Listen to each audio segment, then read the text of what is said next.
What is up, everybody? I see we are starting strong with the lag. Let me see if I can fix that.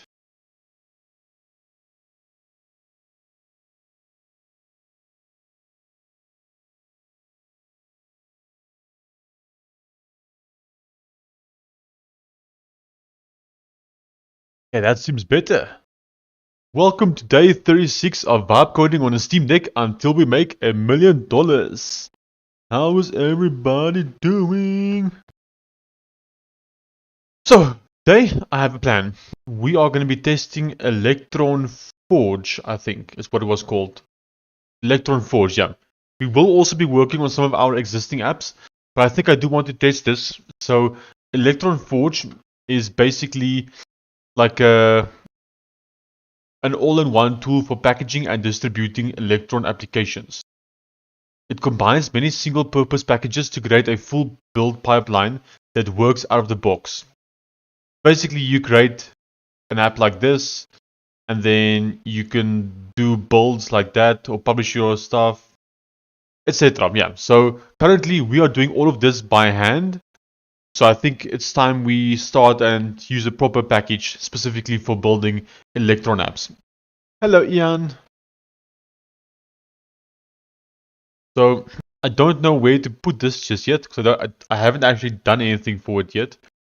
So maybe we do a test in Gravepedia. Yeah, so we haven't done anything for Gravepedia yet. Why is this image in here? Use a device. That's random. Okay, let's delete that. That's not supposed to be in there. Okay, so I think we'll use the Gravepedia folder for this test and then basically see how it is. So let's start. Let me grab the documentation. I'll start by just giving it this link. And I'll say that. Let's zoom in as well.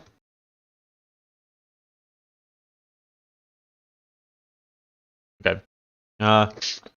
Please create a new app with Electron Forge for Gravepedia. Okay, let's see what the AI does for us.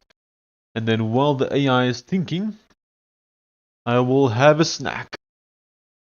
I made myself some snackages, as you can see.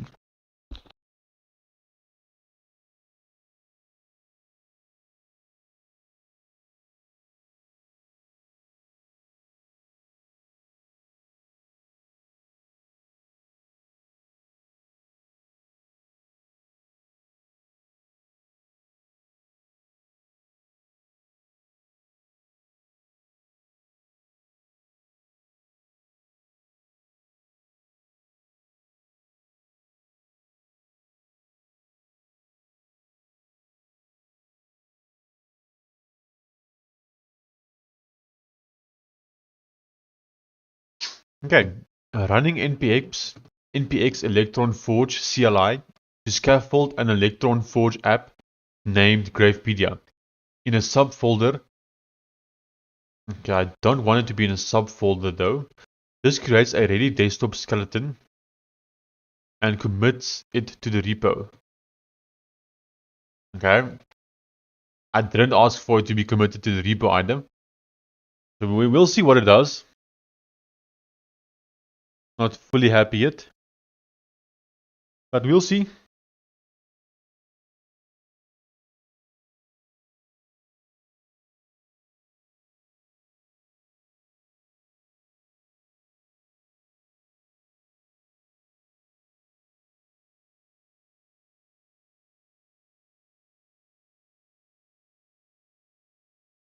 Okay, I see some files. Let's do a follow-up. I don't want it to be in a subfolder. It needs to be in the root folder.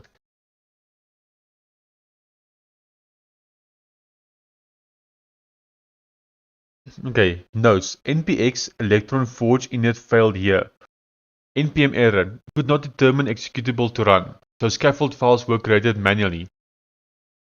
Okay, that's not helpful at all.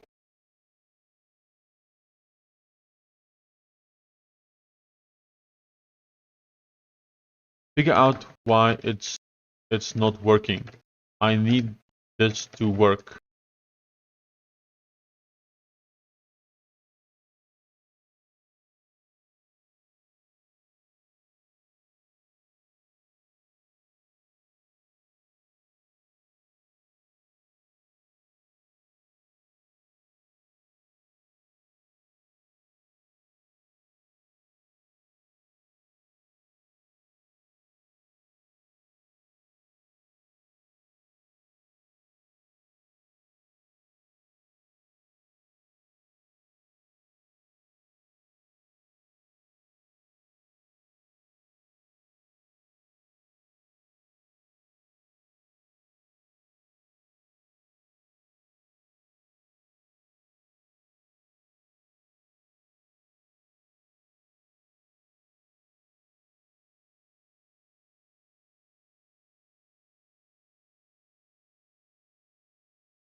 Okay, so they have 4 first-party templates: Webpack, Vite. To learn more about authoring your own templates for Electron Forge, check out the Writing Templates guide. Okay, we'll go check out that. All of these templates are built around plugins that bundle your JavaScript code for production and includes a dev server to provide a better developer experience. We highly recommend using these templates when initializing your app to take advantage of modern front-end JavaScript tooling. Okay, writing templates. How to write custom templates. Okay, not interesting. Okay, so which one do we choose? Let's ask the AI actually. Um, okay, so it chose to use Webpack. Let's make a new chat, and we'll just say Webpack versus Vite, and we'll see what it says.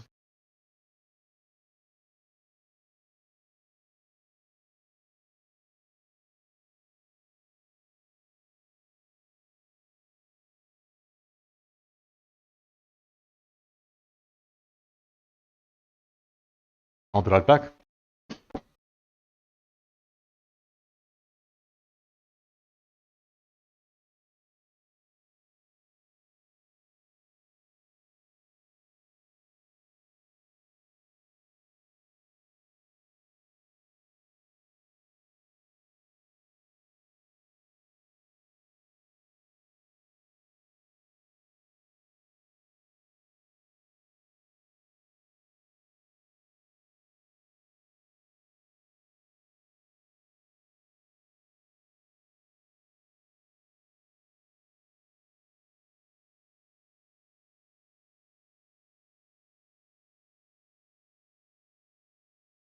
Okay, I am back.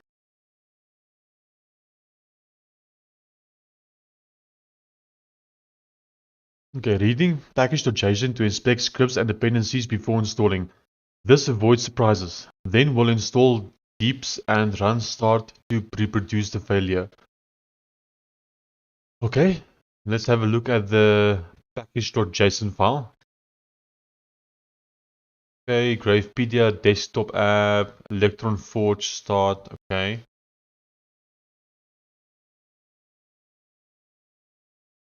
Okay.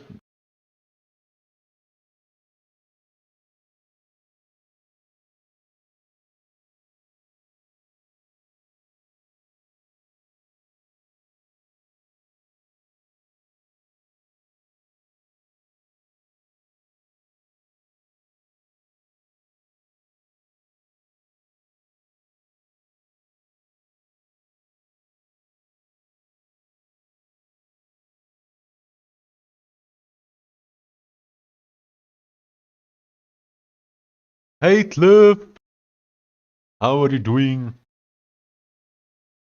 Where can I open a chat to not be in the way? Maybe we put the chat here today. Yeah, there we go. I'm doing good, thank you. Just a bit tired. I actually continued working on the calculator after last night's stream. I think I worked until like 5 a.m. So I think I worked maybe for like 2 more hours on it.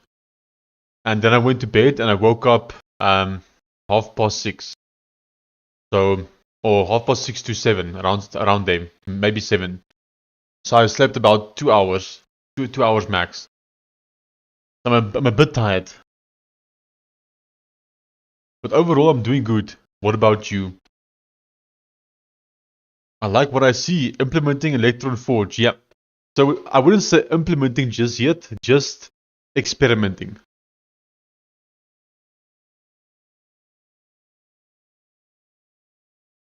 But so far, it looks like it's failing for some reason. We tried. So I basically told it this. I gave it the link and I said, please create a new app with Electron Forge for Gravepedia. And then basically it said that npx failed earlier. And then it manually made some files. Now I don't know why. And I'm trying again now. You have to take some rest, bro. Yeah, I know.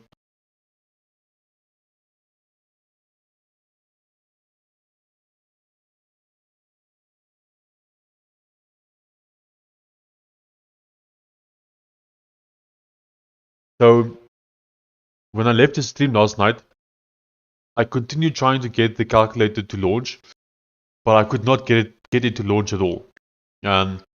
So I had to completely remove the Linux version. And now, so if you're currently on Linux, it will now just use the Windows version again. So I haven't figured out the Linux issue just yet.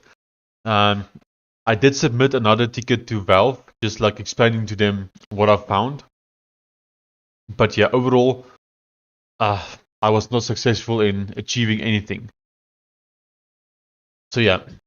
Then I also have an issue on the calculator. If I maximize it, so it's currently maximized, but it actually maximizes below my taskbar.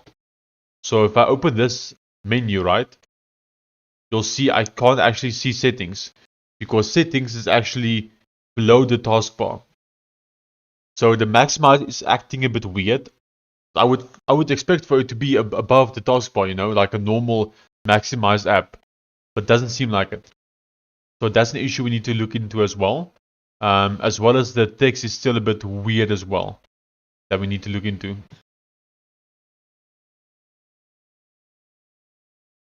And obviously also the other issues that we still have, like the black weirdness when you resize it, and then also the title bar missing or being wrong for you, and then the slowness because it's not supposed to be taking like 8 seconds to open.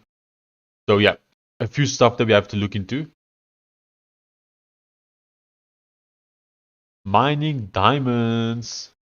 But first I'm gonna play with Electron Forge because maybe Electron Forge is what we need. Maybe if we move to Electron Forge, the issues goes away. So that's why I'm looking at this. Now I'm sure if we keep prompting, we might be able to fix the issues one by one, but we might also be able to fix it by just going to Electron Forge. So that's why I'm doing this. Okay, reading package.json to inspect scripts and dependencies before installing. This avoids surprises. Okay, I'm gonna stop here. I don't like what it's doing here, to be honest.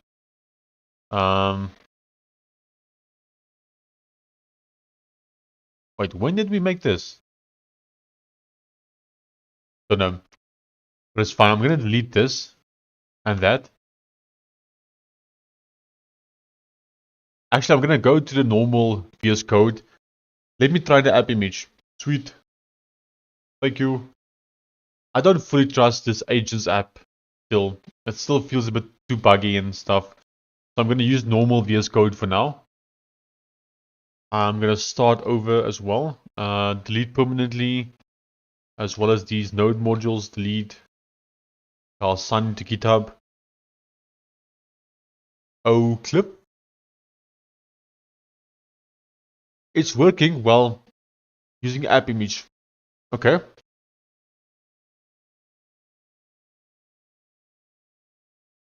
That sounds like good news.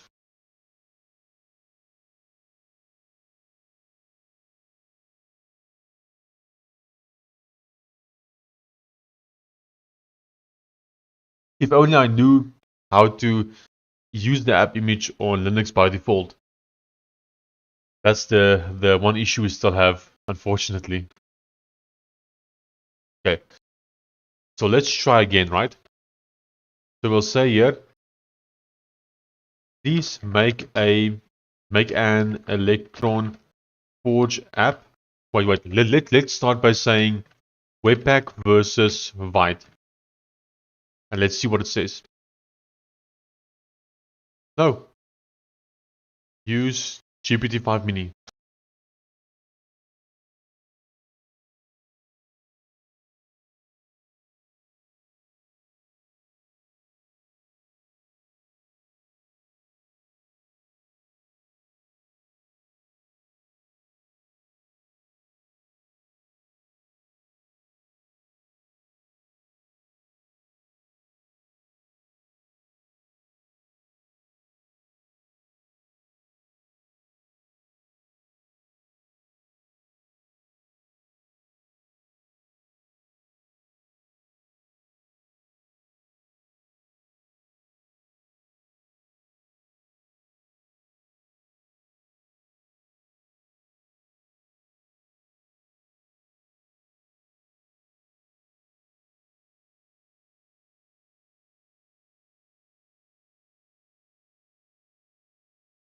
I have not used Webpack in a while, but I do use Vite quite often. So I want to see what the AI says here.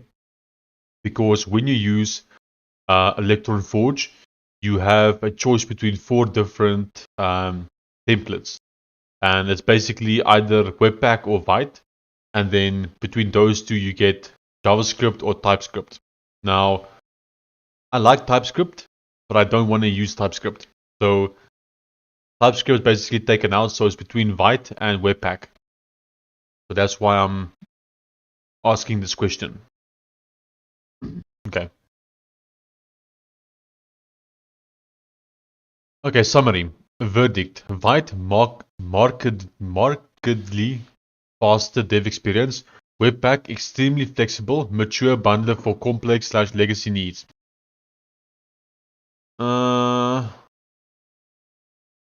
Actually, let me do this. I'm a bit lazy to read. I want to know whether I should use Vite or Webpack for a new project. It's going to be a vanilla JavaScript project, possibly using, let's see what the AI says.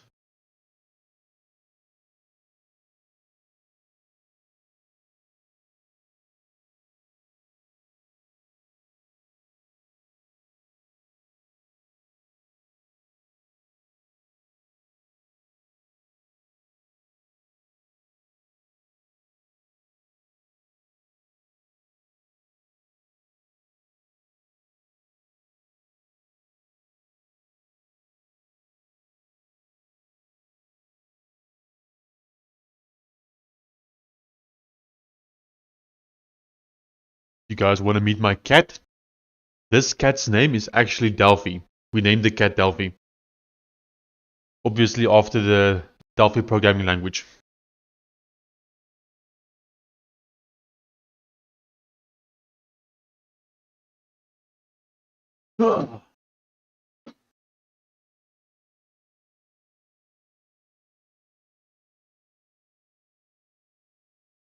Let's have a look. Recommendation. Use Vite for vanilla JavaScript project unless you have strong reasons to need Webpack's ecosystem or Forge's default Webpack integration. Why Vite? Um, mm,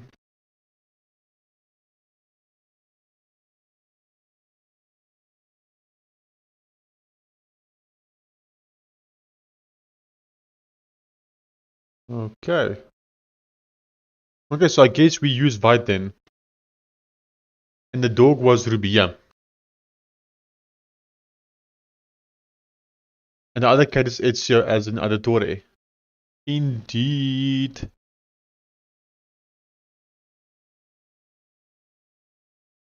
Okay, so let's type here. I'll send that link. Oh, what did I just paste now? I don't even know what I just pasted. Okay, wait. I gotta go put the cat away, possibly. Unless I can get something done here. Yeah. Oh, wrong button. There we go.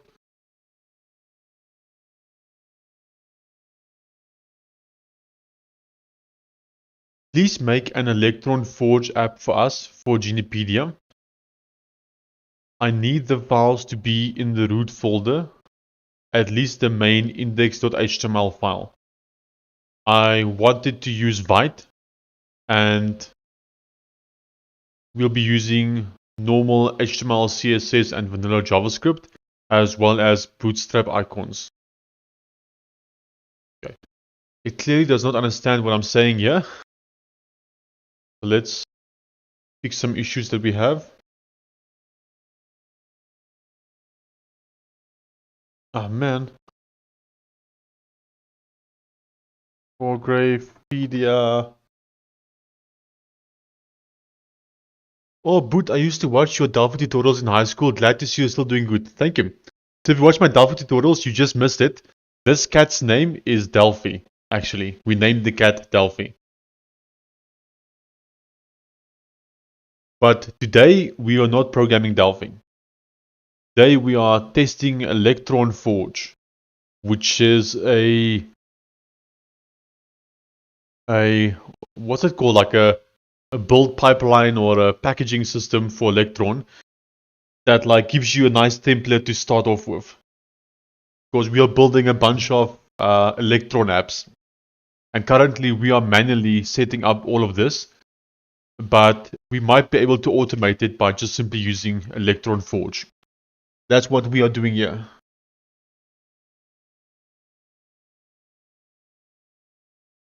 Okay. I need the files to be in the root folder, at least the main index.html file, which is going to be the entry point for the web app.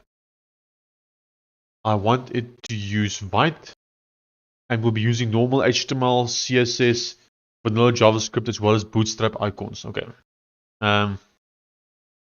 Let's see what it does.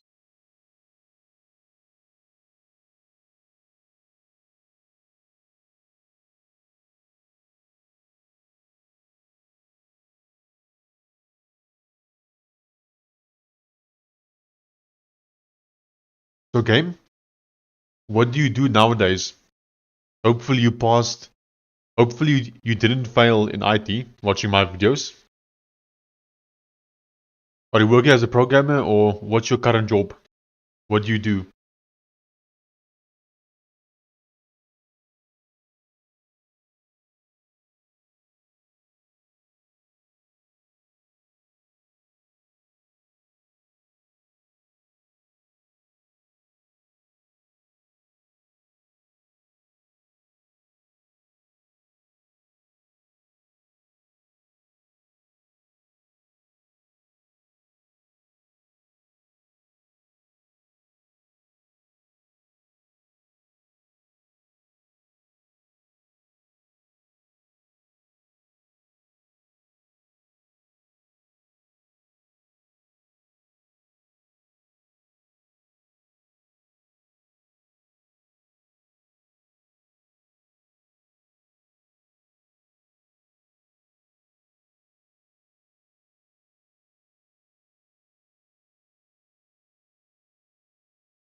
That's awesome. Um, do you mind sharing who you are working for as a Delphi programmer, or what you're working on?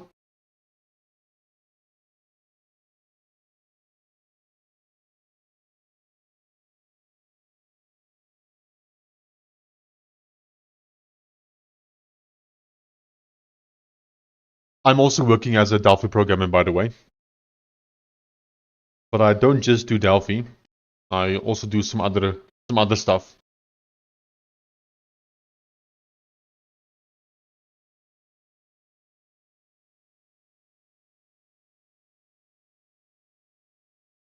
Since VS Code is an Electron app, maybe some sort of extension with a GUI within VS Code would be something cool. So something I do actually have planned is I'm actually planning to make an extension for VS Code later that would allow me to have a full form designer within VS Code for Delphi.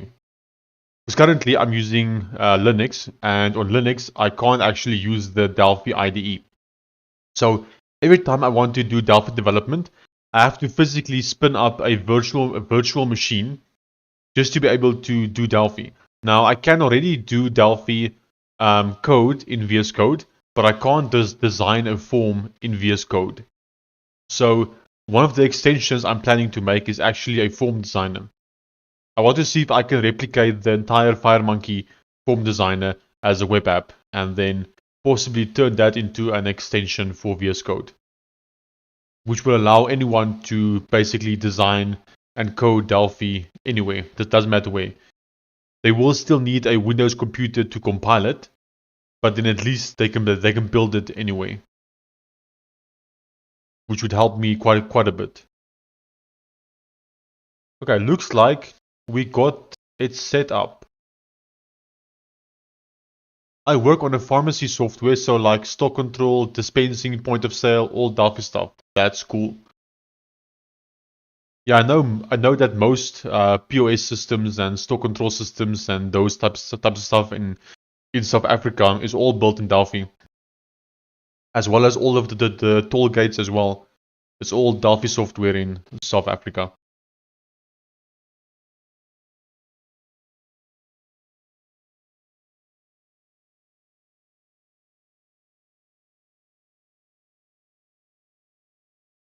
Okay, so let's test it.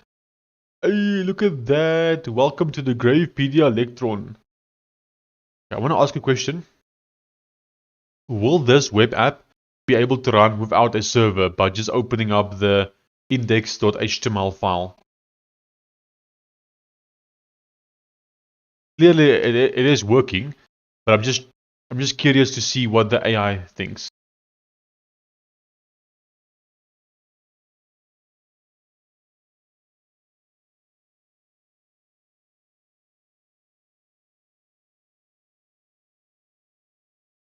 So, game, um, what version of Delphi do you guys use? Ah, that sucks. Here you say Delphi 12, 10.2. Yeah, that sucks. So the cross compilation for the other OSs, I'm not sure about. You had a look at C# WPF designer similar to Delphi. Yeah. So I did WPF for like a year back in 2017. I don't like it. Delphi FireMonkey for me is better. But they do have some. I do really like the way the form code is written compared to the Delphi scrappy form code. So there are some parts of WPF that I do like. It's not all doom and gloom, you know. Also, it's been like almost 10 years now since I used it, so I don't know how it is today. It could be much better today.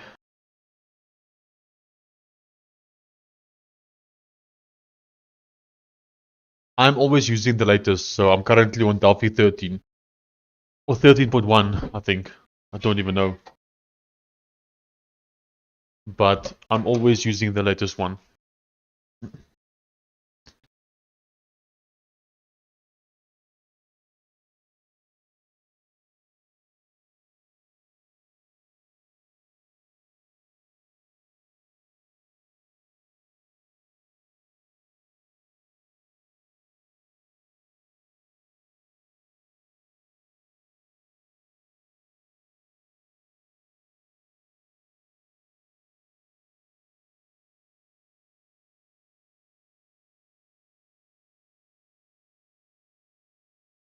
Okay, so we got the basic thing going here.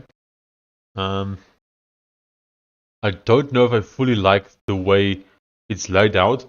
Let's just have a look at the package for JSON. It's shockingly close to Delphi. I was planning to maybe do a pivot, for the C# ecosystem, but with Delphi, I'm locked with it because of work. I see.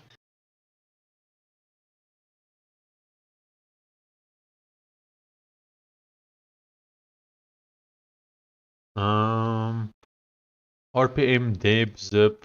Okay. What I want is to be able to or let's just say do the builds for me. Let's see how the building works to build these packages.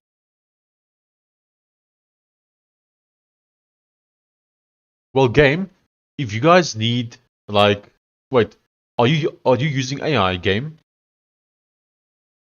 at work or not really? Did you see Kai?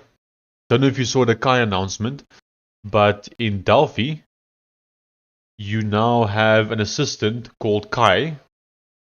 I'll show it to you shortly, or actually, let me open up YouTube, then I'll show it. So if we just search here Delphi Kai, then go and watch either this whole webinar or maybe this intro. But Kai is the new assistant for Delphi, like an AI assistant. I have not tested it just yet, but it does seem like a nice upgrade from what Delphi currently has. Well, you are currently using Delphi 10.2, which has zero AI. Delphi 10.2 is actually really bad. But this new Kai is pretty good compared to what Delphi had before Kai. I wouldn't say Kai is perfect though, but yeah. So if you guys are using AI, this might be a reason to upgrade to a newer Delphi version.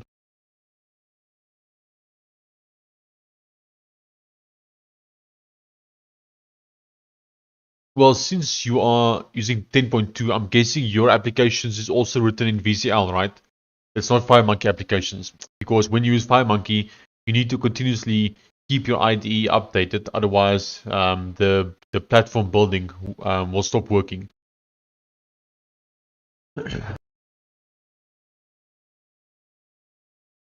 Oh, Kai and Mars. Ooh, this looks interesting. So I'm a big fan of Mars, so I'm curious to see how Mars works with it.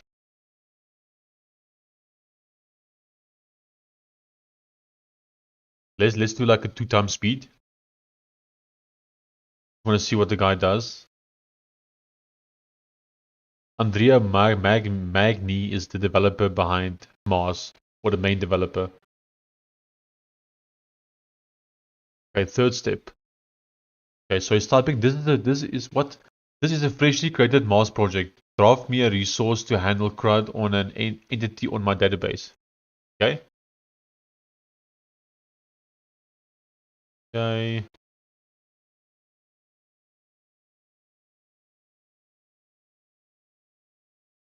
Ah, not too shabby.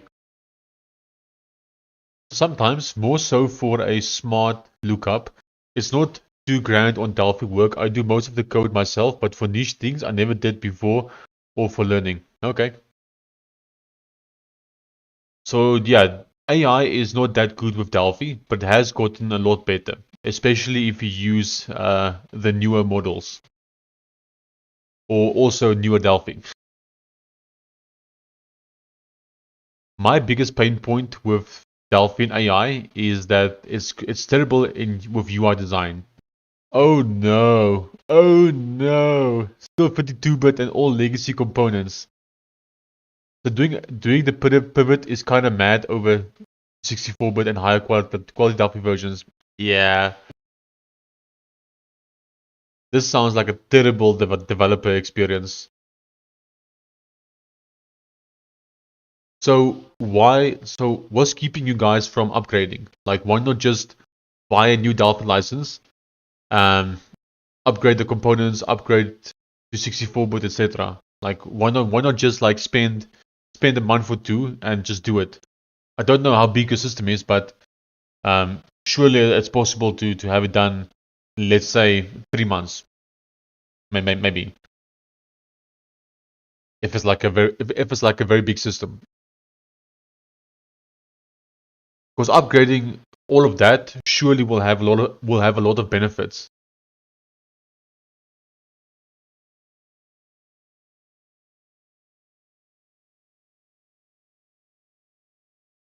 Okay, so we have a dist folder.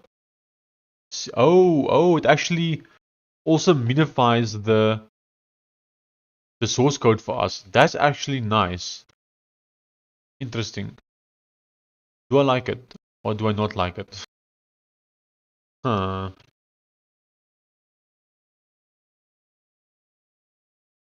That is actually interesting. Now I need to think if I actually like this or not.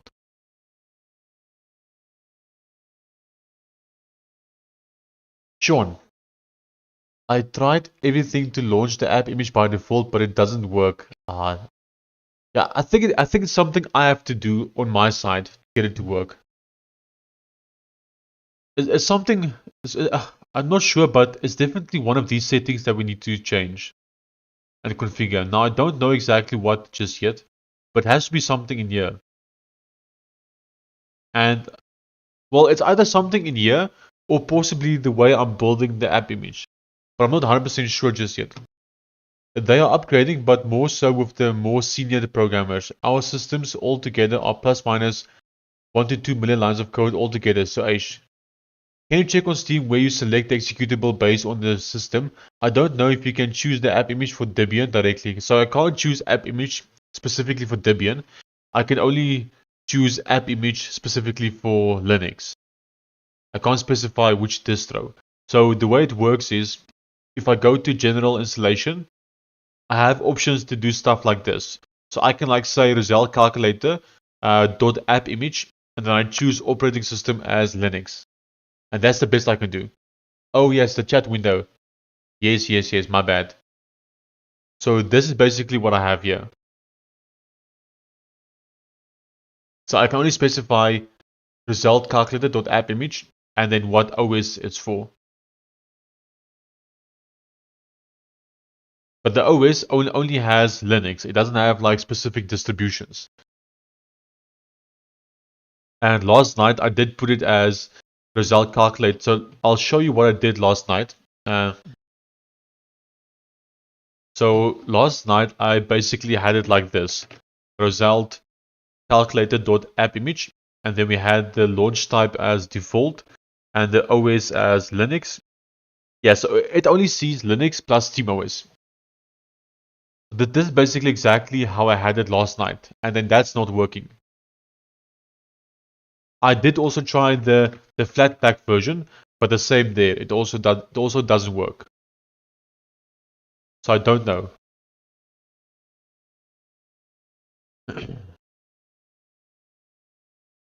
Maybe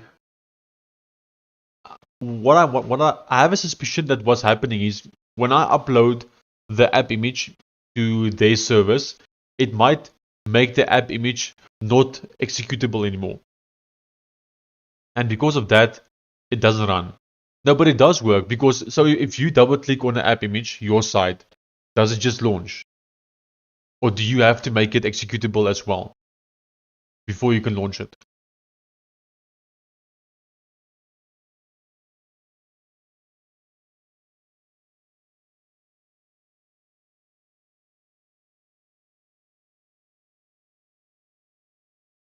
Sharp, my dude, I wish you the best. Got a few things to do. Good luck with the app. Thank you very much, game.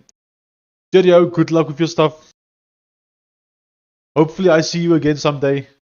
Cheerio. I'll see you when I see you.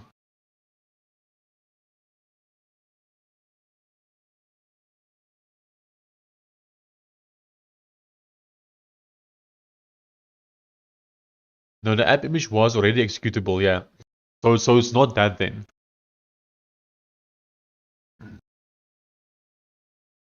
Yeah, it's weird. I honestly don't know. So that's why I did contact Valve. I think I kind of need to wait for them. I just launched it from the terminal and it works perfectly well. I see, yeah. So on Linux, on SteamOS, I don't know about other Linuxes, but on SteamOS, I can just double click on the app image and then it opens. So it's quite easy.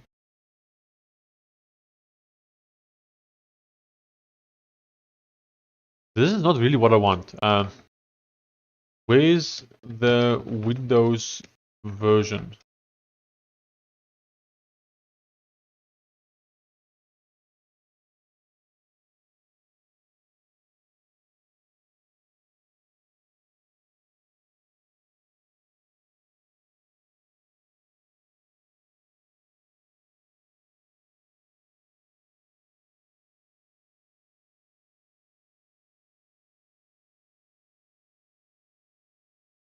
There's nothing to complain.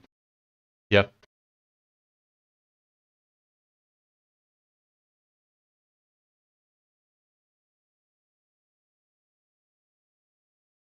Yeah, so like you were saying, the app image seems to work well.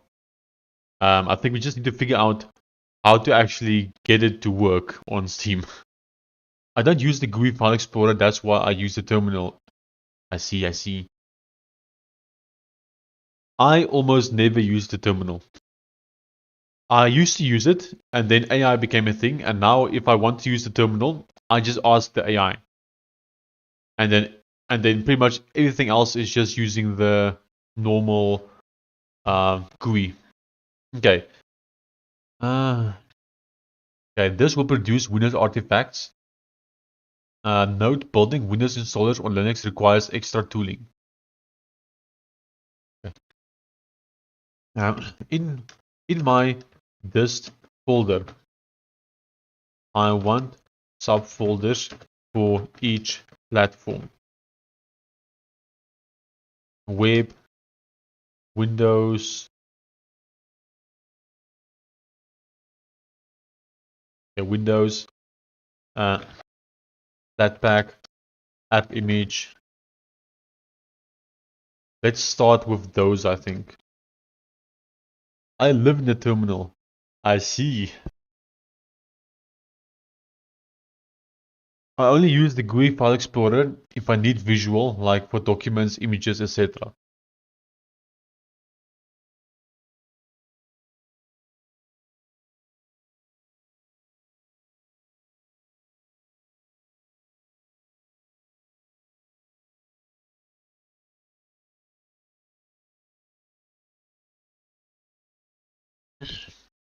So, obviously you have more terminal experience than me, but I don't see how using the terminal is faster than me just using the GUI. Like, if I want to find a certain file, I feel like it's faster for me to find it in the GUI than using the terminal. Hey Lucas! Yo my man, how are you doing? I'm doing well, and yourself?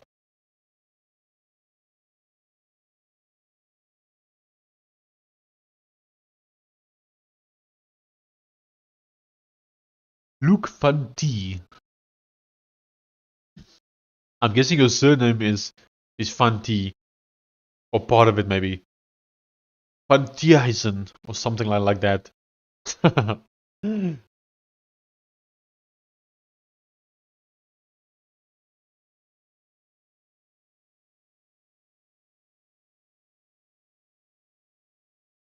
I'll add package tasks to the to-do. So I like how it minifies my source code when I do a build with this new Electron package, but I'm worried about like performance because wouldn't it now load all of it in instead of just what's actually needed? I'm doing good, actually vibe coding as well right now. Awesome. What are you building? What's on the plate for today?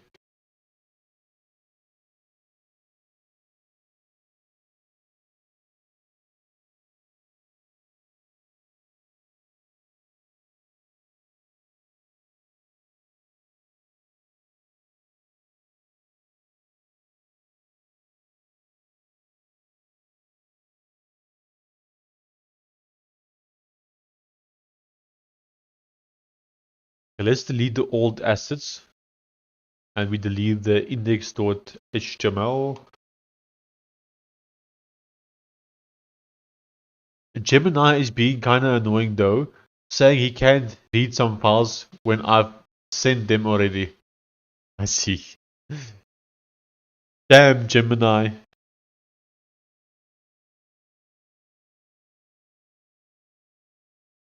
Lucas, are you the guy who's copying pasting between Gemini and the code? I think that's you, right? I'm currently applying limits to the different text boxes and values we ask the user to fill in. I see. So some form validation and stuff like that is what you are currently busy with, I'm guessing.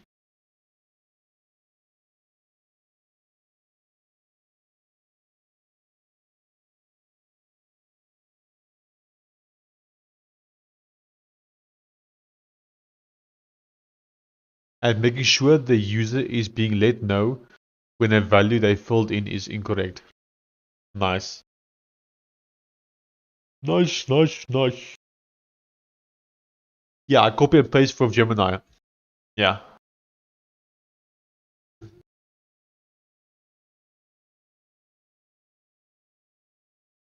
I still think you should give GitHub Copilot a try. Actually, it's free. You can actually give it a try right now. So I forgot about that. So hold on. GitHub. So they have a free version that you can actually try. Right here, free. And then the free version, you get 50 prompts basically per month. So you might as well give it a try and see.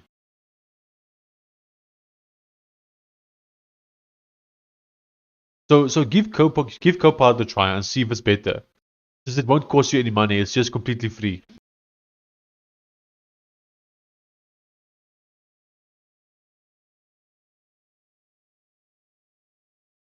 And if you can do it now, even better, because I would love to know your opinion, like how it works for you. Because before I was using GitHub Copilot, I was also doing the same as you. I was also copying pasting code. I was not using Gemini though. I was using Microsoft Copilot, and I was also copying pasting code the whole time. Until I started using GitHub Copilot, which for me was a massive improvement. So I almost never now copy and paste code. I'll definitely have to look into it as my code base is expanding more than ever. Yeah. And the bigger it gets, the harder it becomes to copy and paste. Especially if you have a feature that touches various files.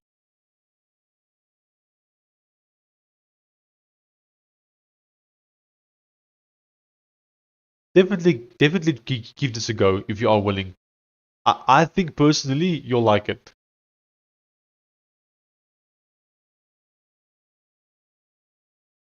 But start small. Like, don't give it the hardest task first. Start small. Like this form validation stuff that you're busy with now. This is a perfect thing to test on the free GitHub Copilot because it's not too difficult. It's pretty easy stuff.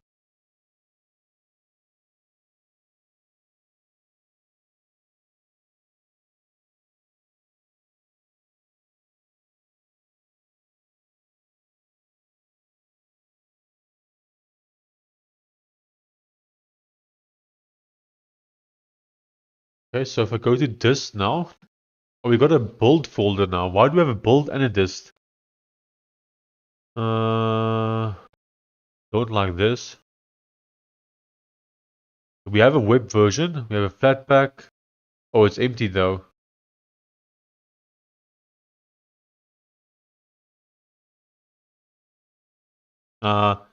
Win, Flatpak, and app image seems empty.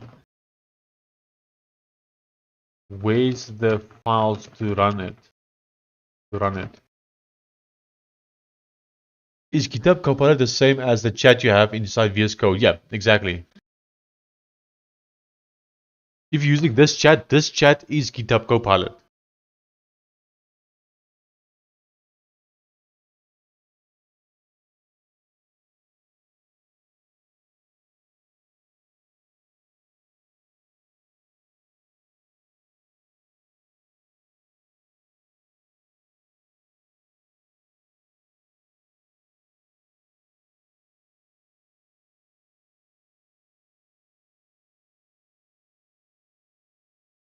So does GitHub Copilot not work good enough for you, or what's the issue?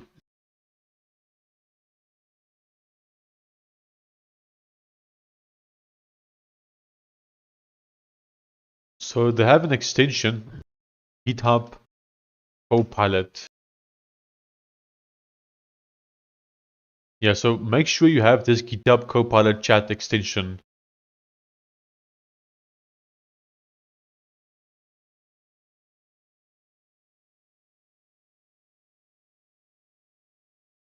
Alright, I'll try it some other day. Sounds good.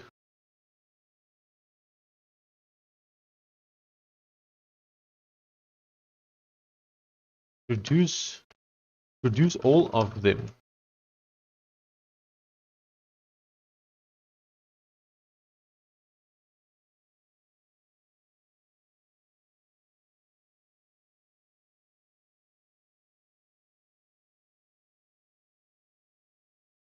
I haven't tried Copilot, but I tried Codex when it was released a few months ago.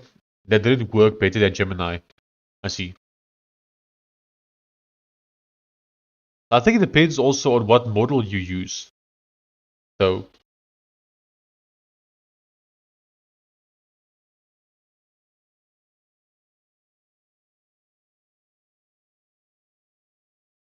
when I finish my current task, though, we'll stay in stream but no chatting. Sounds good. Good luck, Lucas. Enjoy it.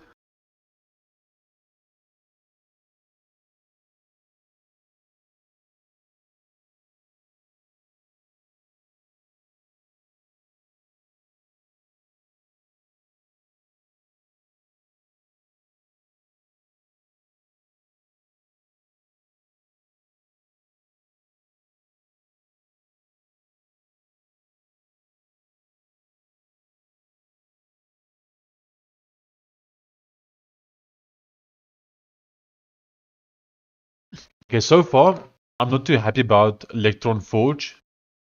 Because it seems like I still have to set up basically all of this. I was hoping it would like give me all of this already ready. I didn't want to like set up all of that. I'm a little bit confused.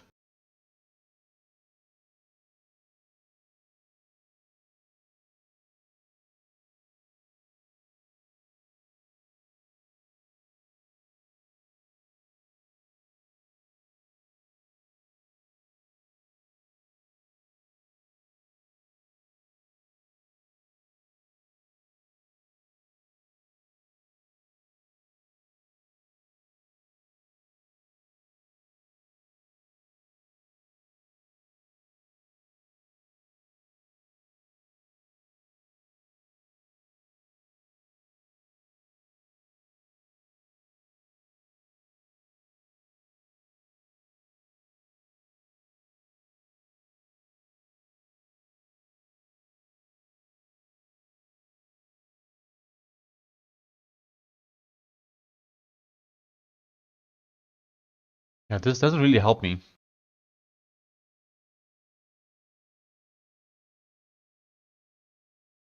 I want a system that has like all the platforms already in there. I can just start using it immediately. I'm thinking we might need to make one.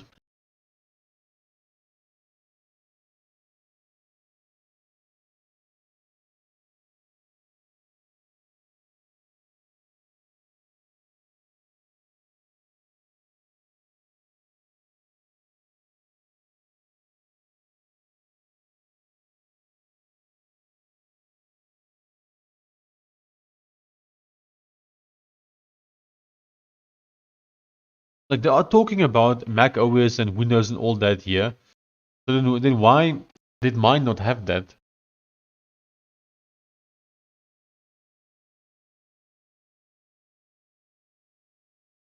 What? Let me just try something. Maybe the AI didn't actually run the install.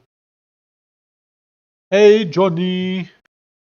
Okay, so I will do this again using templates, okay? Okay, perfect. We'll come here. I'll make a new folder. We'll call it test. Okay. We'll open the terminal. We'll cd into test. We'll run this, but using Vite. So I say Vite. Okay, let's see what that command actually does.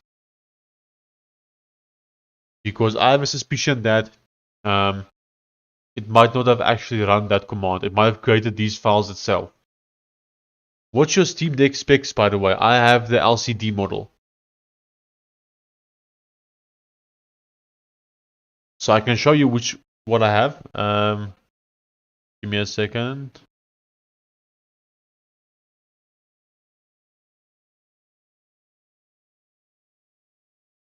I can't show you because they don't sell the one I have anymore. So I can't, but it's fine. So the one I have is quite similar still. So I've got the 512 gigabyte model, but mine, or do I have the terabyte? Actually, I don't remember, but I've got the LCD one, which does have a slightly smaller screen. It also got a slightly different CPU, but it's just still fairly the same. So you can look at the specs here. These are the specs.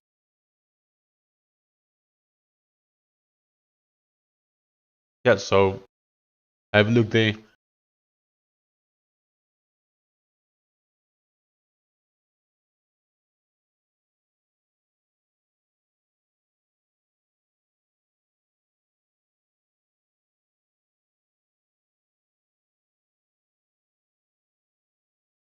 You can technically upgrade the RAM as well, but it's not easy. Yes. But Johnny, I'm hoping to upgrade to the Steam Machine eventually. This one, Steam Machine. That's the long-term goal. Now, I don't know when or how, but that is the plan, to eventually get the Steam Machine. This stuff are pretty high in demand, even in the second-hand market. Yeah, it is. So this looks much different than what we have. Which leads me to think that it definitely did not set up the project correctly. Okay, I think we start from scratch again. Because it clearly messed up here. Let's delete this. Delete permanently. No! Not everything! Oh no! I can cancel. Okay. I don't want the CNAME and the README to be deleted. The rest can go. Oh, I missed something as well. The git ignore. It's fine. Let's get rid of it. So I got mine for a really good price. Actually, I don't remember the price now. I think I got mine for 5,000, or was it 7,000 rand? I don't actually remember right now, to be honest. So I got mine for either 5,000 ZAR to USD. So I got mine for either 300 US dollars, or I got it for 430 US dollars. I don't remember exactly what price it was, but one of those two. Kappa, if I have the money, oh, and mine was also new. It wasn't like secondhand. It was opened, but it wasn't like used. Kappa, if I have the money, I would get the M5 MacBook Max spec out, the highest RAM so I can run strong local AI on it. If I had infinite money, I would still not buy a MacBook. At least not for like my primary system. If I had infinite money, I would most likely get the Steam Machine and just max out the RAM and storage. And then I'm probably happy for a while. Even though it's not the best machine, the Steam Machine is like an entry-level gaming PC, but I would still get it. Even if I have infinite money, I think I would get it.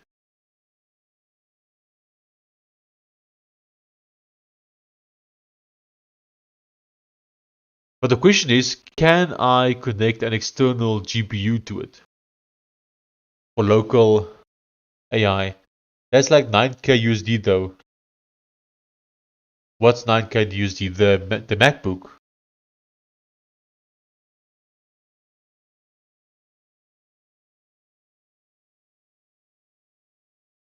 Why is it taking so long to delete these files? Come on.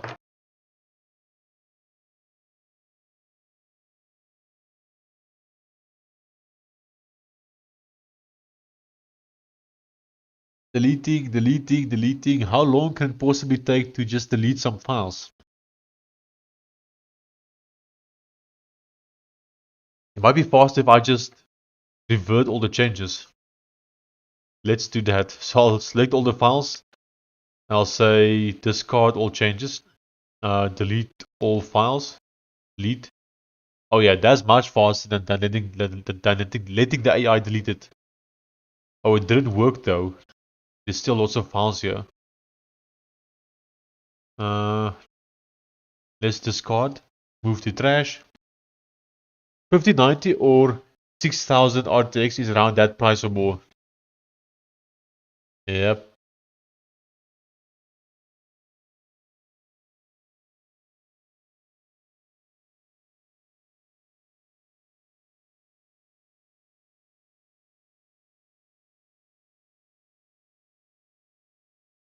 Having an RTX 5090 would be nice, but the thing is, SteamOS doesn't work great on Nvidia hardware right now. So I won't be able to put SteamOS onto it, which would be unfortunate.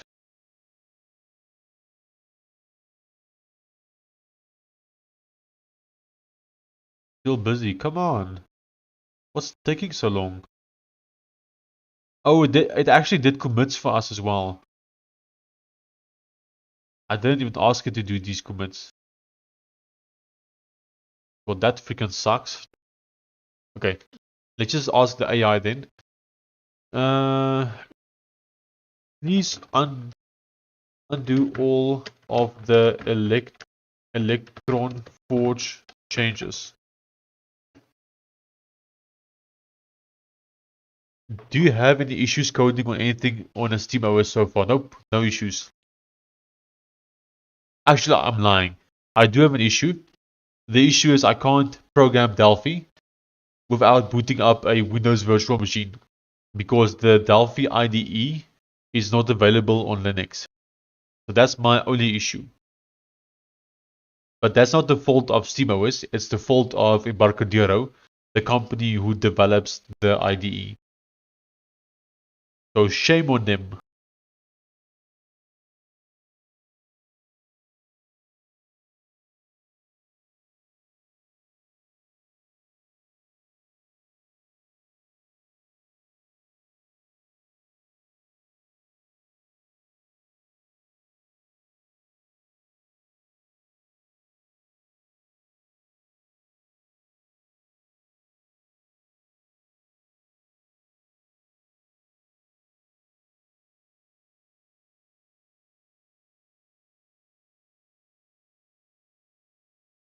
I'm actually really liking SteamOS. I'm a big fan of it. Um, I'm hoping that every computer in my house will be SteamOS in like a year from now. That would be nice. But getting my wife to also use SteamOS is proving to be a bit more difficult. But we'll get there.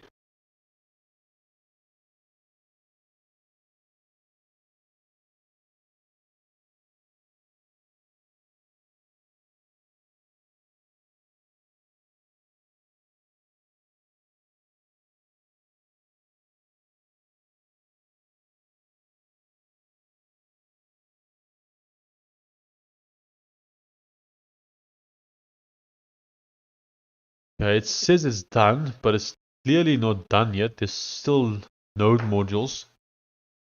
Let's delete this. Push to Git now at 70,000 lines of code.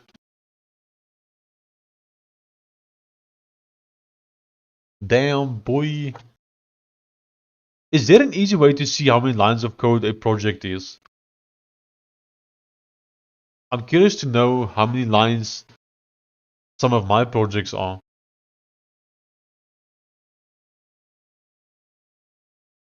Okay. So I think now we can start from the beginning again. Let's just start again, I think.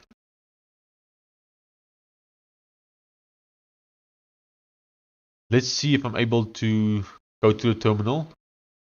We'll clear the terminal. Paste that. We'll do byte. If I don't fill in this, will it work? No, it doesn't work. That's fine. Let's go back to the AI.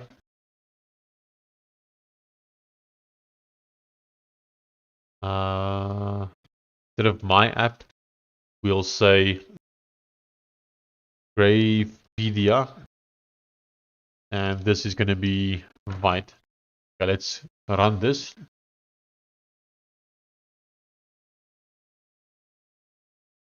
Maybe not. Okay. I'm too lazy to actually know what's going on. Gravepedia app. Oh man, what's the issue?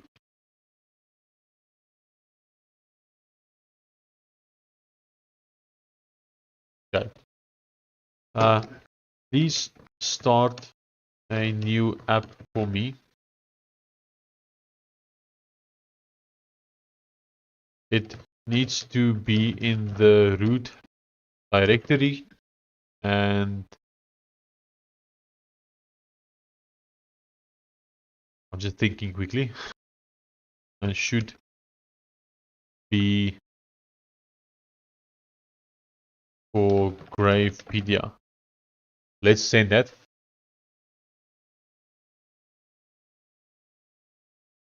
Okay, man, I checked the second-hand market. In my area, cheapest is like 320 USD for LCD. Yep.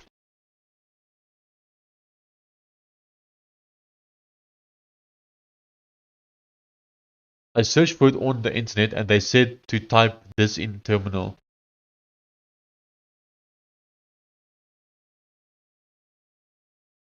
Okay. I'll try it sometime. I don't have a project open right now that I want to try it on, but I'll try it. We might be able to ask AI as well, and it might be able to tell us. Let's actually do a test. Count how many lines of code we have in this project in all files in total. Let's see what the AI does.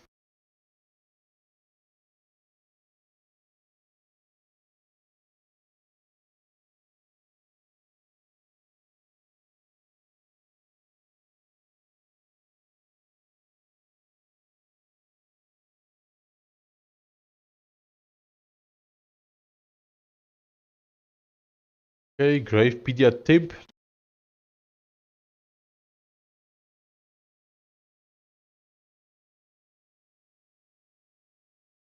It looks like it's working this time. Now it's actually making it the way it's supposed to be made. Unlike the last time, because we didn't have all of these byte files here.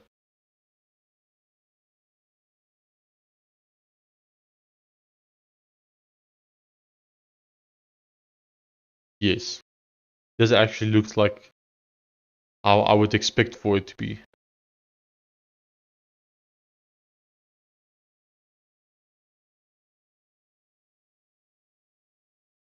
We still don't have like a Windows setback, etc.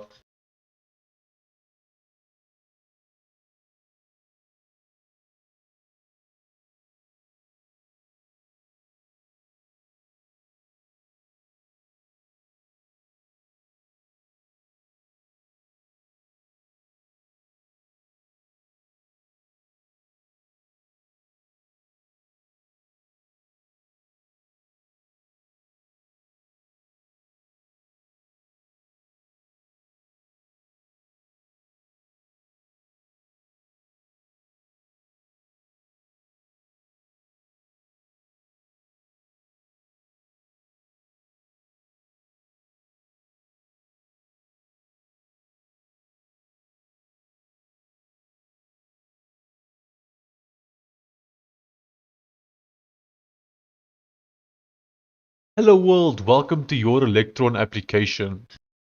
That's cool. A source index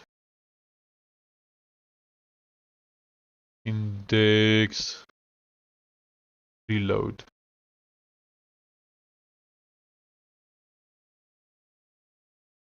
Let's make a folder. Components, pages, router.js. Let's see if we can build something basic here, just to test it out a bit.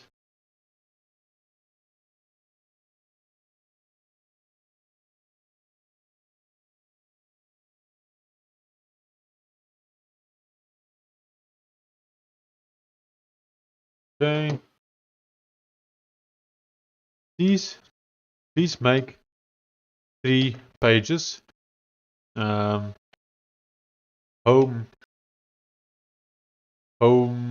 about, contact.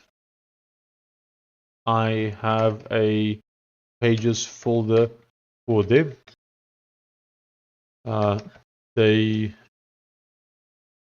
each one should just be an index, an HTML file for the pages.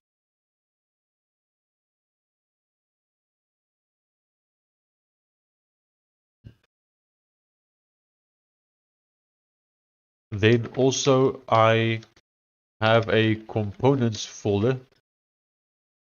Please use that to make a custom HTML web component for the header and footer. So let's say that I have a router.js file. Use that to implement SPA into this website. It needs to work via URL params such as page equals home. There shouldn't be any hard-coded routes or things for pages and or components. It should just work from the pages folder.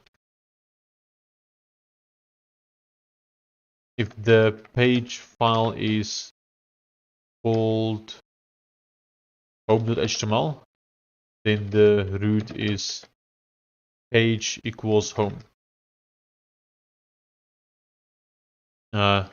Pages need to be dynamically loaded, dynamically fetched as required. Okay, let's set that as a follow-up prompt.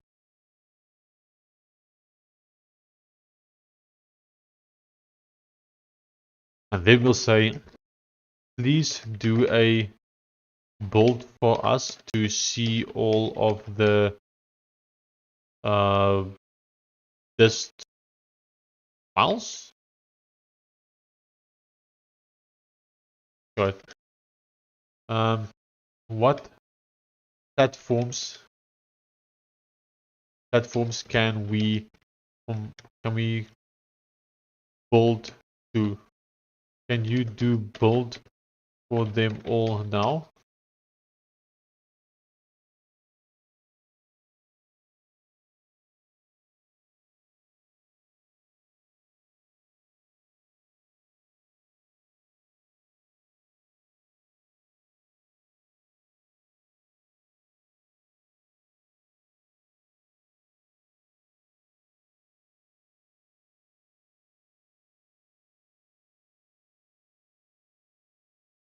Okay.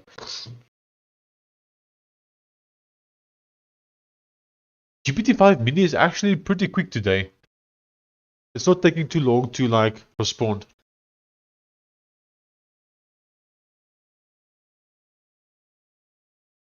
Oh, it put the components and the pages in the wrong freaking folder. No way. Wait, let me manually move it in. Not supposed to be there. I've moved it.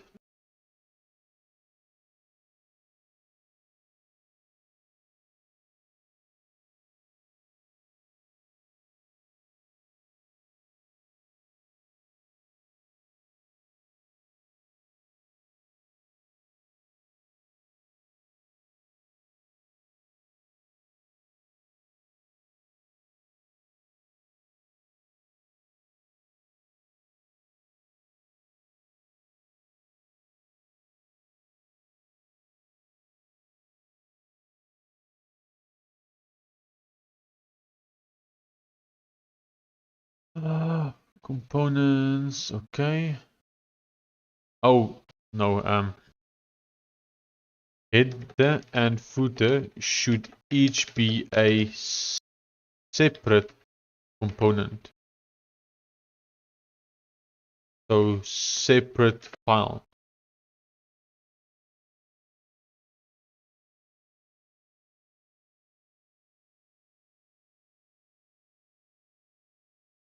Now build the latest versions again.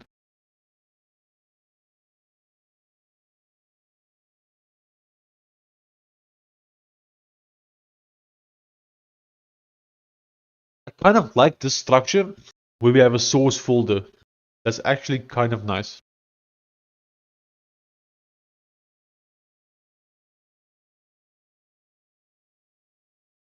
Instead of having these in the root directory, which is how I'm currently doing it.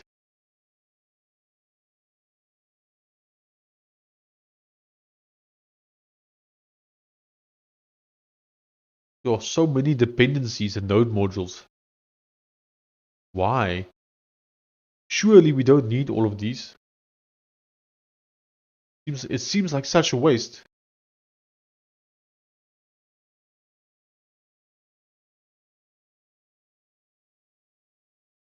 Well, now the AI is slow. Slow. Okay, while waiting for this one, I think let's jump into some of our other projects. So we'll open up a new VS Code. Hey, we got 19 viewers, everyone. That's a new record. We have never had 19 people watching this stream at the same time. So welcome everybody. Thank you for watching. I very much appreciate it.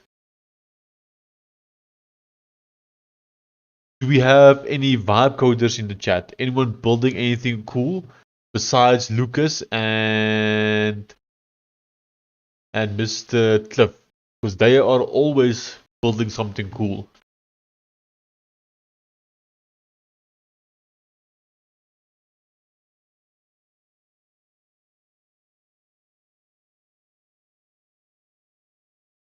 Okay, I think we need to start improving the performance on the calculator while we wait for this. So I'll sign into this instance of VS Code and we'll have a look. So to those who are joining here just now and who don't know what we are busy doing, we're building a bunch of applications, but I have also gone ahead and built a calculator for myself because on the Steam Deck and Linux, there wasn't any good calculators. I didn't like any of the existing calculators. They were all horrible. The best one I could find was the K-Calc from KDE. But again, it wasn't that nice. So I was really lacking a good calculator on Linux, and therefore I went upon the route to recreate the Windows calculator. And this is the result. So now we have a pretty much full parity and even better calculator than the Windows calculator. Working on Linux, but not just Linux, mine is actually fully cross-platform. So it works on Windows, iOS, macOS, Linux, Android, iOS, web. It's basically fully cross-platform. But we have an issue. The Windows version is a bit slow. Now I don't know why, but it takes about 8 seconds to open up on Windows. So Let's see if we can figure out why.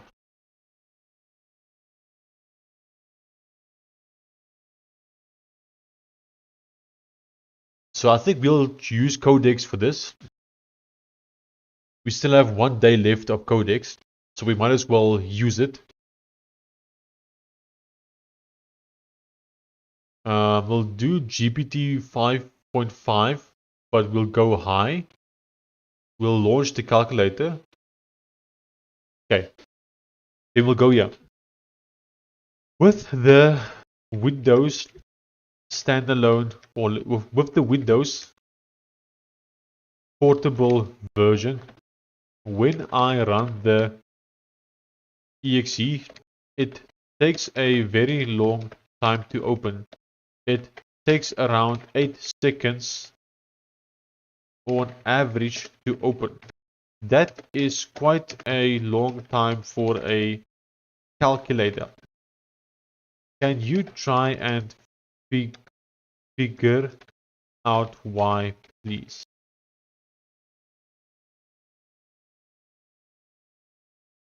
If you need to test it, you can possibly test it either in Wine or via Team Proton. Let's give it some help. Here we go.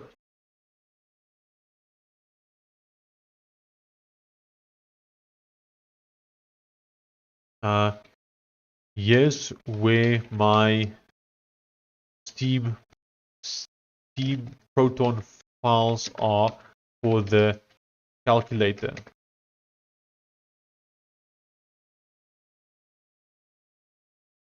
Okay, let's save that to Codex and see if it can fix the issue for us. We don't have any uncommitted changes. Yeah, we are good to go. Okay, then this one is still busy as well. It's quite slow. It started out being quite quick, but now it's slow. It's currently creating the routing files, making rooted.js.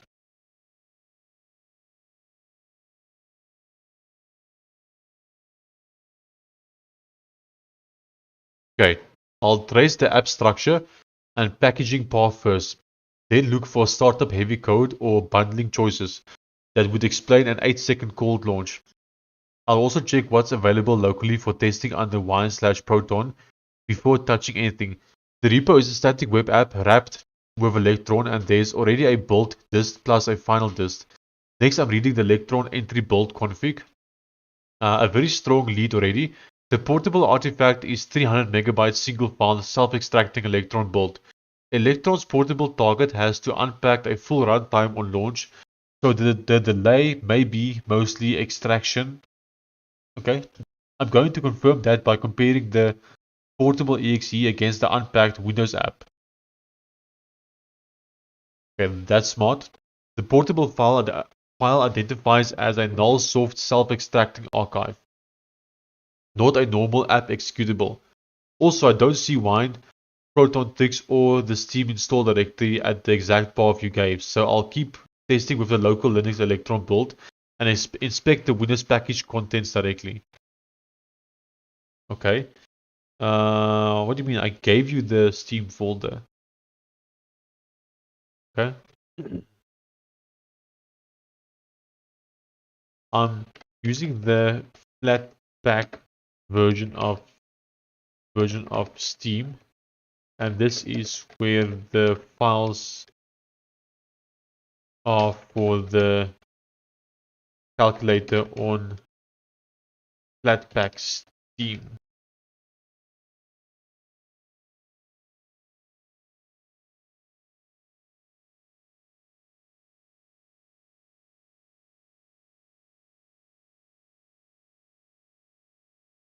I hope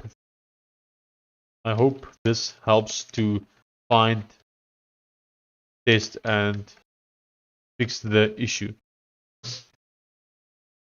Okay. There's no xvfb run either, so headless GUI timing is limited from this shell. I'm doing file system level checks and searching for the Steam path now. If photo files are elsewhere, okay, let's send it this.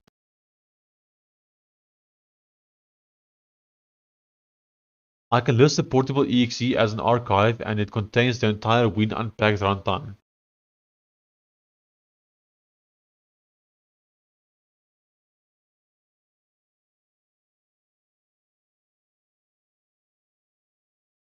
So maybe if we want it to be fast, we need to use the unpacked version, which I don't really want to use, but it seems like that might be what we need to do. Which, if it is the case, then that's fine. I mean, it is what it is.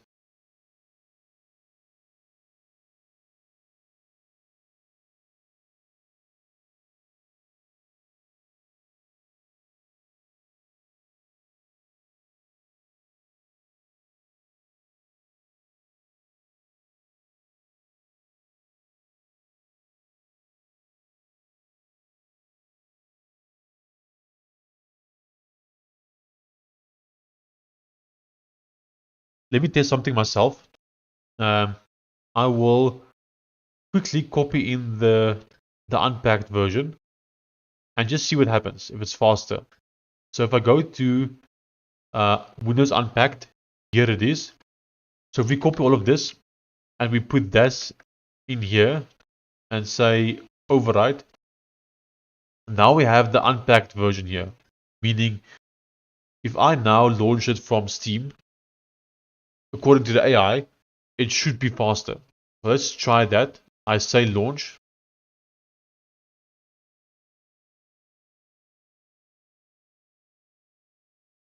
Yeah, it doesn't feel any different. Just as slow. Yeah, I don't feel a difference. It's still very slow.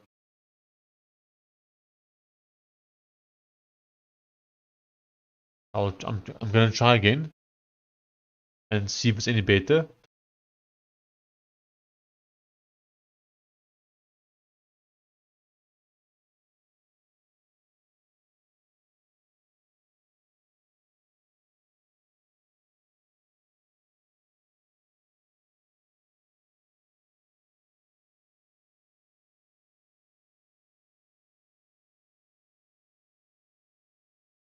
I'm gonna try and see if I can test it somewhere else as well.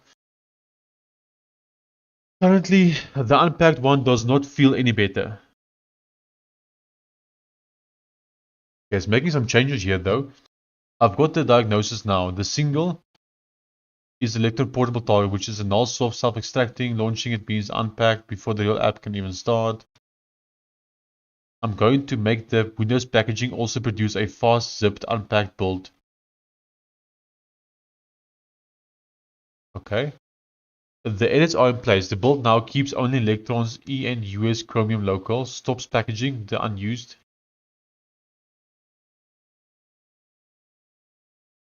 Yeah, I don't think I'm gonna like that, but sure.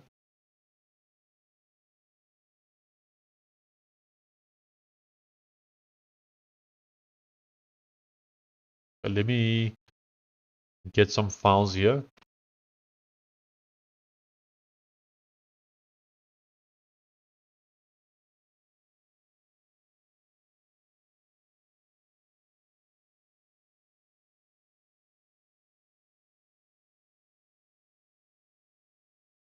Directory not found. What do you mean directory not found? Let's copy this somewhere else then. Let's copy it to downloads. Downloads.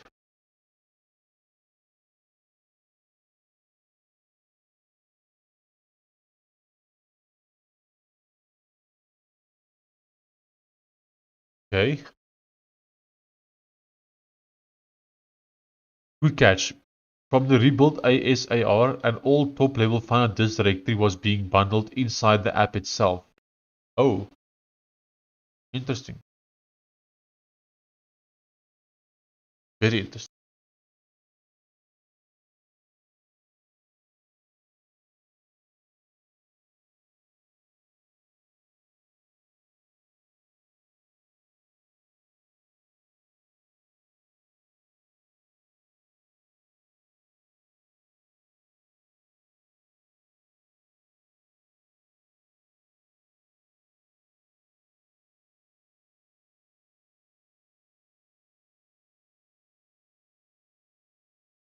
Okay, while this is busy, I'll be right back. I'm gonna go grab some Coke.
Okay, looks like I made it just in time.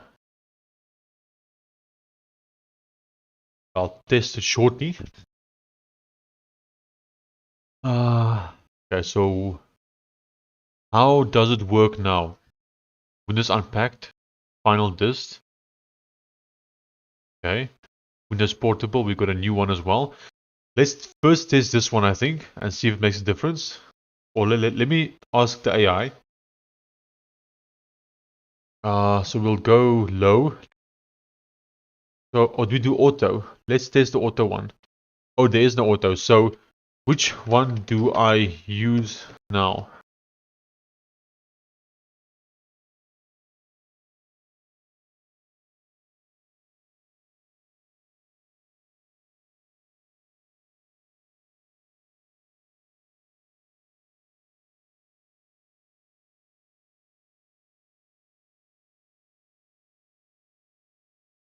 Okay. So it's telling me not to use the portable one. It wants me to use which one? The Windows one. This one.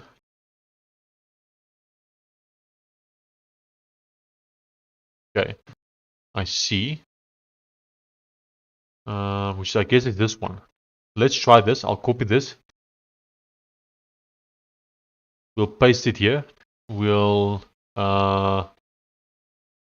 write into, I guess, and then override. Okay. And then we go to Steam and we say launch, and let's see if it's faster. But yeah, I doubt it's going to make a difference. But I mean, we could be wrong, so we have been wrong before. And that didn't feel faster. We'll try again.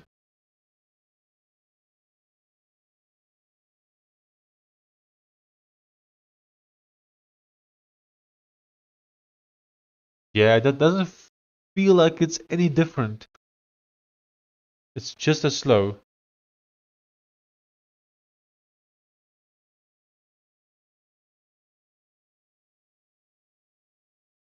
Or am I wrong?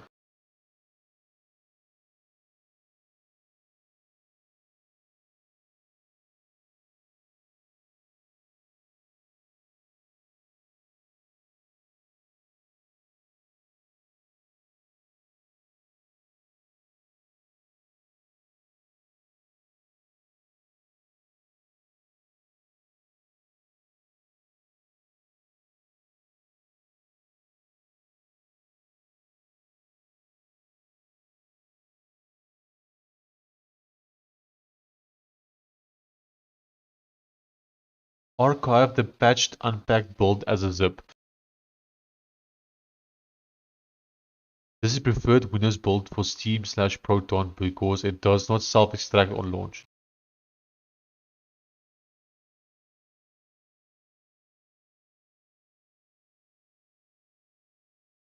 It doesn't help me. Windows zip.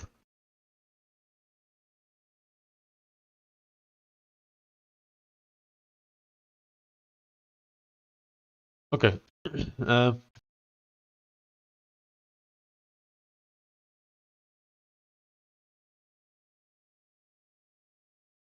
Okay.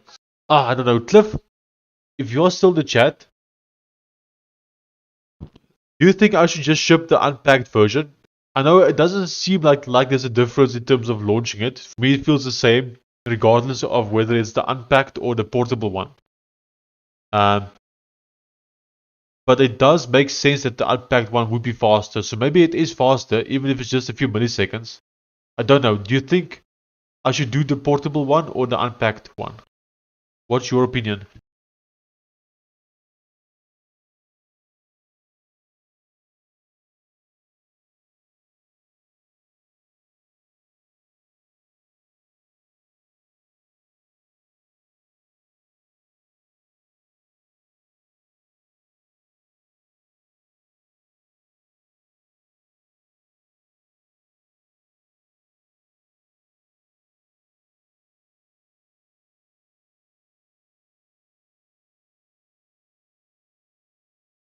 I'm gonna revert all of these changes, I think. Let's just revert here. Discard all changes, discard all 21 files. No, I just discarded the Gravepedia one. Ah, instead of the freaking calculator one. Ah, that is so upsetting. No, all of my code is gone. Ah. Ah.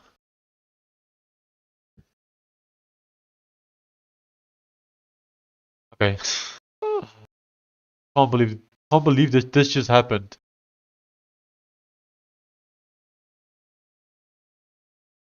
Oh, okay. I'm gonna have to start over again. Let me delete all these files. Delete. The only thing I want is to set the app image as default executable, but can't figure out. Yeah, that would be ideal. It's also what I want. I doubt Valve has responded already, but I'll quickly check. Doesn't seem like it, no. Okay. Yep, so no response from Valve yet, at least. Um, I'm gonna type something there again. All I really want is for the Linux version to use the to use either the flat pack or the app image and not the Windows version.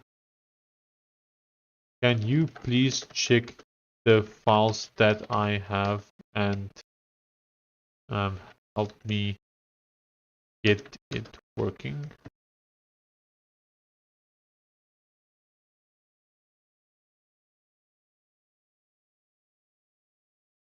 No glitch expanding issues at all anymore. That's crazy. It works better on my side than on your side. Yeah, unfortunately.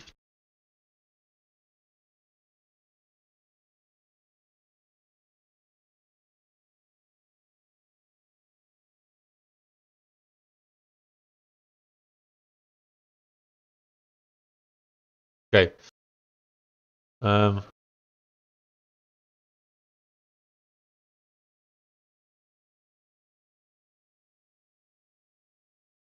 Restart.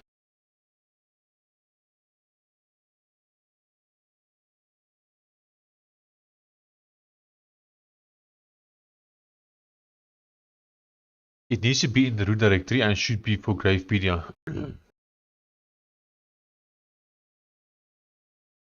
I want to use this to build my website as an app for Windows, Flatpak, app image, and Mac OS.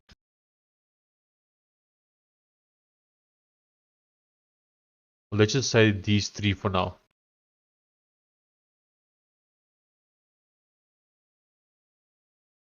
Only Steam sucks. Yeah, the Steam backend is really not great, to be honest. Awful. I am not a fan. Okay, I meant to revert these changes and then I accidentally reverted the Gravepedia one. Okay.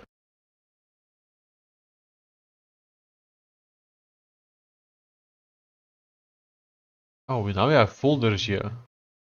Oh, that's interesting. What did I do?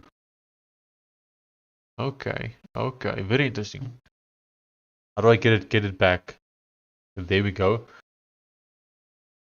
Oh, we can move chat here as well. Oh, that's interesting to have the chat on the left side.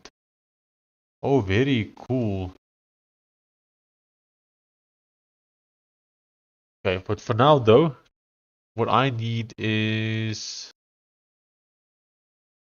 to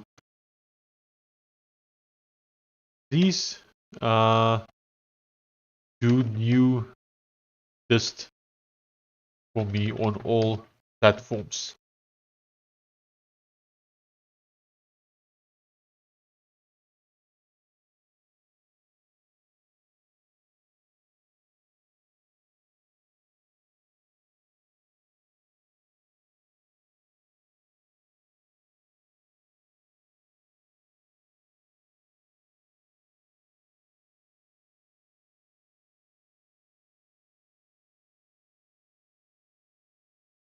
Okay.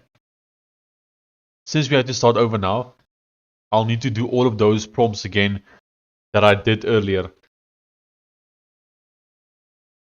And please make me 3 pages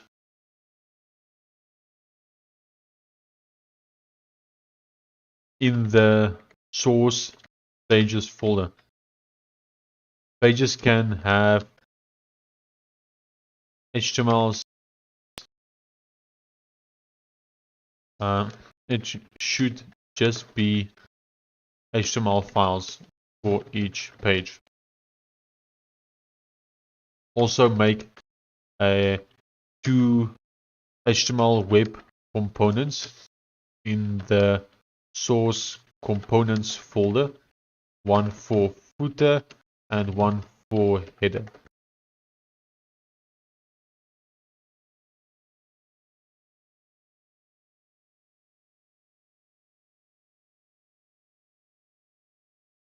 I'll type the next prompt so long. I have a router.js file.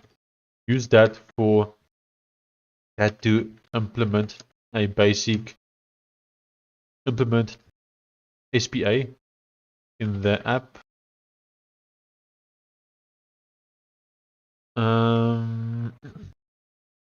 JavaScript navigation API.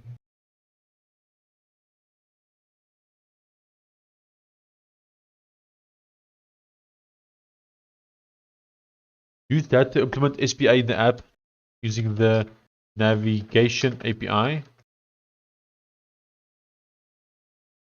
I don't want any pages or components to be hard-coded or linked in the code.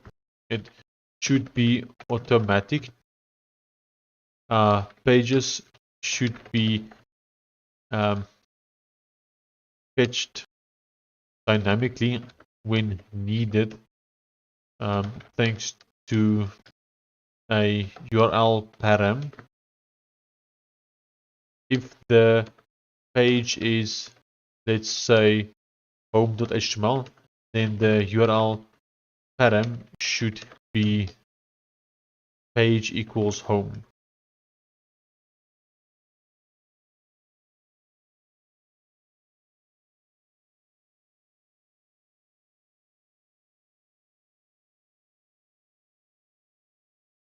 This does not seem correct. Why suddenly is it completely different now again? It doesn't make sense. Now scaffolding the My App project in the workspace root. Yeah, why is it scaffolding it? Like, it's supposed to run the terminal command. Please start a new app for me. We'll say here for me using this terminal command. Like, why do I have to tell it? Okay, Gravepedia. So move it to root when done. Okay, let's send that. Okay, we'll need to delete this one. Let's send it.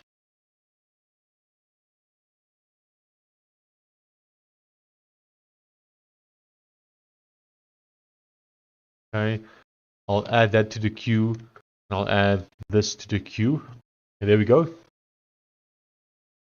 This one gave some errors though, for the Windows Portable one.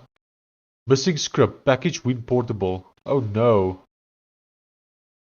Did we never push that script?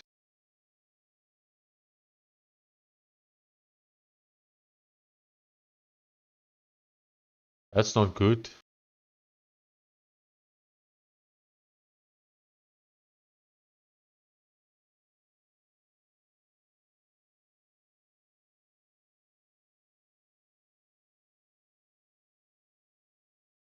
It seems like it did work.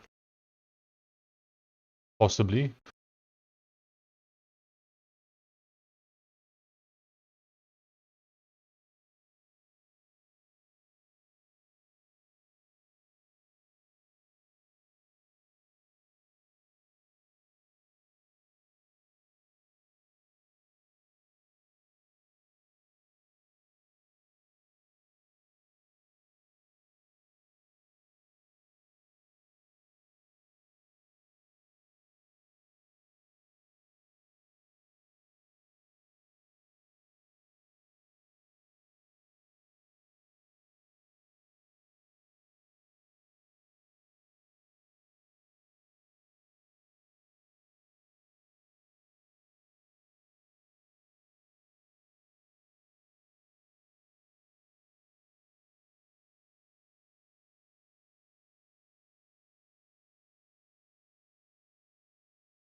I'm trying to see which one is actually slower.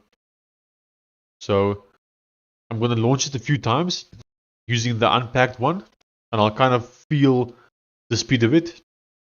And then I'll launch the portable one a few times. I don't think it's a way for me to like properly see.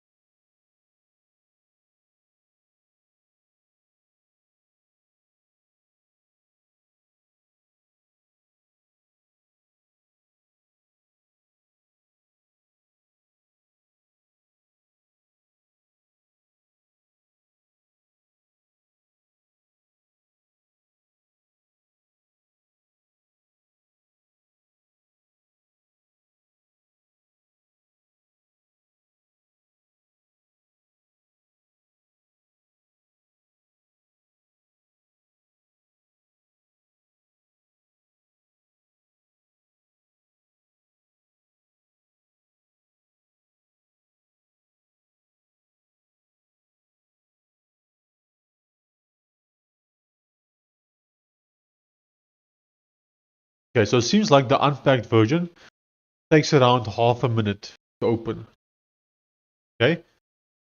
So let me test the portable one and basically compare it.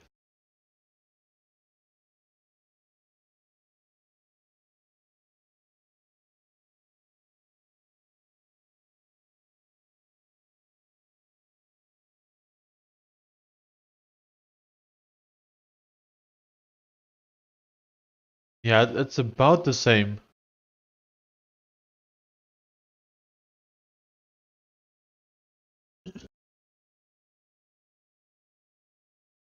Me, it doesn't feel like there's a difference. Let's make a new folder here. Portable. Roselt Calculator.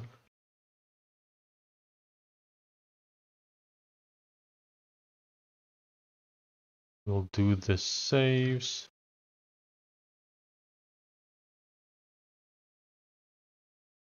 I want to quickly test this on Windows. So I'm just gonna do that.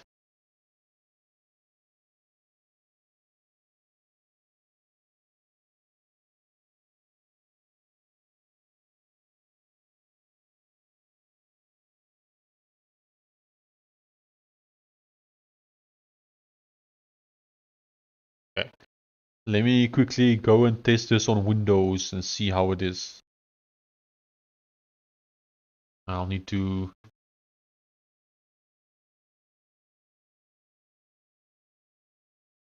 copy that.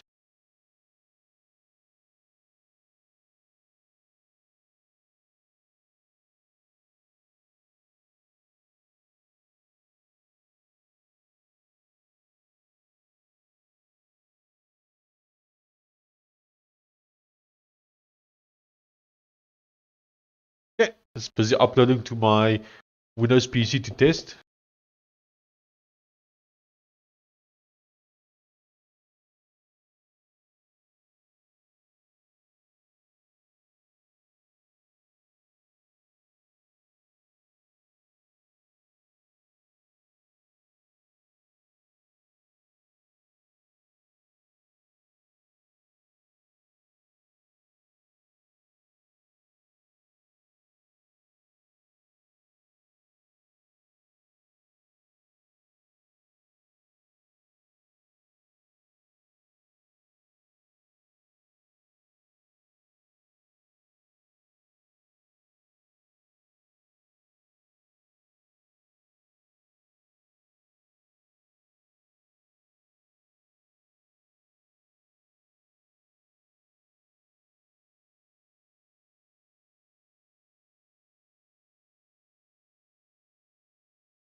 Okay, I am back.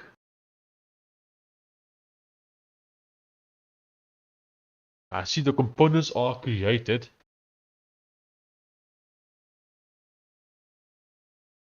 Let's stop this. Also, I want the whole website to run from index.html.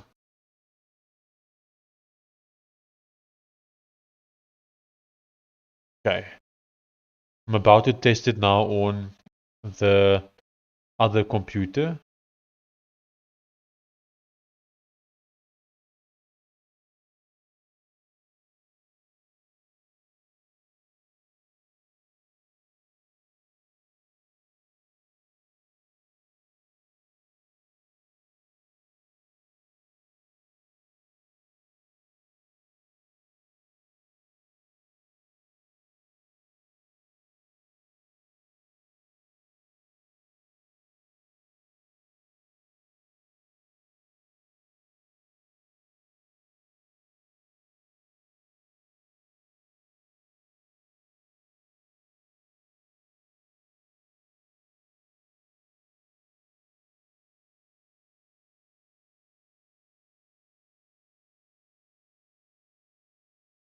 Okay, so testing this a bit on Windows now. The unpacked one does feel faster on Windows, like noticeably faster. Not by like super much, but definitely faster.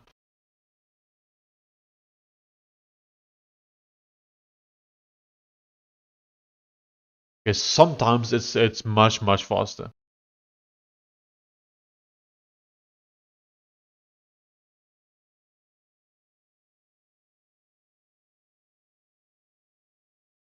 So I think because of that, I think we will need to ship the unpacked version.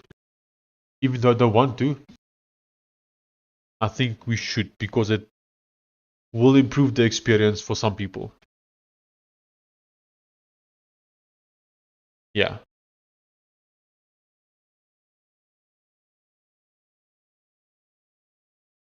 Unfortunately.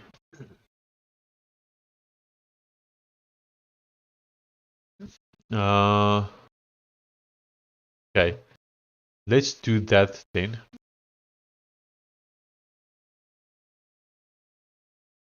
So we still have not published a new version, like a announcement post. We still need to do an announcement post. So I think let's first do that announcement post, which we haven't done yet. I'll come in here. Someone's calling me.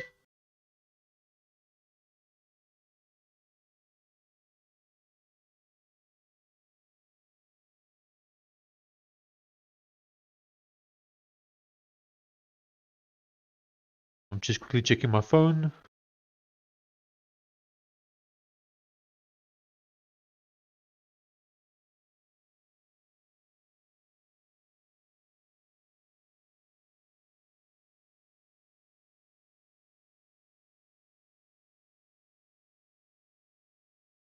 Okay.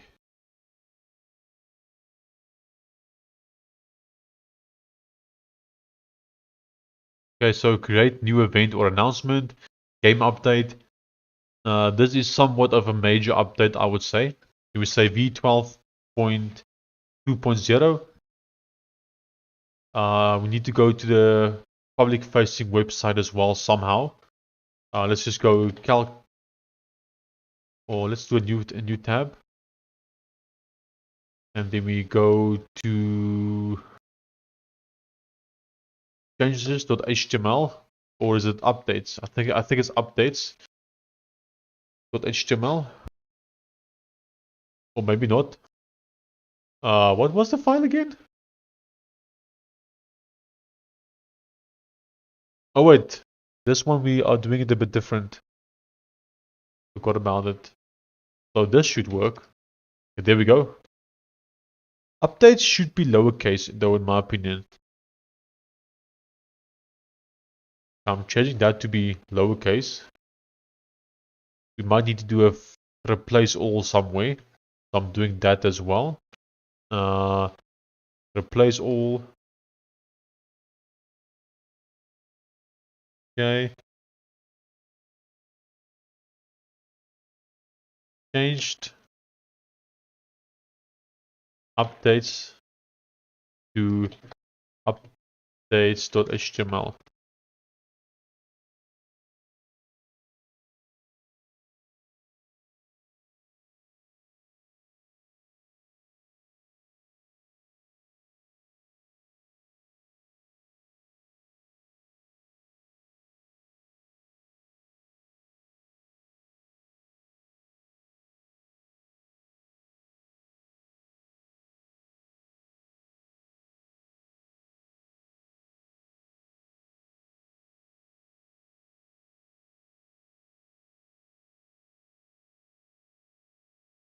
I'll be right back. I'm gonna play a video for my son here. Then he can watch some shows while we code. Are you okay?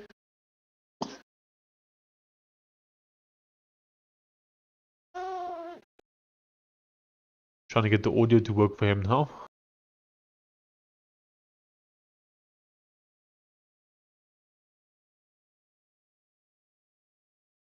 there we go. He likes to watch this show. Like a show about spiders and ants and grasshoppers and things like that. Like animated stuff. He likes that quite a bit.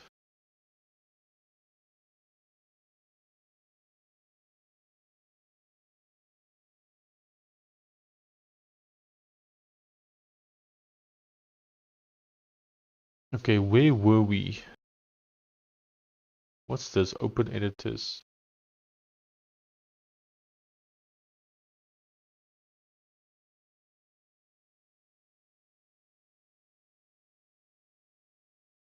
Okay. I lost my train of thought a bit here. That's okay. Update the header navigation to generate links dynamically from discovered pages. No. Add a small loading indicator or 404 page template. Let's just see what it looks like. Okay, currently it doesn't load.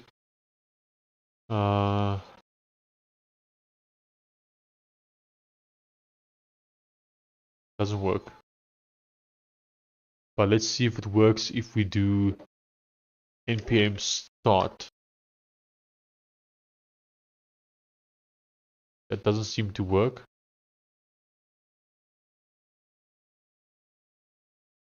Let's make a new terminal. npm start. Okay, there we go. Looks like it's running. Is it working though? That's the real question.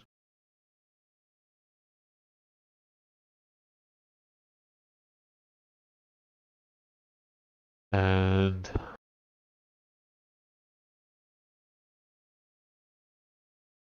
okay. Okay, see we have app image, Windows and Flatpak versions. That's looking good. Looking good.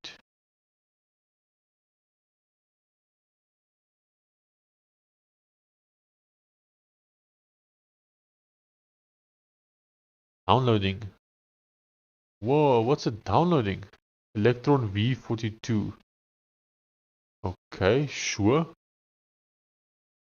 We'll give it some time to download whatever it's downloading.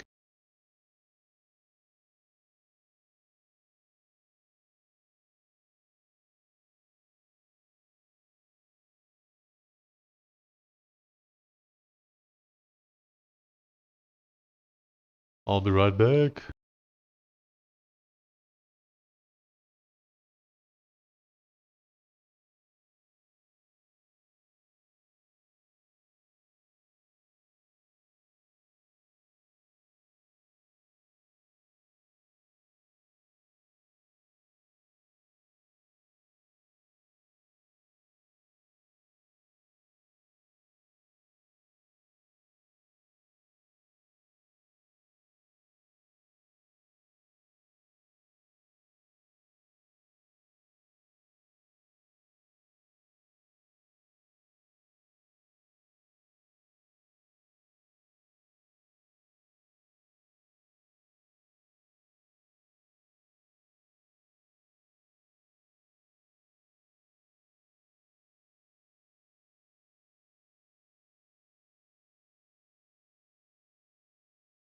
I'm back.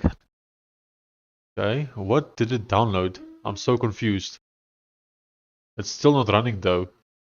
npm start. Okay, we have some errors. Downloading Electron binary, why? I just want to run my website, that's it. Give me 1 second.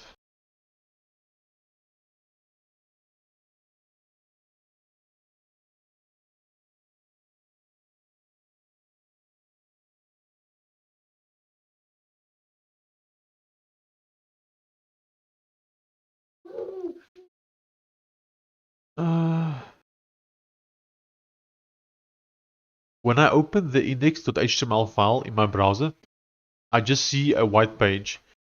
It doesn't seem like it's actually opening or working.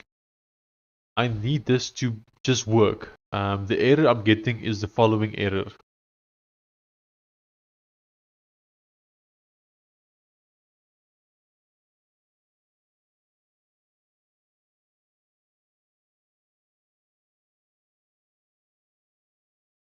Okay, where did I put that error? There we go.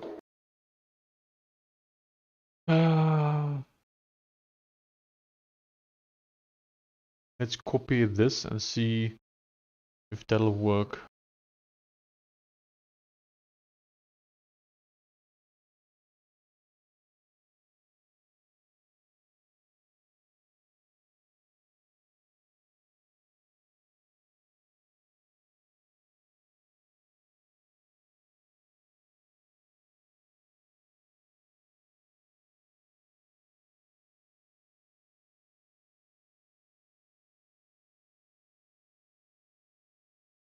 Yeah, so far I don't like Electron Forge. It doesn't really give me what I want. I thought it would give me what I want. Doesn't seem like it, but we'll see. It might still prove me wrong. Okay, what did we want to do on the calculator? Oh yes, make the announcement post. Now I remember.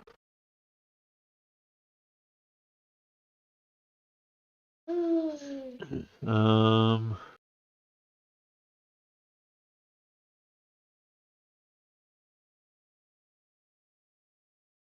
please look at the attached change log and then fill in the fields on the attached tab. I need you to fill in the title, summary, and description for me.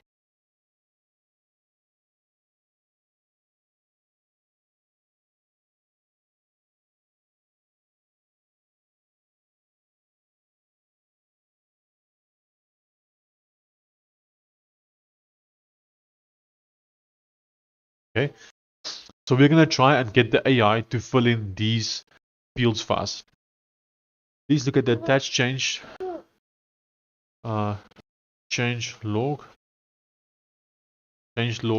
image, change log, and look and then fill in the fields on the attached tab. I need you to fill in the title, summary, and description for me. Okay, let's see if the AI is able to do that for us.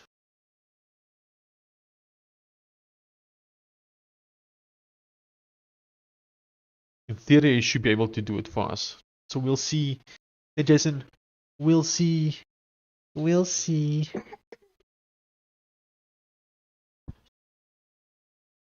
My son's name is Jason, like the JSON data format.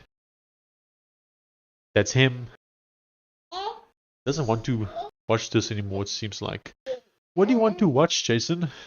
Eh? What do you want to do? What do you want to do? What's the matter? Let's see if I can find him something better to watch. Maybe you want to see this. What's that? Some ice cream. Ice cream, ice cream. We all scream for ice cream.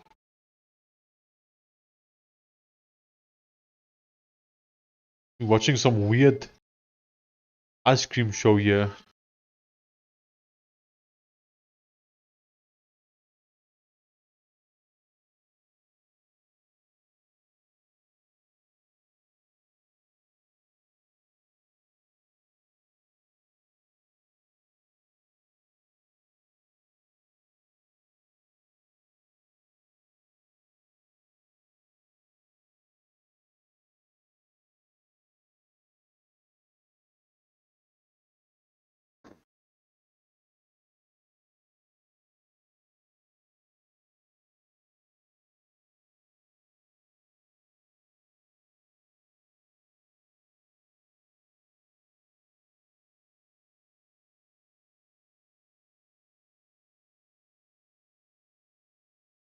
Okay, I'll modify index to use relative paths Create path manifest files, clean up the HTML pages, and update routed to provide a wide-aware implementation with a file fallback using the manifests.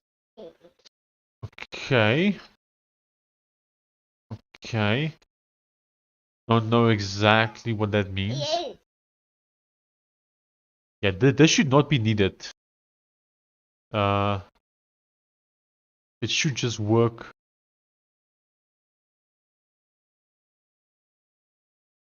Oh, this is the issue. It was using modules.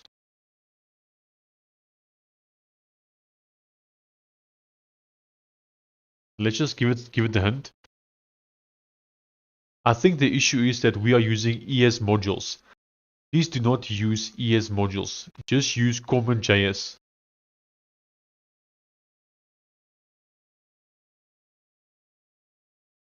Let's send that to the AI. Failed to move item to trash. Okay, where is that item? I don't even see that item. Where is it? Manifest. Bro, am I blind? Why do I not see it? Manifest right here. Okay. That one we can delete. This one we can also delete.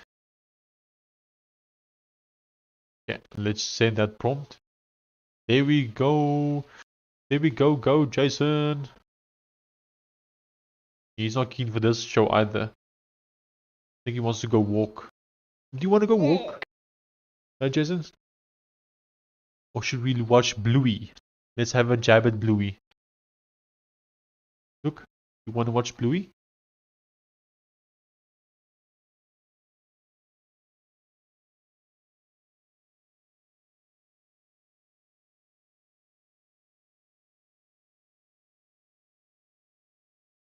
He has his own mouse as well. Hey Astro, I'm busy using AI to study for my English paper 2 exam on Wednesday. Nice. And he's saying hello to you, Mr. Jason. Wow.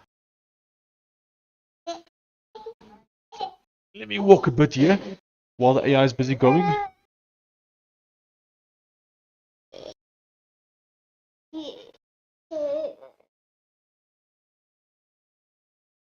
He just woke up, so I don't think he wants to sit.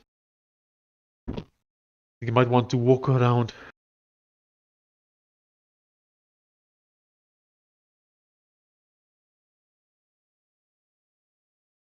And then we got Bluey showing here on the left side.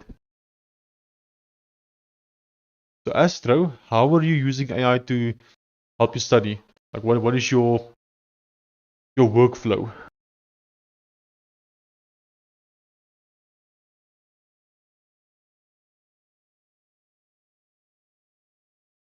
Don't give Jason Bluey, man. It's going to brainwash him. You must show him the documentation World War II, man.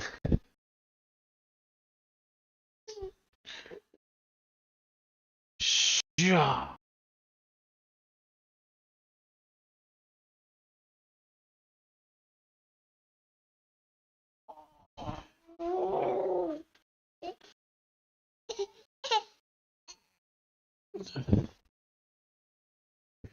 I don't think he knows what he wants either.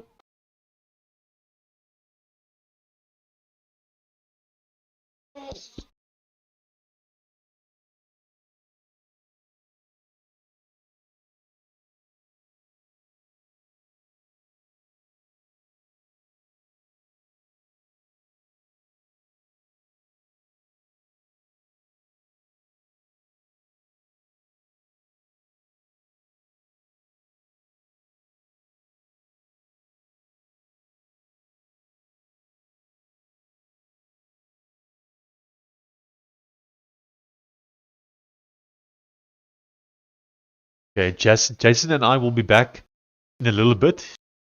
He wants to open and close the door a few times. And then I think we'll be back.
I have a drama I need to study on, but I don't want to summarize it myself. I see, I see. Steph is always keeping me company. You can see, he's number one. Jason is going to be the next Sean 2.0 update. About time we needed a new code gunman. What no?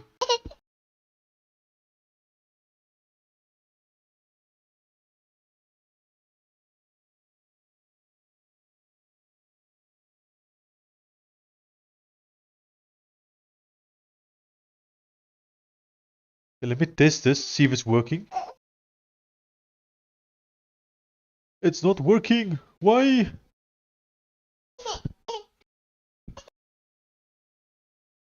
I'm gonna have to walk with him a bit here, I think.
Yeah, the XP is a bit confusing.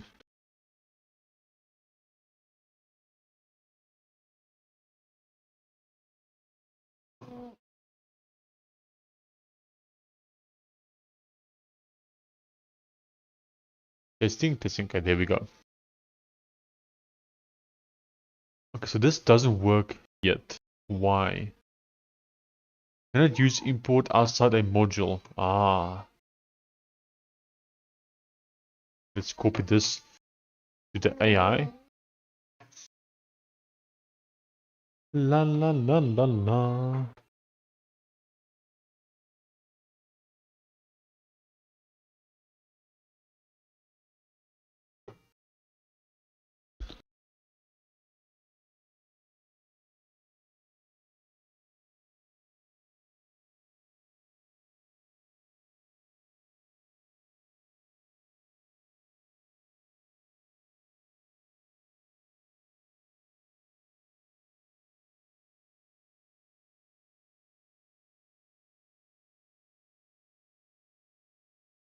Hey, Kimi!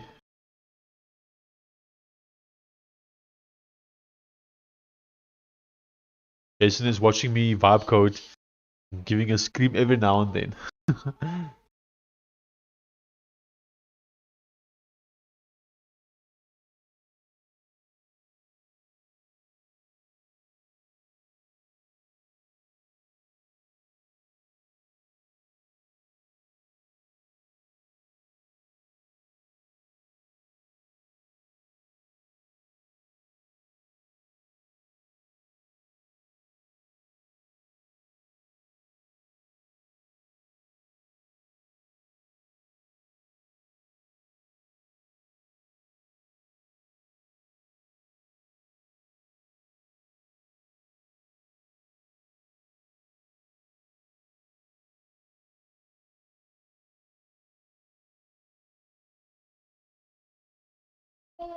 He does indeed.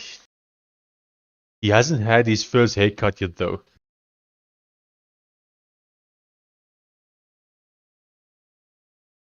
Now he's just chilling here on the ground. It looks like this finished. Ah, there we go. It's rendering. No errors. Okay, that's good.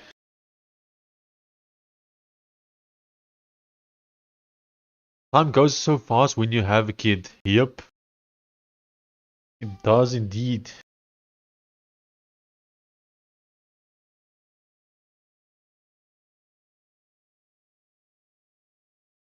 Ah, that's so... Oh, it's bugging out a little bit. Well, now it's broken.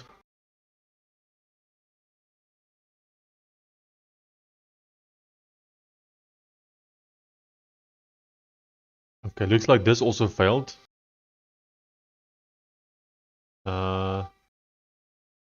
Hello?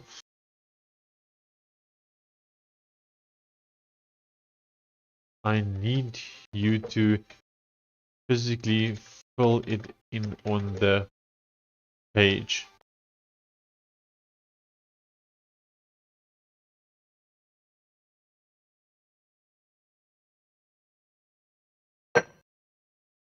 Cool. I just got a fright. He's playing with the glass here. Doesn't like that I took it.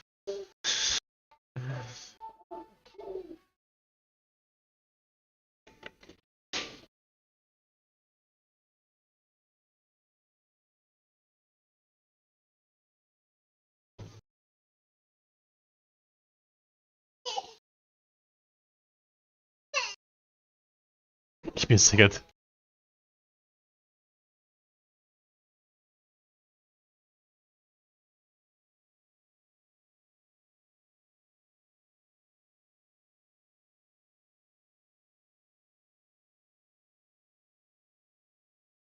Gave him some water. Now he's happy again.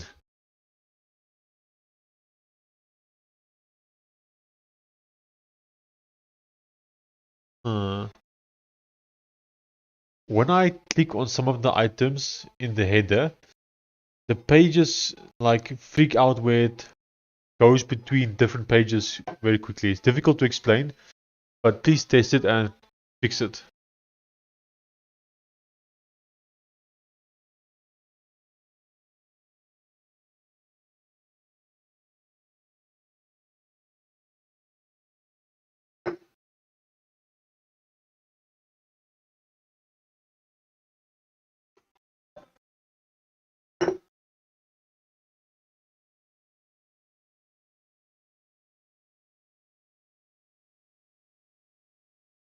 The whole floor here is now wet.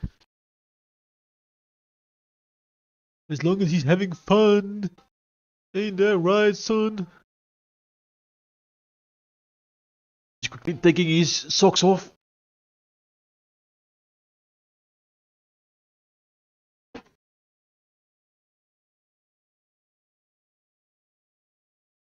Ah, there we go. Because so it finally filled in the actual information for us.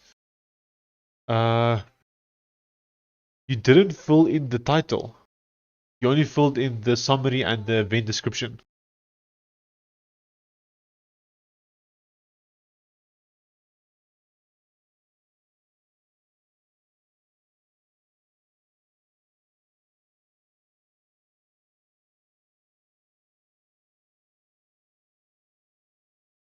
Will be around the sea. I'm singing to the song. We're basically listening to this. Super simple songs. I'll play a short clip. Oh, it's not playing through OBS for some reason. Oh well.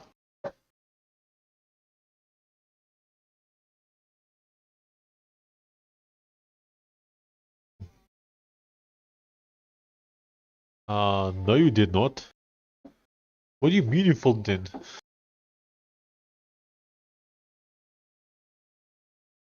Stop capping, bro. Ah. No, why did you change my title? Don't change my title. Just fill in a subtitle.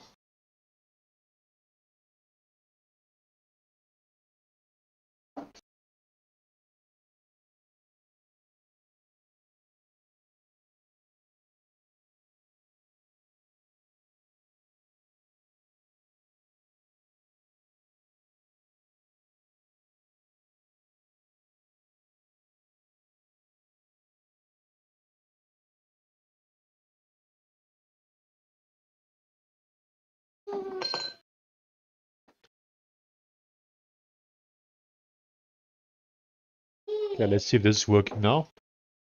No, it's still bugging out.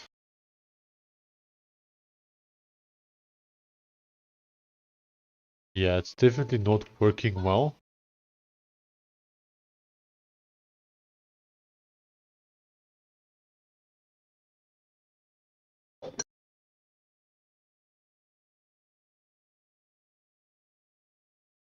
So why? What's actually happening here?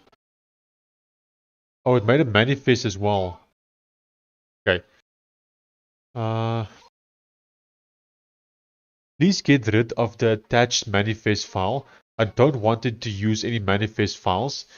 It should just dynamically look through the pages folder and use the page names for the routing. Because when I add a new page, I don't want to be updating the manifest file. It should all just work automatically.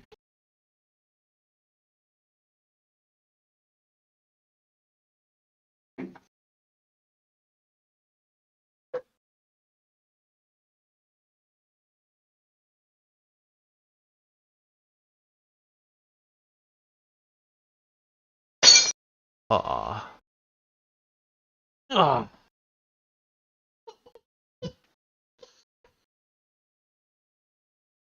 I'll be right back.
Okay, I'm back.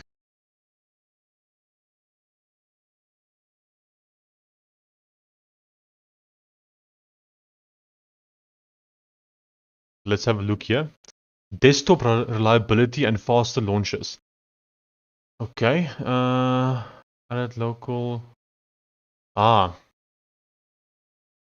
the one important thing that I think should be mentioned in the title and summary is the Steam Cloud support that was added.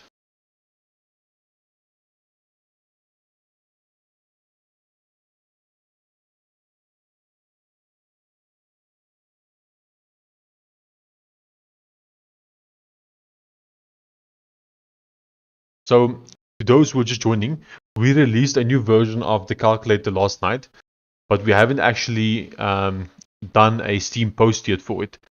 So that's what we are doing now, just doing a Steam post. And then on this website, we are just testing out Electron Forge, which is a library for building Electron apps.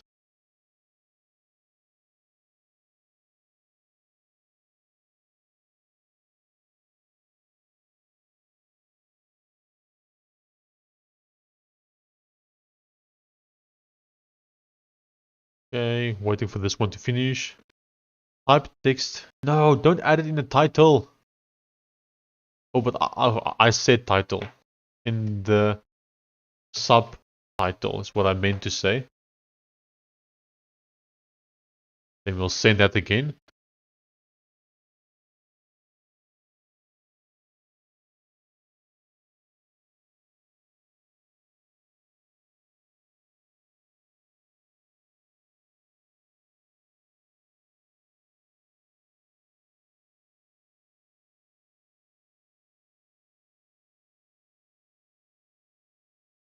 While that's busy, I'll be right back.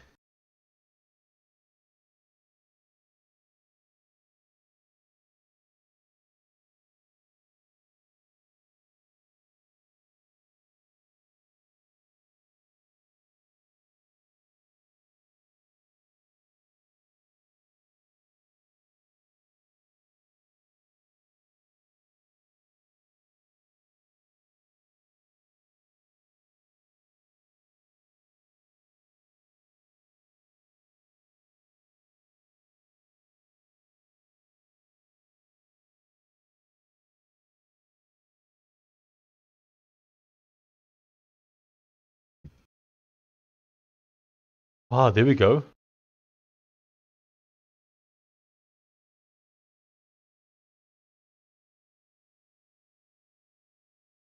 I don't like how we phrase the subtitle. Please rewrite the subtitle. Maybe also the summary. I think it should start off with the Steam Cloud Save support, and then the rest you can add afterwards.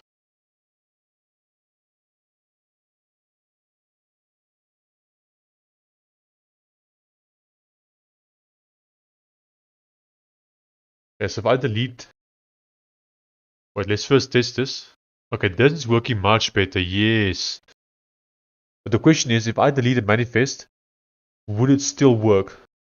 Because that's actually what we are trying to do here.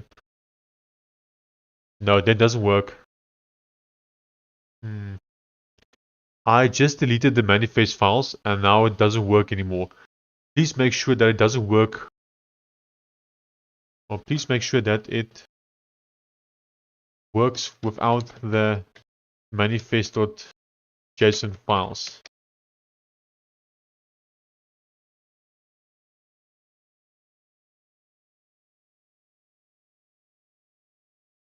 Okay, package.json.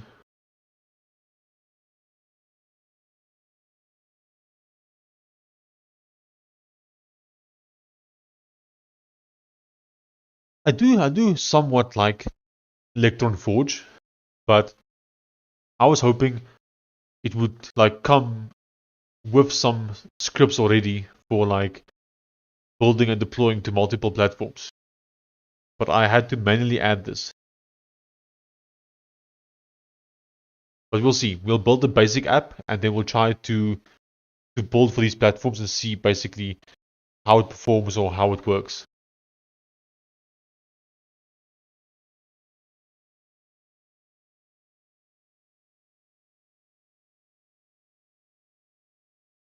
Team Cloud Save support, stability improvements, okay. Stability improvements, faster launches, and portable friendly settings. Okay, Team Cloud Save support, portable friendly settings, and faster, more stable launches. Restores. The app now restores Windows state, reduces startup flash, and fixes. Okay, wait, hold on. I don't like how the summary is worded. Please change that to be something different. Hey Serenity, how are you doing?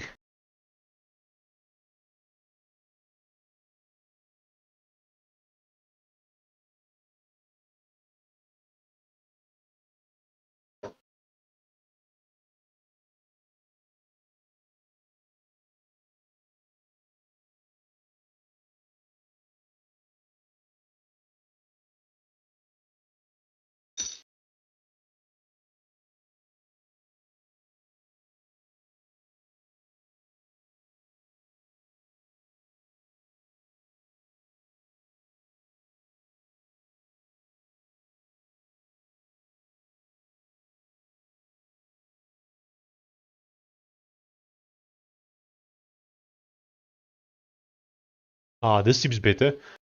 Oh wait, no, I'm reading the wrong thing. It must still change the summary. It has not.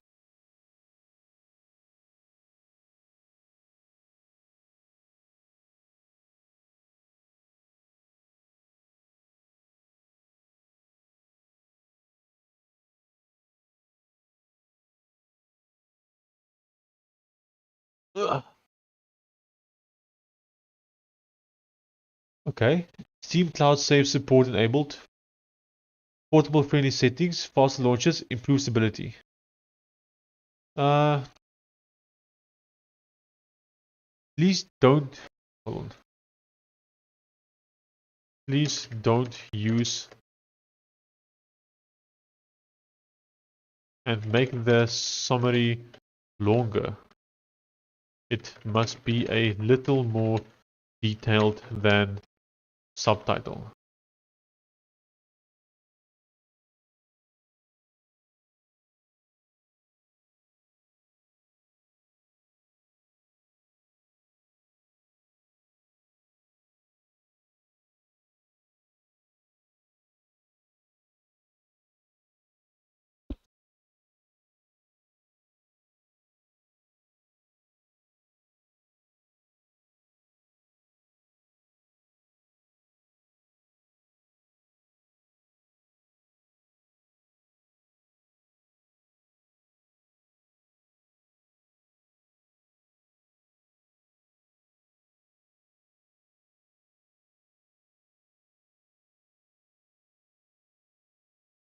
You guys should be able to hear me still. I'm not too far away, but I'm quickly busy.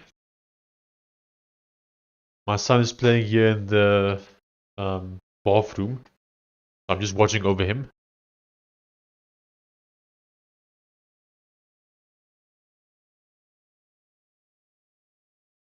He likes to like open and close the laundry bin. So he's busy opening and closing the bin the whole time.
Testing, testing, testing, testing, testing, testing.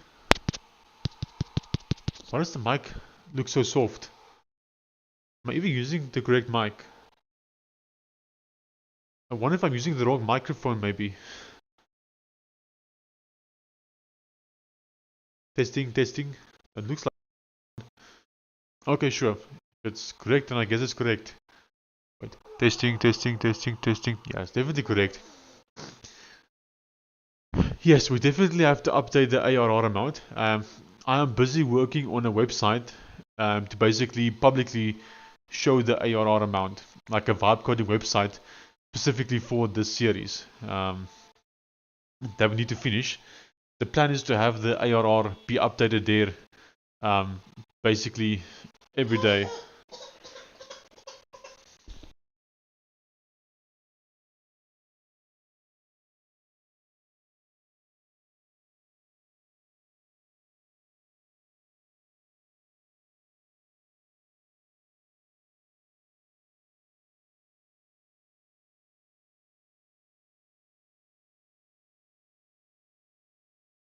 You spend 3 hours customizing Firefox. How? How does one spend 3 hours customizing Firefox?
Yeah, Jazz is a little bit upset. I think he's hungry. So I brought him some food now. Let's see if it helps.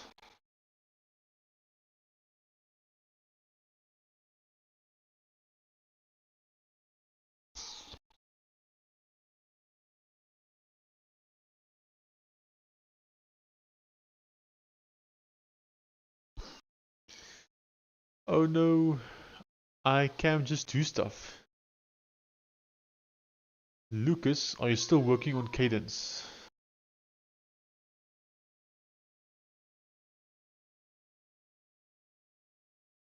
No, I don't want any files that mention the components or pages, so I don't want this autocomponents.js or autopages.js.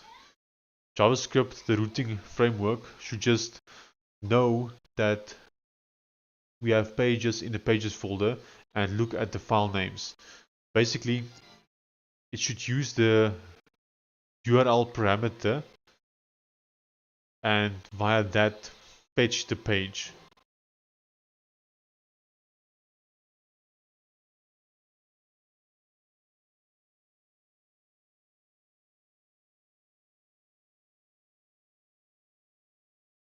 Okay. Steam Cloud saves and settings now sync across devices.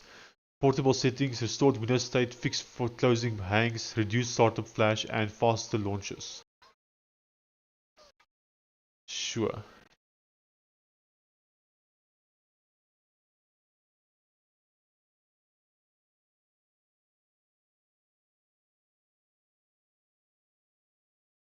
I don't really like the way this is written, but I'm gonna post it anyway because we do need to post something.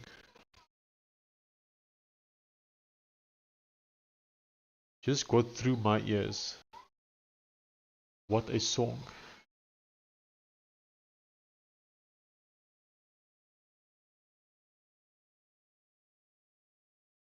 This is new. I don't think this was here, was it? Cover image. Do I have to do that?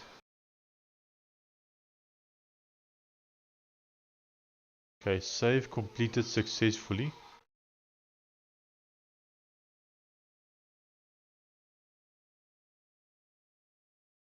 It doesn't seem like I have to do it.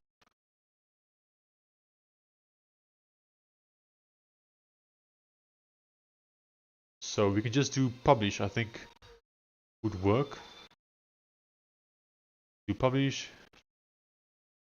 Oh, we can't do a major one without at least an English cover. So we have to do that. So let's change it. I don't want it to be a major one then. Okay, where do I change it? I think we might have missed the mark.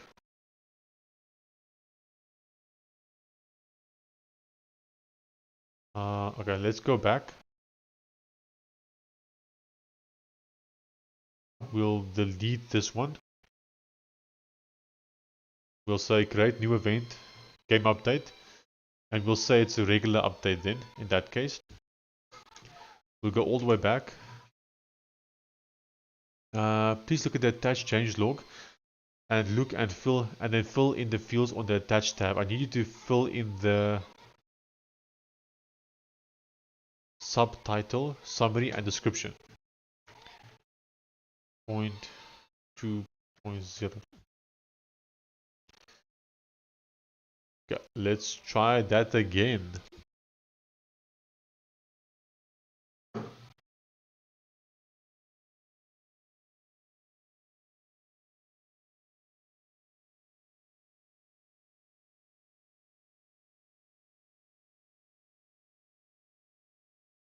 I think I'm missing something, but what the hell are you guys talking about?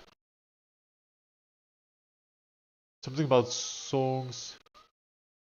I have no idea.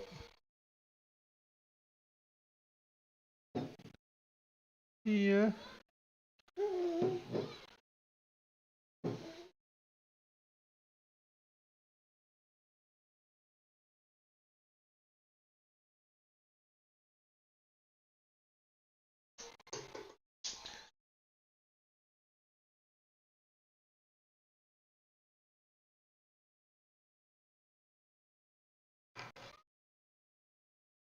I wanted to share a song with you guys. Oh, I see. But YouTube is blocking it. I see. That sucks. Damn YouTube. So in the YouTube backend, I'm able to make it stricter, but I can't really loosen it. Don't know what it means to make it stricter. What's the options here? I can't change it while the stream is live. Sean, what is the actual ARR? It's about the same as what's currently listed on the thumbnail, roughly around 2,250. I'll need to go check the exact amount, but that is roughly what it is. Negative 2,250. But yeah, I'll need to go check to get the exact amount. Because we have done some sales now with the calculator already. Yeah, people did buy the calculator, but I have also spent some more money in the meantime. Because I bought two new domains and hosting for Gravepedia and Genipedia. Don't worry, Serenity, there's no obligation to ever buy it. That's why there's also a free version available. Or almost available. We still have to release it, but we are working on a Flatpak and app image one that will most likely be free on FlatHub. That would be very cool, Serenity, but like I said, there's no obligation.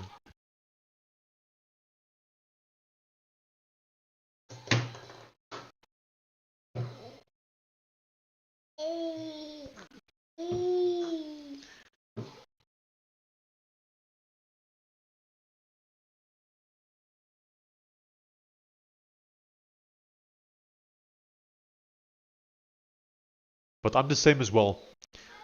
I've bought so many games and stuff on Steam with no intention of ever using it. I'm just buying it to support the developer. Like you guys can see how much games I have on Steam. I will show it. The text might be a bit small, so I'll take a screenshot. There you can see my amount of games. It's not just games, it's also apps and stuff, but yeah. So I'm the same. I often buy stuff without ever having the intention to actually play it or use it.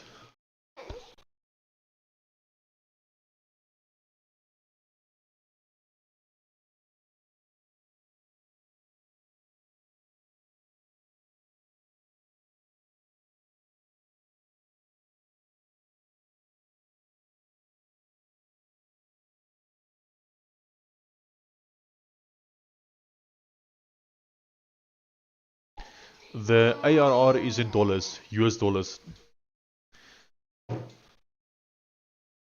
So it's negative $2,250.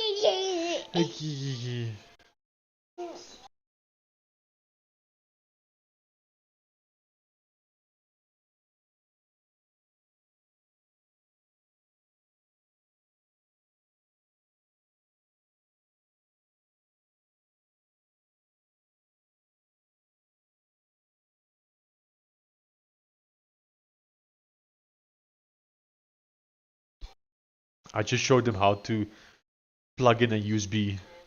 Plugging it in, plugging it out, plugging in, plugging out. He seems to like that.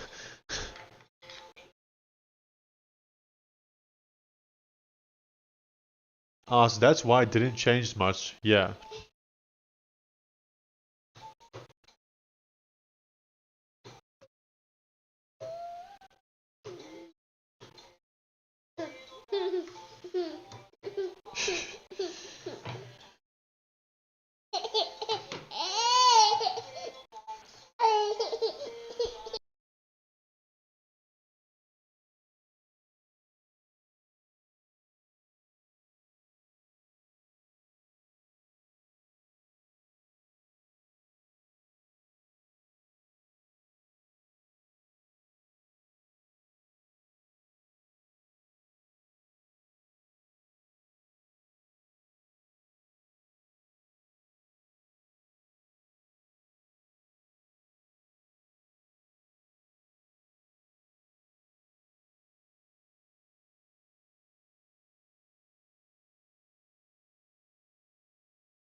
It just went out of my update page. What the hell? What the hell, man? Okay, I'm gonna stop that. I'm gonna try again. It's clearly struggling a bit here. We'll give it a chance again.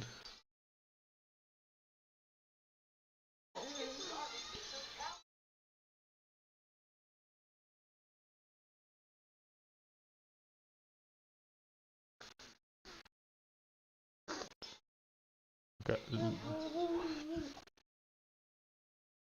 So I'm deleting these auto files. Let's make sure it didn't hardcode anywhere. So I go home. Okay, my home might not be a good one. Oh, wait, hold on. 9, 10, 11, 12, 13. He's counting. Not well, but he's counting. 18.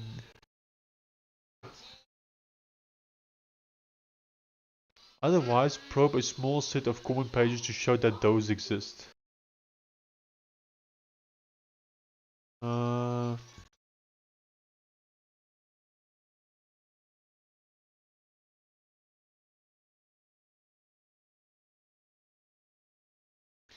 Just quickly, the pages in the header should be static. It must always be home, about, and contact.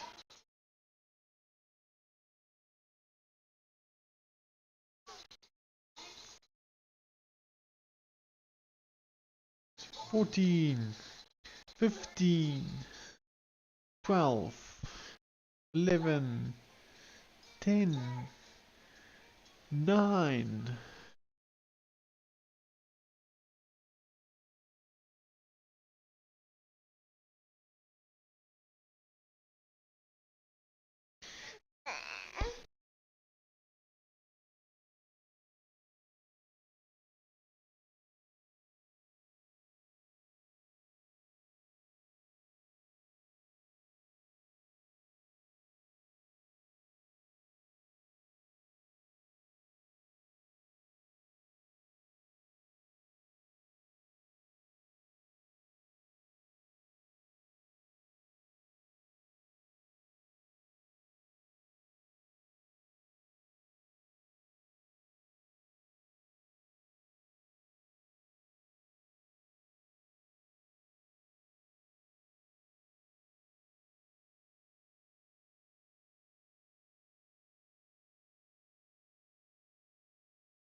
Oh, no way. Did it save it as well? I didn't even tell it to save. I just told it to enter the details. That's fine. Okay. Let's see what it says. Or what it entered at least. Okay. Desktop reliability and faster launches. Okay. We definitely need to mention Steam Cloud Save support that was added. I think it's important to mention that in the subtitle and summary.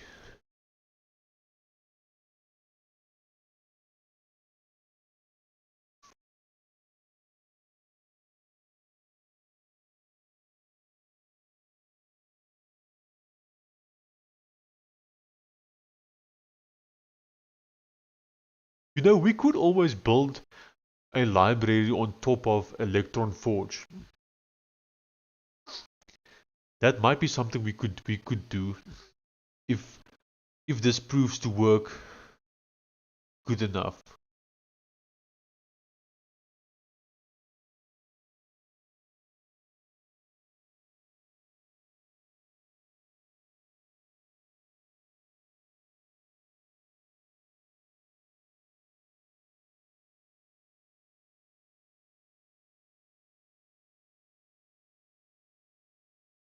Then maybe we could build like some kind of AI library, one that works well with prompting AI and vibe coding. Then I could like scrap my Roselt.js because Roselt.js was actually more written. Well, I'm trying to write it more for people actually coding, uh, with the hopes that it works well with AI. But maybe we should build an AI first library. Now that I think about it,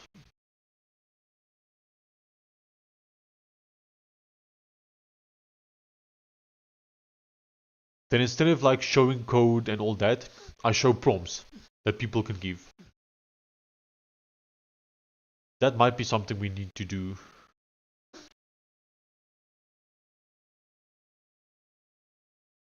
I'm gonna think about it. I don't have a solution just yet.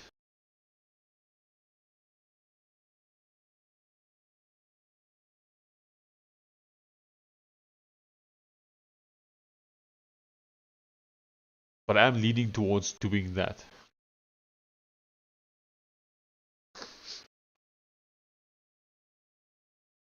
Okay, desktop reliability, Steam Cloud saves, and faster launches. A steadier desktop app with Steam Cloud saves and faster launches. Portable settings, restored Windows state, fewer startup flashes, and reduced install size. Oh, why did it add HTML in here? That's okay, because we have a copy button that we can use. Which doesn't work well, it seems.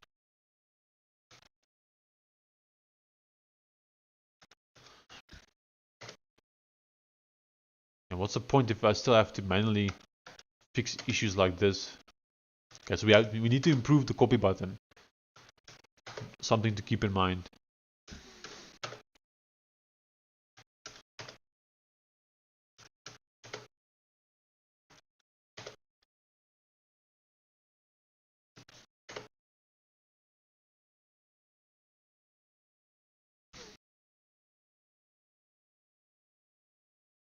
Oh, we could have imported HTML. I didn't see that.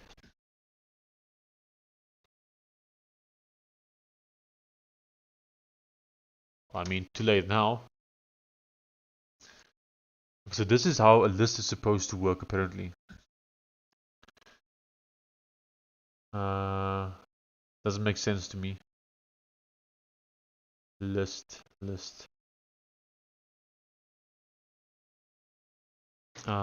Test. Let's preview. Oh, I see. This does look better. Okay, let's copy paste it over to that one.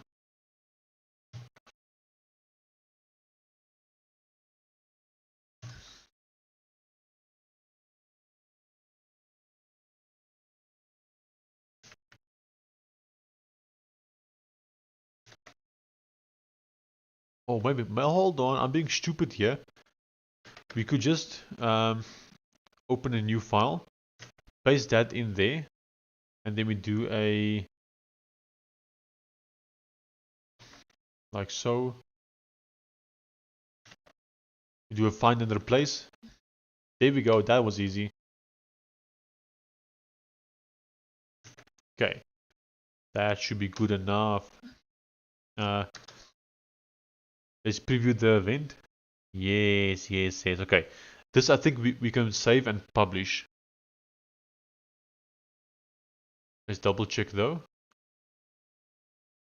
Okay, I'm happy with this. Let's say publish. Okay, publish. An event of type regular. Oh no, so this one also needs a cover photo. Why?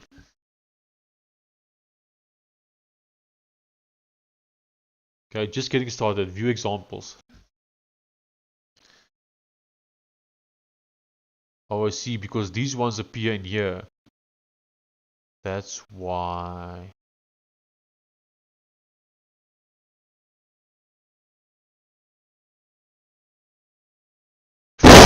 Okay. You might need to get AI to make us one then, I think.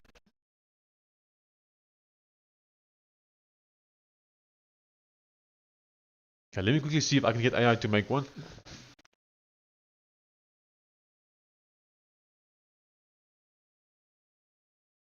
Okay, I need to get the logo first. Let's find the logo assets, logos. Then we need to find the dark logo. This one. Copy.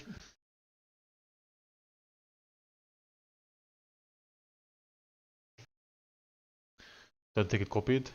Copy. Sean jump scared me when he blew into his mic. Sorry, bro.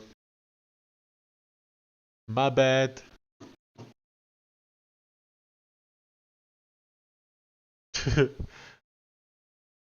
Yeah, my mic isn't that great in terms of like cancelling out those noises.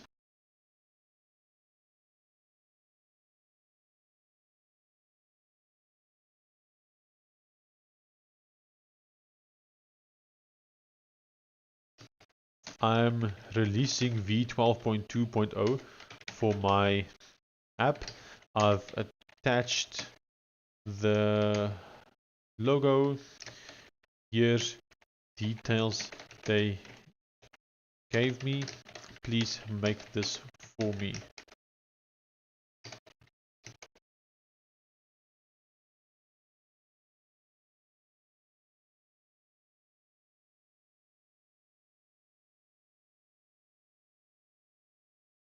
Well, if I need to put a logo regardless, then I guess we might as well make it a major update, right? Because it is kind of a major update. Like we added Mac OS support, which we didn't have. We fixed a few issues. Cliff, would you consider this a major update, or would it be just a regular update? Because it says here, if I choose regular update, most appropriate for normal feature updates that typically occur weekly or monthly. I don't think this is the kind of update that would appear weekly or monthly, you know? Or is it? I don't know. Oh, this is really nice. Wow. Look at what the AI made for us. Well, I gotta save this. New folder, updates. This is actually really nice. Uh, I'll show it shortly. Hello, why isn't it copying? Copy image. Look at that. That's the image it made for us. That's sick.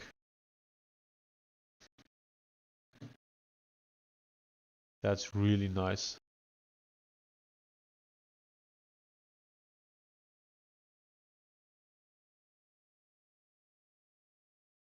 The image you have selected is too small for this image type. It must be at least... No way! No way! Open image resizer. Okay, hold on. The exact resolution must be 800. Oh no, it says something else here.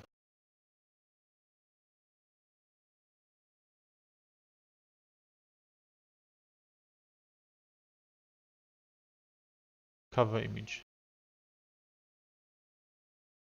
Yeah, it must be exactly 800 times 450.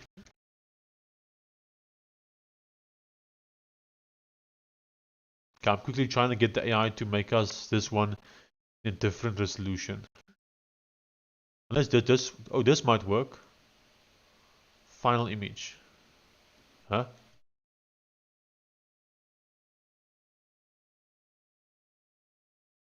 Oh, well, I guess that would work.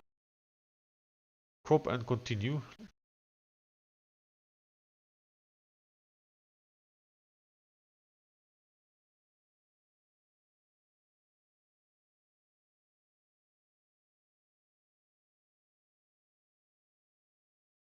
Come on, pending, pending, pending.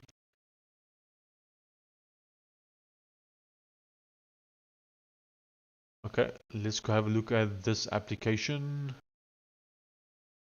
Ah, that's very cool. Okay. I'm starting to like the structure that we have here. I'm just not fully happy with the building yet, but we'll test it out shortly. Let's do a commit here. Test for Electron Forge. We'll commit that. Please do builds for all the platforms now. And then we see what we get here. This is still pending apparently. Don't know why it's still pending. Okay, we are almost done. Just need this to finish. This updates. Looks really nice actually. Can't wait to see this in Steam. That'll be sick. Ah, there we go. No, wait. I mischecked.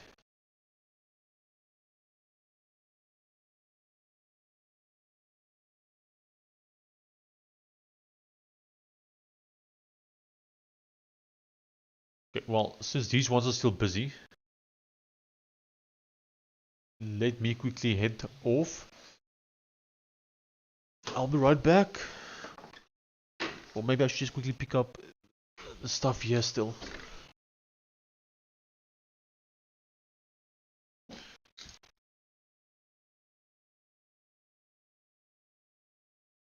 Jason broke a glass here earlier, so I'm busy picking up the glass pieces.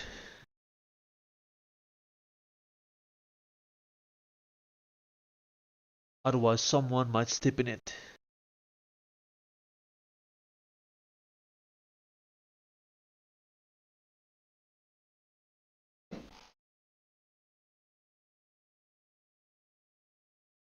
Still pending. Why is pending so long? What's there to be pending about?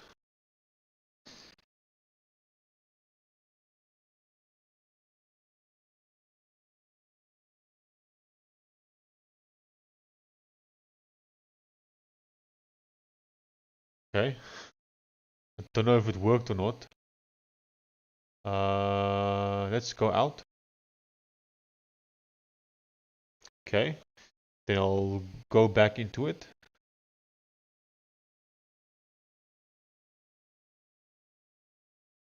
Okay, so it didn't actually work. Okay, so we can find the previously uploaded one. Click on it. Okay. Still pending for some reason.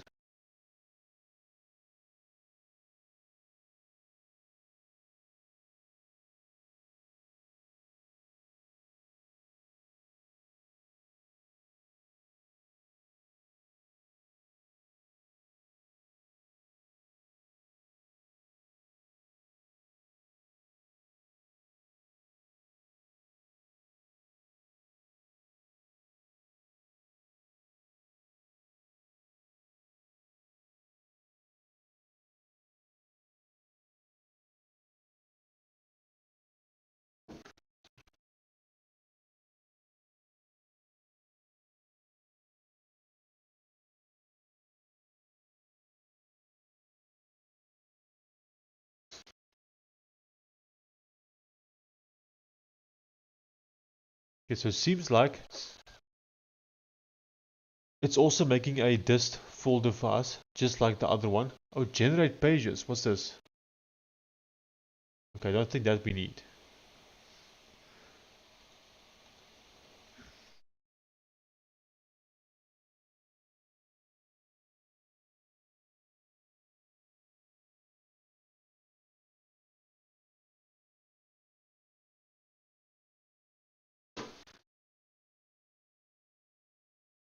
I'll be back.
Sorry guys, I know I keep coming and going, but I'm busy here with the baby and house chores and stuff like that. That's life, you know. Okay, Win Unpacked, Linux Unpacked. So we got two versions here, as well as the Flatpak one. It seems like. Okay, let's ask a question.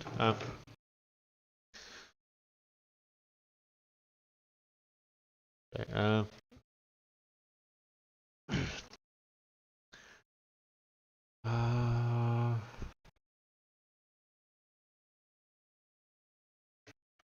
where exactly is the .app image file and the .flatpak file?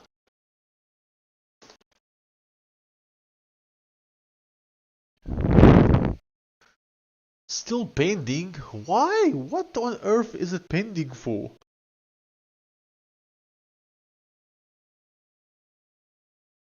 It might be faster to tell AI to do it. V12.2.0. Copy path. Please make a version of this image in the following resolution. Okay, and then we paste that in there. Okay, let's see if AI can do it faster than what Valve can do with this pending. Are you working on releasing the calc on Flatpak? I am indeed. So you'll see here, if I go to, where's it? Where's that? Trying to find, oh, this. You'll see if I go to the dist folder here on the left hand side, you'll see we have an Android version, we have an app image, we have a Flatpak, we have a Mac OS, and a Windows. And so if I go into Flatpak, you'll see we have a Flatpak version right here. So I'll show it to you quickly. If I were to double click on this Flatpak version, then nothing happens for some reason. Give me a second. Okay, looks like we might have broken it. It did work at some point. Oh, okay, here we go. Did you see here, Serenity? Roselt Calculator opening in KDE Discover. Ta-da! Now, it's not published yet, so you can't see it. At least I hope it's not published yet, because I did not intend to publish it just yet. So it shouldn't be there. This should only be for me, I think. But yeah, so we are definitely working on it. I don't know yet exactly when it will actually be like ready and published, but we are working on it.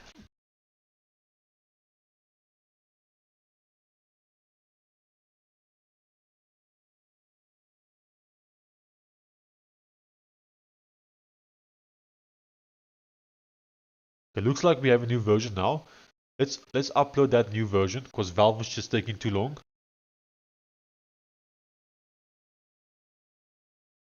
Let's close both these ones.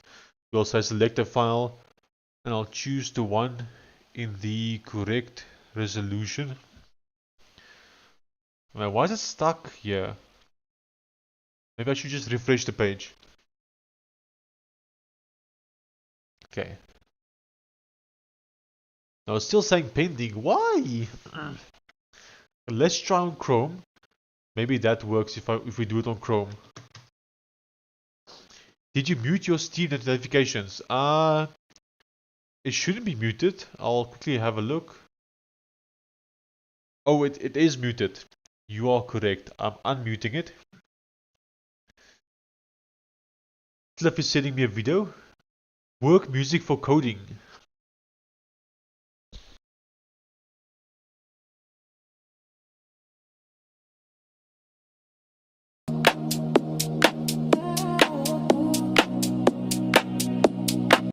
The question is though, am I allowed to use this? That's my only issue with like choosing music. If I don't know if I'm actually allowed to use it.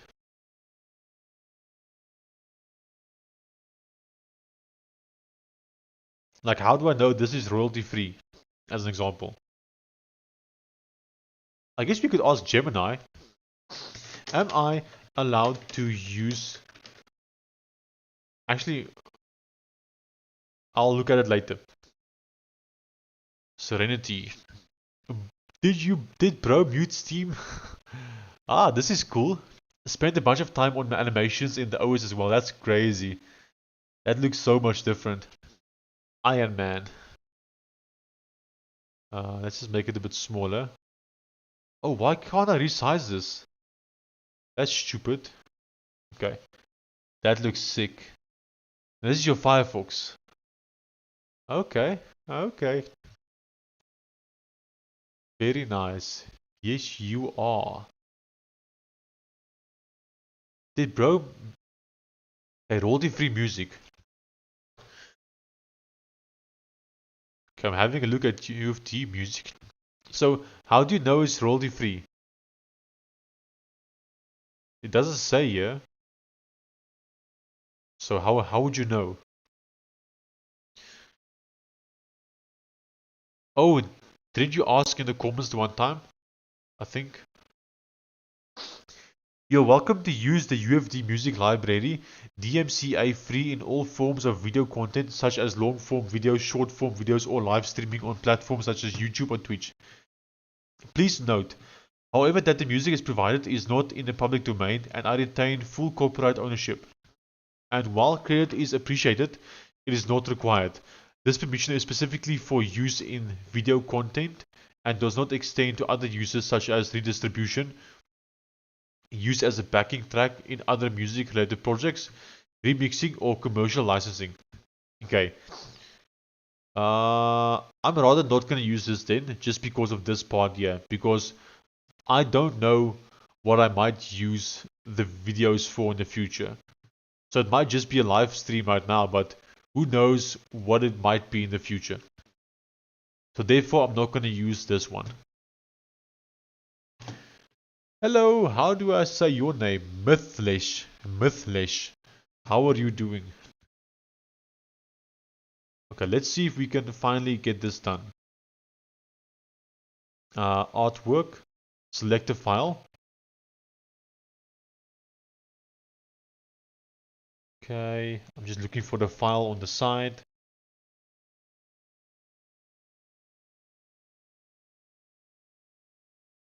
Why is it pending though? I'm confused. I'm confused as to why it says pending.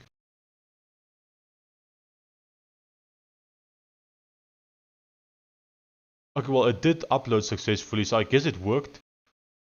Fine. Okay, save. Preview event. Okay. Nice, nice, nice. Maybe we should make a... Let's just quickly look here. Header image. Okay, I need to make one more thing here.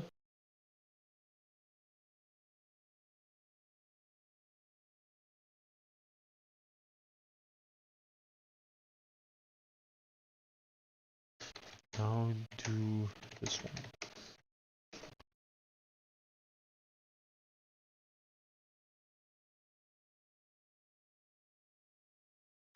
Mythlish, is this your first time joining the chat? Is it your first time watching? So I don't think I recognize your name, but I mean I could be wrong. Maybe you have been here.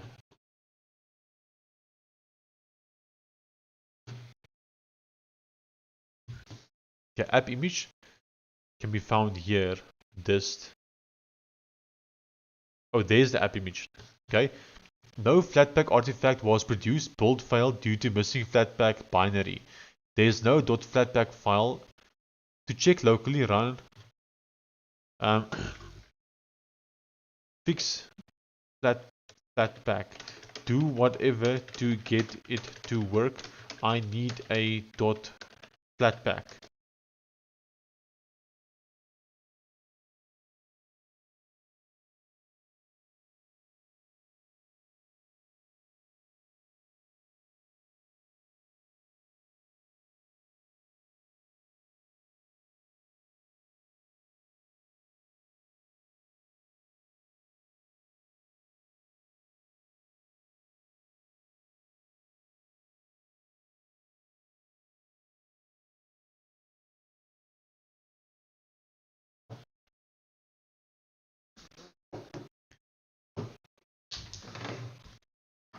I'll do another prompt here.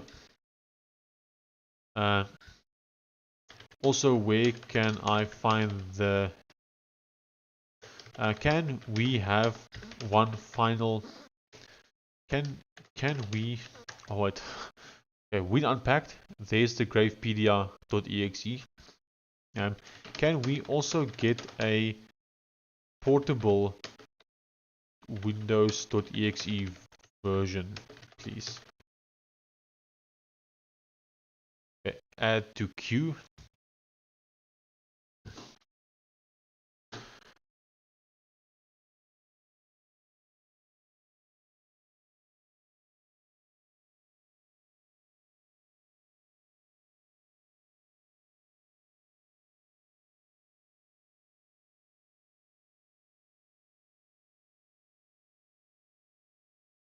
What do you mean sign into GitHub? I'll create a GitHub Actions workflow that installs Flatpak tools on the boot runners I don't want that. I want to let it do it locally.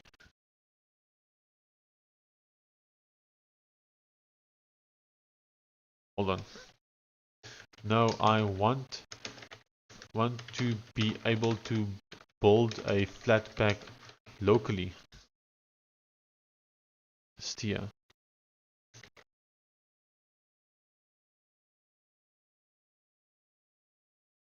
Are we lagging? YouTube is telling me that I'm lagging. Oh yeah, it does seem like we are lagging a little bit. But it's fine for now as well, I think.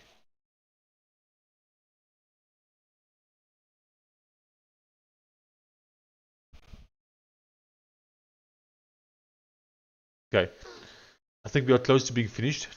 We just, or I just generated a header now for it. So I'm going to come back to the calculator.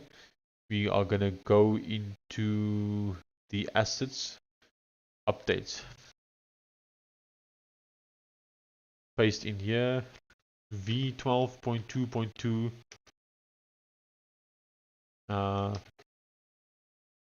header.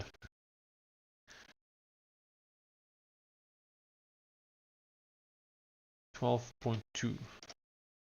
That's also pretty cool. Let's see if we can test it now. So select a file.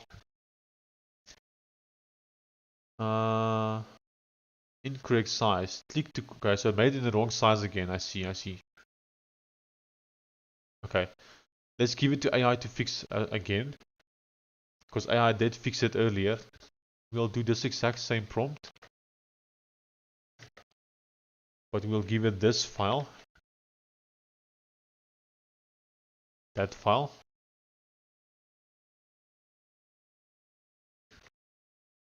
Okay, and then we need to get the dimensions, which is this one. We paste that there and send. It looks like this finished.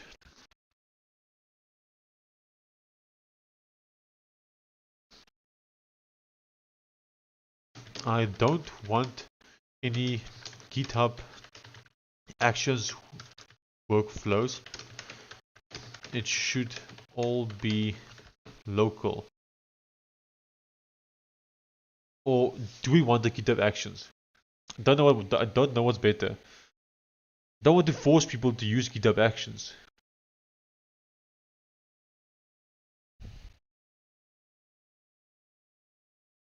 Yeah, I'm gonna let it be local for now. But maybe we add support for GitHub Actions later. But for now, just local.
Okay.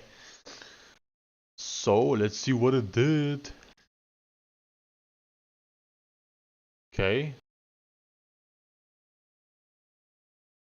I still don't see any Windows portable.exe or .flatpak. Where are they? Okay, looks like we got a new header. Let's test the header now. So here's the new header. I'll click upload. It's uploading. Success.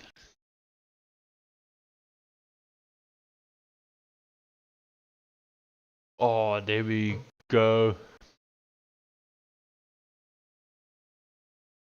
It's not perfect, but I think it's good enough. So if we go preview, that's how it will look. Yeah, I'm happy with that. It's not perfect again, but it does the job for now. Okay, so if I now do publish, okay. Optional locations.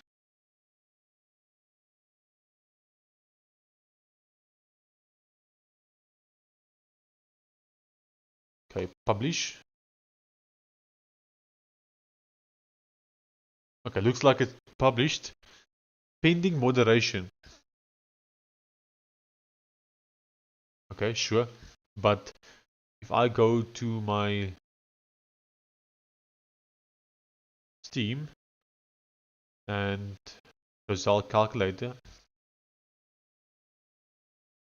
because it might need to be like accepted by them first before it will actually show, it seems like. If I go to store page, and then, oh no, here it is, v12.2.0 regular update. There we go, right up. Sweet. Now if I go to news, cool. So we have an issue. We still don't know if the Mac OS version actually works. We released a Mac OS version hoping it works, but we've actually not tested it because I don't have a MacBook to test. So it is still a bit unclear whether it actually works. I hope it works. But yeah, eventually I guess we'll find out.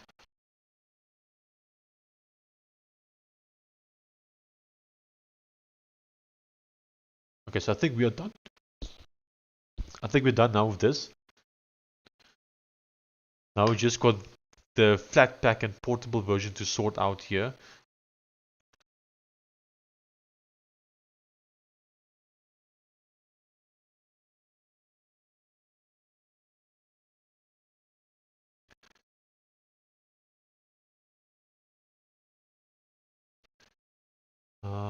I still don't see it though. What is it saying? Help you if you want, I can. I want you to run all of the commands and produce me a .flatpak and .exe portable version. Come on, what's it doing? Thumbs down.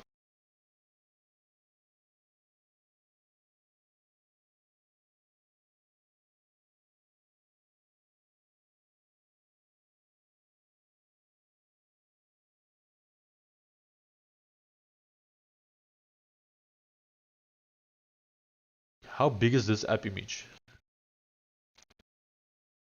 How can I find this? Open containing folder.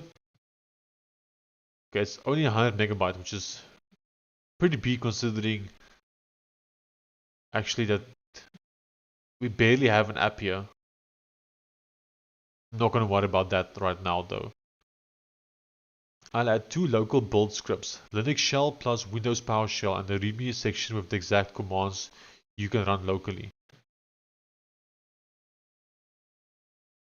Sure.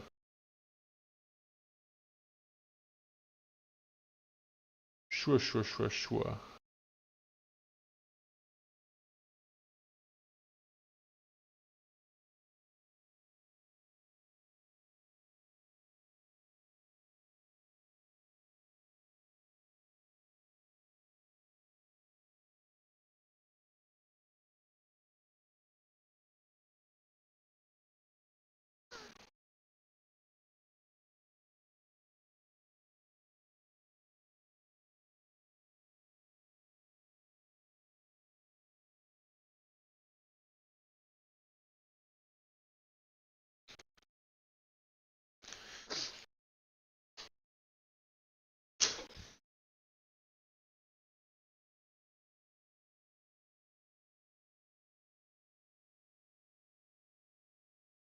I think these two we can probably delete because they were in the wrong format anyway.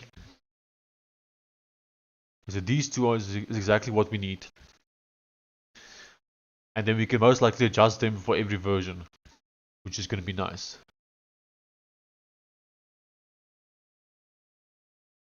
Okay, thumbs up for that. Thumbs up for that. Sweet. Okay. That will commit later. Okay, build tools is still busy going. Oh, it's adding stuff to my readme. Oh, don't change my readme. I'm not going to be happy if you change my readme.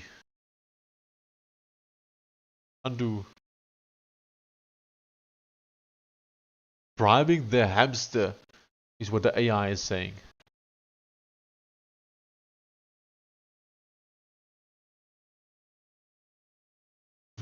Okay, if you want, I can now walk through running the script step by step in your terminal. Try to produce the portable exe by packing. Yeah, do both those things. Okay, I'll wait for that to finish. I'll be right back.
Hello, I'm back. Okay, let's have a look. I can guide you step by step while you run the Flatpak build commands on your machine. No thanks, I want you to run them for me.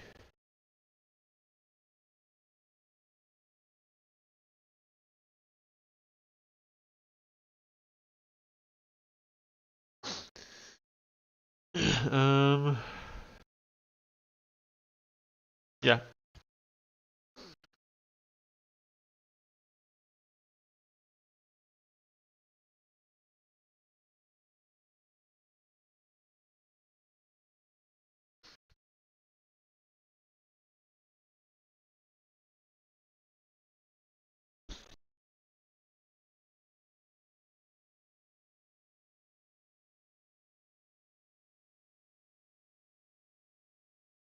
Maybe we should help it out a bit. I'll look at the calculator, how that Flatpak is being built. So scripts, yeah, package Flatpak.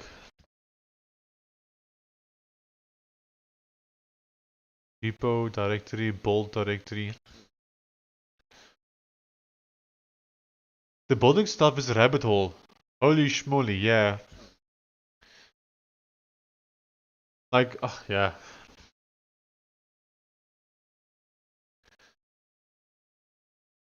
It is a bit of a rabbit hole.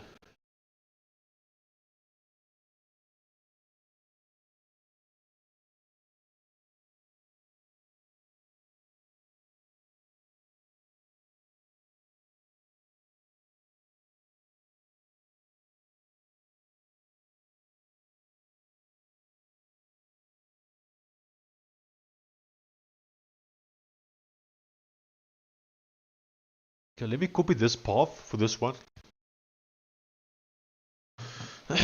Shall I guide you step by step to install the required tools? No, like I don't want to do this. Why does it keep wanting me to do it?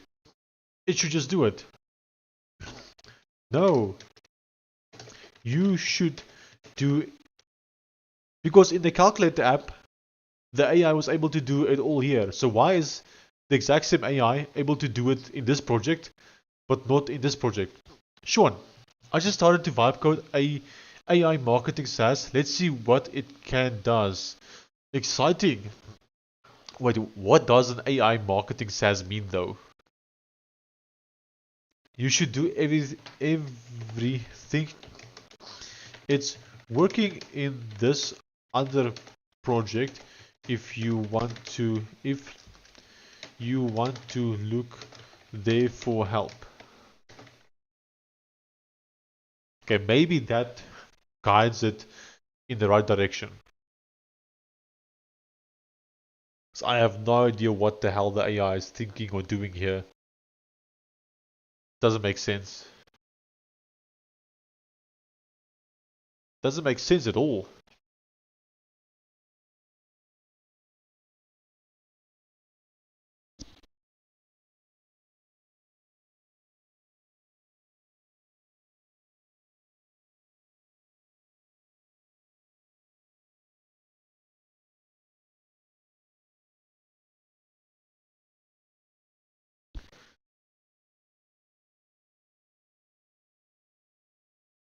I don't even know myself, but we'll figure it out. Nice. That's the thing about vibe coding also, like you never know how it will turn out. You just like go with the flow and just vibing, you know. Like I don't have a clear plan for anything. I just look at the app or the game or whatever and I prompt based on what I see. Like there's no definite plan or big high level goal. I just take it prompt by prompt almost. Like I would open the app, see what can be improved or what's not working, and then I prompt to fix it. And then over the course of days or weeks, we eventually get to a point where it's a fully working product, and then we have a vision.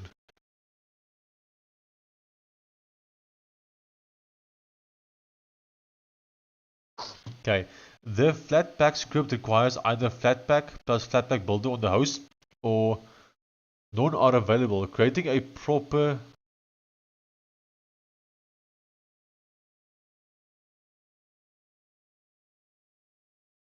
This thing is literally lying to me.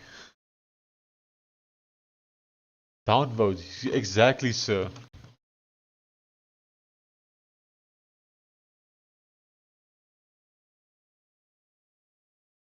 Okay, I don't trust this thing at all. I think we should try Codex again. I don't currently trust it. Let's go medium. We'll say, please look at our platforms in the dist folder. I need the following outputs.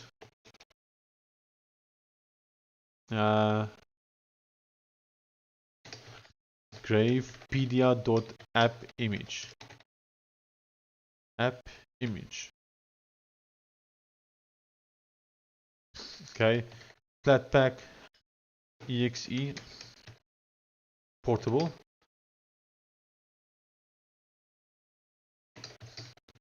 Unpacked normal plus other plus files required.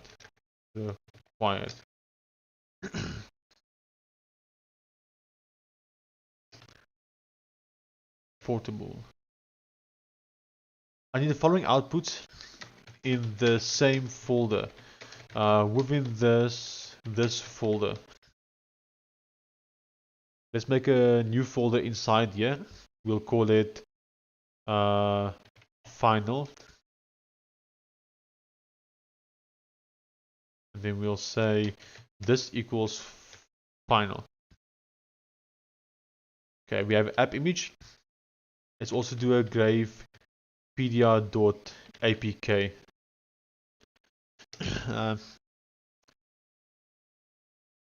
I also want them to be uncompressed.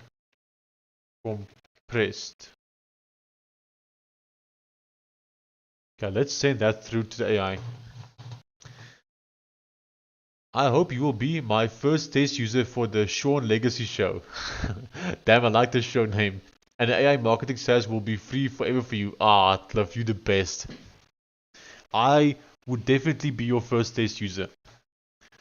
I don't mind testing.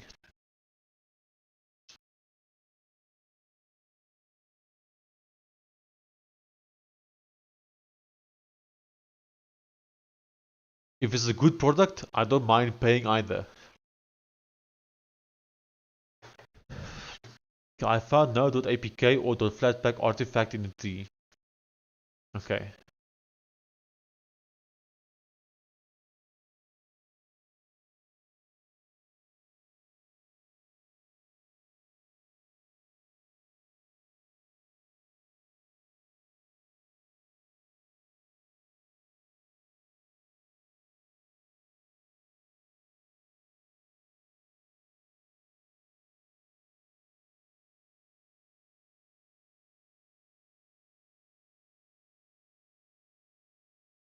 I'm going to add a small prepare-final script and hook it into package.json. It will rebuild the dist final folder from whatever platform. Okay, cool, that's exactly what I want. That's exactly what I want.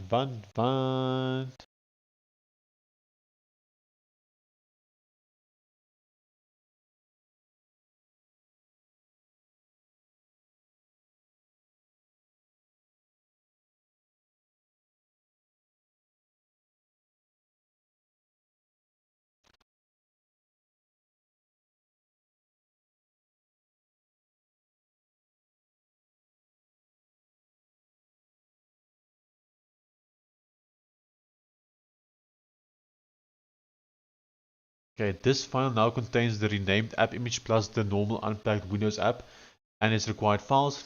The missing items are the real build gaps in the current machine/artifact set. No Flatpak, no single portable exe, and no APK. Okay. Okay.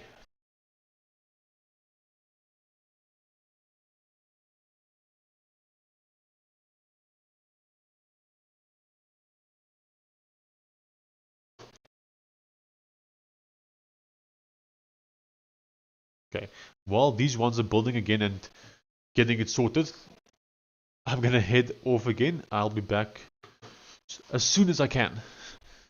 Maybe I should charge my headset, give it some charging time. Might not be a bad idea.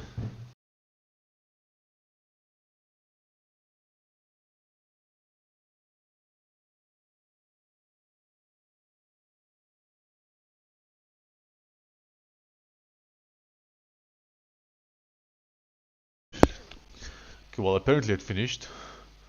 Let me just have a look.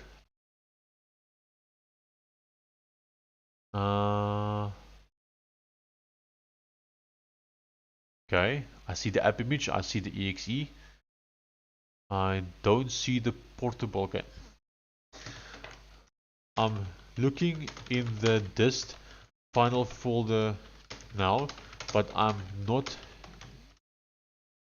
seeing the portable exe or the APK in there. Please do it. Also, can we get a Mac OS version? And can you put the ARM Apple silicon.app file in the dist final folder as well?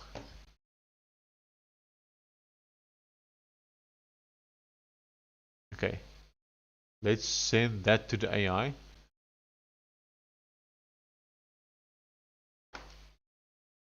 and see what it does.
I'm back. Let's see what the AI has produced for us. Ah, okay. This looks good. We have a portable version, an app image version. I don't see an APK yet. I still could not produce an APK. A.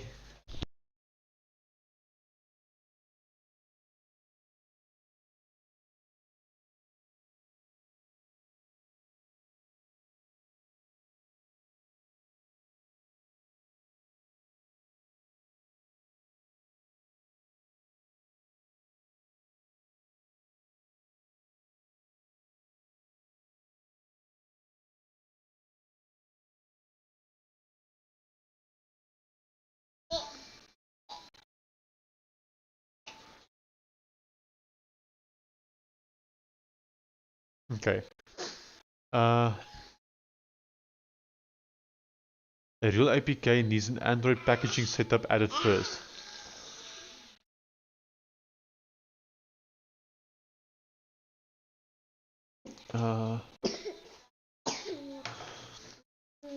So do it. Do whatever is needed to get a .flatpak and .apk file. Okay, let's send that through. Then we'll see if it works this time.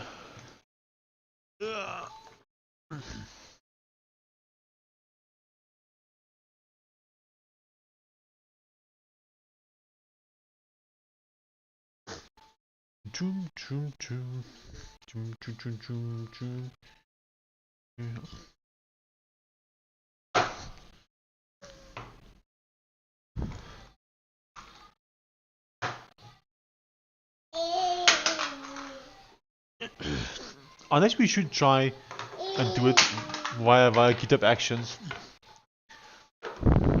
Sure, let's say you're a developer, you don't know a shit about marketing, but you want to be able to use AI agent to help you out to make a lot of marketing tasks.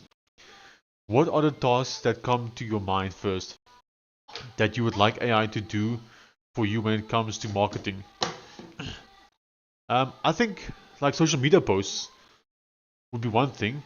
Like write the post, generate an image for the post, etc.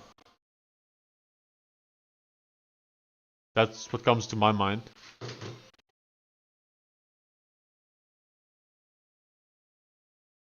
But I think also researching, like finding competitors. Like you need to give the AI your like niche and what you are doing, and then it needs to go and research competitors for you.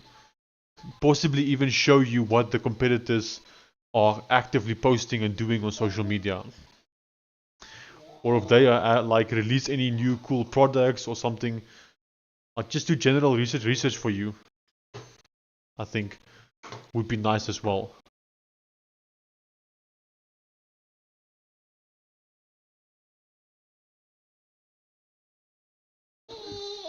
Or what do you what or what do you think?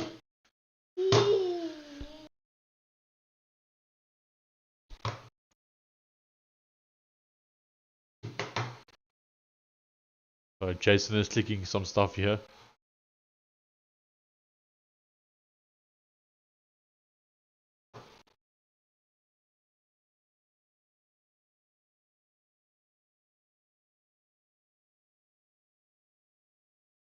Do you think newsletter is still a thing?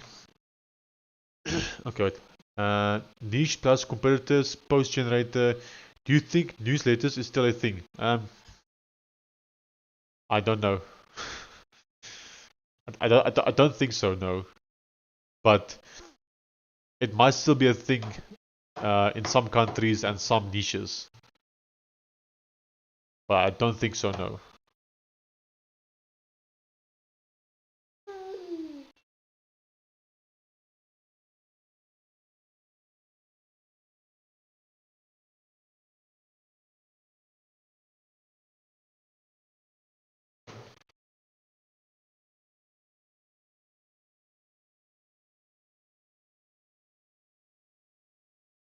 Yeah. Good idea.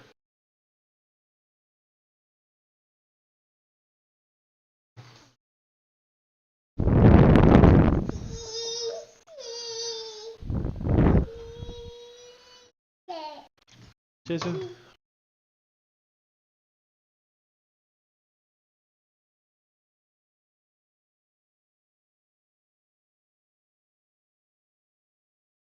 Do you think a newsletter would be a thing to help you build and develop your personal branding? I don't know. Cliff, I don't know. The Sean letter. Yeah, I don't know, to be honest.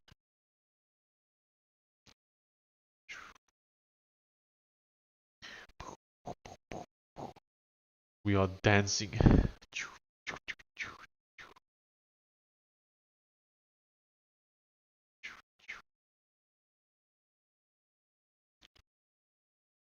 I would love to be able to someday vibe code a game with Jason on these videos. I think that would be quite cool to do.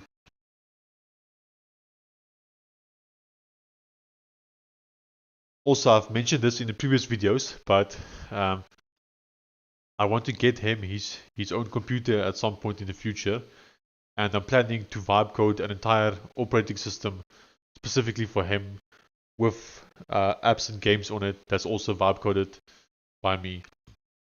It'll be like a whole custom OS just for him. It'll most likely be based on SteamOS. So the base will be like a SteamOS type of Linux distro, but then on top of it, it'll mostly be stuff made by me that's like specifically catered for him. What if we build a newsletter with 1 or 2 weekly emails with AI tools, tips, videos to watch, articles to read based on quality first? Let me think about it.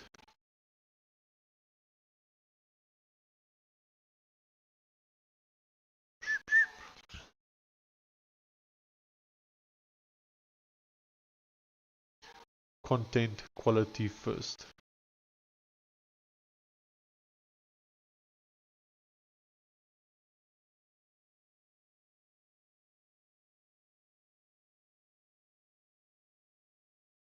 I know me personally, I don't really like read any emails anymore. Um, like 99% of emails I just ignore. I don't know how it is for other people, but I know me personally, I don't read any emails. It's very rare for me to still read emails. It's technically only when some company is forcing me to use an email. Like as example, Afrios, which is my hosting company, when I want to do certain things or ask them certain things, uh, like as example, uh, to upgrade PHP on a server, um, if I want them to do it, then I have to email them. As an example, Jason shall be the next Kogankin. Kotgankin. I hate bad email, but good mail I really like.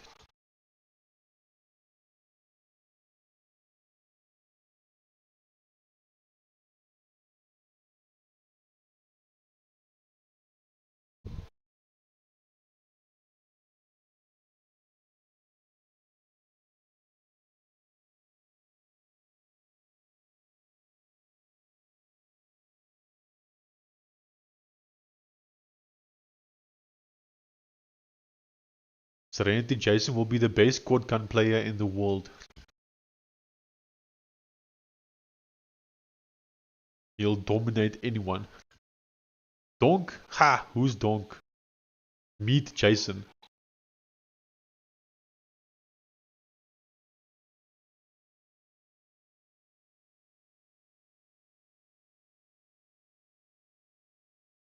Okay. The Android SDK script choke on the project path because it contains spaces. Okay. So why can't it contain spaces? That's stupid, but fine. Gradle is downloading its wrapper.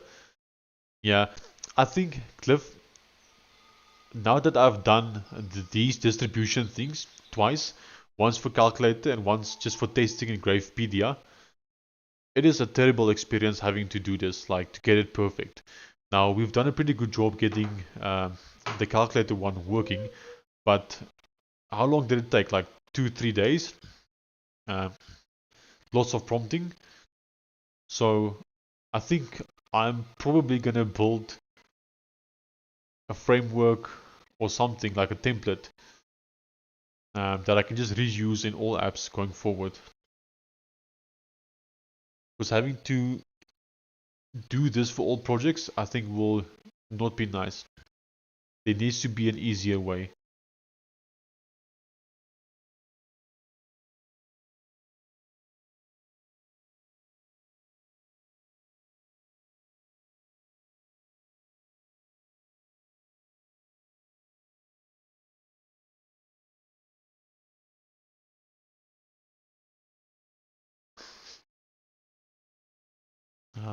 GitHub,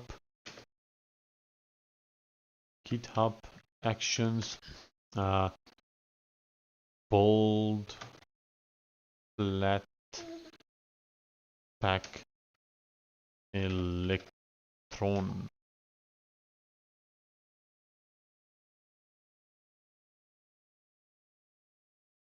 Maybe we should watch a video on this.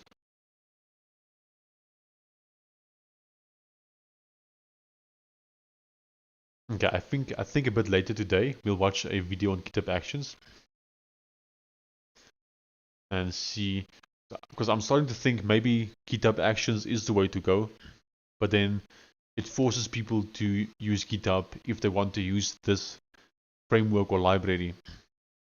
But then at the same time, I think it's fine because I'm actually honestly building it for myself, and I'll always be using GitHub. So maybe the right way is to just force them to use GitHub. Then we don't care about local building. We always do it via GitHub.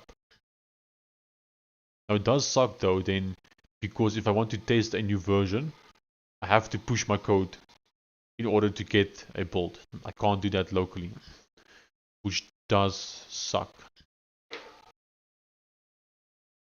Let me just Google something here. Is GitHub Actions free? Let's plan a learning session with Learn with Sean. GitHub Actions free credits. Okay, for GitHub free accounts, GitHub provides a monthly allowance of 2000 minutes for running workflows on GitHub hosted runners in private repositories.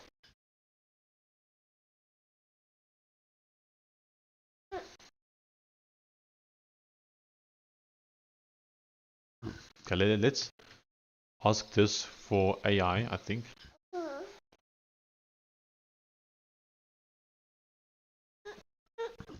Okay, wait, I gotta go quickly. Don't think he wants to sit here right now. We'll let that AI run and then I'll be back shortly.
Hey everyone.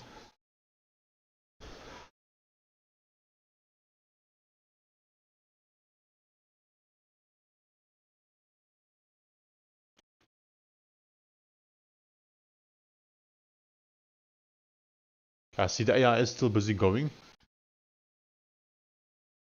Let's check up on the chat here.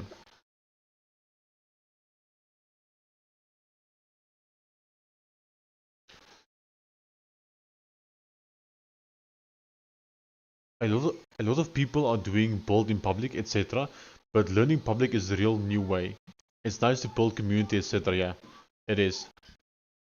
I've also seen this community help each other already, like Hyper Voice app and AdStar working together, testing each other's applications. Um, Other people also sharing stuff here. So I think we are building a nice community here of people vibe coding and helping each other and motivating each other. PT Trainer says use Jenkins. Sorry, misspell. Sorry, Medler. I've never tried Jenkins, but it might be the solution. Jenkins has a bigger learning curve, but it's open source, so you can host it yourself. GitHub Actions should be more than enough on a free tier though. And you use GitHub provided agents, so you don't need to host it yourself. Okay, cool, thanks. Let's start to learn GitHub Actions. I agree. So, PT Trainer, if you are still here, it sounds like you know GitHub Actions quite well. So, um, is it completely free if we have a public repo, or is it still limited even if it's a public repository? Do you know? Because I did see something about like 2,000 minutes of something. But let's use GitHub Copilot here. Is GitHub Actions free? So we'll search this. Oh my gosh. Jason just throwing it all down. Bless you, Jason. Bless you. Okay, short answer. GitHub Actions is free for public repositories and for self-hosted runners today. Okay, so looks like it's only limited if it's a private repository.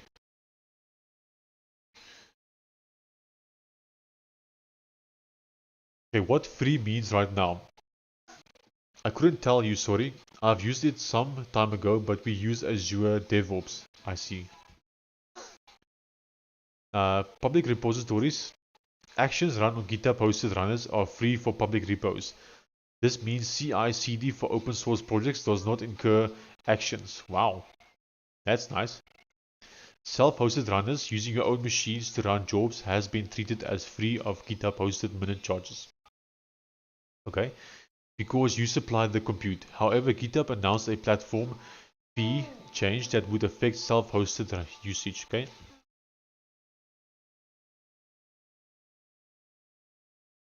Okay, in late 2025, GitHub announced changes including reduced hosted runner prices and a proposed, okay,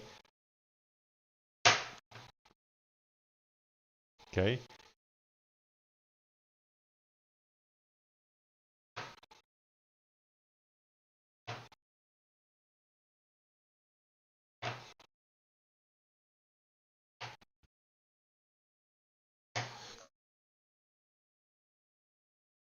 okay, GitHub Actions billing. How use of GitHub Actions is measured. Let's zoom in here. And we'll do this.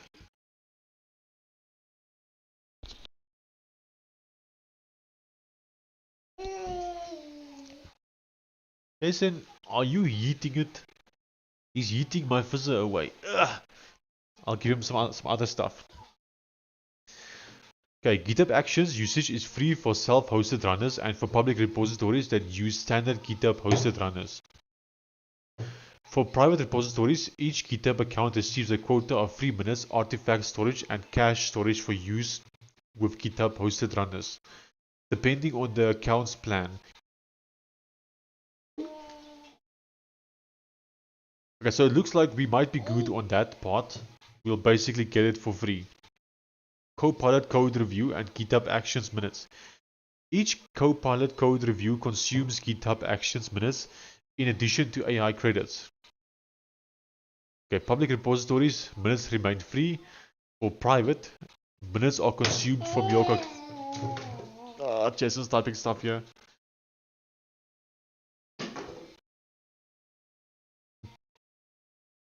Where were we? It's fine. Let's just scroll through here. Okay, free use of GitHub Actions. Wow.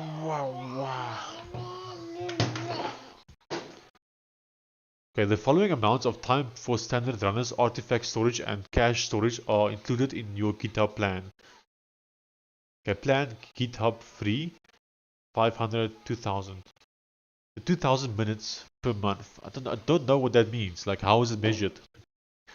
We'll need to find out.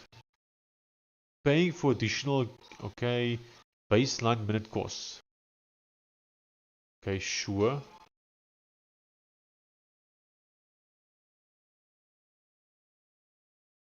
Okay. It looks very interesting for sure.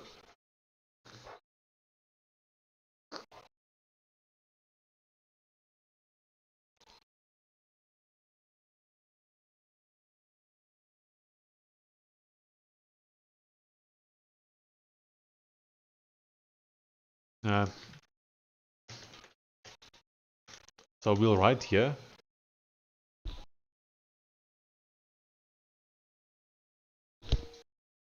Let's say that I use GitHub Actions to produce builds for various operating systems, such as Windows, Linux App Image, Linux Flatpak, Mac OS, Windows Portable, as well as Windows Unpacked, and also Android APK. And let's say I produce around 10 versions per month for 10 different applications. How much of GitHub Actions minutes would that take per month?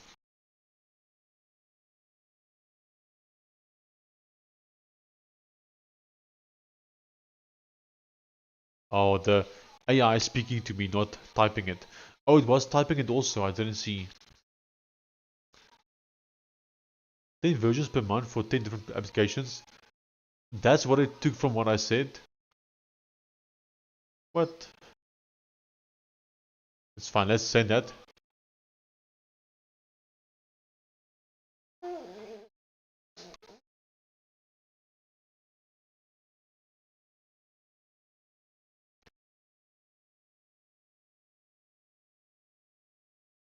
Okay, so this is apparently going to take roughly, let's say, 10,000 minutes per month, according to this thing. And we only get 2,000 free on private repositories. Luckily, most of it will be public, but I think we just need to keep this in mind.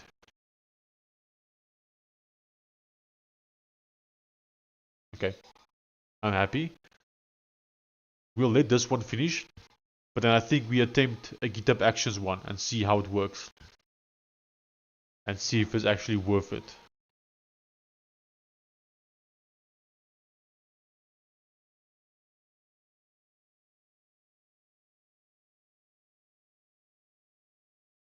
We could try it on the calculator app, actually. Maybe we should do that. Let's ask a question here.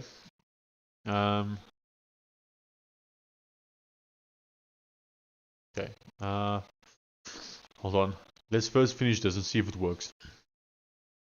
We will watch a video on GitHub Actions as well, Cliff. I just want to put him to sleep first, because he's currently watching a video here on the side.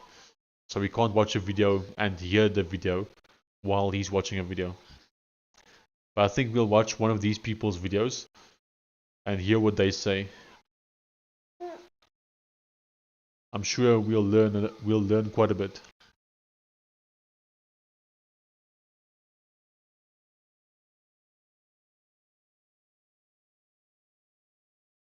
Looks like I did watch a video in the past. Looks like I watched this guy's video halfway through and then forgot about it. Oh, that was 3 days ago. What? There's no way I watched this. Don't know why it's in the middle, but there's definitely no way I watched that guy's video.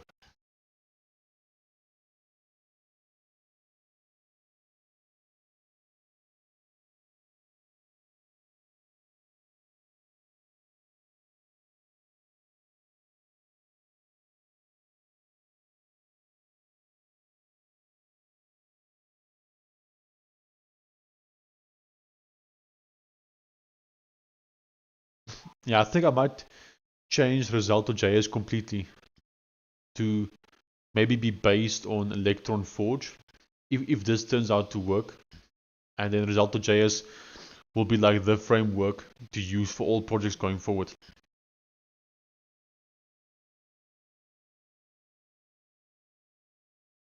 But I need to write it in a way that it doesn't need to be a single page web app if we don't want it to be. Because as an example, if we look at the Genipedia website, that one won't actually be a single page web app. That is correct, Serenity.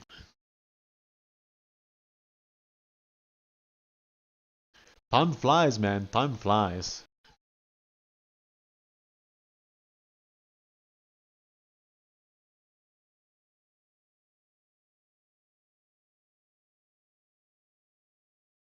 It took us about a month to make the first money. And so the first month we made $17. And that was from the calculator sales. But I wasn't expecting that to make a lot of money. And we are still busy fixing issues from that release. But I'm expecting the second month to be better. And the third month even better. I'm expecting every month to be better than the previous month actually. Because hopefully every month we'll release something new. So then we'll get sales from the new product, as well as like I don't want to say passive sales, but we'll get sort of passive sales from the previous products as well. But it won't be fully passive because we'll continue working on them and still update them.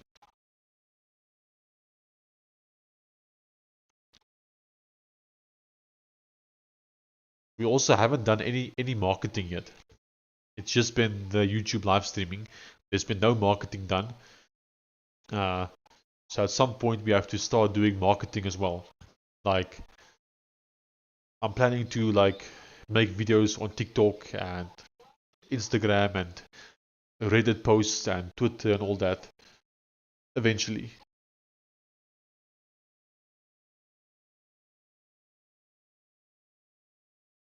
And then we'll see what works and what doesn't work. Sure, this is taking long. Your marketing is us. Now, I think it's important to, well, sure, yes, but I think it's important to like do proper marketing. I've watched some videos of people who like built an app, and there was already competitor apps on the market.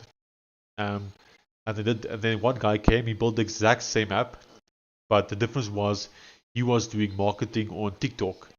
And because of that, he actually eventually overtook the competitors just thanks to his TikTok marketing.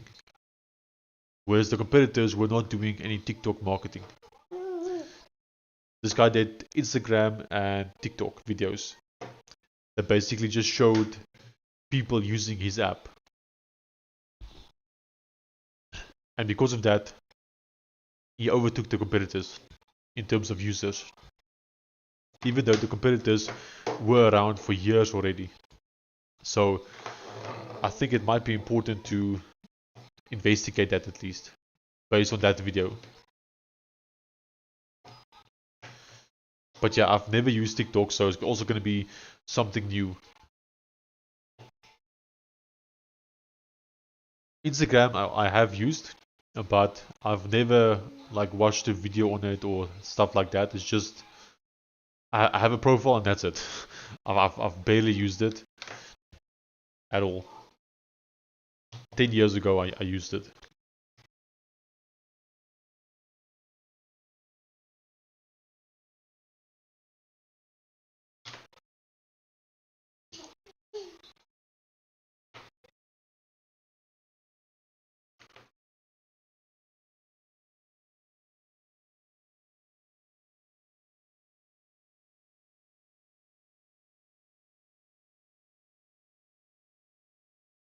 I think we should open up Roselt.js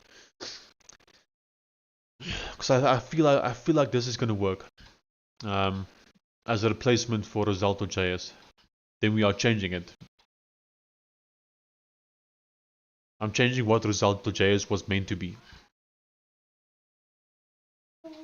Because my initial idea for Roselt.js was to be a JavaScript routing framework that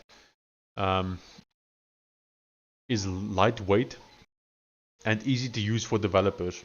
But the more I think about it is that I don't think new developers want to be learning new frameworks because they'll just be using AI. So they don't want to learn, like they don't care whether the framework looks nice or works nice in terms of code.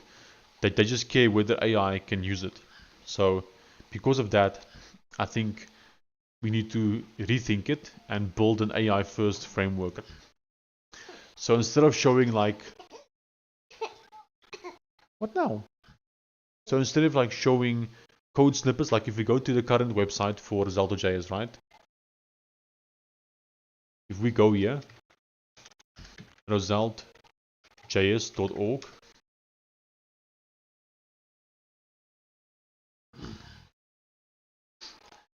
like we are showing people how to use it.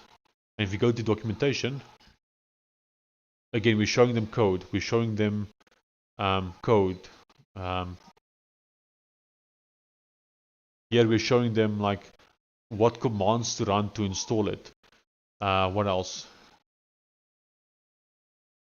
Again, we're showing them code. What we should be doing is we should be showing them prompts. Like physically writing the prompt here, what they can give to AI. I think that's what we should be doing. An AI first framework. So the user that doesn't care about the code, they want to do this, so that's the prompt to do that, to do it. I'm thinking that's what I want to do here.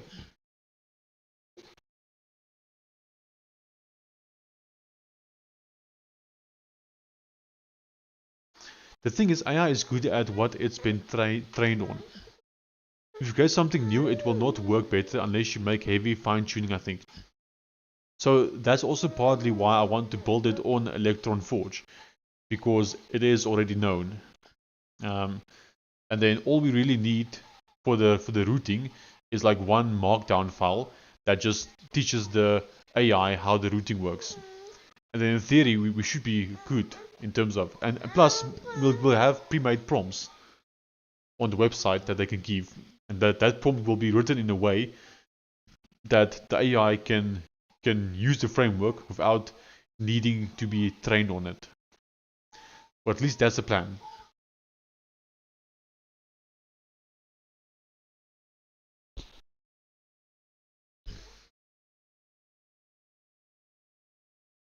So I think that might be the focus tonight, is we work a bit on that. Because I'm tired of trying to get builds working. I think it just needs to work. It needs to be built into the framework and just work.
Okay, I'm back. Okay, looks like it finished. So the question is, oh, it's got a random Android folder here. Why is there an Android folder here? Okay. Okay. Okay, I see an APK. I see a portable. Okay. Looks like this is working. Now I don't think we'll end up using this because I think we'll go the GitHub Actions route. But I will take a look. Oh wait, I don't want to run this through bottles. Stop it. Let's test the app image. I'll double click on it.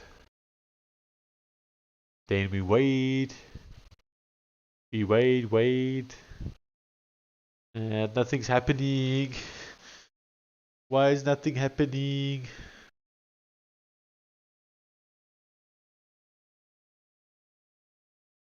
Okay, so it's not launching.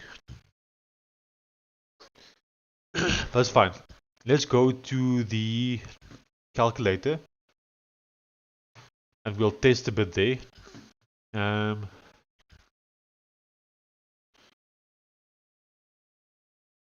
Let's commit that for now.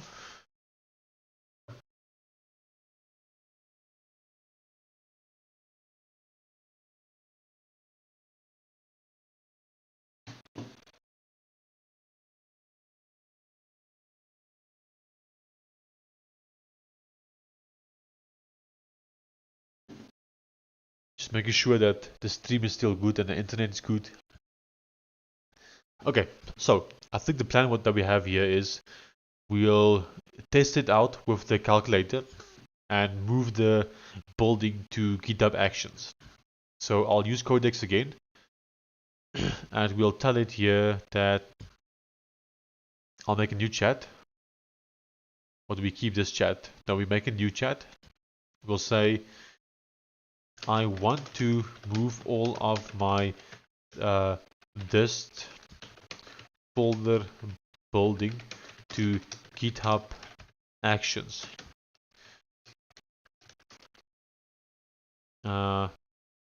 Please do that. Okay, let's just set that prompt and see what it does. Okay, I'll inspect the existing packaging scripts and repo layout first.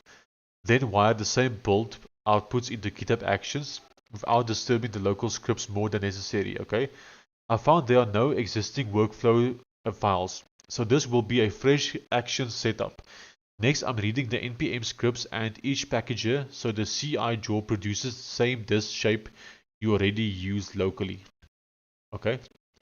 The packagers already separate platform outputs nicely, and final-dist gathers release ready artifacts. I'm going to add CI workflows that build each platform on a runner that fits it best. Okay. Upload the full disk pieces as artifacts and also publish the collected final artifacts for tags/releases. Okay. Sure.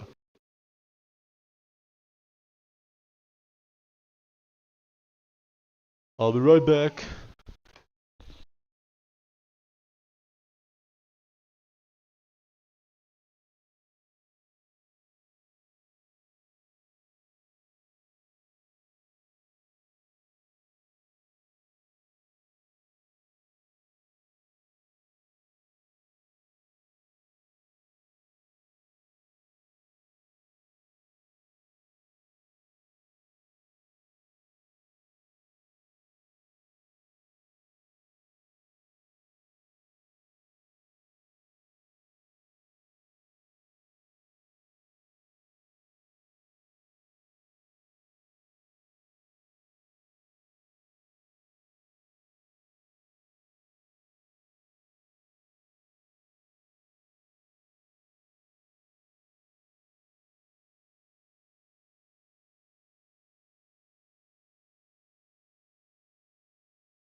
Okay, now I'm back, and now we are locked in. Let's get some stuff done. Where's my glasses? Oh no, we don't have the locked in glasses. Where may they be? They are nowhere to be seen. Oh no! Where on earth could they be? I have no idea. Okay, it's fine. Just cleaning up a bit here. Okay, workflow's done apparently. Build this.yaml. Okay, open it. Okay. Ubuntu 22.04.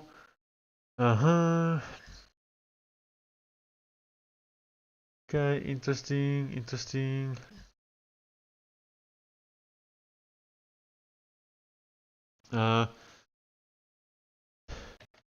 Please make sure. Actually, I'm gonna use a cheaper model for that. Please make sure you are using the latest available versions from GitHub.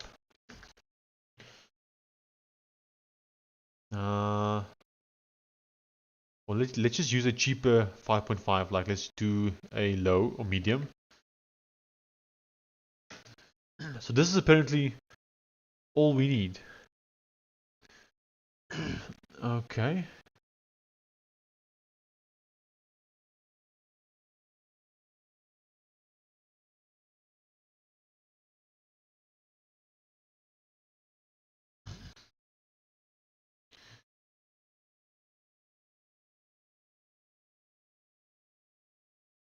Okay, so installing Flatpak.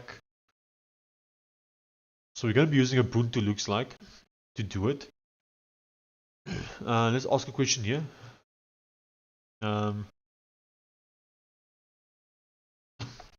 Is Ubuntu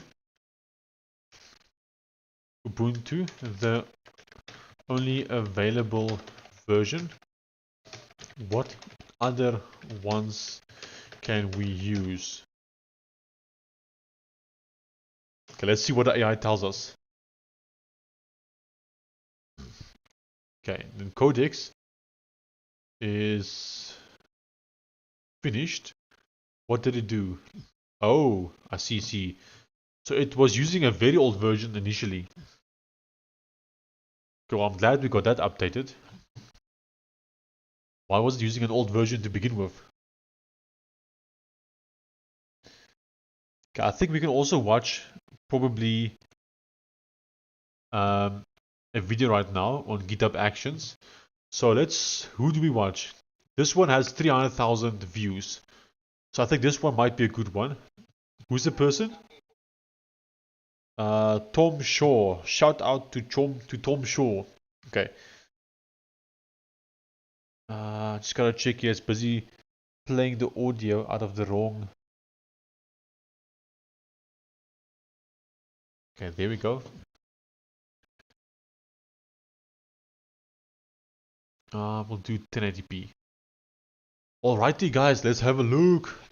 9 out of 10 people hate this developer, the one that doesn't automate anything. And if you're watching this, the likelihood is that you're that developer. So how can you automate your deployment so that you never have to deal with another deployment error ever again? CI/CD, or continuous integration and continuous delivery, is the practice of automating the manual tasks that us mere mortals usually have to do when we're deploying our code to production. Things like compiling our code, or running tests, or uploading our code to our cloud infrastructure. Automating things not only helps to save a lot of time, it also removes the possibility of human error causing your entire system to burn to the ground. There are a bunch of tools out there that can help you get started with CI/CD, and I've used a few of them. All of them are great at what they do. However, in this video, we're going to be focusing specifically on GitHub Actions. Let's get started. Ultimately, all you need to get started is a GitHub repository. If you don't have one, I'm going to leave a link in the description below to the one that I'm using for this video. At the top of your repository page, you should see the Actions tab. Once you have some automations running on your repository, this is where you can keep track of the logs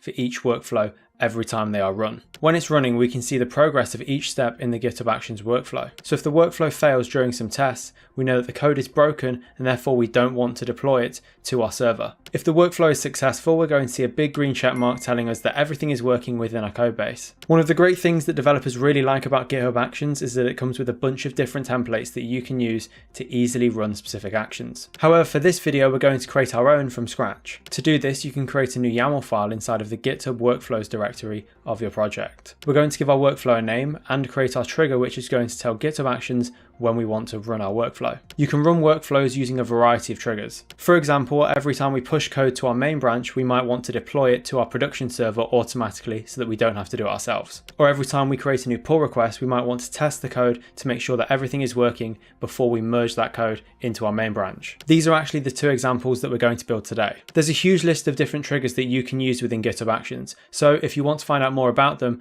I'd recommend visiting this page on the GitHub documentation. Anyway, because this workflow is going to be used to test our code, we're going to run it every time a pull request to the main branch is created. So let's say I've got this really cool feature that I want to merge into my main branch. I'd create a pull request which would...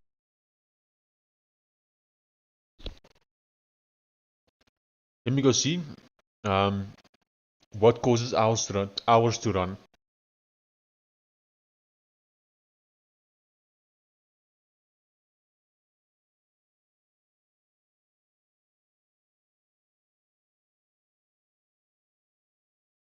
Okay, so it looks like the ones we have will run on these items. I wonder if it's possible to set it to be manual, so that it only runs when I tell it to run. Because I might push code quite often. I don't want it to just run every time I push code. But let's continue watching. Which would trigger this workflow. Next, we can create a list of jobs that we want to include in our workflow. We're going to call our job test, and then we're going to define the operating system that we want the job to run on. There are other options that you can use, but realistically Ubuntu is the most common one that people will use within GitHub Actions. And we're going to use a Node.js container. Oh, you know what? We could make it only run when we do a commit, but only on certain branches. So we could make like a build branch, and then only does a build for us if we push the code to build branch. So that might be something that we can do. Because in this example, we're using Node.js for our project. That will automatically install Node.js for us so that we don't have to do it manually through the command line using Ubuntu. It just saves a bit of time. The first step is going to be adding our code to our virtual environments using the checkout action. Now I want you to have a think about the steps that you would take if you were testing your code manually. Firstly, you want to make sure that all of your dependencies have been installed for your project. We can do this by running npm ci, which is going to run a clean install. Once your dependencies have been installed, you can run your tests using whatever library you're using in your project. I tend to use Jest when I'm working with JavaScript. I want to check. I know it's using Ubuntu there, but I want to see what other distributions it has. It would be nice if it can be Arch based, because then I know I personally can also run it on my PC if I wanted to. No, Ubuntu isn't the only option. GitHub Actions supports Linux, multiple Ubuntu images. I see, okay, but it is still Ubuntu. I can't do anything else besides Ubuntu. Which sucks. They have Mac OS though, which is very interesting, as well as Windows latest. That's actually pretty cool. Containers. Okay, that's actually really cool. Can you please check our workflow and make sure that we are using the latest node as well as Ubuntu? I always want to be using the latest.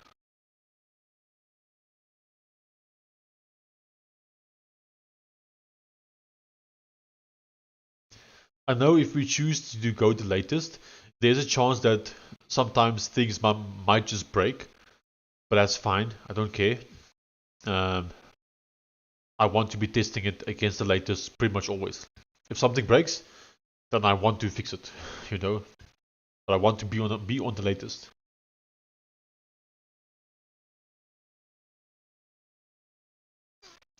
Okay, let's continue watching.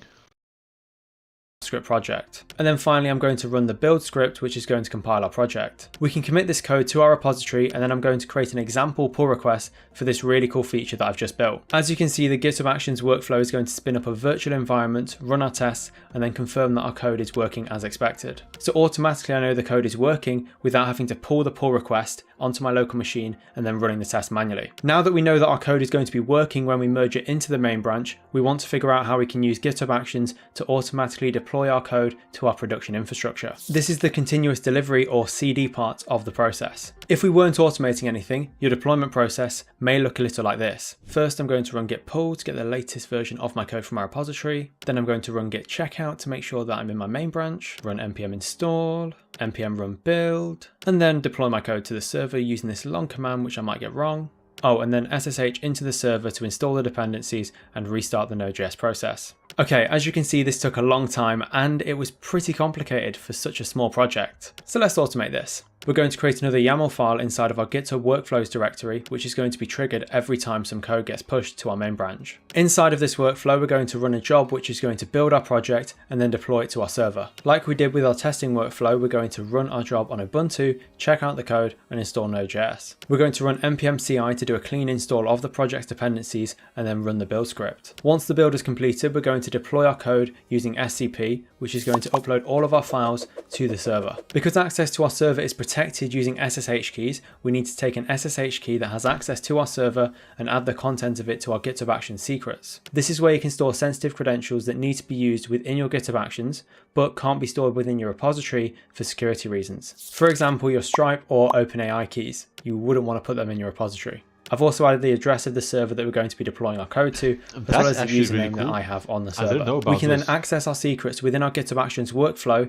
and add our SSH key to our virtual environment. Now we can upload our files to our server using SCP in the exact same way that we would have done it using the command line. The final step in our deployment process is to SSH into the server, install the dependencies, and then restart the Node.js process. In this case, I'm using PM2 to manage the Node.js process. You can test your workflow using act, which allows you to run GitHub Actions scripts offline. To do this, you'll need to have Docker running on your local machine, as well as create a .secrets file within your project directory. That secrets file is then going to be used to replace what would be GitHub Actions secrets. So make sure you don't actually put your deployment secrets in that file. You need to put some test ones in that you're maybe deploying to different infrastructure, because you wouldn't want to run a test on actual production infrastructure. You can then run the act command to test your workflow and make sure that everything is working correctly. Once you're happy with your workflow, you can publish it to your GitHub repository. Now, if we merge that super cool feature that we were testing earlier, you can see that we've triggered this automated workflow, which is going to deploy our code to our production server. So now you can say that you understand CI/CD. If you learned something in today's video, please do leave a like down below and subscribe. Okay, that was super useful. I think I want to see one more video. This one was 2 months ago, so I think we should watch this one as well, since it's straight from GitHub even. So this one might be a good watch as well. Today, I'm going to teach you everything you need to know. But before we do that, let's just have a look here. Okay.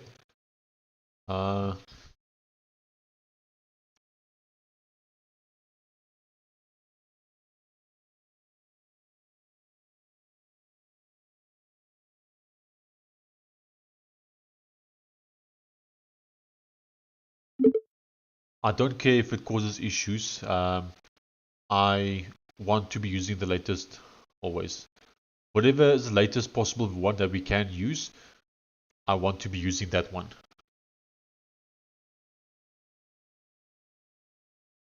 Okay, let's have a look at this video.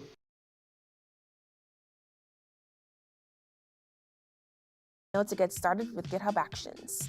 By the end of this video, you will know how to use GitHub Actions and create your first automated workflow.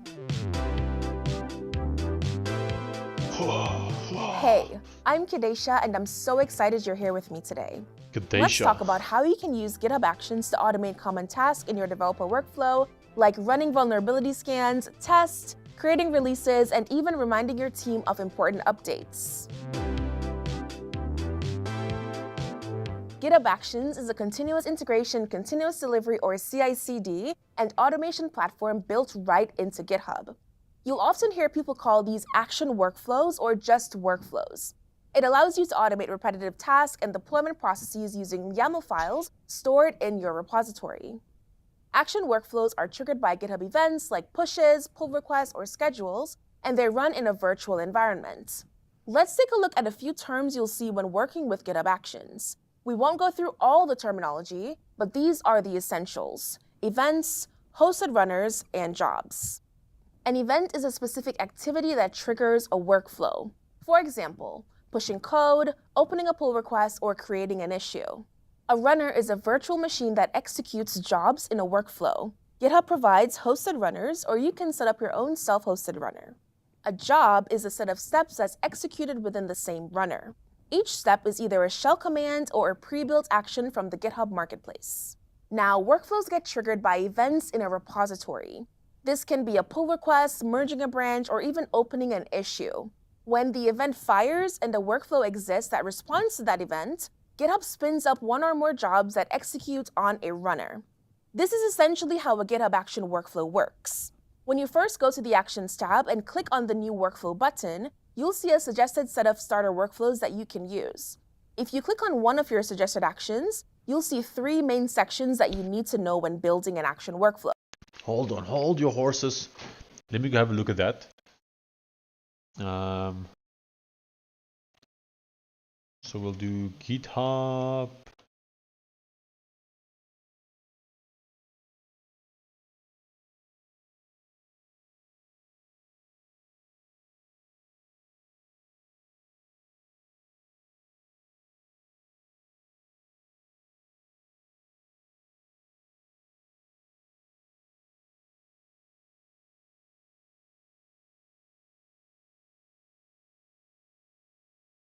Okay, so we go to actions, right?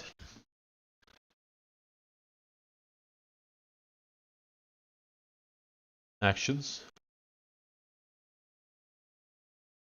Okay, so these are actions I've done. Oh, this is for GitHub pages. So we say new workflow. Okay, publish Node.js package to GitHub page. Oh, that's cool. Dino. So they have a Webpack one here. Build a Node.js project with npm and Webpack. Deployment. Okay, security.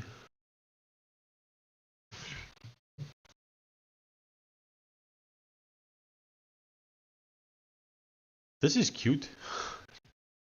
Greetings. Greet users who are first-time contributors. AI issue summary.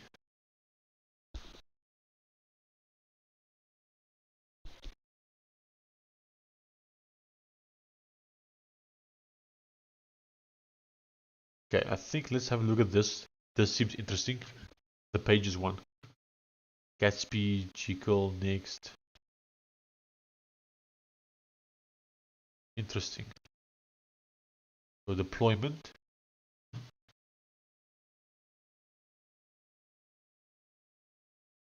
Security. CI.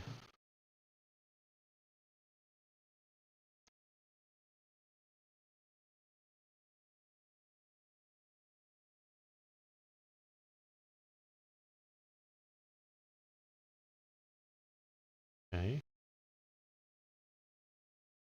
Very interesting stuff here.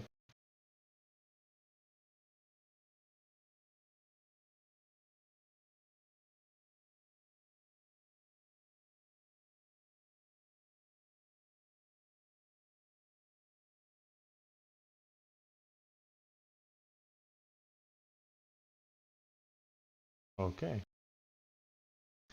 Why is there no Delphi one here? Come on, bro. We need the Delphi one. Still very cool though. Okay, let's close that. Flow. The name section, which describes what your workflow does. YouTube is telling me that we are lagging. Why are we lagging? Let me put the bitrate slightly lower. At least just for a little bit. Until the lag is over.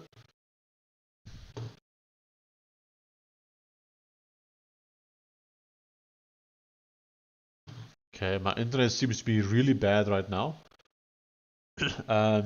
So if the stream does end suddenly, then I'm sorry. That would mean my internet's down. I think there's a chance it might happen. I'm looking at what's going on here at least. Yeah, it seems bad, but it's fine. Let's just continue watching. The on section, which defines what triggers it, and the job section, which is where the actual work happens. Learn more about GitHub Actions by going to GitHub Skills and completing the Hello GitHub Actions challenge.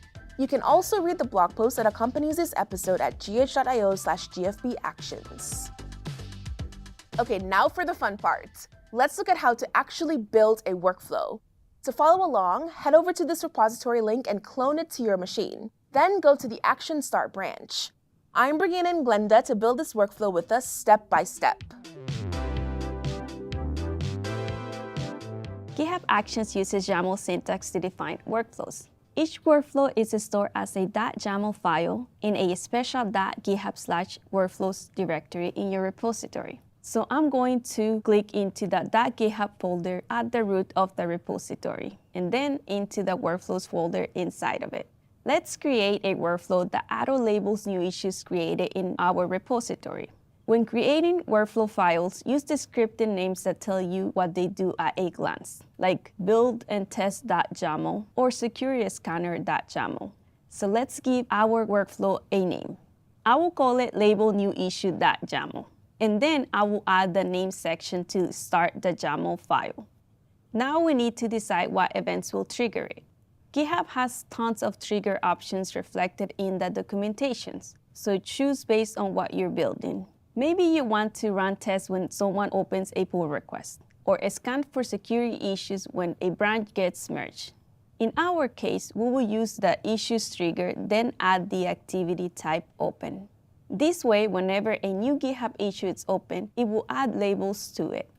Now we get to the good stuff, the job section where the actual work happens. The first thing we'll do is give our job a title and choose what type of machine runs it. GitHub provides hosted runners with different versions of Ubuntu, Windows, and macOS. Let's call this job label-issues and run it on Ubuntu latest. This tells GitHub. I want to check if it actually updated mine.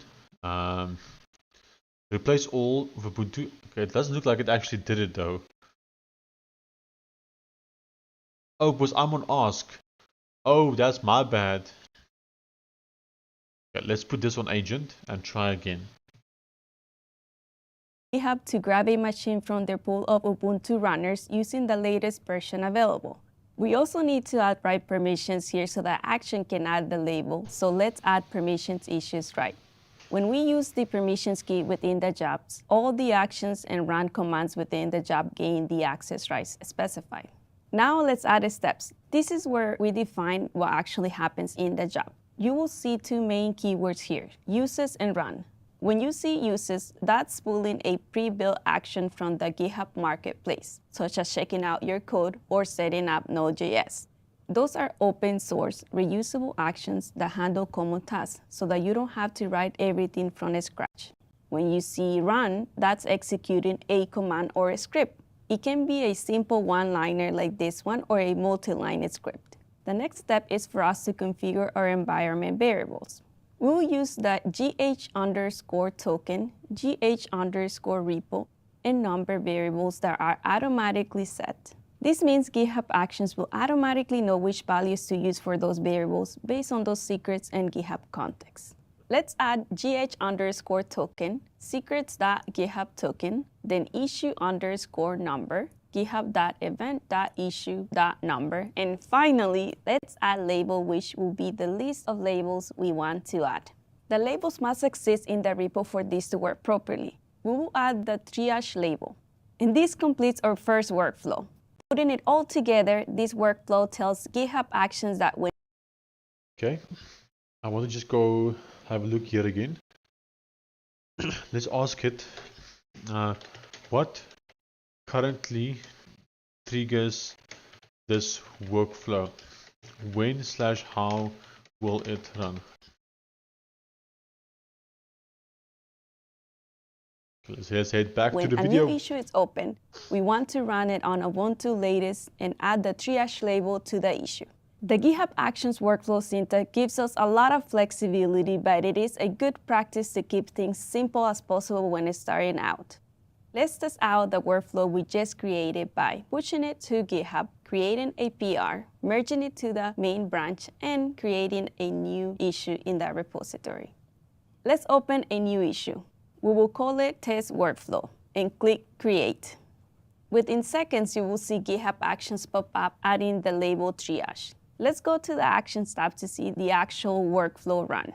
Looking on the Actions tab on the left-hand side, we have a Label New Issues workflow. When we click into it, we will see the job label issues, and when we click into the job, we will see the steps used to complete it. We can run and rerun Actions workflows from this tab. And if you need to pause it temporarily, you can disable it directly from the Action tab instead of deleting the file. The Actions tab is where you will go to see and manage all of your workflows. You can check deployments, runners, metrics, performance, and cache from this view. You can also view and edit your workflow file from this tab.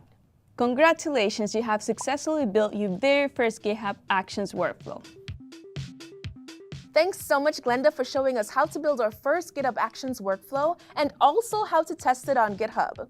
Now, GitHub Actions can do a lot more than just label your issues. You can create actions to publish packages, greet new contributors, build and test your code, and even run security checks. Keep learning about GitHub Actions by going to our documentation and reading the blog post that accompanies this episode. I hope you found this video helpful. Remember to subscribe to GitHub's YouTube channel so you don't miss any of our future uploads, and share with a dev friend who could use this knowledge. Happy coding!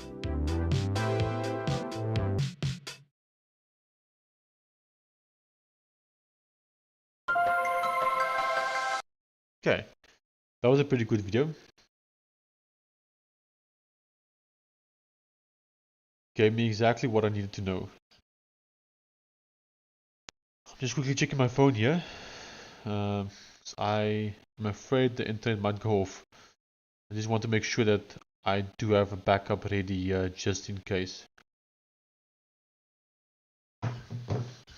Okay, let's close this. Okay, latest node version node. Okay. Okay, latest. Okay, what does this mean? Okay, workflow triggers. Okay, workflow dispatch manual run from the Actions UI or via GitHub API. Runs on pull request events. Okay, push runs when you push to main or push a tag whose name matches. Okay.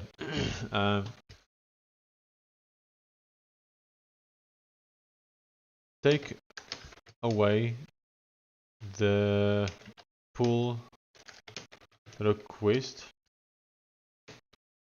one. I don't want. It's fine. Let's just leave it like so for now, I think. No, I don't want it. Or do I? I don't know. I don't know. It's fine. We are learning. We'll figure it out.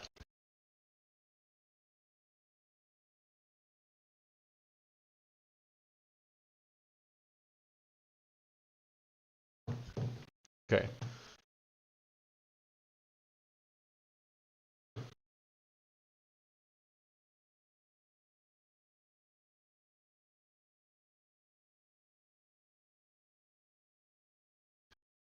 Okay, cool. Thanks. Yes, I want all workflows to always use the latest of whatever is available. That goes for OS, Node, users, whatever. Always the latest.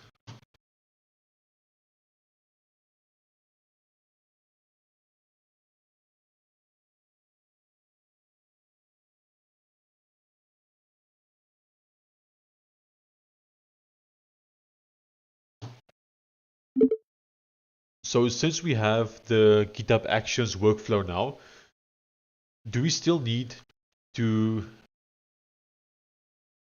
have the scripts to do builds locally?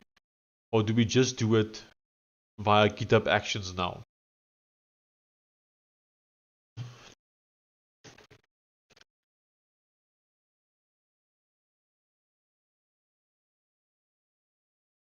I'll scan the repo for GitHub Actions workflow files. Okay.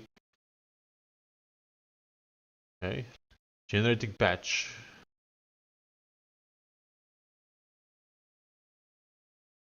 Ah, I see. So we're making that change as well. So if we say add main on these users, then it has the latest one. That's good to know.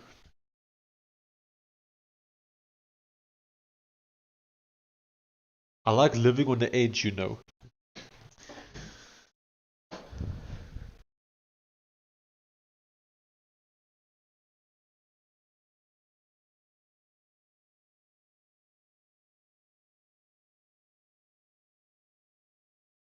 It's getting cold now, so I'm putting on my jacket.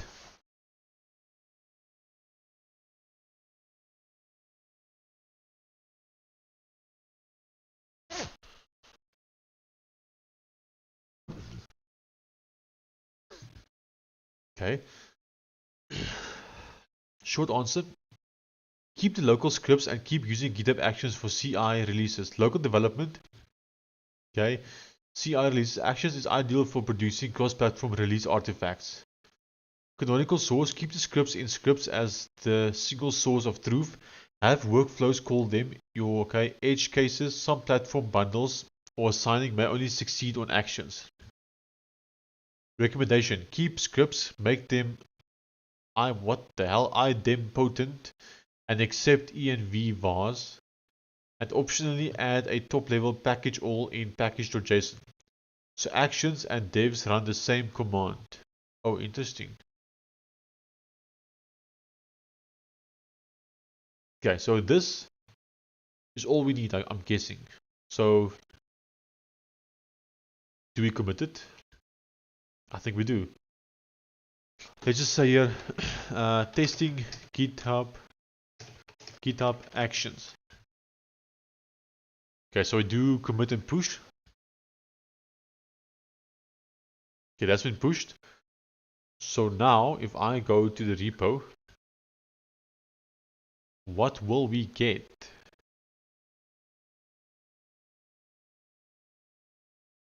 Repositories, calculator,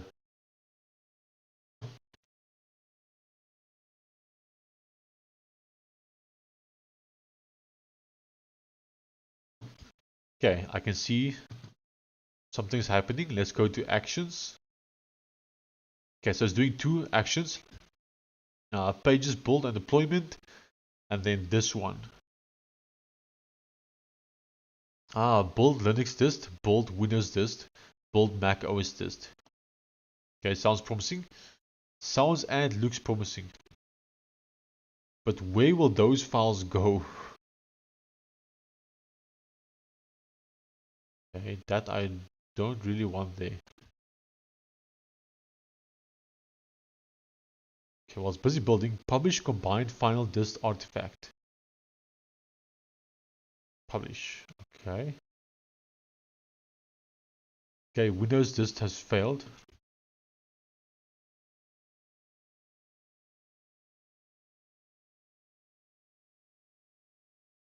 Okay, it doesn't say why it failed though.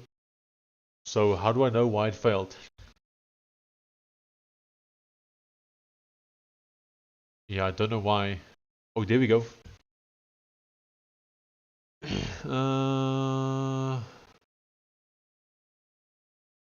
I don't know what this means, but I'll just give it to the AI and let the AI sort it out. So, therefore, we go back to GitHub. We can try GPT-5 Mini and see if it can sort it out for us. Or do we try Composer? Let's try Composer again. Why is this one like flickering? One terminal. Oh, why is this still running? Don't know. Can we cancel it? Can we stop it? Delete. Okay, that's been stopped. Okay, new calculator. We do Composer. And we just paste that file, that error, nothing else. Let's see what Composer can do for us.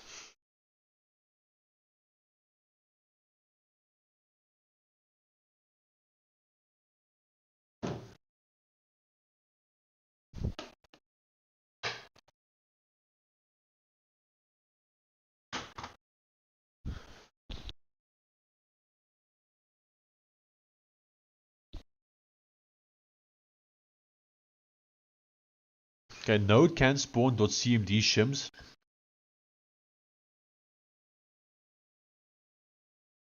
Okay, sure.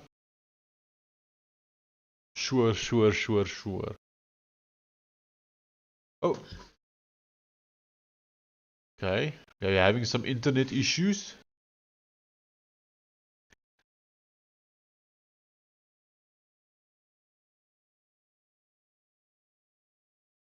Okay, well, I have the phone as a backup. We'll see if we need it. Hopefully we never need it.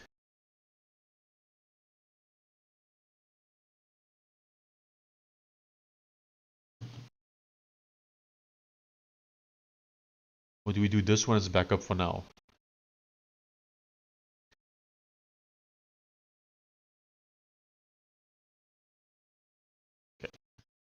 Okay, so it did fix some issues for us. Let's go back to this one. Okay, Linux version also failed, looks like. Okay, the Mac OS one did succeed, but Windows and Linux failed. Okay, so let's copy this Linux one.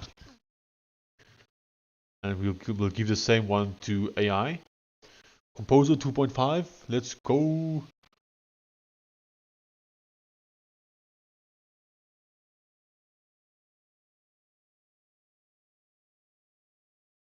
If the stream is too laggy, just let me know, and I'll see if I can make some adjustments to it.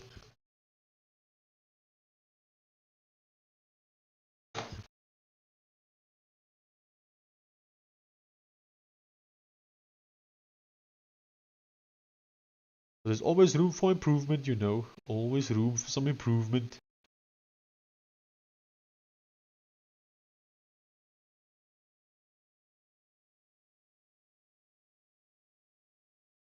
Okay. So let's push this code. So let's just see what changes has been made. Published null. Okay. What does this mean? What does this mean?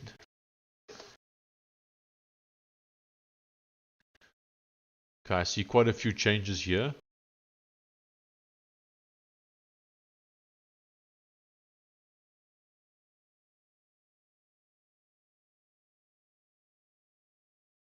Okay.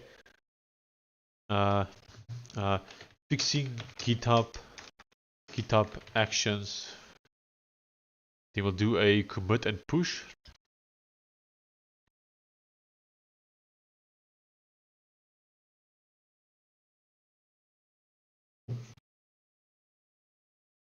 Okay, so the code has pushed.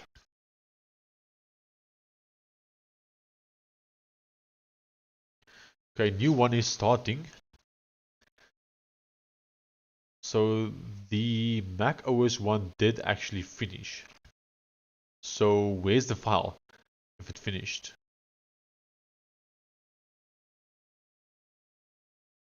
Okay.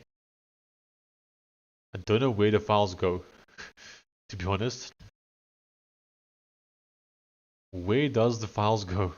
Like, where can I find the files? Sure, it's building, but where are the files? Build dist.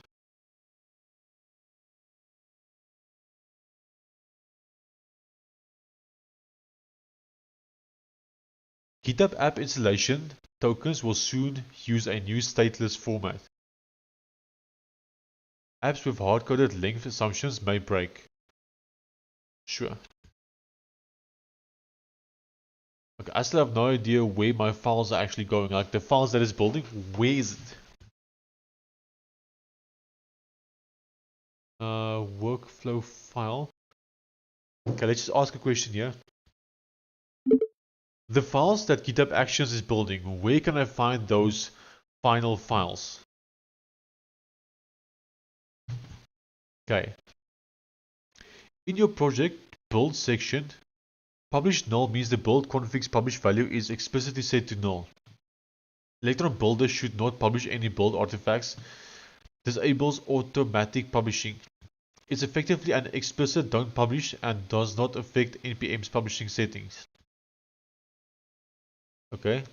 I'll create a short plan, then scan the repos, GitHub Actions, work files, okay?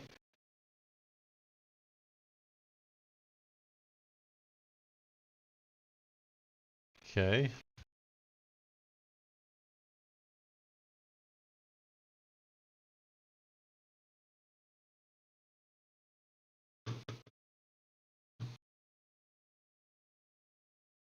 Okay, Windows succeeded, as well as Mac OS. Linux is still busy.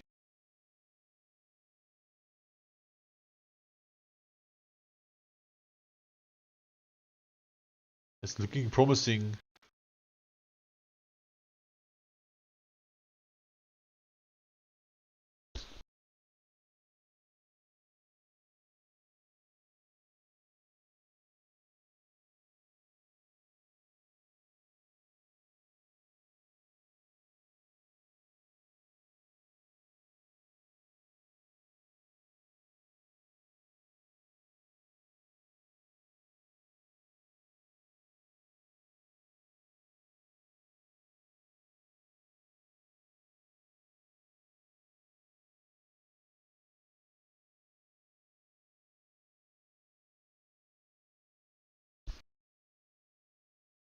Preparing. This might be the longest stream that we've had today. It's not yet the longest, but I think if the internet doesn't go off, then this stream might be our longest stream. Because we are already on 6 hours. And what is actually our longest one? Let me have a look. Okay. So we are currently on 6 hours and 3 minutes for the live stream. So I'll count. Okay, so let's start from the beginning.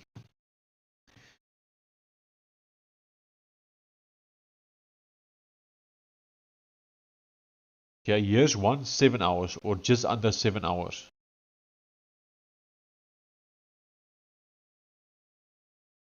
Yeah, so the longest one is about 7 hours. So if we stay online for an hour more, then this will be the longest stream we've had. Okay, they're uploaded as GitHub action artifacts. Okay, artifacts downloaded from the workflows run artifacts box.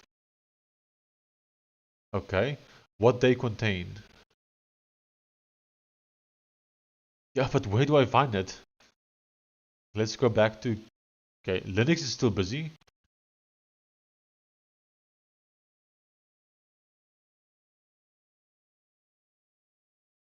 Do I find it in here maybe?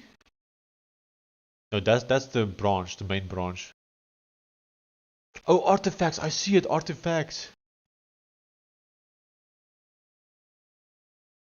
Sean, how far are you from Flatpak Roselt Calc? I have no idea. I'm hoping to have one within a week. Let's say that.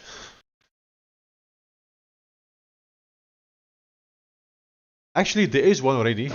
I forgot about it.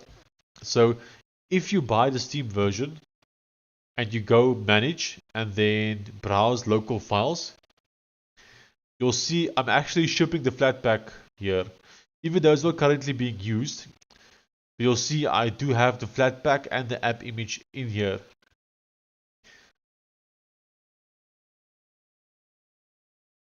Yeah.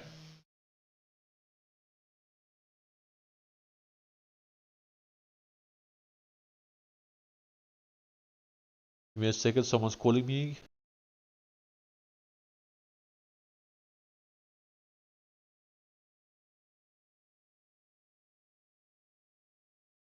Okay, publish combined final dist artifact. Okay, sweet.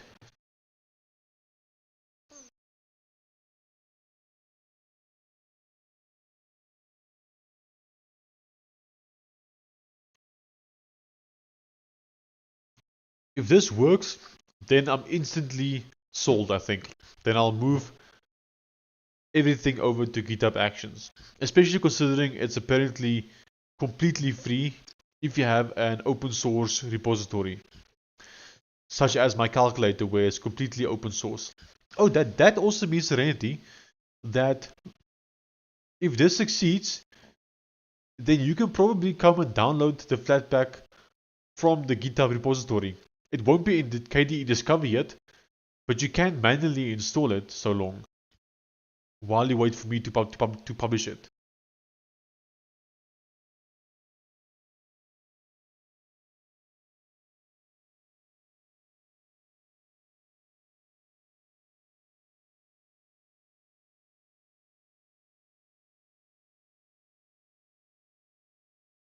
That might be something that we actually do.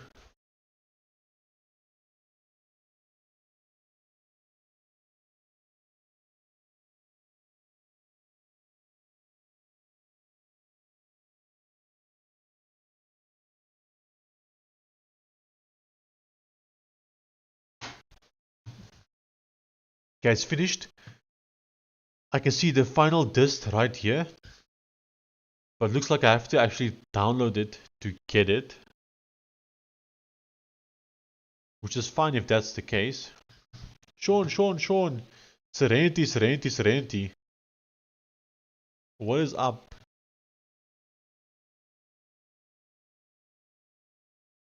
It feels like a waste to have these artifacts. Maybe we tell the AI to not publish these artifacts. I don't think these ones are actually needed. It might just be a waste of like space. Poor GitHub. Remember when you bought me Battlefront 2 and it didn't work? It works now. Oh, that's cool. That's awesome. Not SteamDB, I meant ProtonDB. I remember, I think I also got it, right? Did mine work? I don't remember. But I'm curious to see what's happening on ProtonDB regarding it.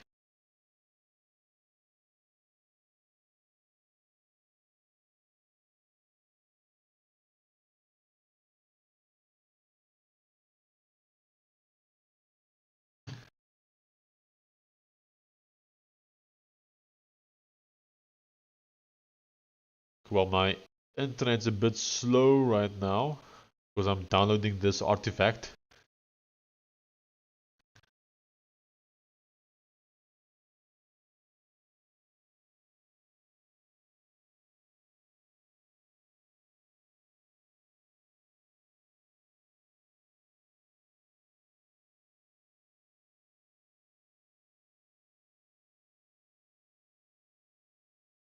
Yeah, how long is this? Is gonna take 21 hours.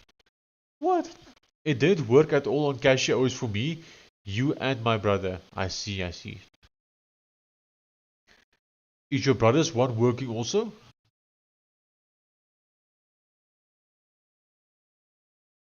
How is this gonna take 3 days? That's crazy.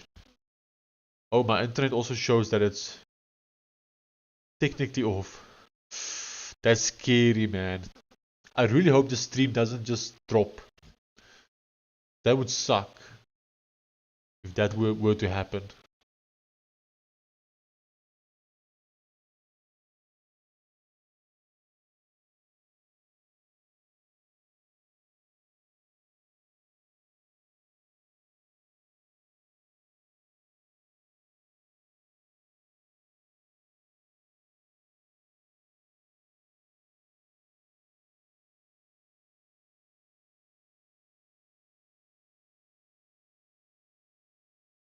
Well, maybe the internet gets better in the next few, like, seconds or minutes.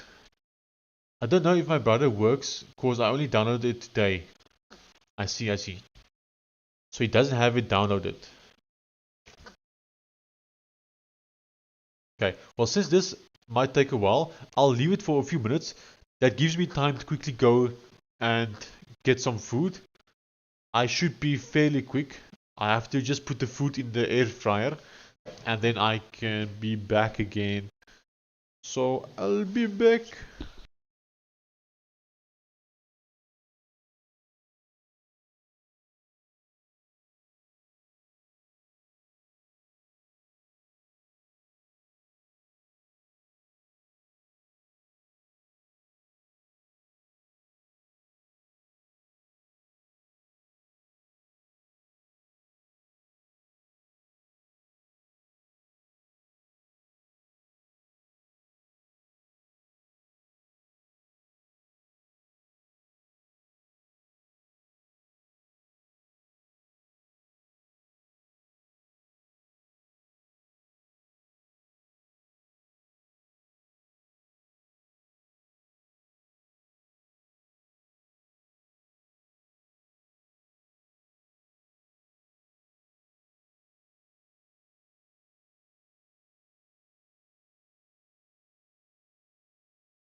Hello, I am back.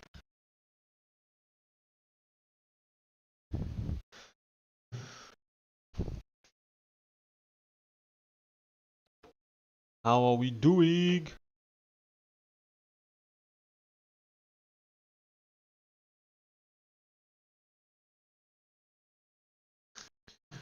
Okay, 21 hours. 1 day left. That's crazy. Let's try something. I'll give this to AI calculator, and I'll say here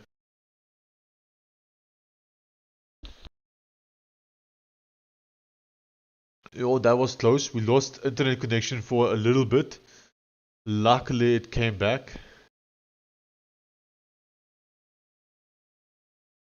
Yeah, my internet is not doing well. Hopefully it doesn't stay like this.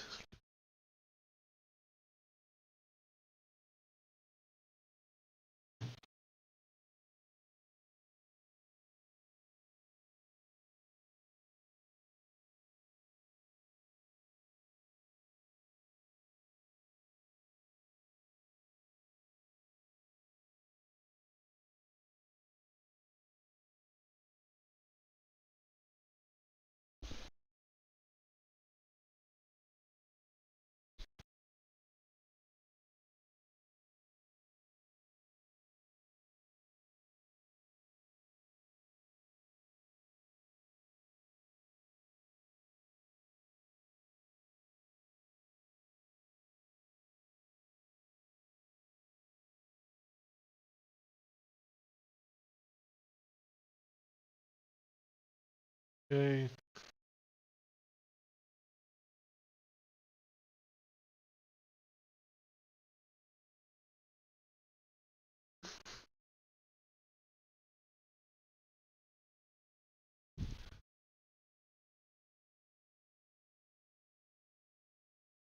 Okay, I'm gonna open up Roselt.js because I think we're gonna work on that one and start building this AI framework that we are speaking about. So more Roselt.js.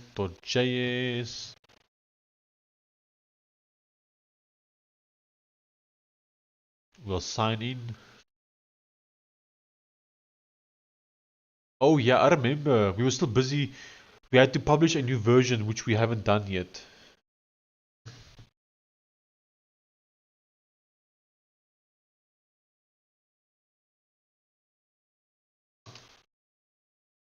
Yo, my internet is so bad.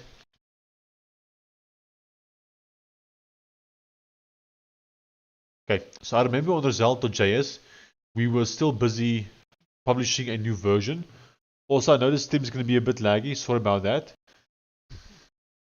So we did lots of changes to Roselt.js, but we haven't published a new version yet. And that was what we were planning to do next. Let me go through the documentation and see if we have actually finished updating it.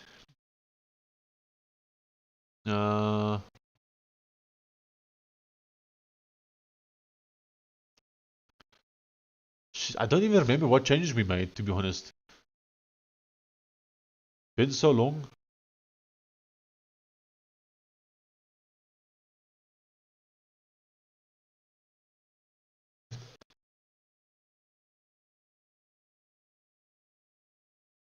Don't know how bad the lag is.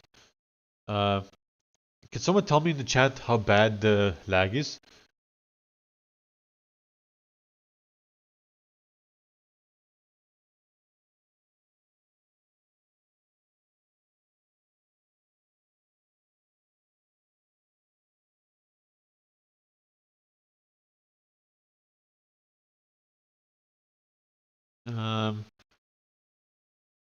It's fine for me, Sean. Hey, Cliff, you're still here. I thought you left long ago. Thank you for telling me.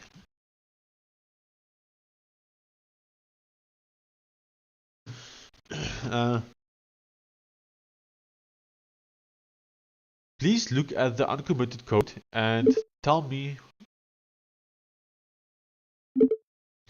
Please look at the uncommitted code and tell me what has changed specifically with the framework/library code. I don't care about the changes on the docs pages or on the examples.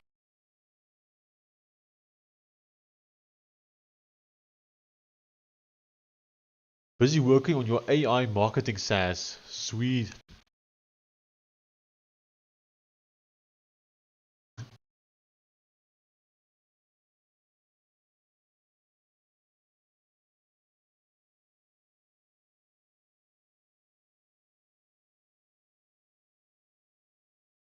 There is no AI for the moment. Yeah, I mean, you have to build the base first. No point building an AI if there's no base.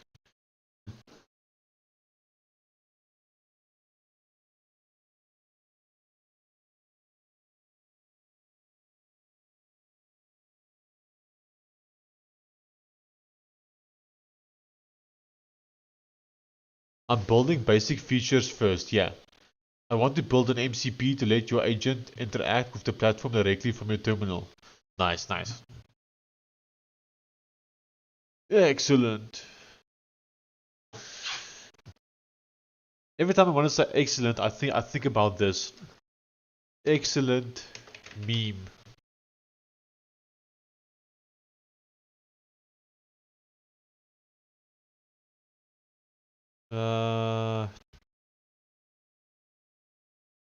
Okay, I'm not finding it.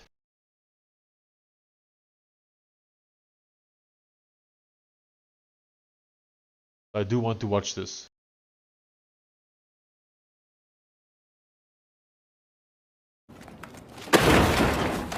It's the biggest piece of dog shit.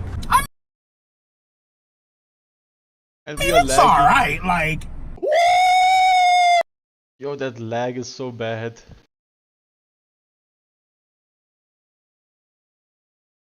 Okay, nothing here for me. I'll ask two questions. Desired div format and which folder should treat as framework code. That would be the source.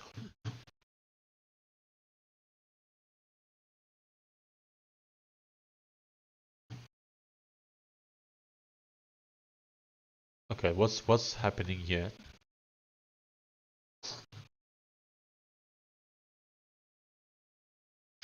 Okay, why?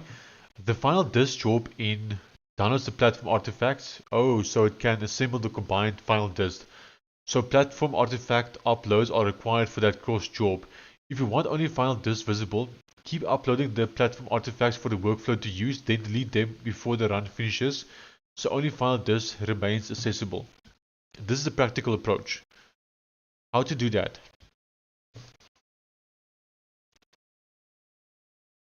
Okay, after the step that uploads final disk, run a small script that lists artifacts via the GitHub REST API and deletes the platform named artifacts. Okay, trade-offs. You must add permissions, actions right to the final disk job, so GitHub token can delete artifacts.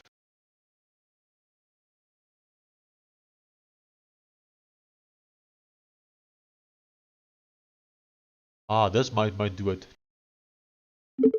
I don't want to use a GitHub token, so can we set retention days on those 3 artifacts for like 1 day?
Okay.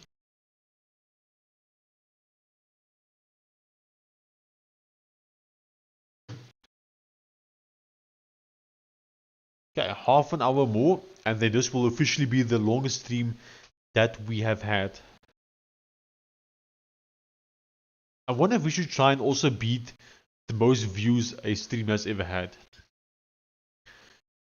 Because I think if we can get 200 more views on this video, on this live stream, like in total, then we'll also have the highest.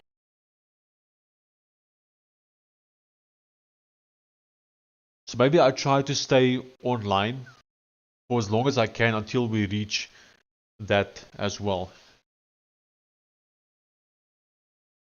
Let's see.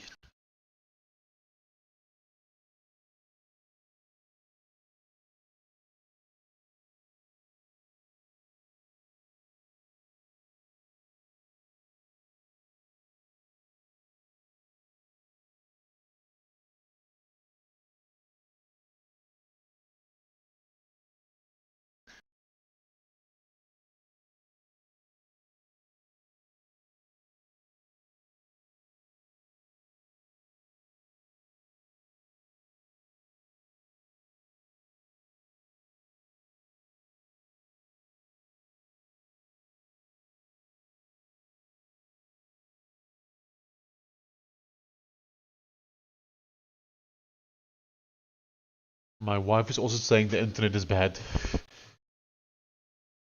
She's saying her videos are lagging.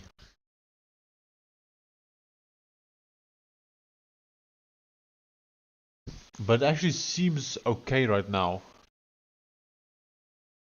Looks like it got better.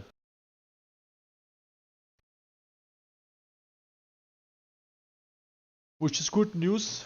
Okay, I'll ask a quick question. Okay, it's still busy. Yeah, I can feel this quite terrible.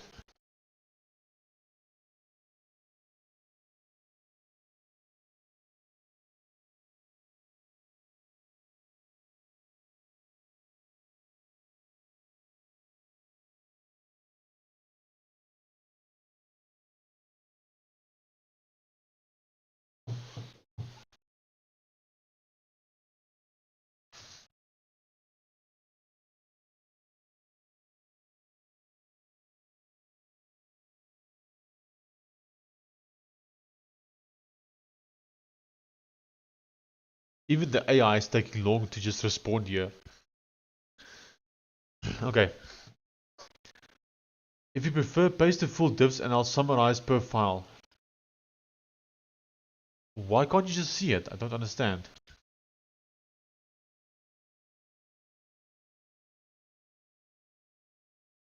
Look at the code that has not yet been committed and then just tell me what has changed in them. So come on, what's so difficult? Surely that's not so hard.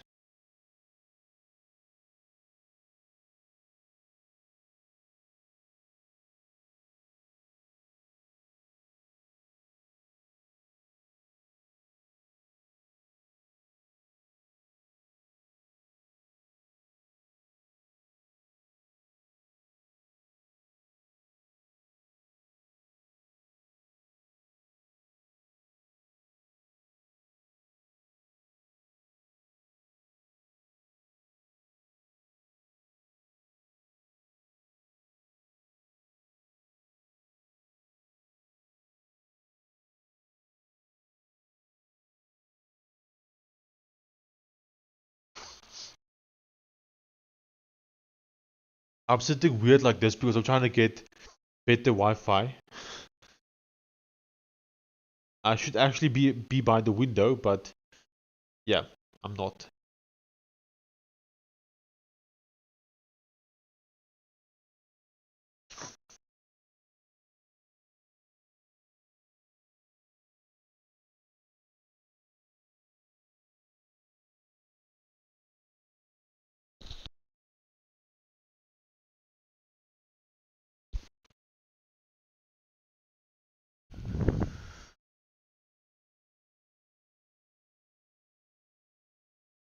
I can't read your Git working state from here. Please run one of these in your repo.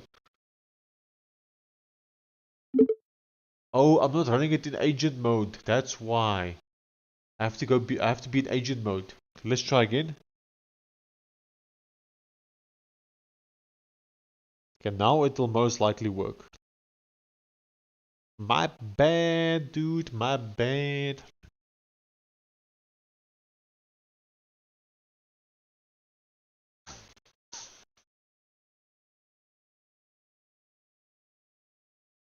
Okay, showing internet is off again.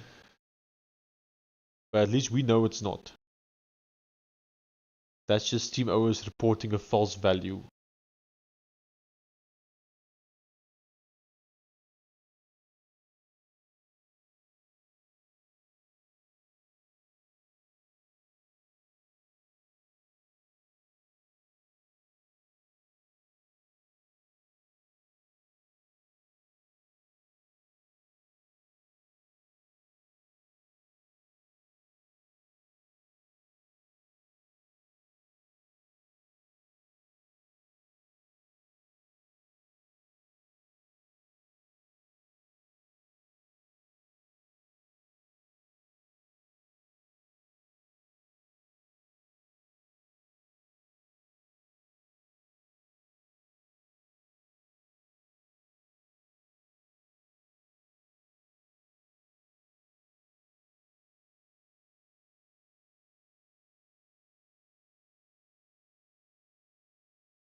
Okay, this one seems to have finished.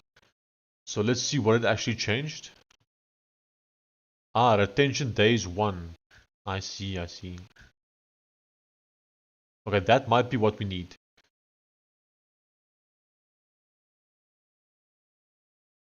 Okay, perfect. Let's see if the file has finished downloading. Oh, this one's still downloading. It says 3 minutes remaining though. So it should be done fairly soon at least.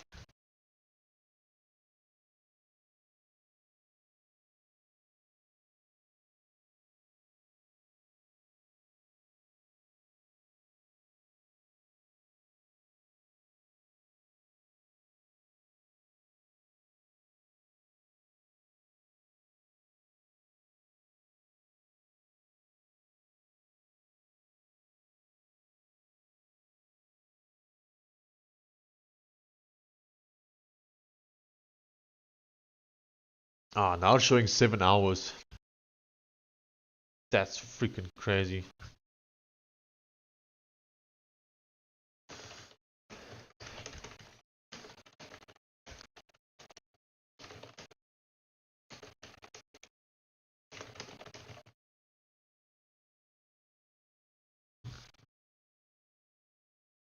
Okay.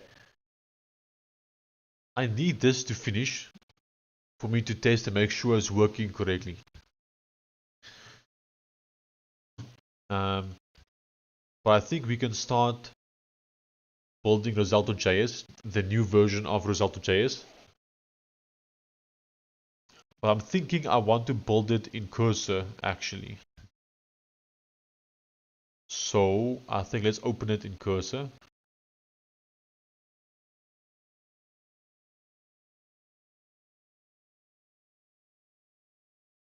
Or do we build it in GPT-5 Mini? Because GPT-5 Mini is only going to be free for a little bit more. Okay, let's do GPT-5 Mini because it's only going to be free for today. Because from tomorrow, GitHub is changing its pricing terms. Maybe we should do some token maxing with GPT-5 Mini. Just because it's free for the last day. So maybe I should try and do as much as I can today. Since it's free. Maybe.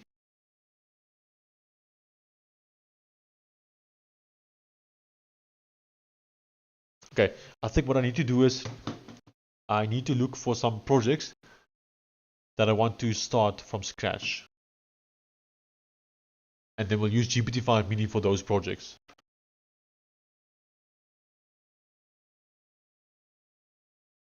Does anyone have any ideas for stuff that we could build possibly? If you have any cool ideas or bright ideas. So I'm building the calculator app right now though, and there's a couple more personal apps that I want to build that won't actually make us money really. But I would love to build some kind of notepad. I want my own notepad app as well. I don't want to use Obsidian or whatever other ones there are. I want my own one. That's one thing I want to build.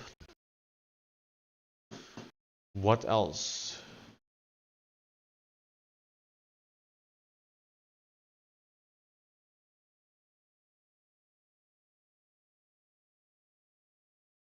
Let's make a new repo.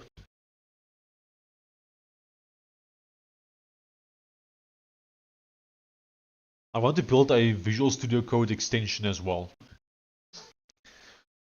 Eventually, I think it would be cool if we could somehow build our own Delphi iframe form designer. But I'll just call this VS Code extension for now. We'll give it a better, different name later. I won't add a license because I don't know yet exactly what I would be allowed to do with this. Create repository.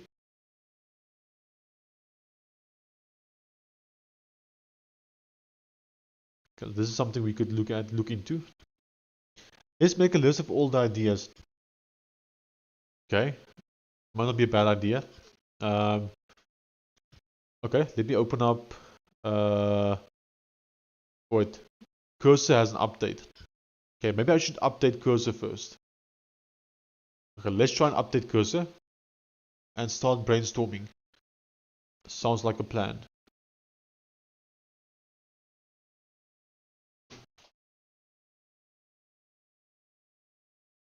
Sounds like a plan, Stan. Sounds like a plan.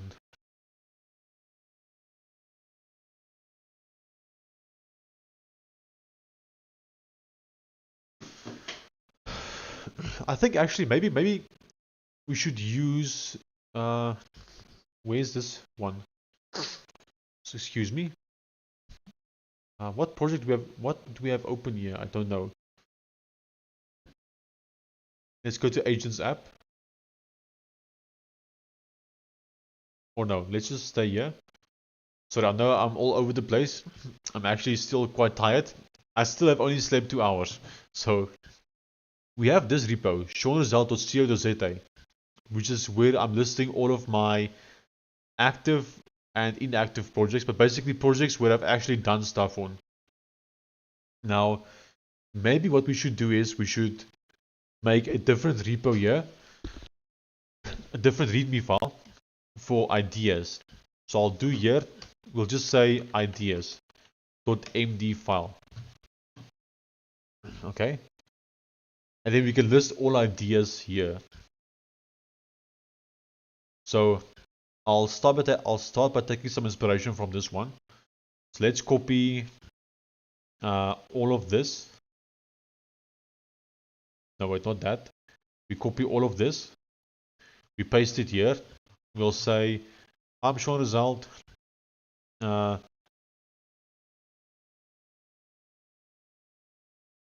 The following are ideas for future projects. Sounds good, Sean. Okay. Then I will remove whatever is currently there. Like so. Like so. Like so. And now we can put in some ideas here.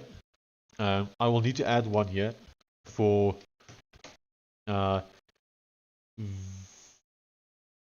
Visual Studio Code extensions.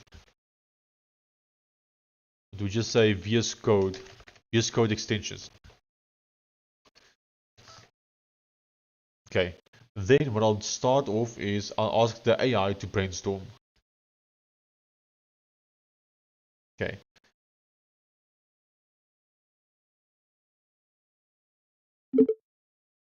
Look at my README file and then please brainstorm and think of future projects that we can make, and then list all of them in the ideas.md file. Have them look the same as the projects in the README file, except the difference is they won't be linked to an actual repository since they don't exist yet. But I need a emoji icon, a name, and a small description.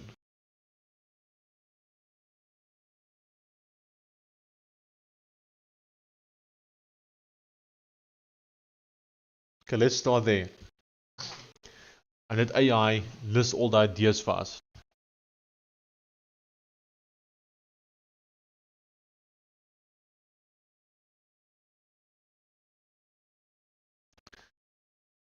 And then we shall see.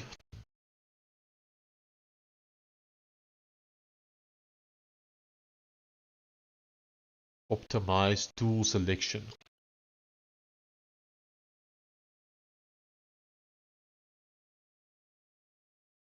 You're welcome to list any ideas if you have any ideas, Cliff, or anyone else, and I will definitely add them.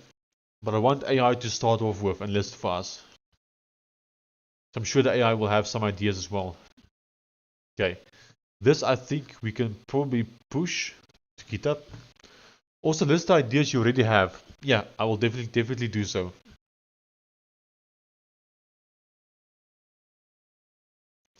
I'm just waiting for the AI to finish first.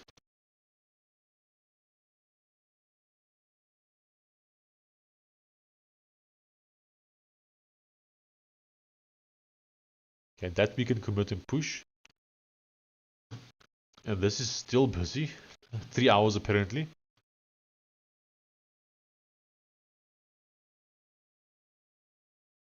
Oh, wait, what did I just close? Reopen, close tab. Oh, I see.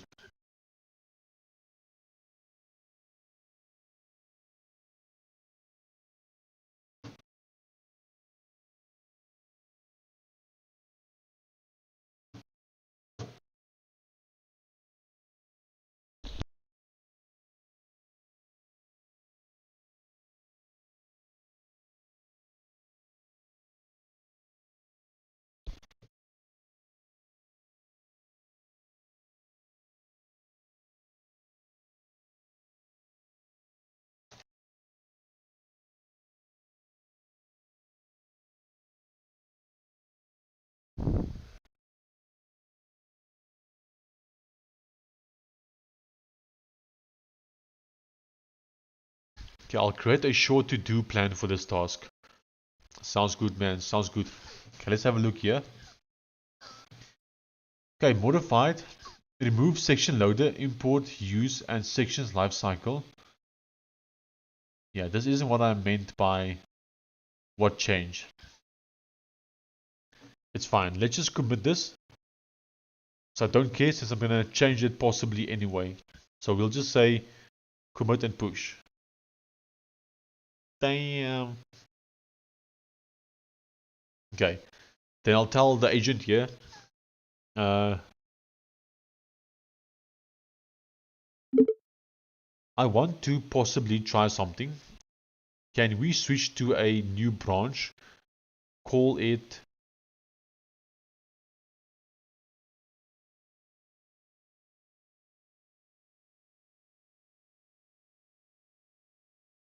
don't know what to call it.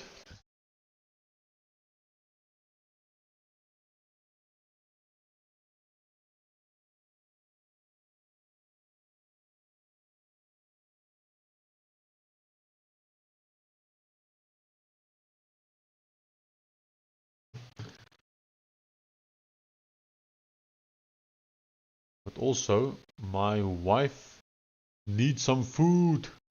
So I'm quickly gonna just go make her some food. And then I'll be back.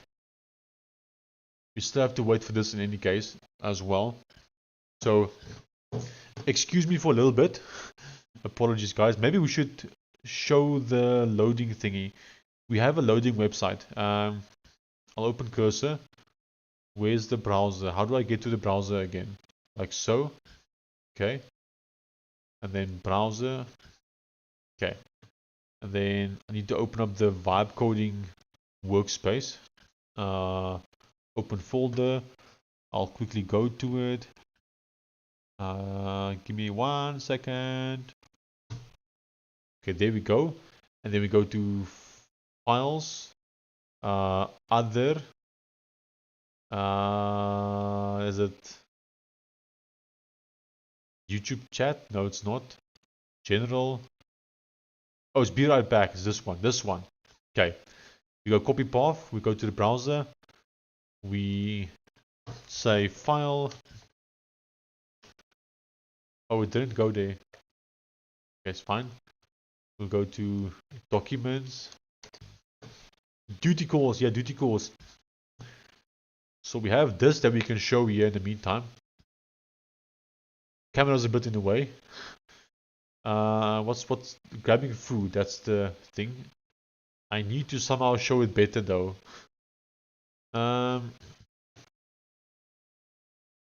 This doesn't help. This doesn't help. Okay, I'll need to move the camera then, I guess. Unless we open up a sidebar. Oops, not that sidebar. I just closed it. Okay. No, I don't. The UI is so complicated. Okay, let's move my camera. Or we turn the camera off. No, we just move it. Let's move it like here. Yeah, we move it today for now. And then we're gonna grab some food. I'll zoom in here. That's fine. Okay, I should be gone for not too long, but I don't know exactly how long. I would guess maybe 5 to 10 minutes. I'm not 100% sure, but we'll see.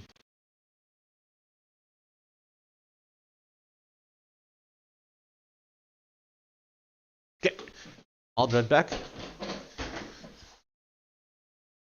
Cliff, what do you think of the I'll be back soon?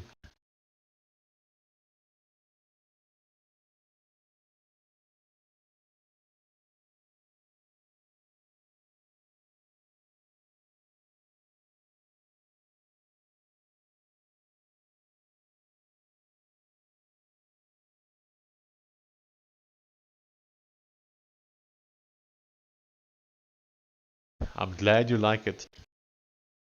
I made it using GPT-5 Mini. Naturally.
Hello.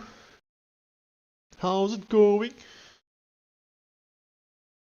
I see we have a bit of lag. Let me put my bitrate lower.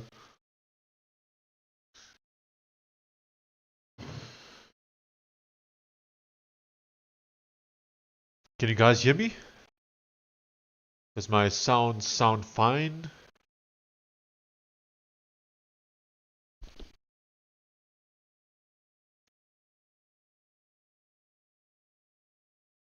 I made myself some food as well. I made myself a wrap, although it's not in the shape of a wrap, but it's a wrap.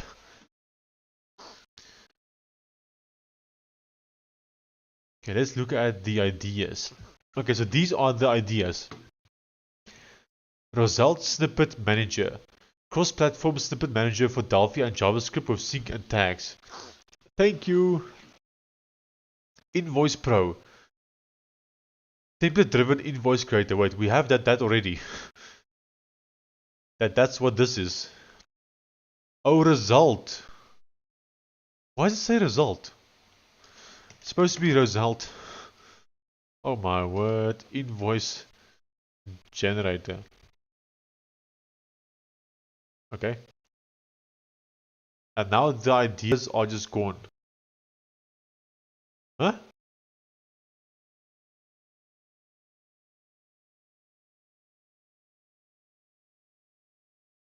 I'm so confused. Why is it not showing here? Eats well. Lekker eet. Thank you very much. Are we lagging, Cliff, or are we good? Also, I don't know why, but this is not working. Oh, there we go. Okay. Okay, so Invoice Pro we're gonna take out. Because we have that already. So I'll select this. Please remove the attached. Okay, receipt scanner. OCR receipts into categorized expenses. Okay, that is an interesting idea. Okay, we already have a calculator. Don't need a calculator. Remove the attached.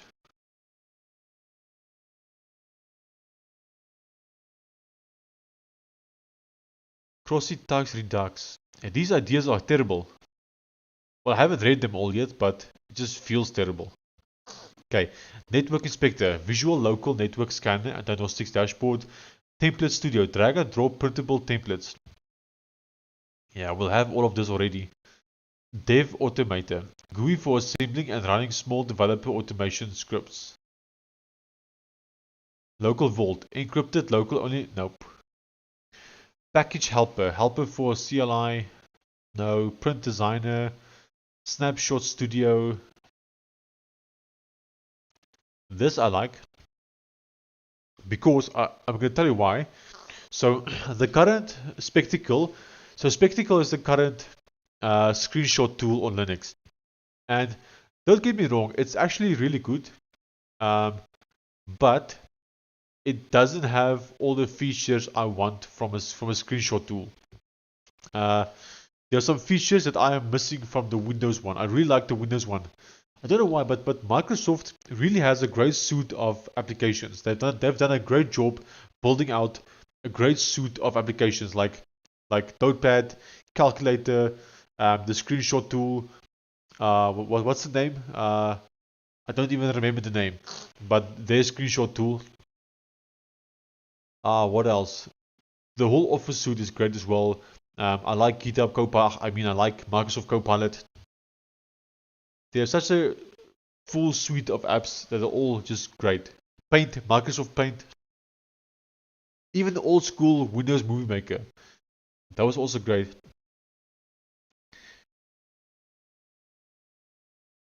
Self-hosted personal analytics. Grave Mapper. It basically this is terrible ideas. What do you mean, bro?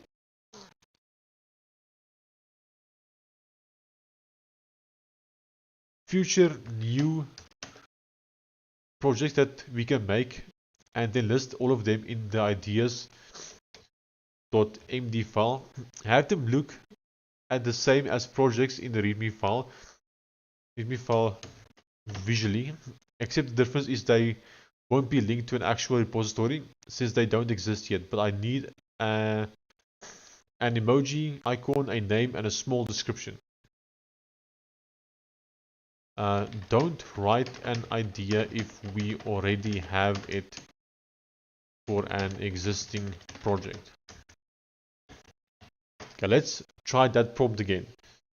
So I think those results were not good in my opinion.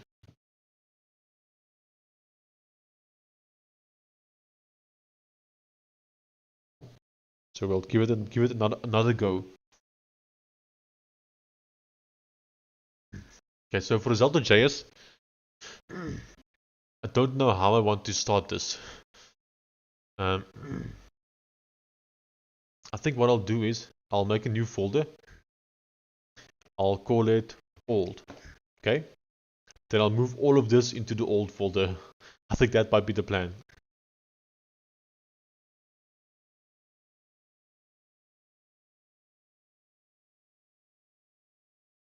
License. Commit script. Why is there a commit script? That does not make sense. I do not want a commit script, but it's fine. Okay, git ignore. Okay, it's fine. Let's take all of this. Except CNAME, except license. And the rest we cut. Oops, not old. Okay, the rest we cut and we paste into old. Okay, there we go. Okay, then we can start fresh now. Okay.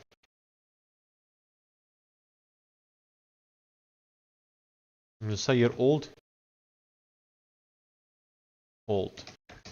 Don't use at all. Just in case the AI wants to even look at it. Don't want the AI to even look that way. If it looks that way, we're in trouble. Okay, I just want to grab a few bites here.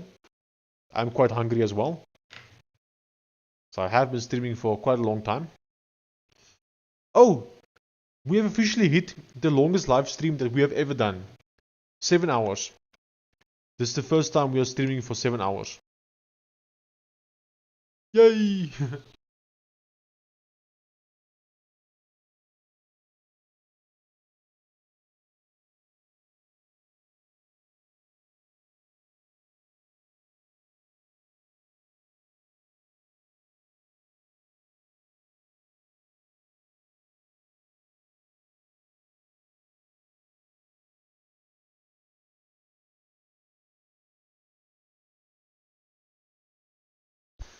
Okay, we got some new ideas.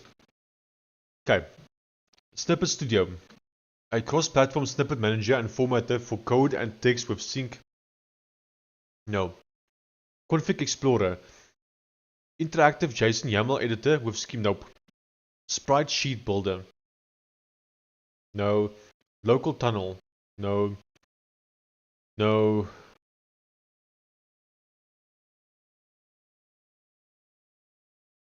This one is interesting. API blueprint, visual API mocker. No. CSS playground.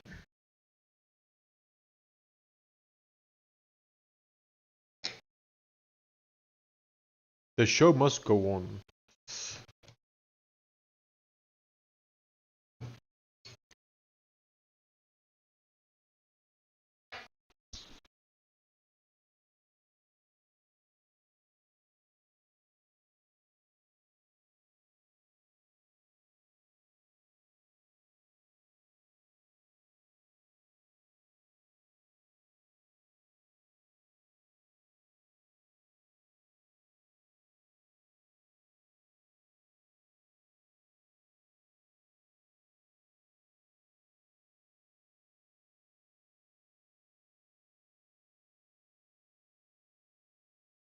Okay, there are some ideas here that I do like. So let's maybe open it up like so. Then I'll take out what I don't like at all. Some might be a maybe, but let's just start taking out some of these ones.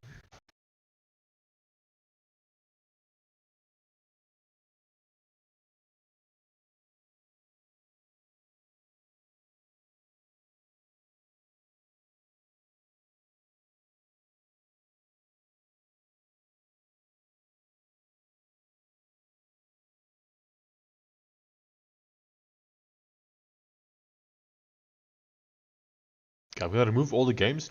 Oh, Terminal Racer. Minimal ASCII racing game playable in the terminal with local leaderboards. That sounds interesting.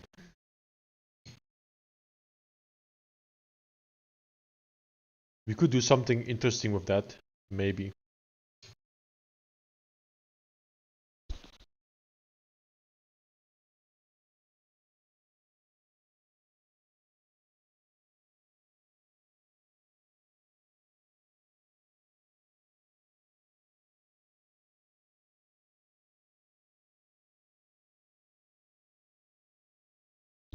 Okay.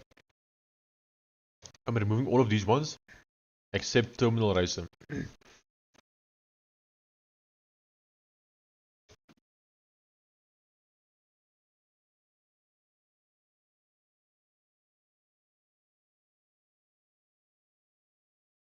Hmm.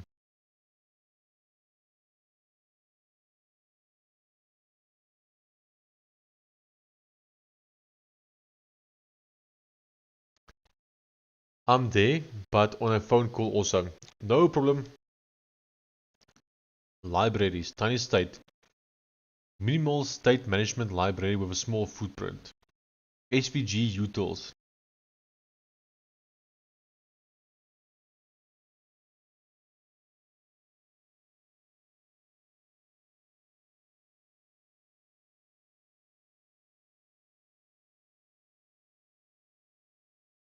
Okay, I don't like any of those libraries.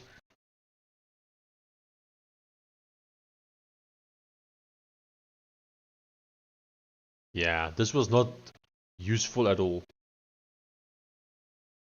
Okay, that's basically what I got from the AI generated ideas. Just those that I maybe like. So, not a fan currently.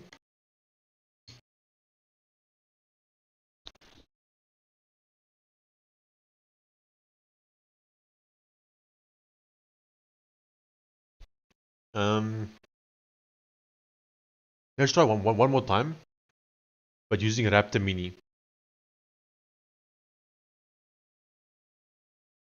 And we see what Raptor Mini gives us. Maybe it gives us some better results.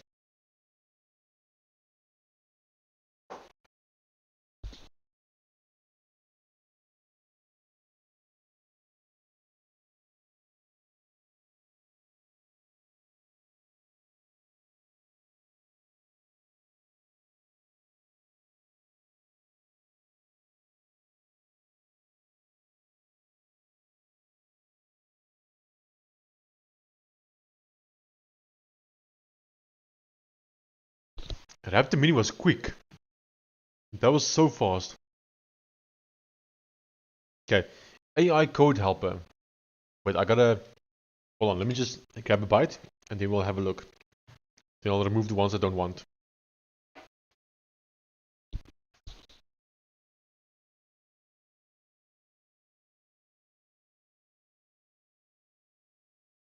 Okay.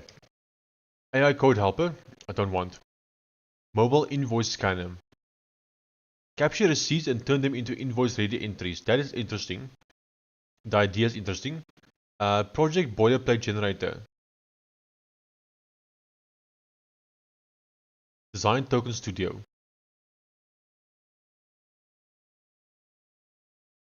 Oh, you know what? I doubt that Steam has any kind of password manager. Maybe we make a password manager to put on Steam.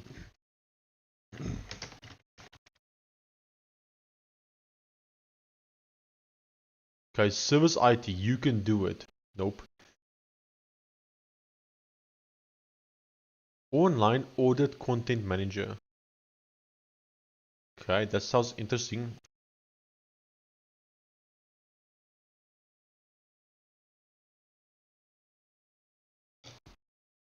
I'm very much leaning towards a password manager, specifically for Steam.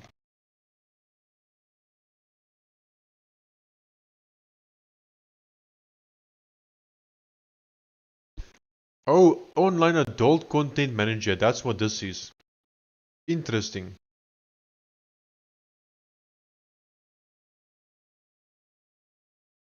Got 13 reviews.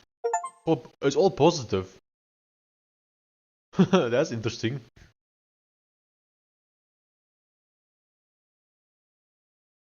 Oh, it's got DLCs even. Video links extension, image links extension. That's interesting. So how many people have actually bought these extensions? Like let's look at the video links extension, right? No reviews. Okay. That's crazy.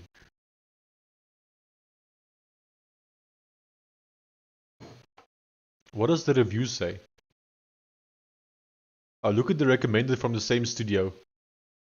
Okay.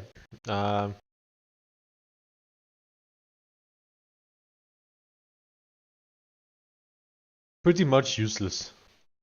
Okay, let's exit there. I don't want that. I read that wrong. I don't know how.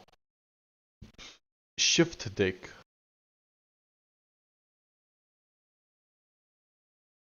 Okay. MCAT. What's MCAT? Okay, MCAT looks interesting. An open efficient desktop reading app that supports multiple ebook and image formats. Okay.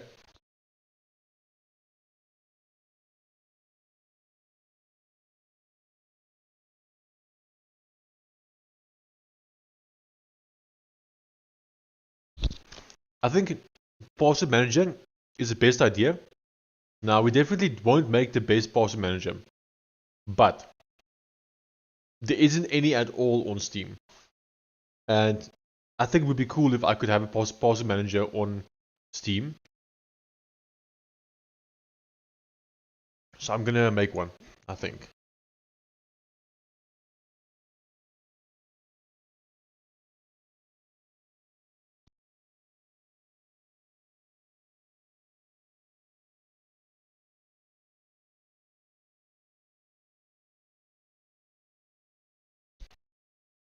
Okay. I'll keep what looks interesting here. I'll delete these ones. I'll delete that one.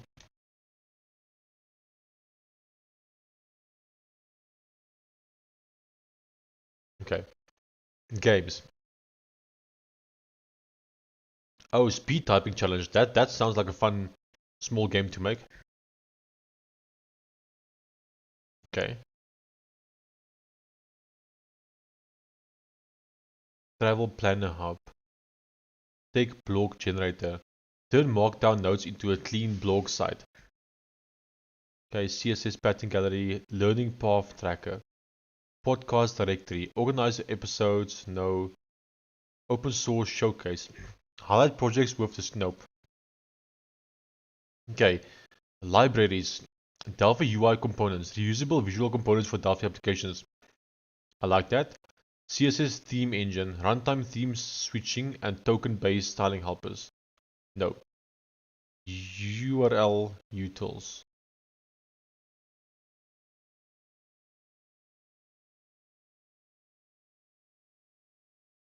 Okay. VS Code extensions.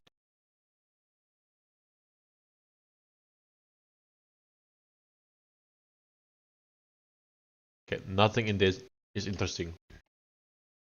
Okay, I like the password manager. That might be the one I end up making, I think.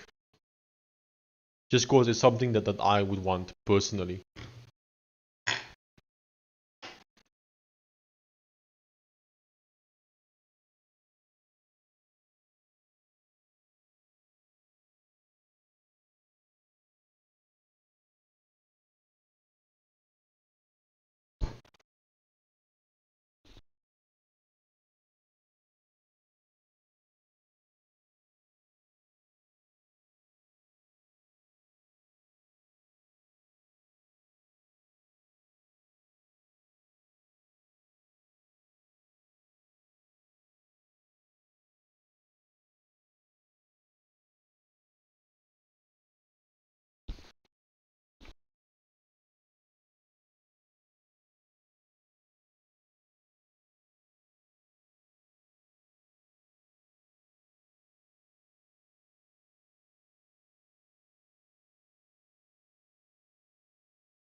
Okay, so I think Roselt.js.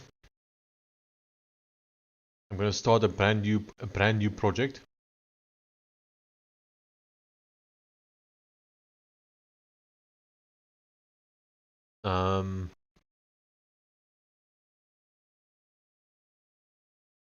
Here we go. Electron Forge.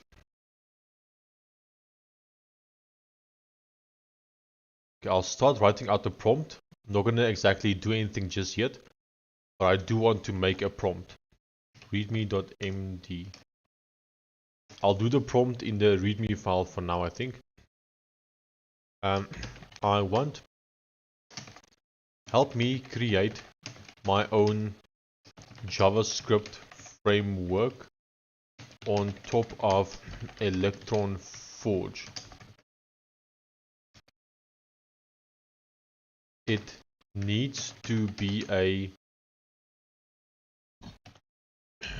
vanilla JavaScript,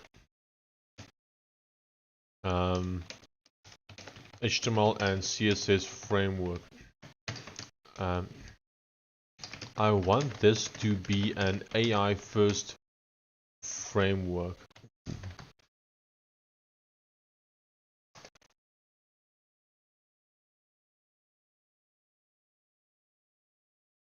Let's start by making a new project.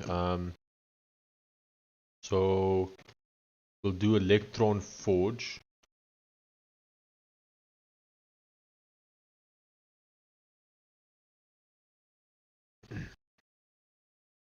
It needs to be a vanilla JavaScript, HTML, and CSS framework. I want this to be an AI first framework. So in the docs, instead of showing code samples and tutorials and stuff, we'll give them actual AI prompts to use this library.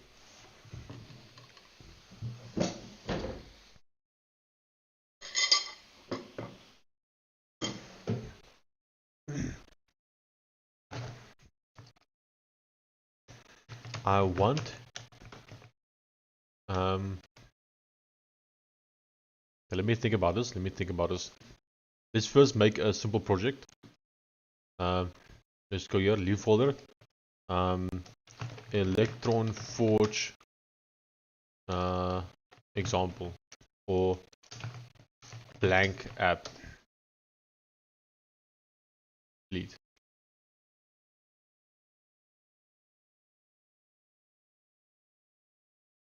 Okay, I want mine to be white first.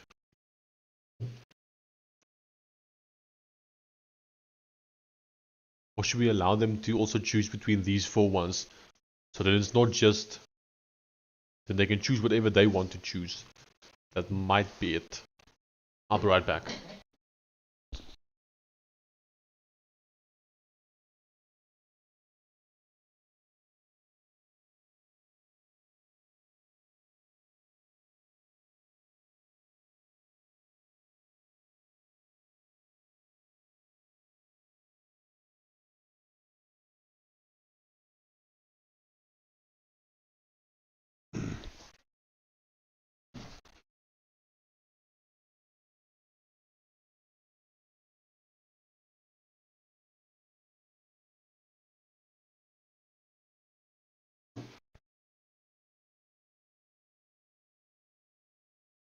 Okay. I want people to be able to build. Okay. The framework itself needs to be a vanilla JavaScript, HTML, and CSS framework.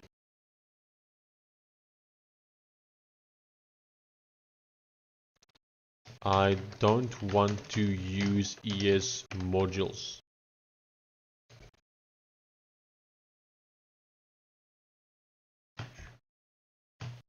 We'll probably... Okay, hold on. Want people to be able to build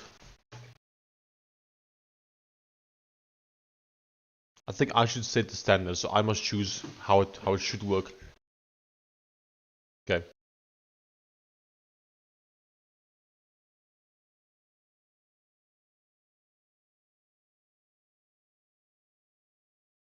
I want people to be able to build SPA apps with the framework as well as just normal static sites.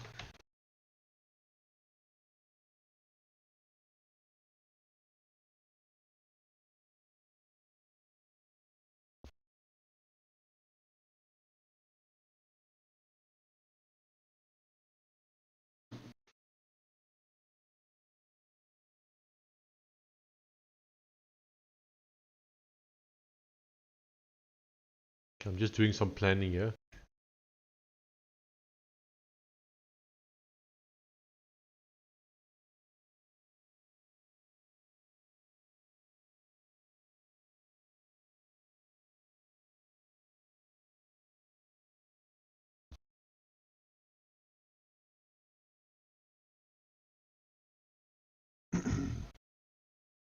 Okay, I think I just need to create one of these projects first to get an idea. So I'll copy this one. I'll come to my terminal. I'll paste it in, and we'll do here Electron Forge example, and the template will be white.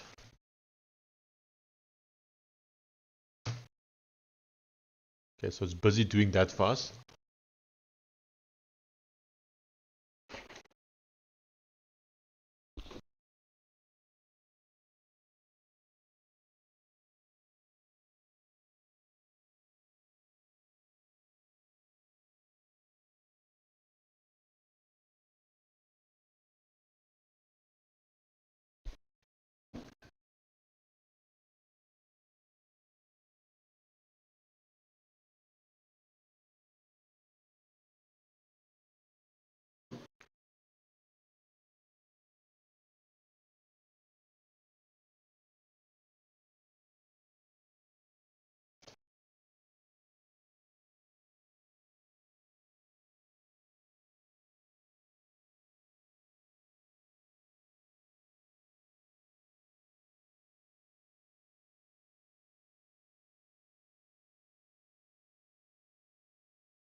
Hey, hurry up.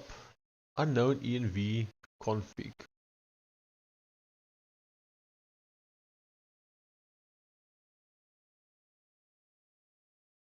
I want people to be able to build SPA apps with the framework as well as just normal static sites. I want people to be able to initialize the repo using this.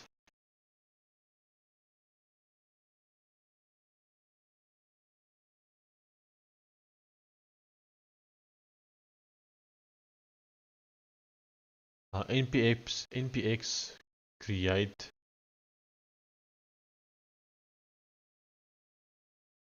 result. But how's it currently? It's just create. I think my current one works like that. Let me just double check. Roselt.js or Roselt.js.org.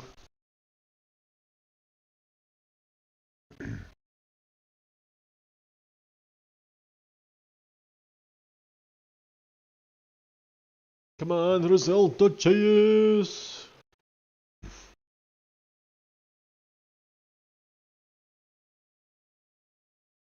Dang, the internet's slow, my dude. Or is the website offline?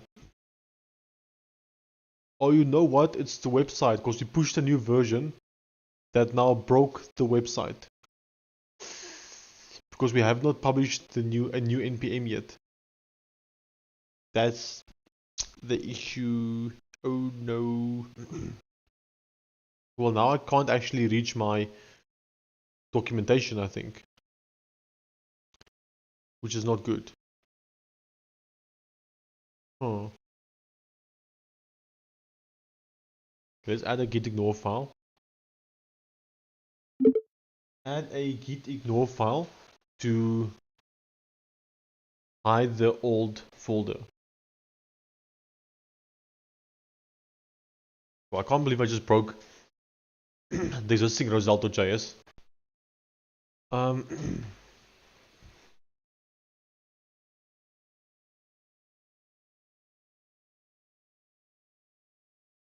Oh, because it's reading it from the dist folder, but this wasn't committed. That's why. Okay, I might be able to check to fix that.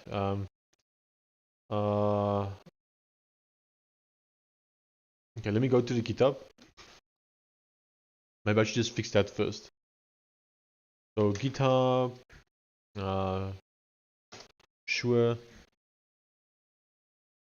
So I kind of need the existing Roselt.js to like use as a base. Actually, I'm stupid, right? I can just go here and I can say docs HTML and view that. Yeah, I can just view it from here. We should fix it though. But I can just view it from here from now. So I'll go to docs. So currently it works like npm create Roselt. That's how it currently works.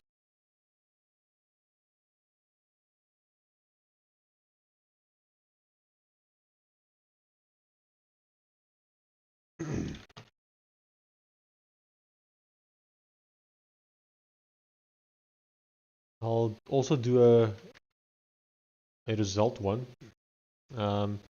Terminal. This is still busy installing. We'll do a new terminal. New terminal window. Oh, I didn't mean that, but it's fine. Npm create Roselt. We do Roselt.js example.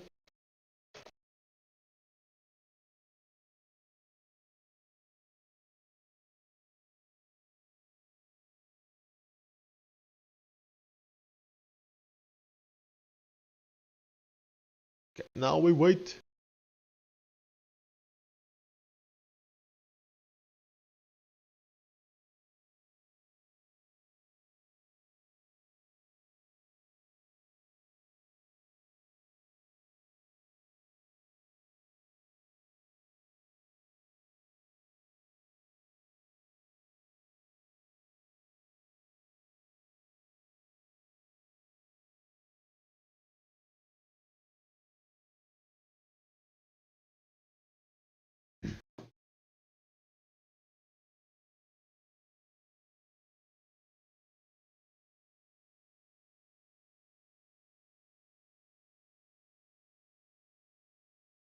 Okay, we just have to wait for these to finish quickly before we can continue.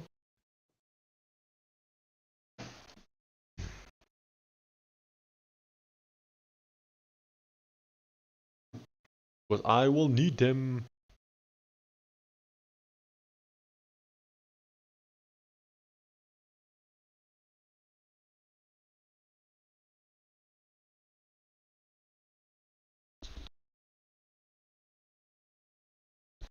Oh no, not found.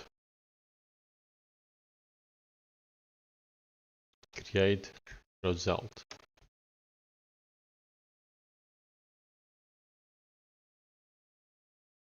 So what the hell's the command for my own library? My own documentation is wrong then. Well, this is not nice. Oh no.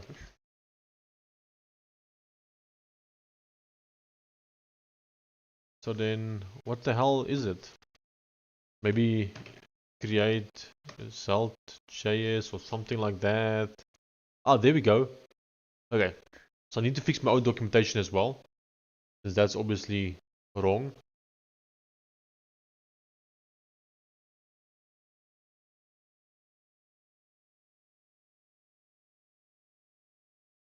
But not now, because we don't care about that right now.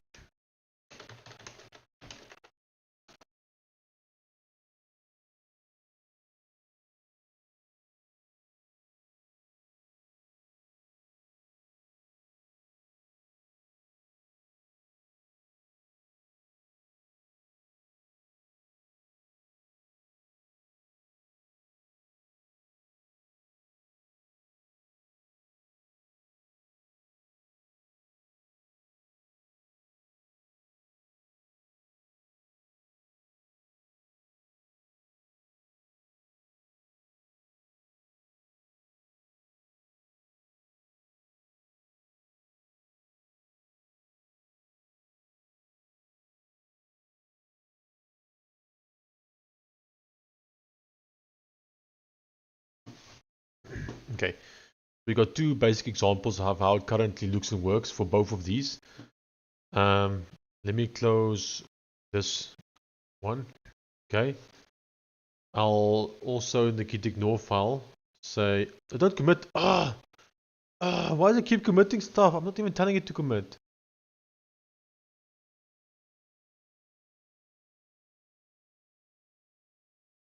Okay, I don't think it did. Okay, that's cool. It's cool.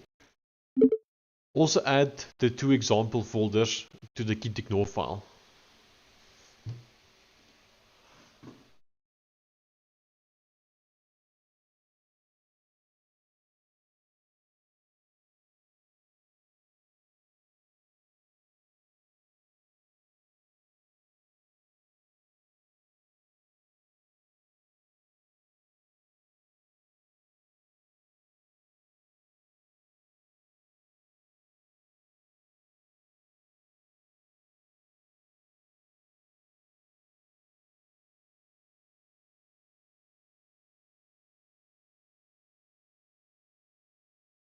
Okay. I can't find a file named. Oh wow. Please add the two example folders to the git ignore file.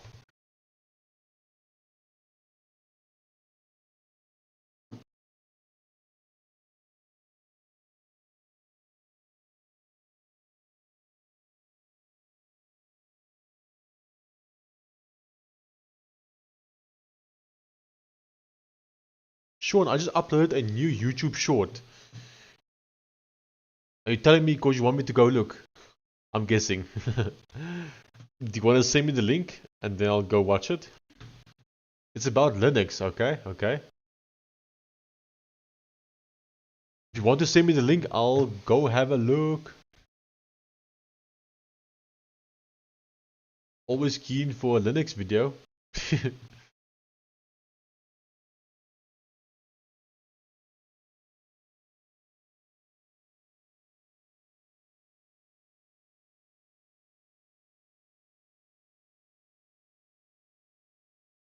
Can't send links, but you can send on Steam.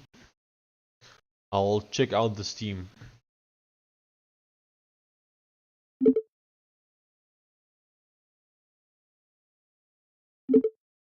Can you switch us to a new branch? Look at the README file and then you can decide what you want to call this branch. Don't commit any code yet, just switch us to a new branch.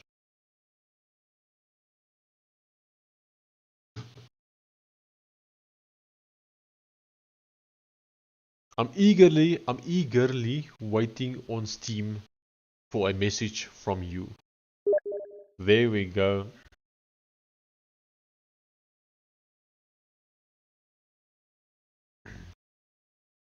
Let's have a look.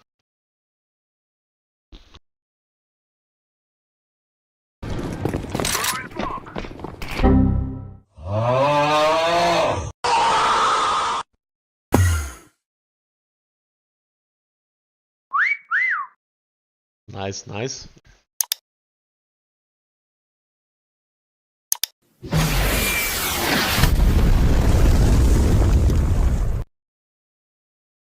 Peak content. I like it.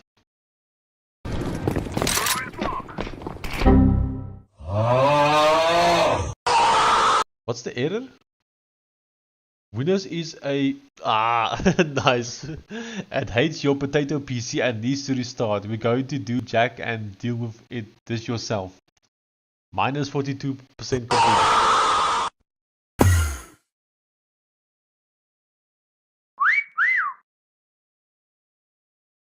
Good video.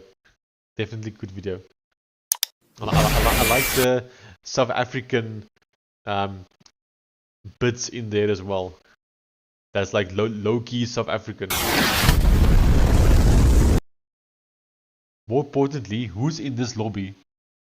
Okay, so I can see you, I can see your brother. I don't see anyone else that I recognize.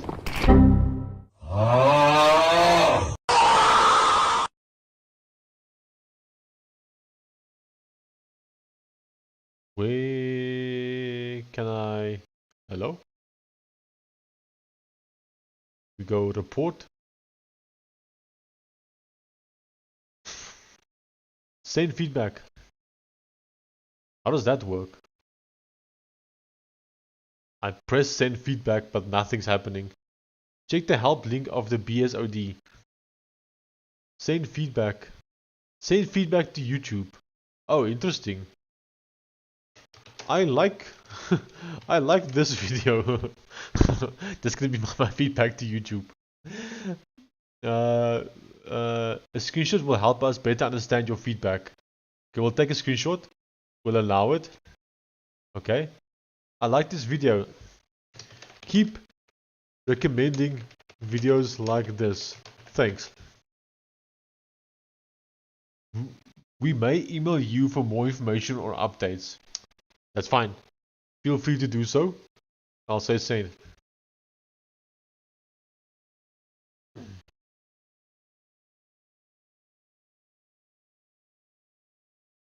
Yeah, the bitrate is too low. I don't think I can actually see the link there. Yeah, nothing there. I can't see anything. Yeah, there's no way I'm gonna be able to see that. Just no way. So you can up the bitrate. The higher you put the bitrate as, the higher it will be on YouTube as well. They will compress it, but I've seen the higher you put it, the better it comes out on YouTube.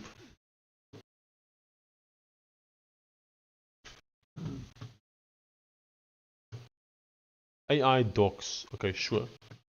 Well, it was a Rickroll link. Ah, which Rickroll link was it? Because there's only one true one.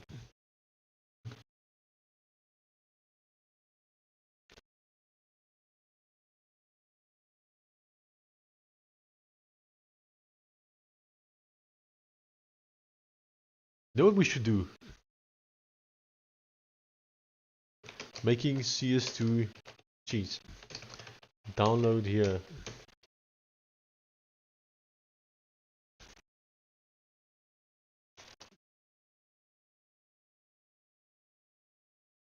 Let me continue here. I'm cultured enough to know the link. Ah. Okay. My app. I don't want templates. I want people to be able to initialize the repo using this.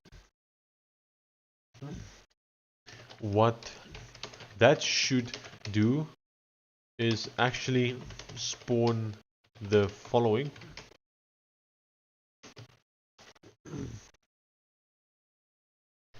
The following, but with changes and our stuff in it.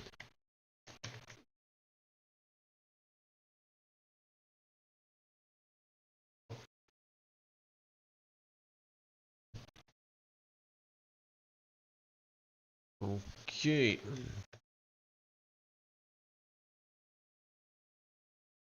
We'll say clean start. Fuck that.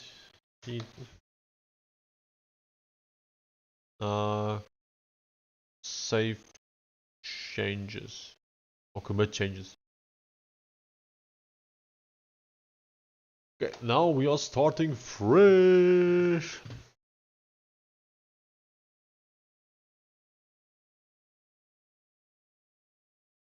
I think I just committed the wrong readme file though.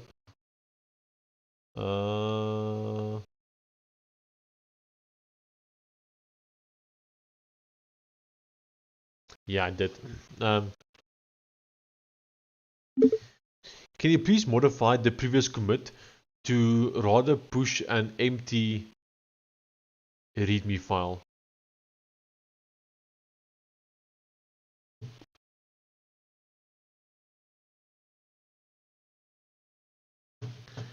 Okay, we seem to be lagging for some reason. Why are we lagging, sir? Why? Lagging is not nice.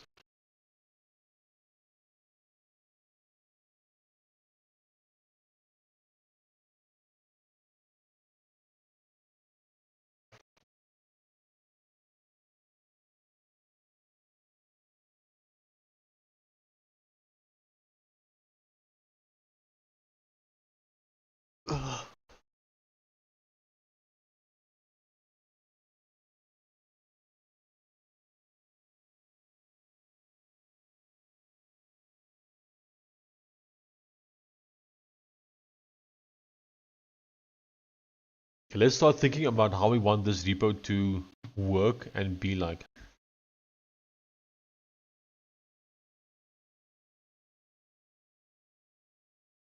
Okay.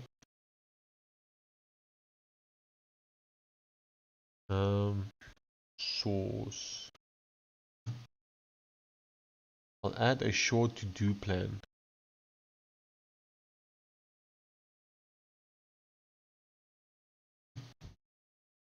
What time does our GitHub stuff reset? It resets when? Okay, 1 June, 2 o'clock in the morning.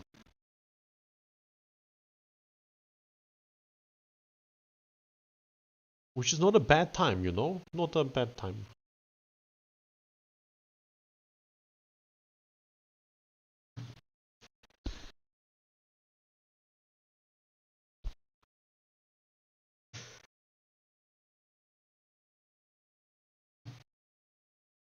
Delete mode. Wait a minute, what's it doing?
Done, I rewrote the last commit.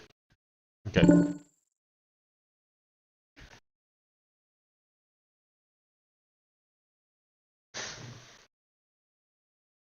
Okay, let me start planning this out now. And also just muting Discord here.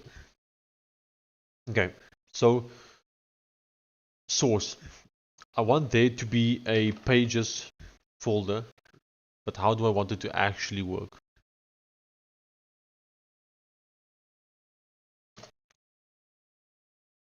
Pages. And also components.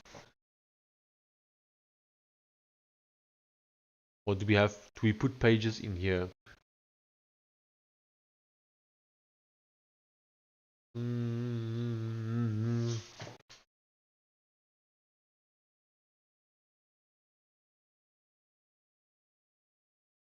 I have to look at my Genipedia website, because Genipedia is a static site and I want to be able to build static sites like that one. So I have to open up Genipedia here. Cliff, thanks for commenting, lol. Don't check my comments.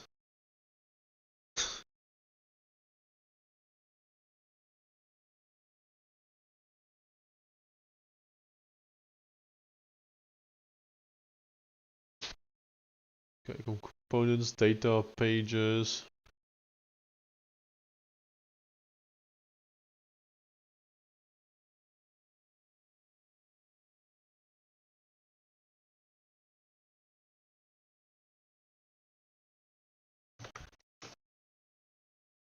So I'm reading the Steam chat. For those who don't know, we have a Steam chat. And because YouTube blocks many stuff, so therefore we have a Steam chat. So you guys are welcome to join the Steam chat. I'll post a link right here in the chat if anyone wants to join it. So he's asking what we are doing tonight. So we started off testing out Electron Forge, and we started out hating it, and slowly it grew on us. Then we discovered GitHub Actions. Well, we didn't discover it, but we discovered how nice it is. And then now we are building, we actually scrapped Roselt.js. I've decided that my entire Roselt.js library, it's nice, but it's built for programmers. It's not built for AI. So I'm scrapping it, and I'm making a brand new Roselt.js that's going to be built for AI. And I'm building it on top of Electron Forge, because I'm building it firstly for myself. So I'm going to build it the way I want it to be. Maybe some other people use it, I don't know. But I'm building it for myself mainly. So the idea is that all of my websites that I'm going to be building, I always want the option to wrap it as an Electron app. Always. Regardless of whether I do it or not, I always want the option. And so therefore I want the library to basically be built on top of this to always have the option. Then secondly, I'll build it in a way that it's going to default to white. And I'm going to build it in a way that it can work without a server. It can be a single page app. It can be a static app. It will have some flexibility in terms of how it can be used. And yeah, that's basically currently the plan. Then for the documentation, instead of having like code examples and all that, and terminal commands to run and all that, we'll actually give the person prompts that they can give to do certain things on the framework. That's roughly the plan.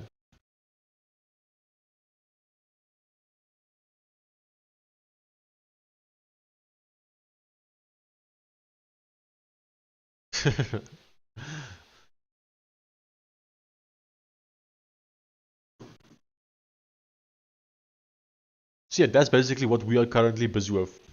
Now, I need some time to actually figure out how I actually want it to work. So that's kind of what I'm doing right now. Just planning a bit.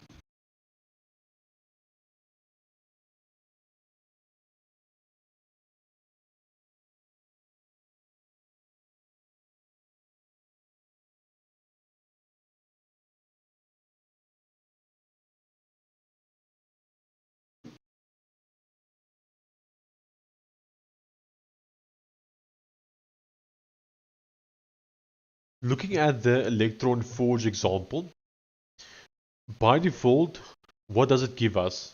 If we want to build it, what do we get?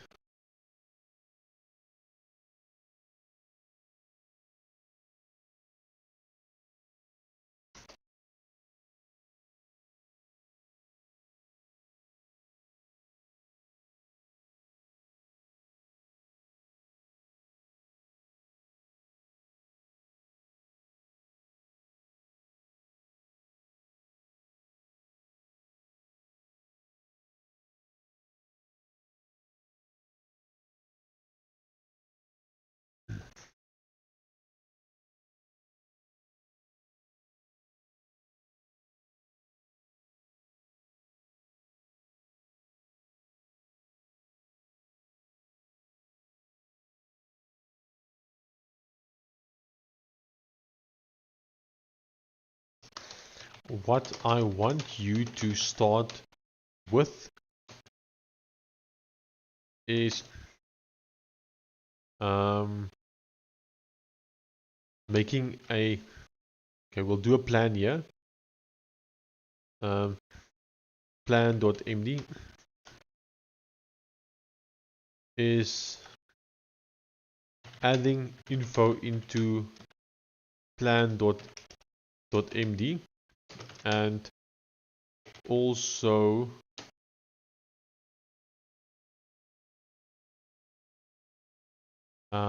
start making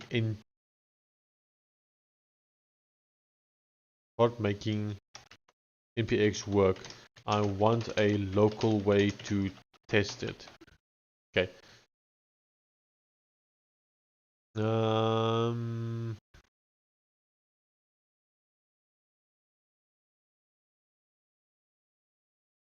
Let's send this to a prompt. We'll give it to GPT-5 Mini.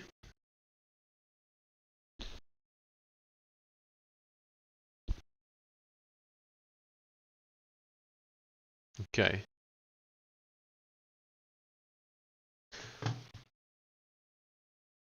I'll add a short to-do plan. Inspect the git state, then amend the last node. This is the wrong one. We're looking for this one. Okay.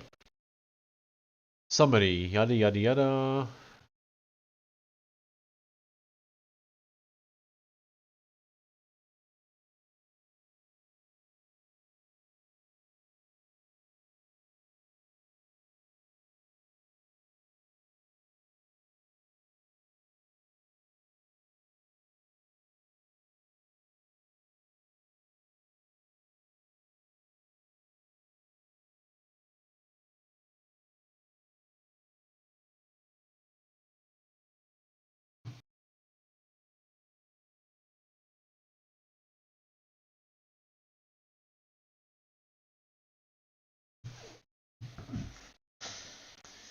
Okay, wait. npm run package creates a platform specific package application. Main process output is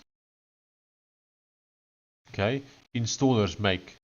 npm run make runs the configured makers and produces installer/artifacts for the platform you run on. Squirrel, Windows, Zip, Mac OS, Deb, and RPM Linux. I see. So Squirrel is for Windows, Zip for Mac.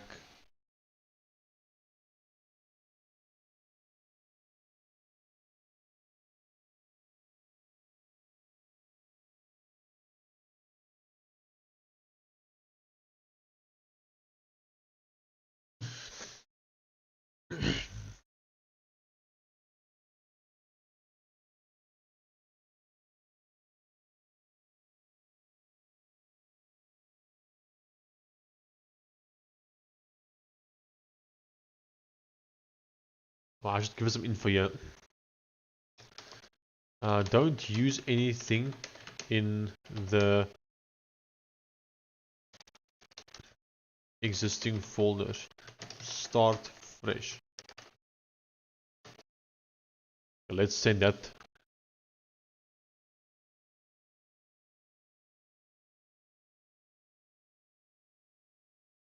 Esther, you are making me go check the comments.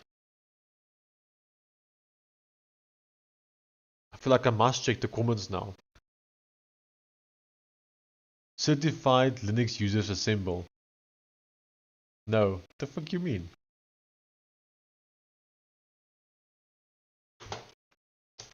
I use Arch, by the way.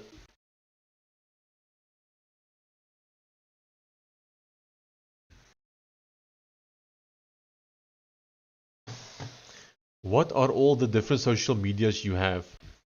I have quite a few, but I don't really use them. I don't even know. I've got Twitter. I've got YouTube. If you count it as social media, which it technically is because you can talk to people on it. Got WhatsApp, Discord, Instagram, Facebook. I don't even know. But I don't really use any of them. I probably have a few others as well. But yeah, I don't really use social media that much. I don't have time. If I had more time, maybe, but I don't have time.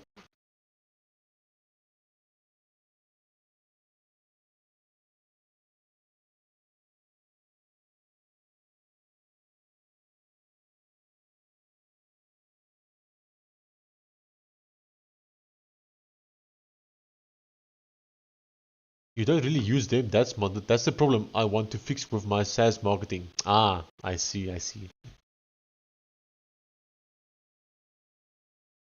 Yeah, my biggest issue is that I don't have time to like use social media. Like when I started this live streaming series, I thought I would be posting on Twitter and like be active there. Well, as I say Twitter, but it's now called X, obviously. But I'm gonna keep calling it Twitter. So I thought I want to be active there and post and stuff, specifically for the live streams and stuff. But I think I made 2 posts and then never again for the live stream. You don't use them and you don't have time. That's what I want to fix. Okay, fair enough.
Please do the attached download button. Make sure it works.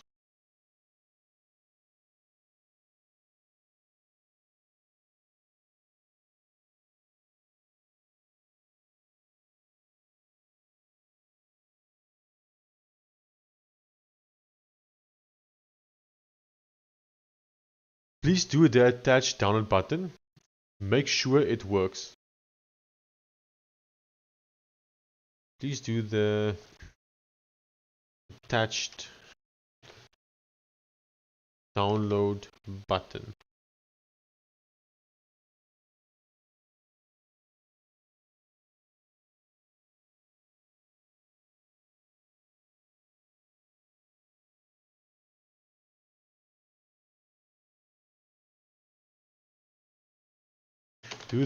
Hold on, I need to write this somewhere else.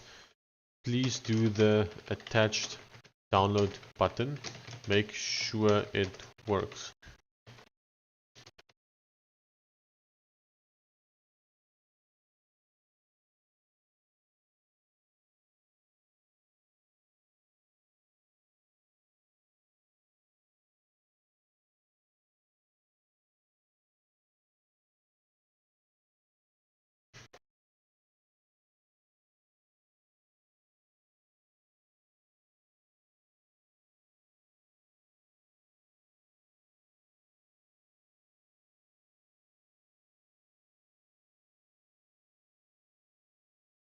Yeah, I'm pretty sure all of this is going to be wasted, what I'm doing here, what I'm doing now. But I'm just curious to see what all of these ones will look like and do. So I'm queuing a bunch of download buttons here. You don't use them and you don't have time. Vibe coding on a Steam Deck with local AI or paid? I'm using paid ones. I'm using GitHub Copilot. GitHub Copilot using GPT-5 Mini.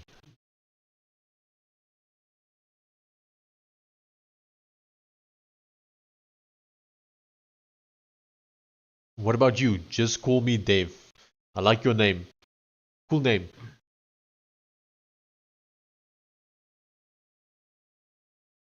Okay, Roselt.js plan. Goal. Create an Electron-focused vanilla JavaScript plus HTML plus CSS framework that is AI first by default. Documentation examples will be provided primarily as ready-to-use AI prompts instead of ordinary code snippets. Constraints decisions. Vanilla JavaScript, no ES modules, all shipped library code should work when included via a script tag.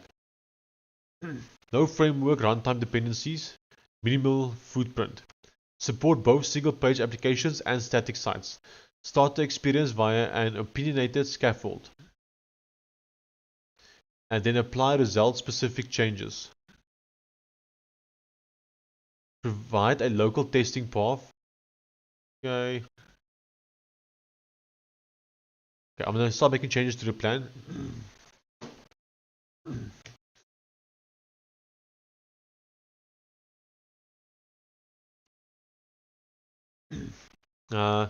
Within the source folder that gets created when you run the npx create. I want us to automatically create a components folder in there, and then that folder will be used for HTML custom components that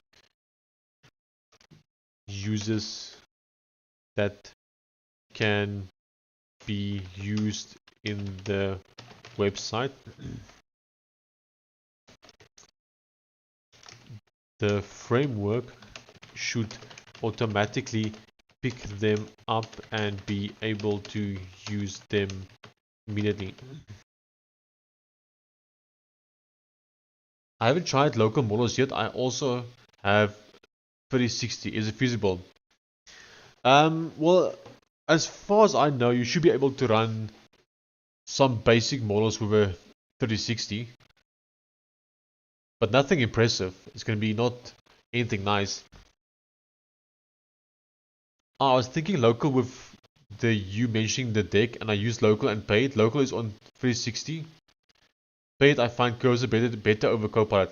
So someone from the chat actually sponsored me 1 month of Cursor. So I do have Cursor, but I won't have it for very much longer because I only got it for 1 month. He basically sponsored me $20 to buy Cursor, and so I did. And yeah, I must say I have been enjoying it. But yeah, now I'm going back to GitHub Copilot. Back to the shitty GPT-5 mini model, but it's shitty, but it does get the work done. It just takes longer.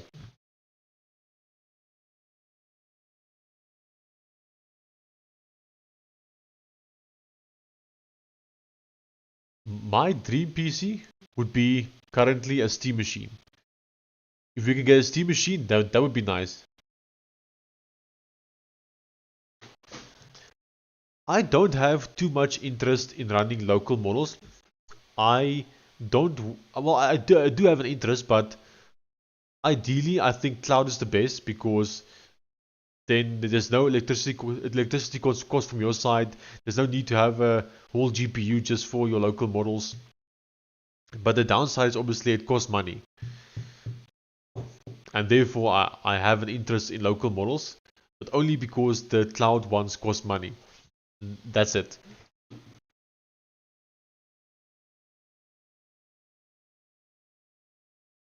And then that folder will be used for HTML custom components that can be used in the website. The framework should automatically pick them up and be able to use them immediately. There should be no referencing or anything for them. The framework should just know and be able to use them.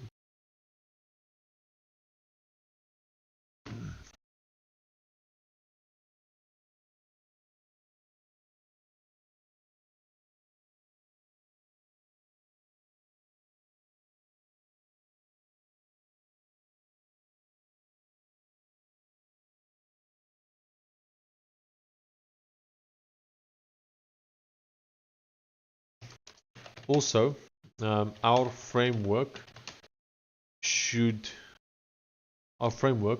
the user should simply only need to add one script tag that is Roselt.js, and then they do Roselt.start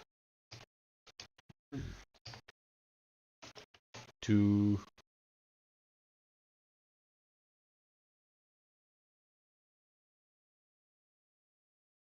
get the framework going.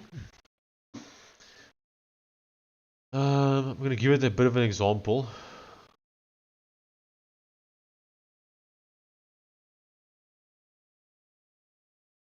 it might be difficult to explain what I mean with the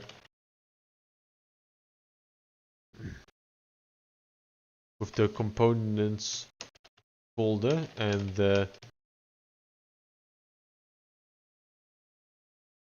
above stuff.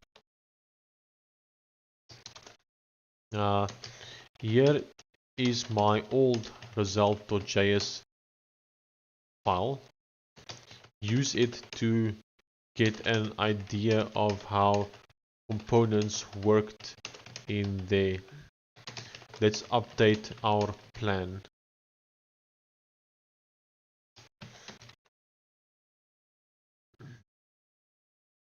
Okay, let's send that to the AI.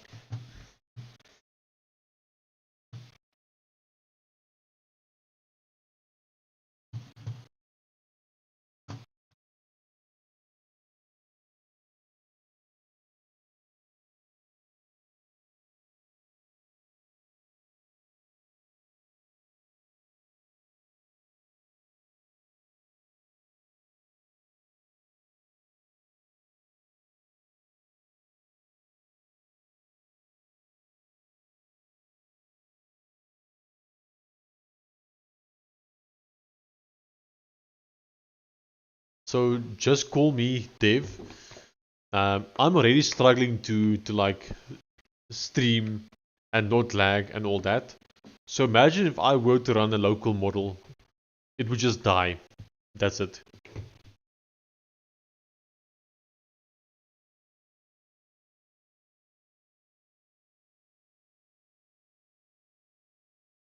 We actually had a full crash the other day. I think it was two or 3 days ago. AdStar was also here when it happened. It just froze, and then a few seconds later it crashed. And then the whole stream ended. So yeah, that was not nice.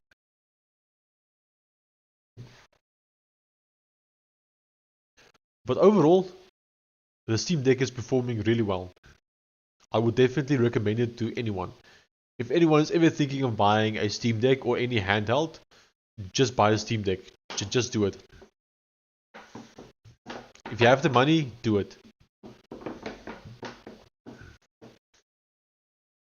Even if you think you won't use it, buy it, because you will use it. Once you try it out, you'll fall in love and you'll use it. Yeah, when I saw the title, I saw vibe coding on a Steam Deck, and I'm like, no way that thing can run a decent model. Yep. Maybe someday we should try it and see what it can do. But I doubt it's gonna work though. It's gonna struggle. I think we'll crash the PC again.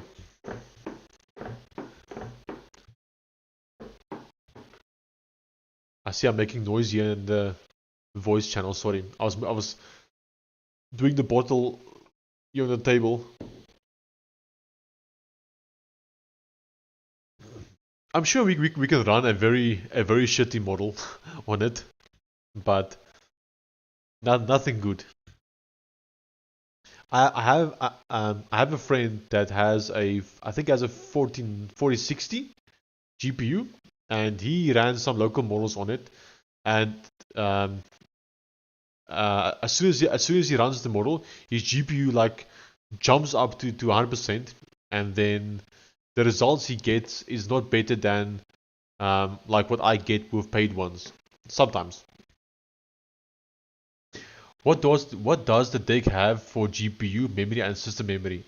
Okay, so the deck has a custom CPU slash iGPU. So we don't really know. It's just something custom. And then as for memory, it comes with 60 gigabytes of memory, but you can assign more memory to it from your hard drive. So you could like give it more memory technically. You could also technically upgrade the memory, but I wouldn't recommend it because it involves loading a custom firmware onto it. but it can be done. So yeah, by default, the Steam Deck just has 16 gigabytes of memory, and that's it.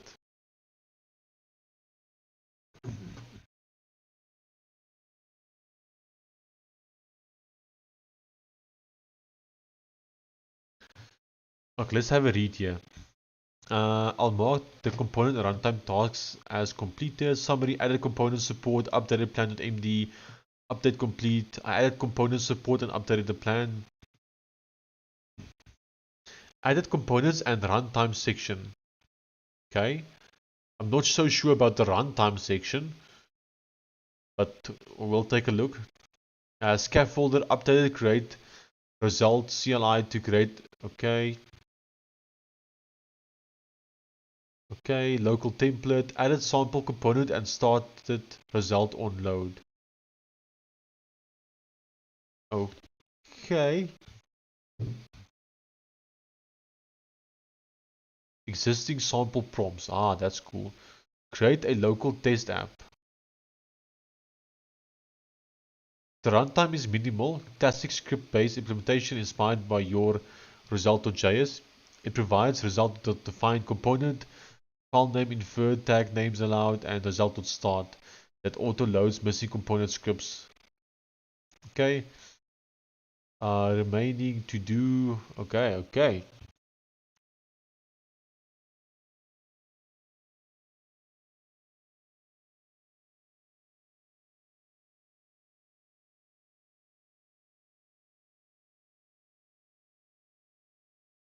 Okay, scaffolding, CLI for Roselt.js creates Electron plus Vite apps pre-configured for Roselt. Okay, it's looking good. Maybe I can show you this. Just call me Dev. I'll show you this quickly. So if we go to Steam, go to store page,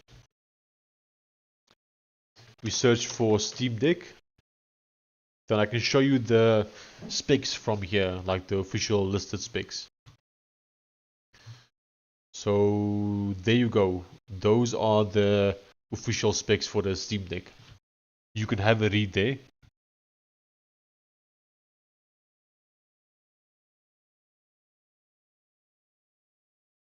Tell me when I can take it away.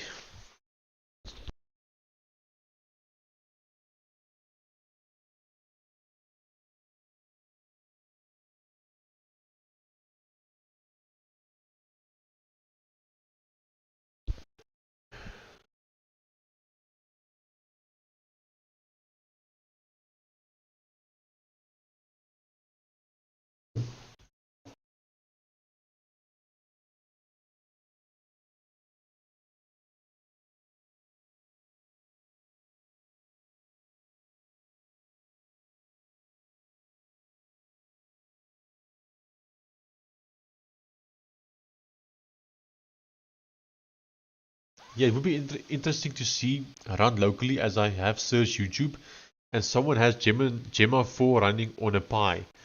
Ah, interesting. Yeah, so it just says here 6 nanometer AMD APU, CPU Zen 2, and gives some specs. GPU, you can see that. APU power 4 to 15 watt, and that's the RAM. Based on what you see here, what do you think I'll be able to run? If you must take a guess, what do you think?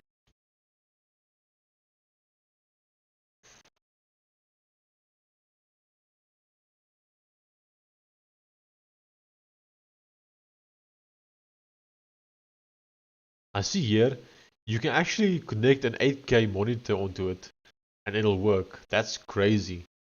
An 8K monitor onto a Steam Deck. That would be crazy. I would love to do that. Oh wow, Pi 5? I have one, I should try that.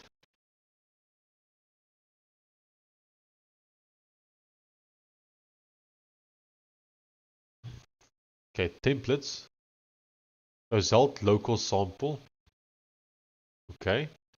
Source. Components. Renderer.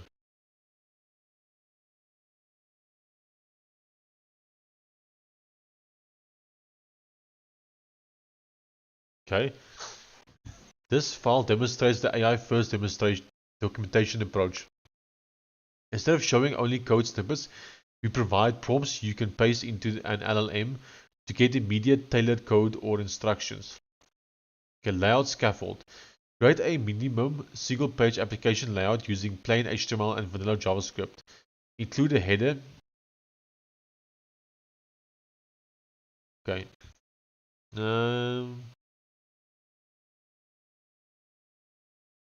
Calls, history. Okay, hold on. I need to give some extra info here. We definitely need to be using the navigation API.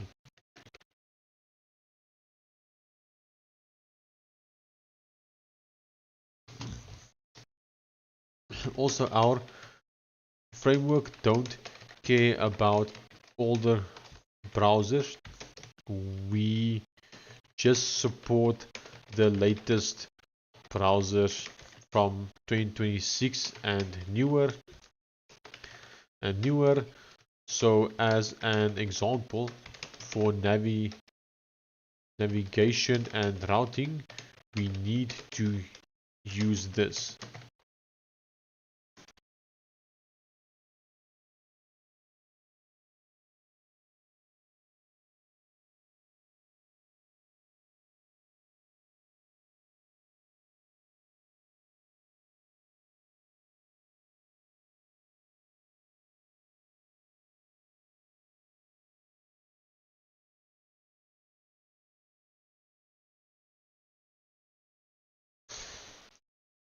Queen 3.54b.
I'll update the scaffolder's Roselt runtime to use the modern navigation API and add navigation helpers. Okay.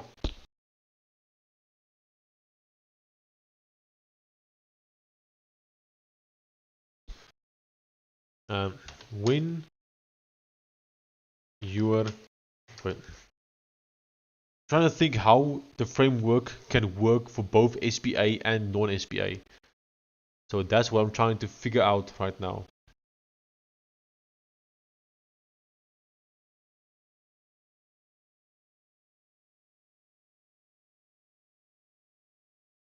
I'm trying to think like how I want it to work.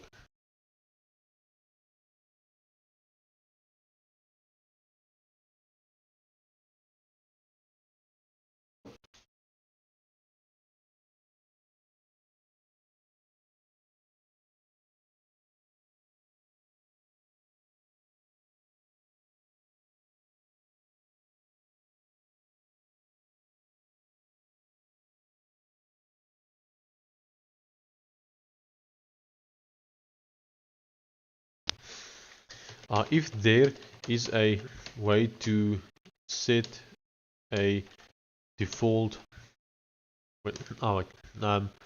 whatever we're building, it should also be able to run without a server by just simply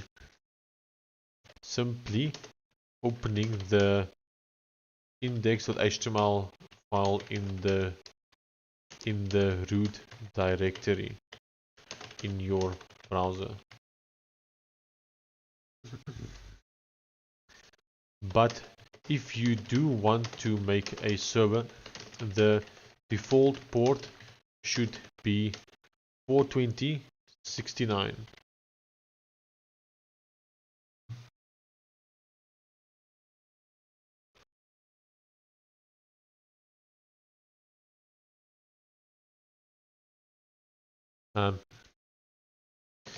If that port is taken, then try 69, 420.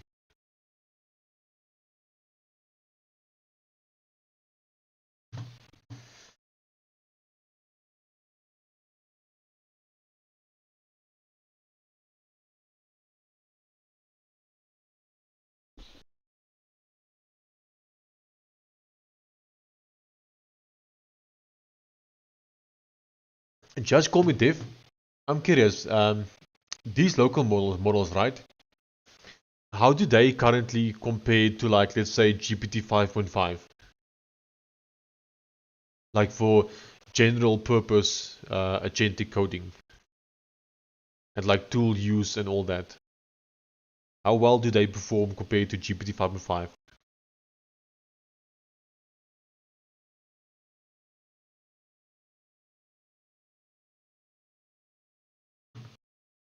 Like the one you are using, Gemma 4. How does that specific one compare to like GPT 5.5? Let's say GPT 5.5 on medium. Those numbers are not so random, Cliff. Look carefully, you'll see it's not random.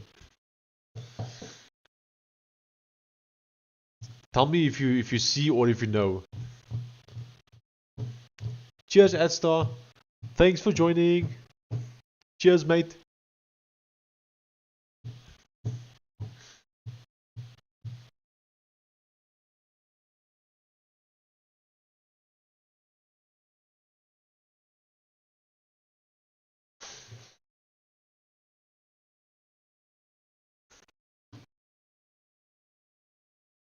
All of these ones finished. Let's see what has broken. Okay, so put all of the code for these buttons in here, which I don't want. This is a weird one. I've never seen async hashtag. What? What is this code? This dot hashtag get content element. What kind of a weird life am I living in? I've never seen that. Or have I just not programmed in such a long time that I don't even recognize code? That's crazy. Please have the done hit. Hold on. Please have the code for the download buttons be in a separate file. I don't want it to be in the people pages file. That code should technically work for any page. It should be dynamic. You should be able to pass to it what you want to download.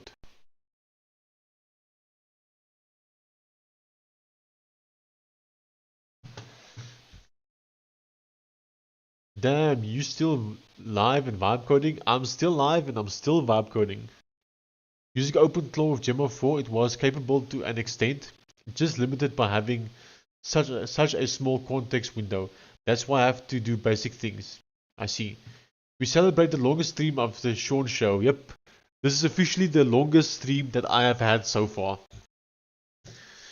Unless you count my very, very old streams. That was like gameplay streams. I think those might have been longer. I think most of them won't be on YouTube anymore, but there might still be a few on YouTube. So if I go to live and we scroll back, oh, they don't even show here. Oh, I think maybe because they're private, they don't show here. But I do still have some that might be on a playlist, the Road to Global one. So here we have one. 7 hours, 8 hours. Oh no, okay, so we are officially beating all of these ones as well. Sweet. Happy to have been here. Yes, Lucas. Or Lucas, I'm still not sure. I think you said Lucas is more correct, like, right? Lucas.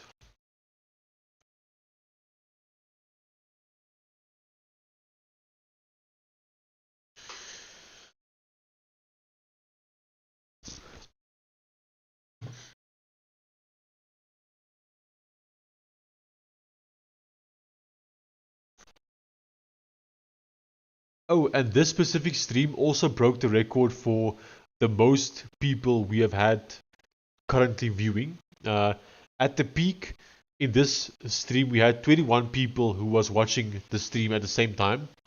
The previous record was way back in the beginning. We had 18 people. So this stream also broke that record. And if we can get 200 total more views over the course of this stream, then we'll also break the total views record for a video while live. In Dutch, you say "u" as the "doek," "ook," and the "a" as the "ark." Lucas, ark, Lucas. So is it correct if I say Lucas? Is that the correct way? Lucas.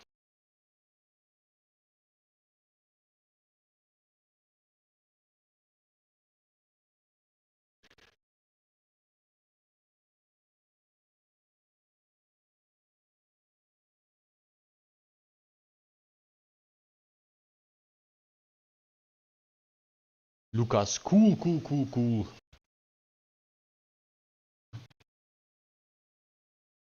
I'm going to update the scaffolder runtime to support file loading and add a navigation router. Then add a helper to inject component scripts after the runtime script. Okay, I don't think we need to like update the runtime to support file. We just need to support it, you know, like it does by default. We just need to make sure not to do anything that breaks the support. Would be what I would say. Shona back, welcome back. You as in ruin. Ruin. I don't know.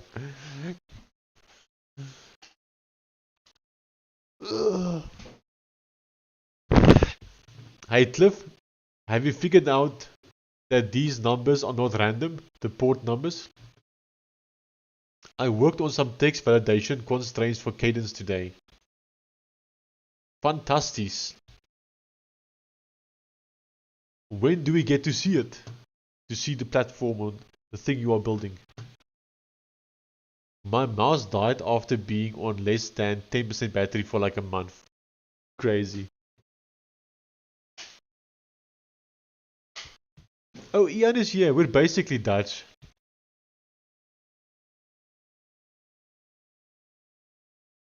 You are basically Dutch.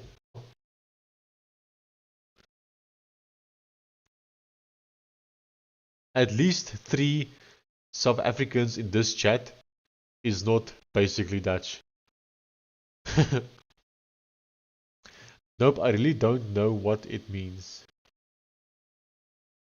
Okay. How do I explain it? 420 and then 69. What does those two numbers mean?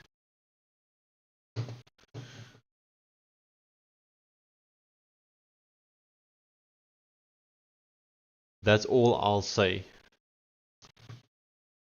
We are Dutch if Dutch was British. And we are African.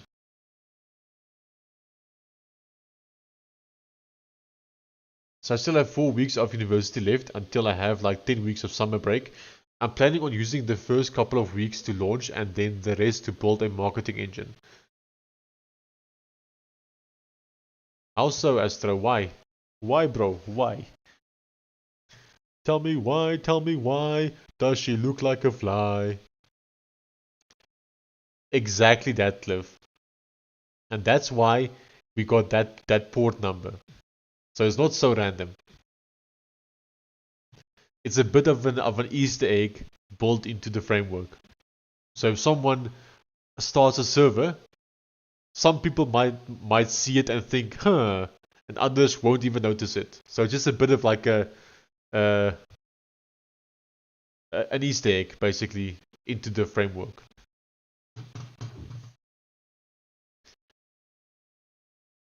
I'm writing 6 times in 4 days. Crazy. Which papers? You know 420 is a number about the universe? Yeah. Oh yeah, you could see it that way as well.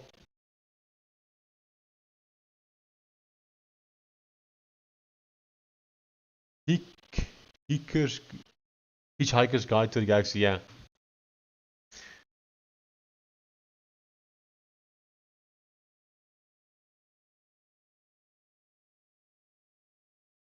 Okay, done. I added a reusable download manager. Okay. I see what you're doing. I see what you're throwing down. Okay, let's test it, but I highly doubt this will work. So we choose a PDF. And what's happening? Nothing's happening. Okay, PNG. Okay, PNG seems to work. Okay, I think I'll test these ones later. I'm just curious to see what it actually did. Download manager, reusable download helpers for pages. Exposes window.genipedia downloads dot handle download. Okay, HTML to canvas is what it's using.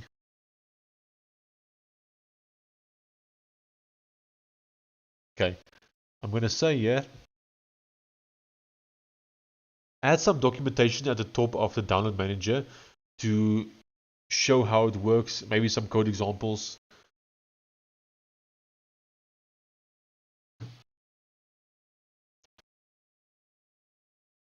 Yes, 42. Did I say 420? So I saw what you said there. So it can either be 420 or 42. But this is about wheat, which is not a guide through the universe. Yeah. I'm writing history Tuesday, English papers to Wednesday morning. Hello. Physics, economics, Friday. Okay. I love this sentence here, Ian. But this is about weed, which is another guide through the universe.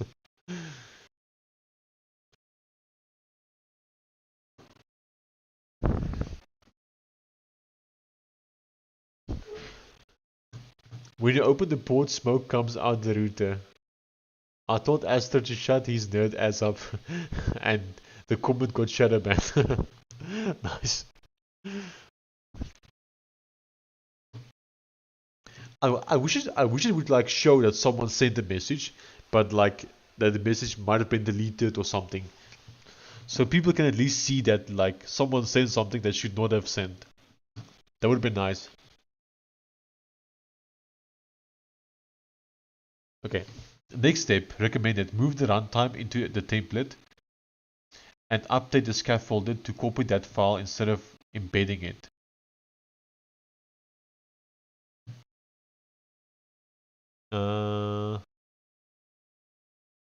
Hold your horses. I think we need to test it first.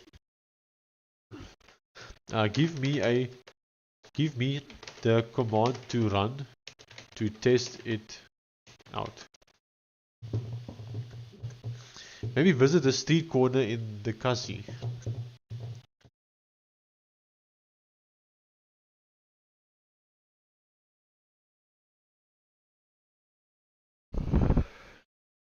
Oh, this is a lot of documentation.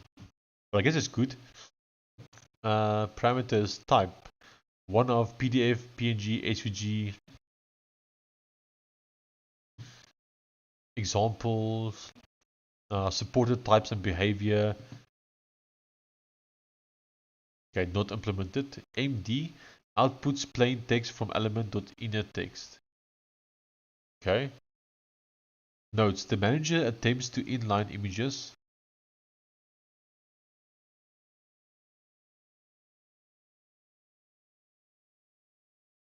Okay, interesting. We'll properly test and implement this at a different stage, but at least we have it in here.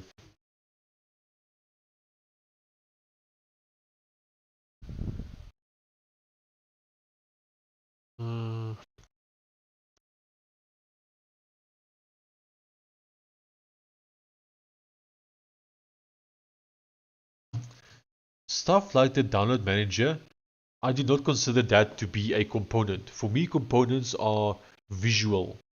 So download manager is not a component.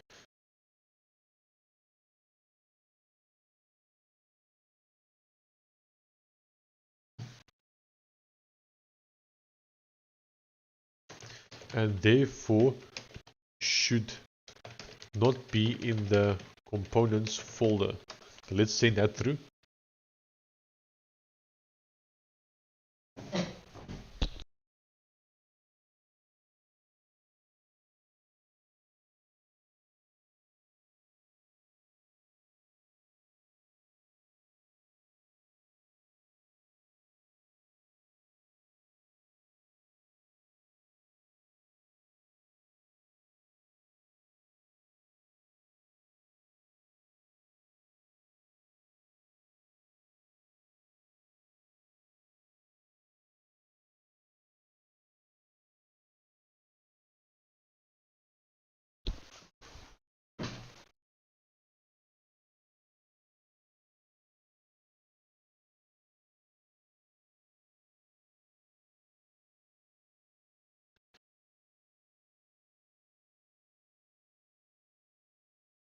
No, I meant give me the commands to start a brand new Roselt project. One that I can test locally right now.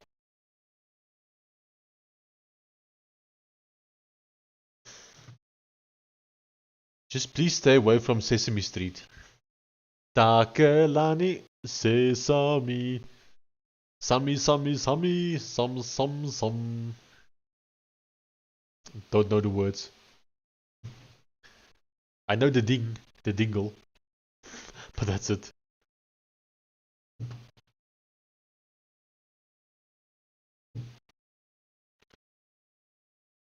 Hold on. I meant give me the commands to start a brand new test project, one that I can, a new Roselt project.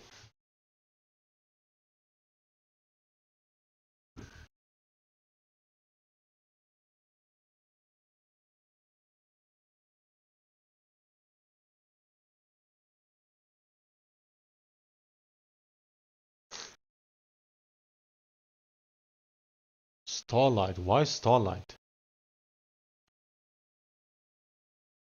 Why is the folder called Starlight?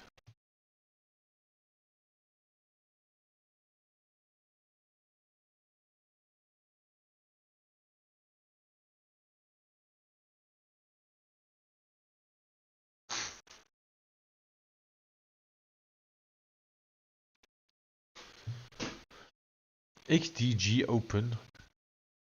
Okay, no, I don't want that. Node create local. Let's test this script out. So I copy that, go to my terminal, I'll paste it in, and I'll say here how do you spell Takalani?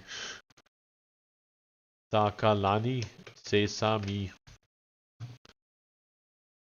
Takalani, okay. Takalani Sesame. Okay, let's test this. So I run it. Okay, we got one.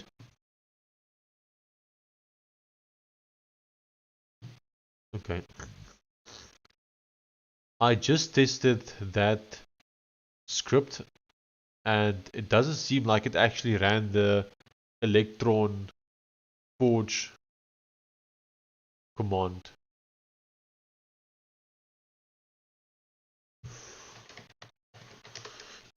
When I run, then it should actually first run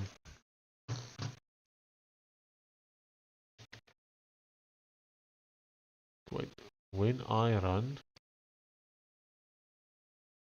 then it should actually first run, and then our other changes are put on top of that.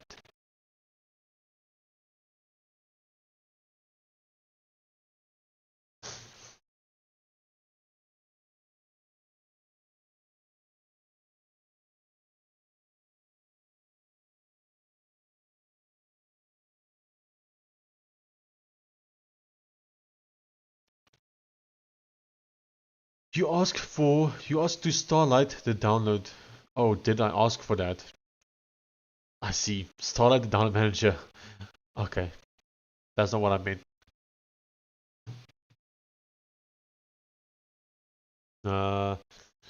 Assets. Okay.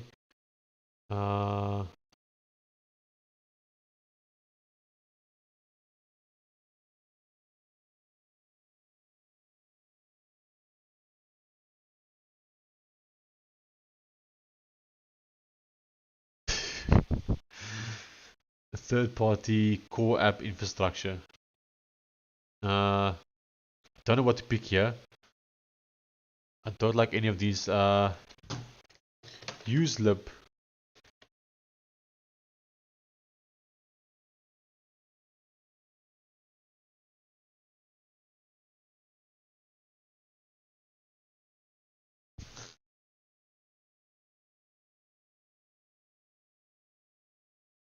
Okay, looks like it made some changes. So let's try this again now.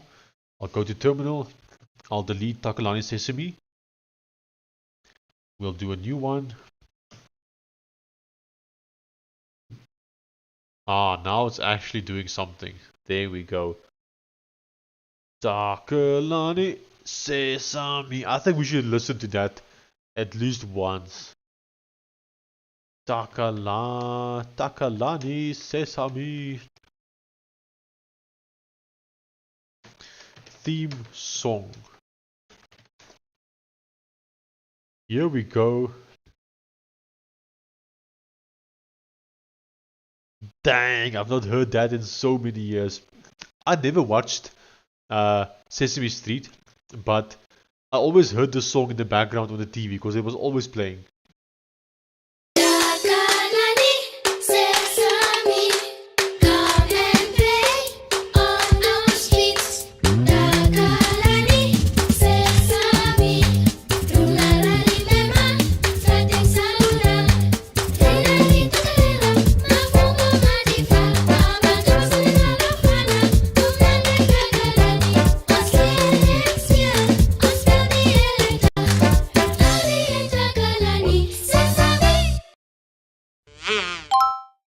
Cocomelon.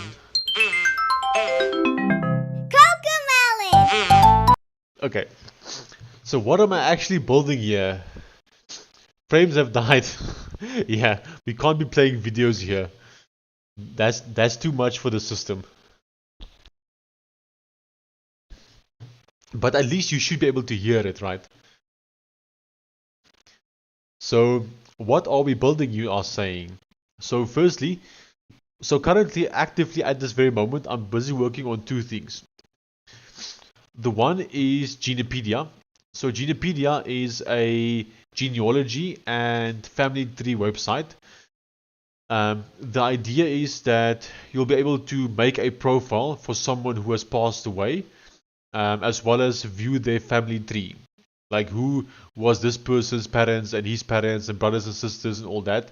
And for each person, you can read about that person, of who that person was. And that's what we are building here, Genipedia. There's also a sister website for Genipedia, which I could possibly show you. Give me 1 second. I haven't actually put it anywhere yet. But we also have one called Gravepedia. And the idea with Gravepedia is that it's similar, but instead of like showing the profile of the person, we basically have a category or like a catalog of every grave and cemetery in the entire world, and then you could search up a person and see where their grave is at, or where they were buried, or how they passed away, or what's on their grave, or see a photo of their grave. And yeah, so that's Gravepedia. And then the two sites will be linked. So when you view a profile of someone, you could from this site go to Gravepedia, or from Gravepedia you could go back to Genipedia. Sean operates on a higher plane. Bro, we won't get it by just watching. The answer lies in giving up and watching and asking what the fuck are you doing. So yes, Genipedia is basically that. Now, this is a very new project. We actually started this project because I know that the month is almost over. So we actually started this project like a few days ago. And I only have the free models available for a few more hours, actually about 3.5 hours to be exact, because 3.5 hours from now GitHub is changing how they price models, and pretty much every single model here is going to be way more expensive in 3.5 hours from now, and there won't be any free models available either. So I'm trying to get as much done with the free models as I can before next month. I think the next month is going to be a tough month. I don't know how we'll get through the month, to be honest, in terms of AI, but we'll see. Then secondly, I made my own JavaScript framework, but now AI is a thing, and my framework was built for programmers. But the thing is, I need a framework built for AI. So therefore, I'm rewriting my entire framework to be an AI first framework. So instead of having like a documentation site where it shows code examples and commands and all that, it rather gives you prompts that you can put down.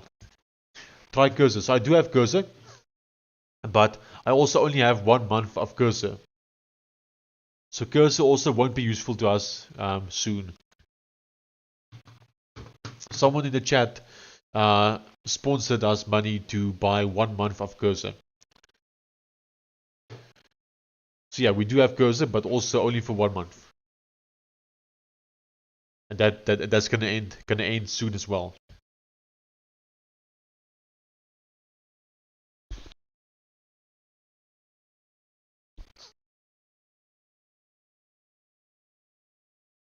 Okay, let's have a look at Takalani Sesame.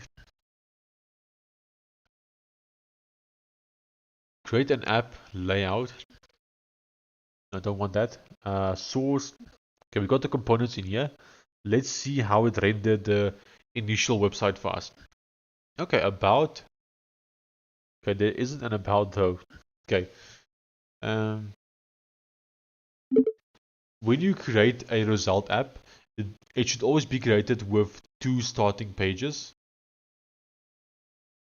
Wait a minute, we haven't actually explained how pages work yet. So we first need to do that actually. Okay. Now for how pages need to work.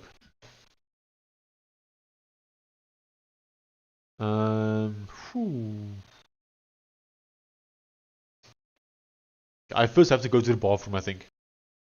Gemini's CLI has 3 options. Okay, I'll check it out shortly once I'm back.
I'm back. Okay, so you're saying Gemini CLI has a free option, but can I use that? Hold on. Let me just Google it. Gemini CLI.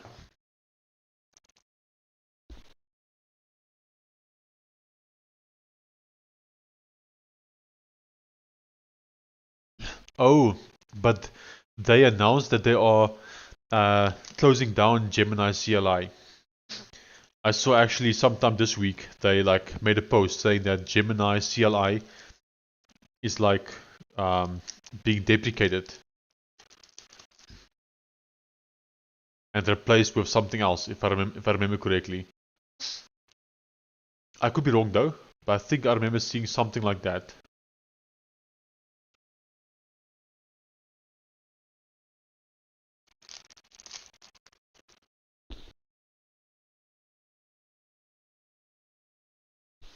Yeah, right here. Unpaid tier, Gemini CLI will be replaced by anti-gravity CLI.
Okay, I'm checking here, right? It says here, plan includes Opus 4.6. So you're saying I could use full Opus 4.6 for free? And how much of Opus 4.6 can I use before I hit the weekly rate limit?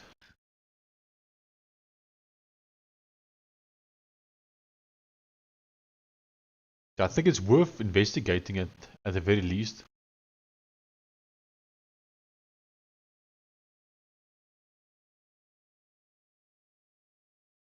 So I'm getting the IDE now, and we'll take a look.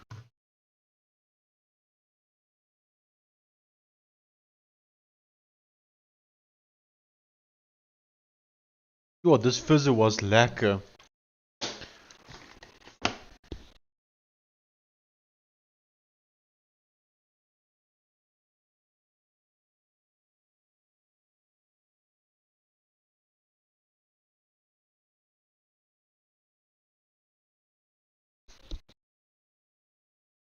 And now I think AdStar from the chat,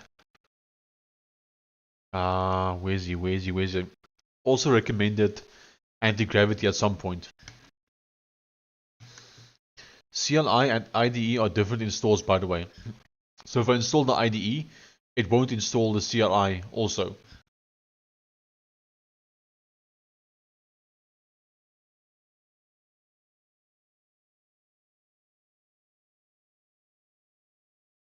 Because I figured if I install the IDE, I would just get the CLI as well.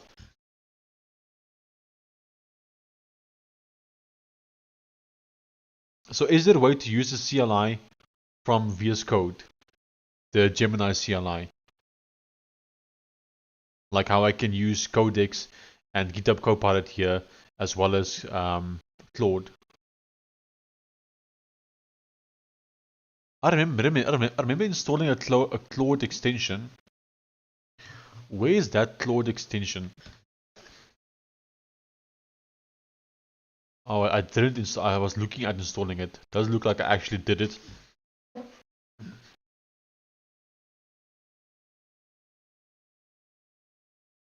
Open terminal, type Gemini. Okay, and then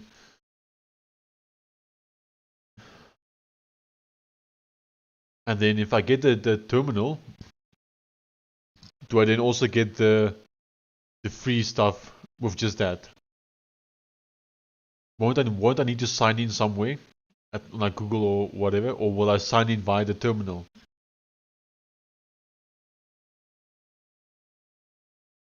I'm very intrigued, I must say.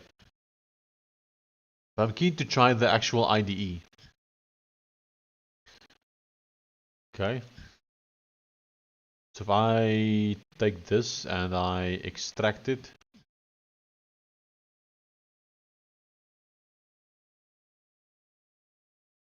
Okay, this does not help me at all.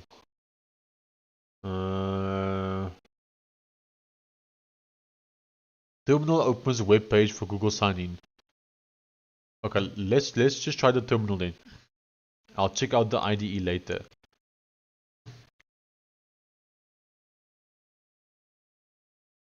I'll do it off stream here, just in case it shows something that I don't want it to show.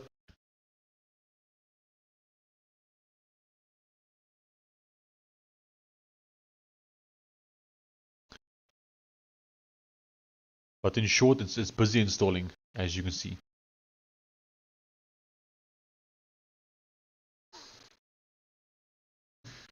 Okay, we just installed Claude. Ah, now we got Claude code there. Ah, that's cool. Okay, we can hide Claude code from here. Claude code can be used with your Claude subscription or build based on API usage. How do you want to log in? I don't have one though. There's no point in signing me in, but I'll sign in anyway. Just to experience it, you know. Oh, I can't even sign in. Okay, well then I guess I don't do that then. That's maybe why I uninstalled it, I think. Yeah, let's just hide it. Claude code, go away. We can keep it at there, I think. Yeah, might as well keep it there. Maybe I move the terminal here. Yeah, so then these three are for my chats. The terminal I can find in here. I do kind of like this. Maybe I move the terminal down here. No, I'll keep it right here. Yeah, I like this layout. This feels a bit better to me. Okay, let's see how far the terminal... Okay, so it looks like it finished installing. So I have Gemini now. I'm guessing. So if I open up the terminal and I make a new terminal, I type Gemini, you say. Gemini not found. Okay. Does it work in my other terminal? Okay, so it doesn't seem like it's working. I did install it. It did say it was installed successfully. Do I need to restart or something, like restart the computer?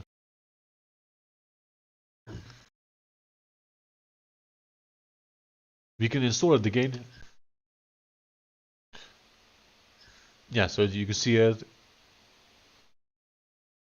Yeah, so it looks like it is installed already, as you can see. I'm on Windows, I'm on Windows, no sure on Linux. I see.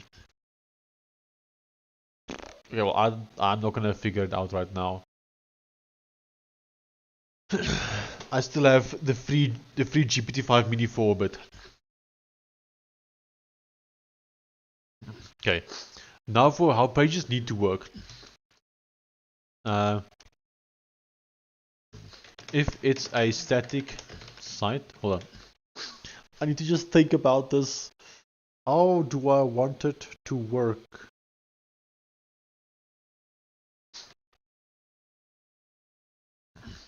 If it's a static site, then it doesn't really matter where pages are put.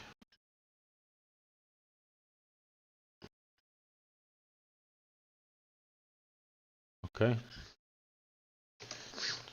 But if I do want some kind of structure though, maybe I should just see what I can do here. So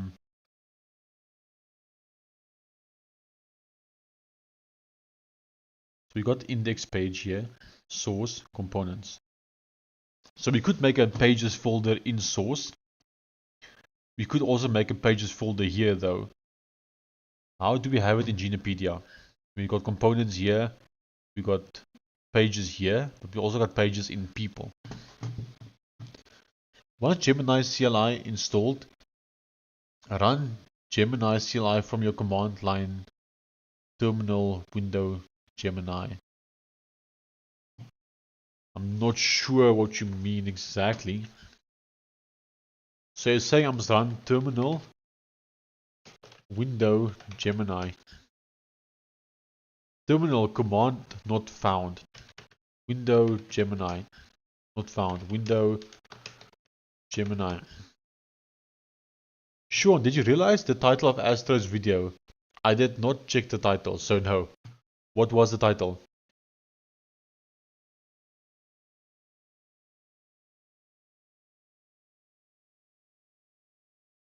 I copied that for the get started docs. I see.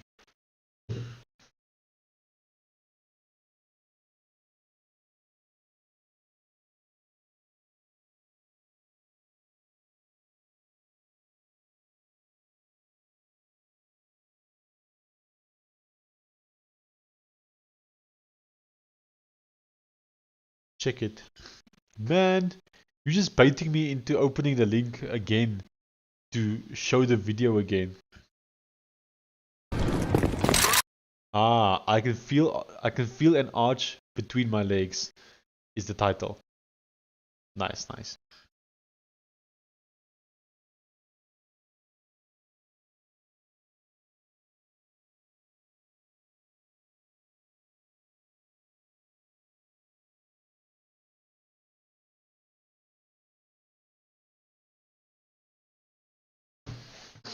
I don't know why it got me cracking up. You did the NPM? I did not do NPM.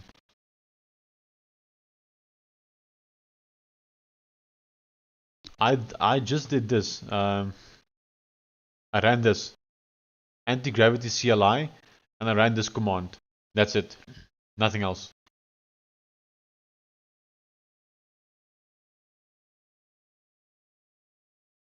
This is all I ran.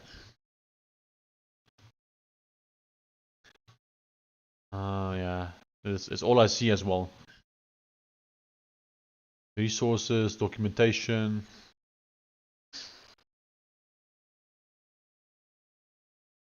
Okay, well, according to this, they don't even support Arch. So in theory, it won't even work on my system, according to these ones here.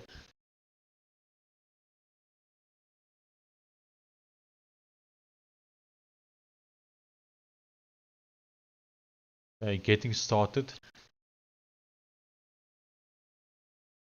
Launch the TUI inside a project. So I do AGY. Let's try this. AGY. Ah, that's working. Okay, so you do AGI, AGY. Okay, this is cool. Let's do Google Auth. Okay, I'll do it on the side.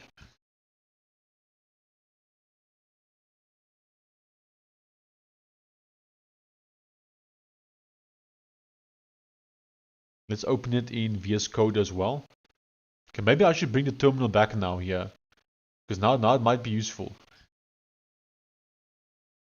Okay, delete it. Ah! I hate that bug.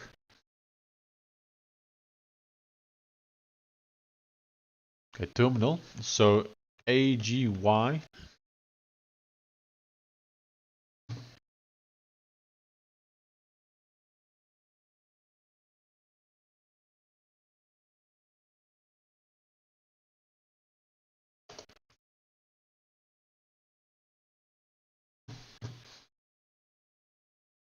It's looking nice. So AGI. Okay, well, it does look like it's working in here. Well, that's useless to me then. I do have it working here though. Don't yet know what I'm doing, but it's working. I'll go dark.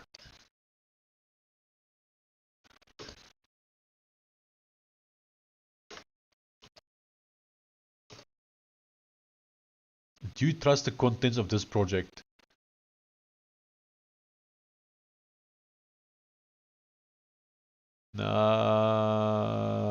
Yes. Okay. So how do I change model? How do I change to Opus?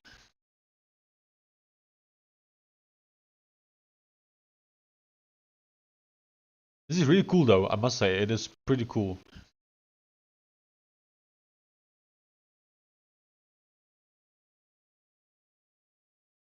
I'm gonna close it for now though. But it looks promising. I'll definitely play with it.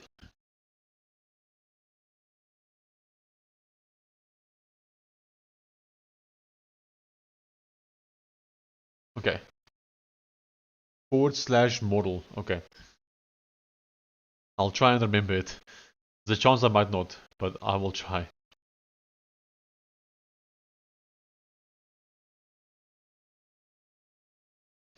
Okay, now for how pages need to work. If it's a static site, then it doesn't really matter where pages are put. But if it's a SPA, then all pages must go into... okay, let me think where I want the pages to be.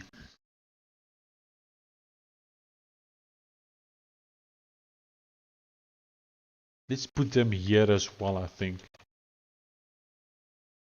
All pages must go into the source pages folder. That folder should also always be auto created with a new project. Let's also add a readme into the components and pages folder that explains how they work. As for how pages work, it should work via...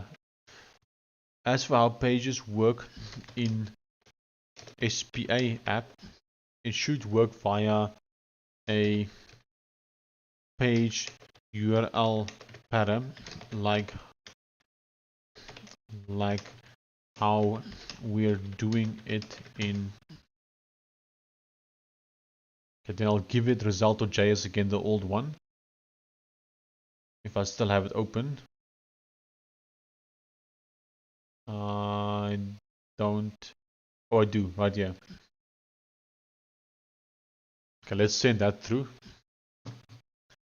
We'll go to the plan, we'll send it through.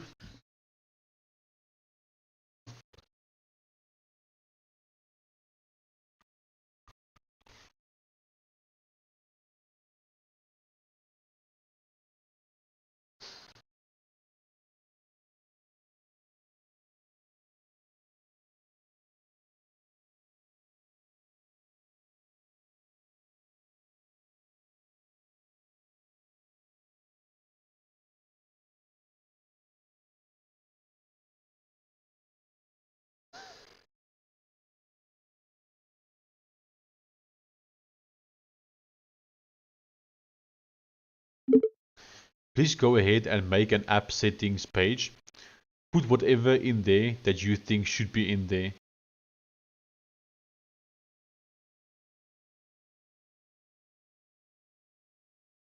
Actually, let's give Gemini a go. So I'll open the terminal. I'll navigate to this folder location.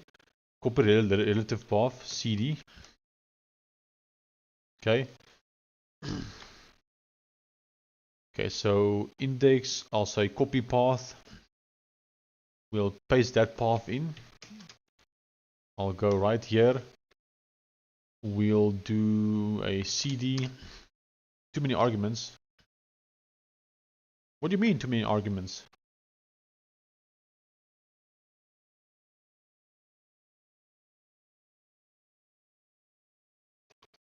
Okay, so we are there. Then we do AGY. Okay, let me grab this prompt. Trust this folder. Okay, you say / model. Ah, that's cool. That's so cool. So what model is currently the best Gemini one? Is the best Gemini one currently 3.5 Flash? Or is it 3.5 Pro? Or there is no Pro? Yeah, so it's 3.5 Flash currently the best one for Gemini.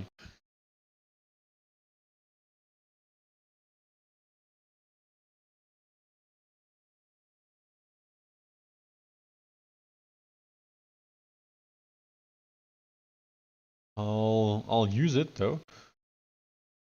In your opinion, how does Gemini 3.5 Flash compare to, like, let's say GPT 5.5 or 5.4?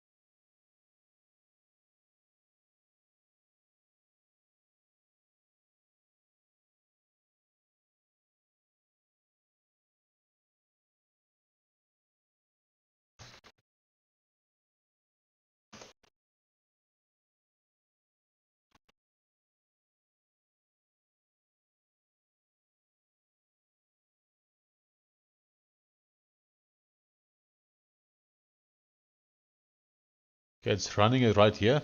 Busy going. Everyone's use case is different. In my usage, it's done what I ask. Okay.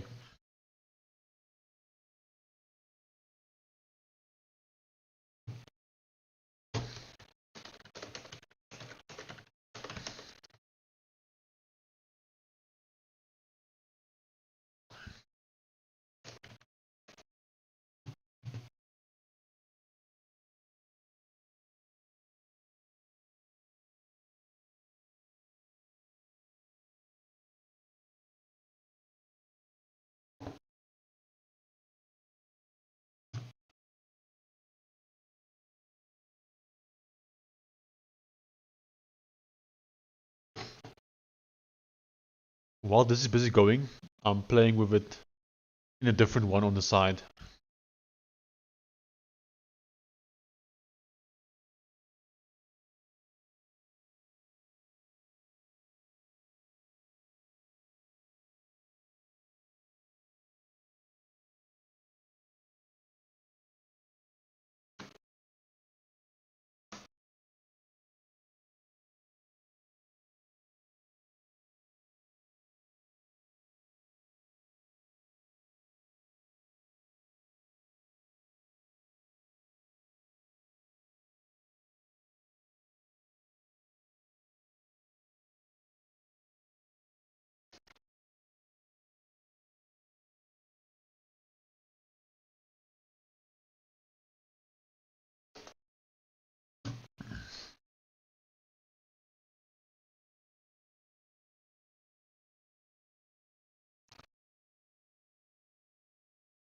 I just realized I do not have a backup.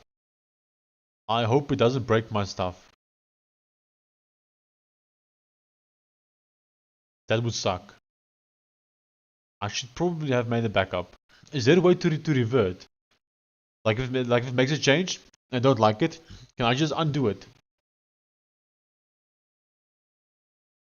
I hope so.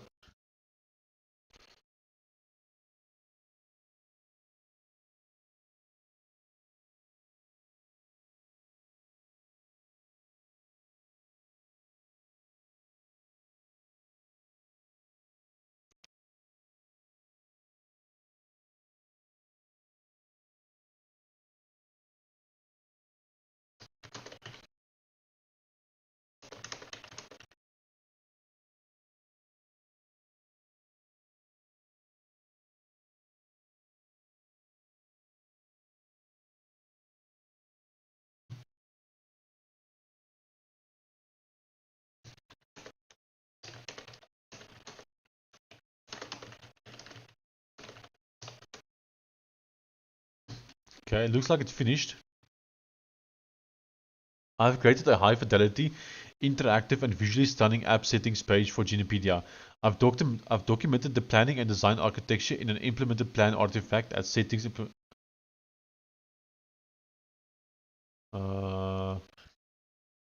Where's that? I don't see it.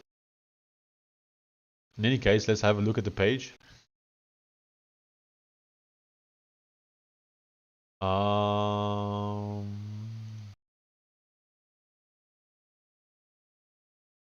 90%.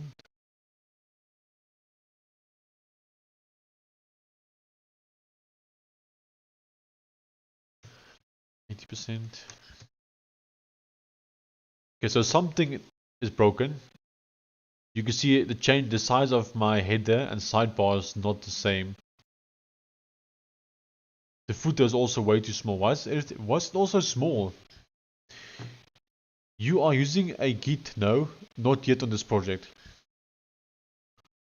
This project that doesn't use Git yet because I only started it right now. I also don't like the way it looks, to be honest. Oh my gosh. Okay. Okay, so I guess Gemini is not that good. What's it doing? Why? Why?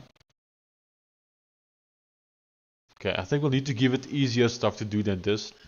Not that GPT-5 mini is much better, but let's see what GPT-5 mini does.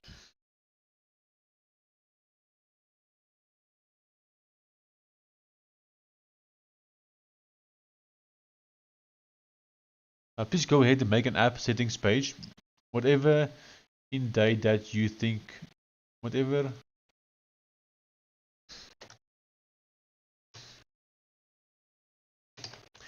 Put whatever that you think should be in there. Let's see if GPT-5 mini can give us a better one. But I think it's also going to be pretty bad. Probably.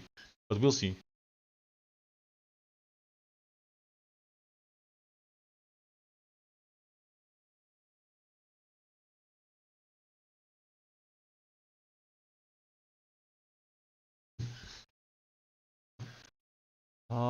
Where's my chat? Huh?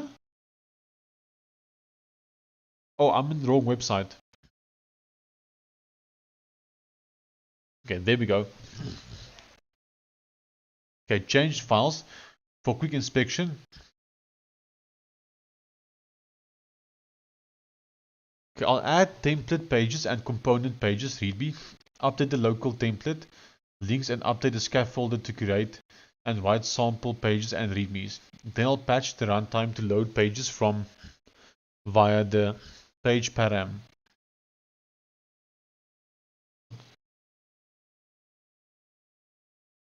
Okay.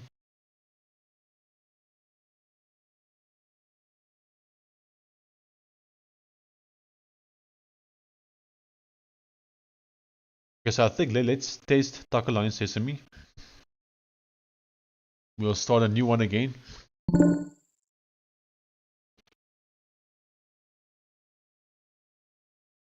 Don't know what all that is. Hello? I got no idea what that is. Let's see if I still have it in my clipboard.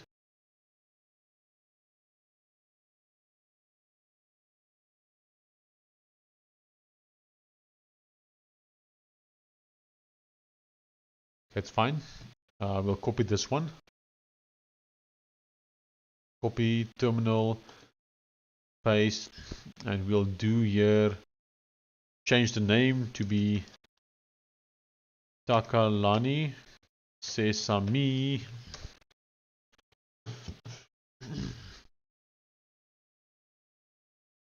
Yo, the time has flown by. It's already 11. That's crazy. Where has the time gone?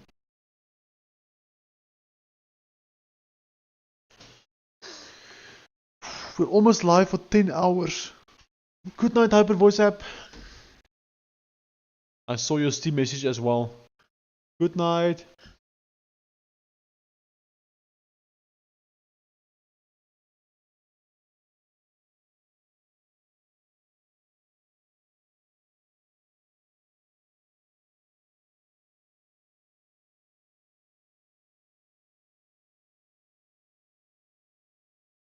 I'm very curious to see what GPT-5 Mini does compared to Gemini. We'll see now. Okay, let's have a look. Let's have a look. Okay, so it made the same mistake with the header and sidebar. Also too small. Why? Why is it making it too small? That's weird. Okay. Maybe I should investigate why that's happening. Why is the header, sidebar and footer smaller on the settings page compared to other pages?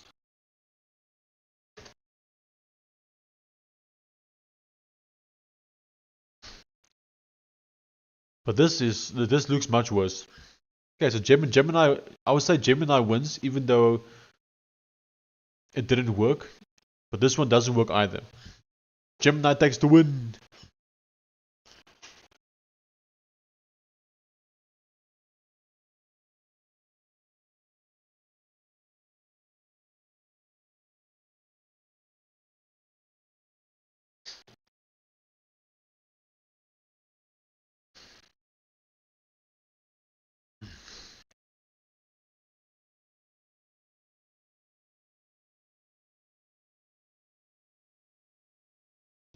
Sean, AI sucks at summarizing my drama. I have to study. They are giving me things that only happen in the end during the first act. I see. That sucks. You should ask AI to make you like flashcards. And then you give it the content for the flashcards.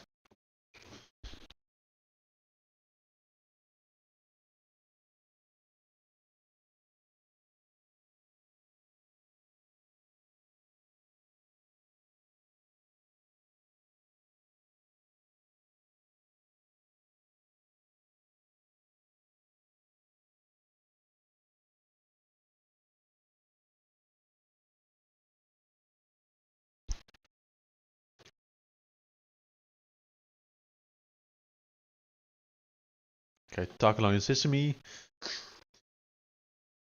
Okay, still busy installing dependencies.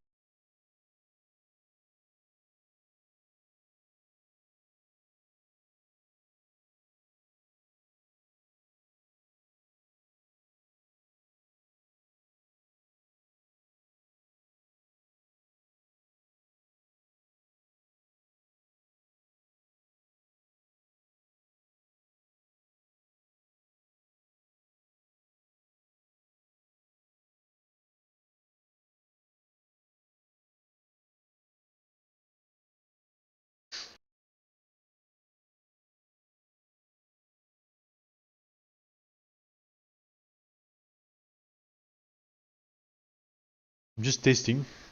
I want to see if we are lagging or if we are good. Because I see YouTube and OBS is telling me that we are laggy. But AI gives good insights of the characterization of the characters as well as the themes.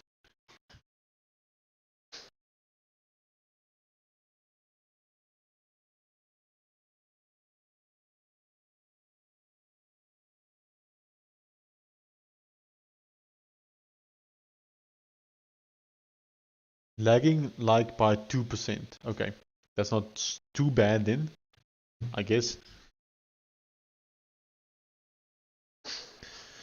I wonder how much data I've used today with all of this streaming.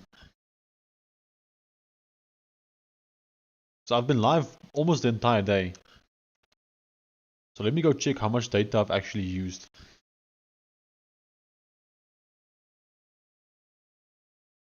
Specifically because of all the live streaming. Because normally I'm not live this long. Okay, not too bad. So we've used 50 gigabytes of data specifically for the live streaming. For the entire day, basically. I thought it would be more.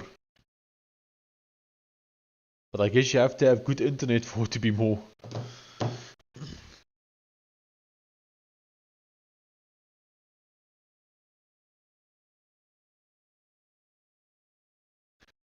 What if I move? What if I do this?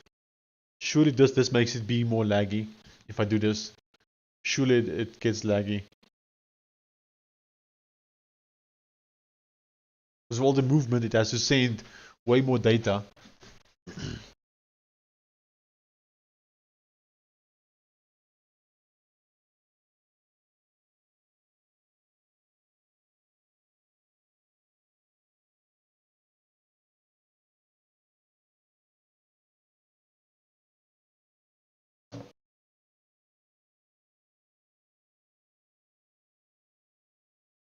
Oh, it actually failed. Unable to load schema. Okay, I don't know what that means. But just continue, bro. Just continue.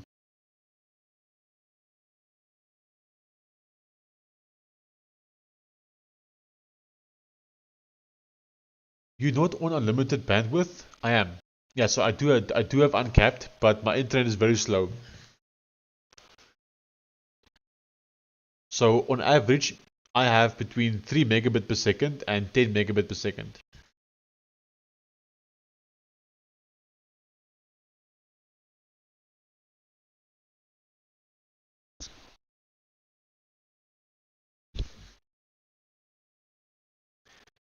I've got mobile internet. We have 2G and 3G and sometimes 4G. That's why my stream lags so much. Sean, who are you using? We are using Afrios. And Afrios is using MTN and Vodacom in the background.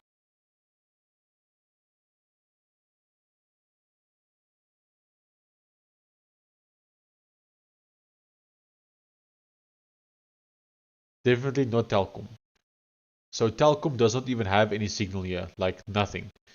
If you bring a Telkom SIM card here, it won't work at all. You could go any direction in multiple kilometers and you'll find zero Telkom signal.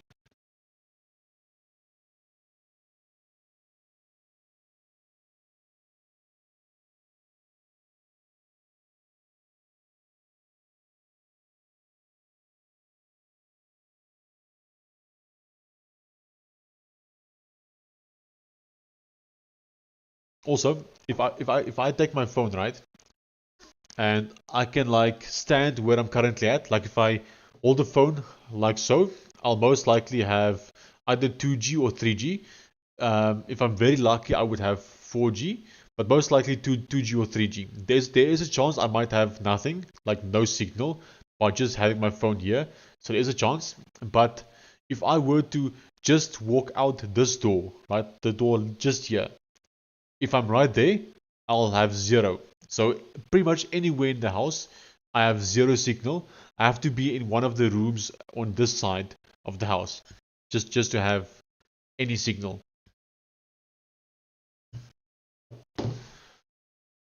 As soon as I go out that door, there's like no chance of having any signal.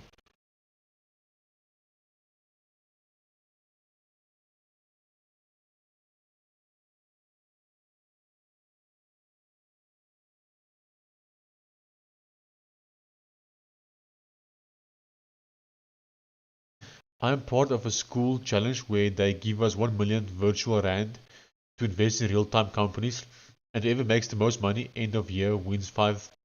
That's cool. It's all of SA, the competition. GTA 6 comes out at 600 gigabytes. Bro, be waiting another year. Yep.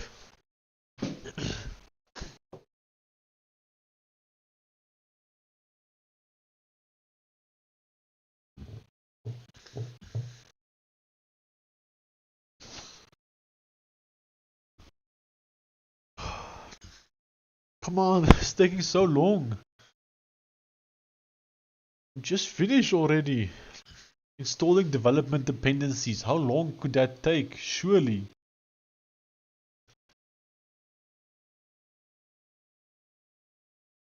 So this is still broken.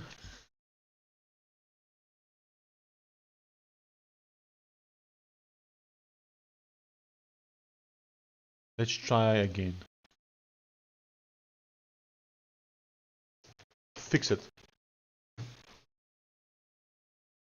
But when I was looking at MTN stock, it said that someone like approved that Starlink could come to SA, I think, but I don't know. I don't know. I don't know what to tell you, my friend. I don't know. This is not my expertise.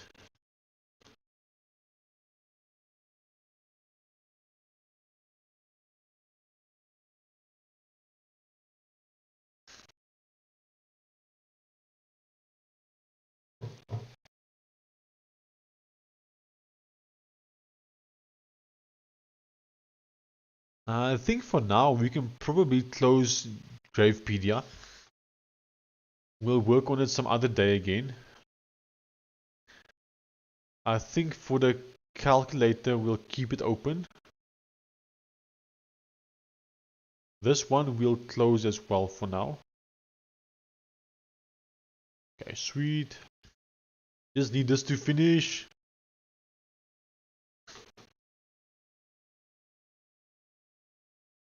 Well, while this is busy, I'm just gonna stretch a bit.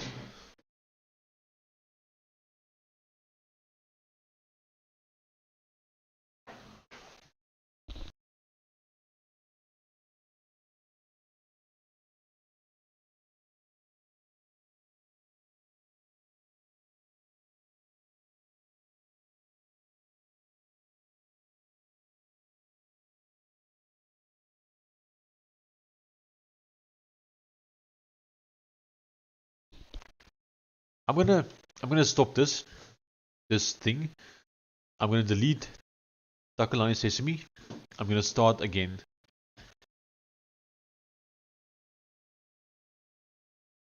So how do I kill terminal?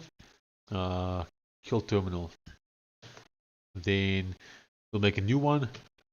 We'll try again. Hopefully this time it's quicker.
Oh wait, it's still busy? Why? Okay, I guess we'll just leave it then.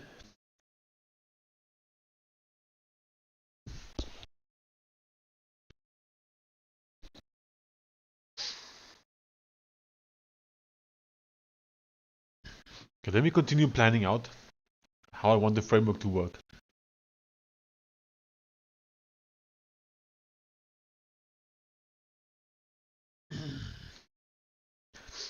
I'll add template pages and component pages.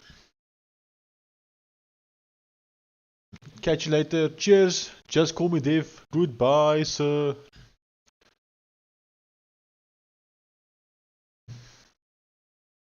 Thank you for joining, by the way.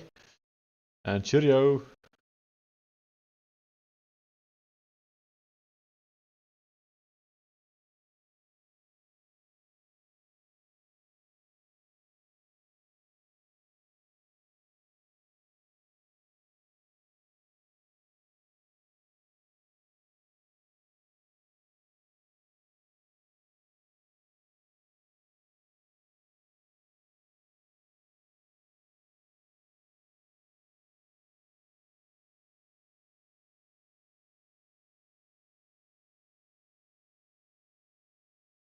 Okay, settings page is still not fixed though.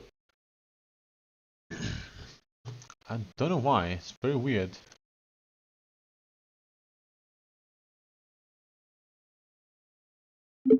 The header, footer, and sidebar on the settings page is still smaller than other pages. Please compare the settings page and the people 15 page and see what's different.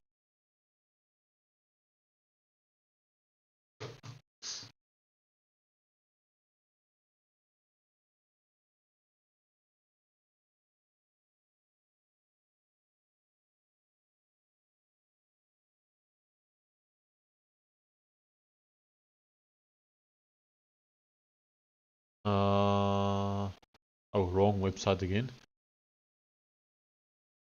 Installing development dependencies still.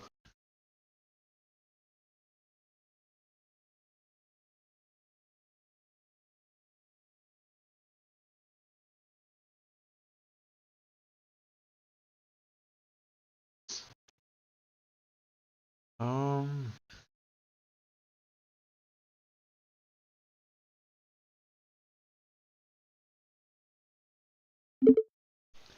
how does the framework know whether you are building an SPA or just a normal static website?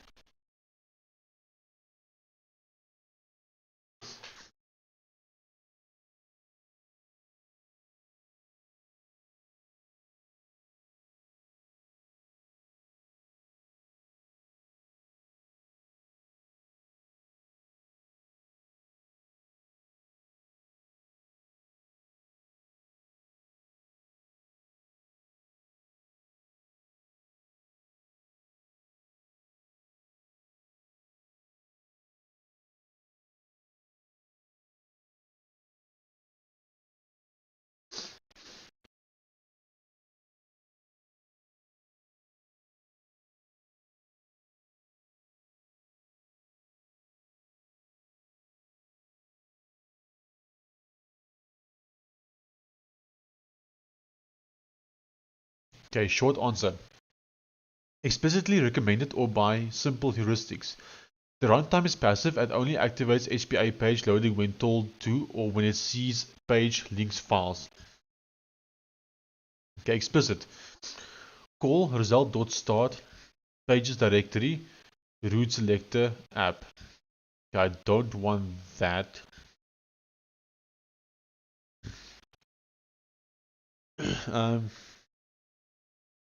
I want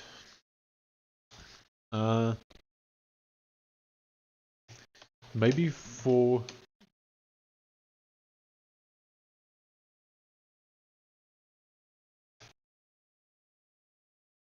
trying to think how we could possibly do it.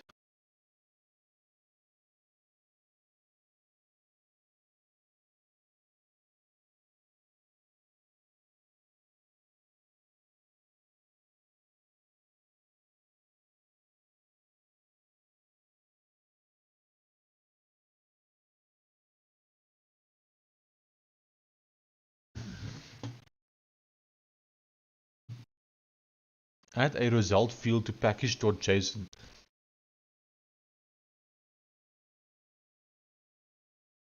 I like the package.json one, so maybe we do that. So package.json, so result. Yeah, I like that. Let's do the result option. Result option in package.json.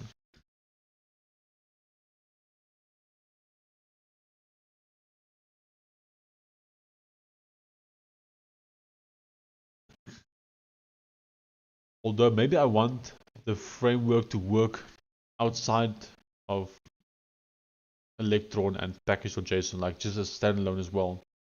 That might also be a use case.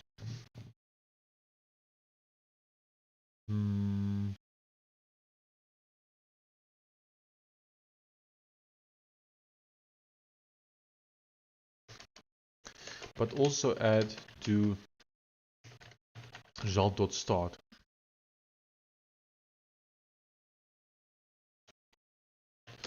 I think package.json should, I don't know.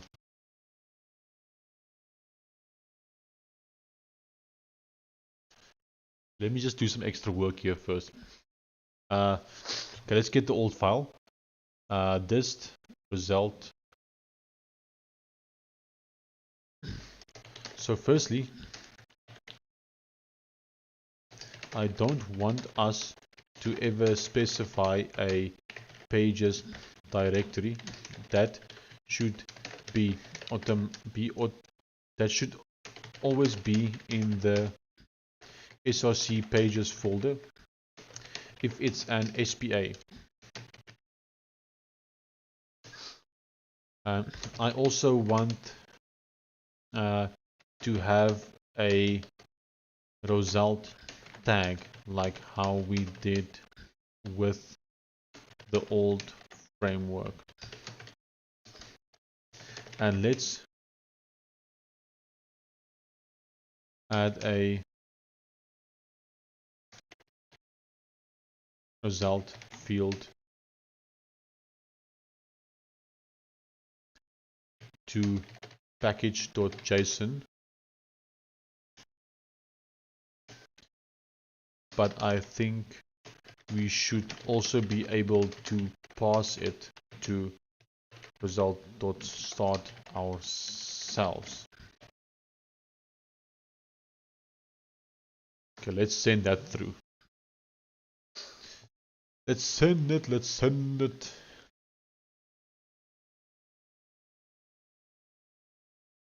I'm gonna hide the chat since everyone is so quiet. Because it doesn't make sense to just bloat with chat right now.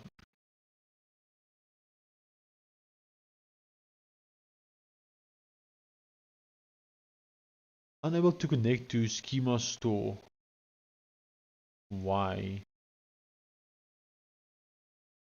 Don't know.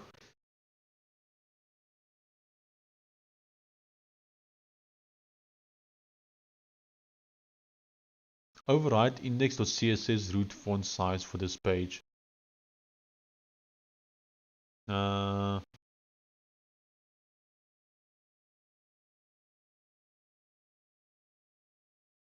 That fixes the issue, but do we have that on the other one as well? Like, why?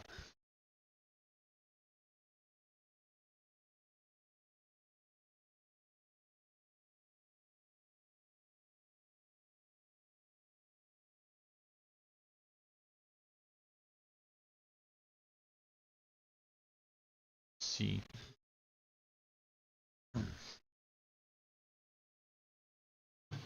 What do you mean the chat is dead, boy? Ian has entered the chat. What are you busy with, Ian? What are you doing, sir?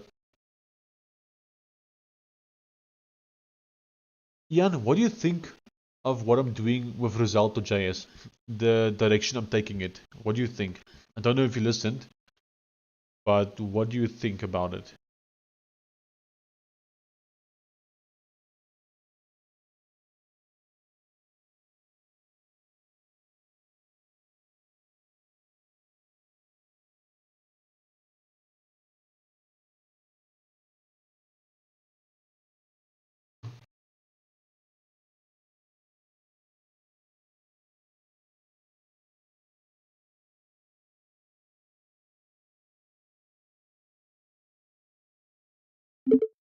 So index.css is meant to serve as a... No, wait, I'm wrong there. If we have code that is going to be used across various pages, then we should have a common file for that. Maybe let's put a CSS file in the lib folder specifically for this.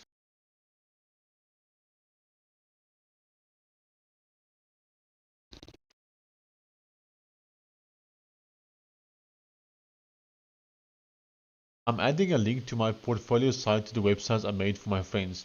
Okay. Maybe try and do what I did, where it actually renders the website.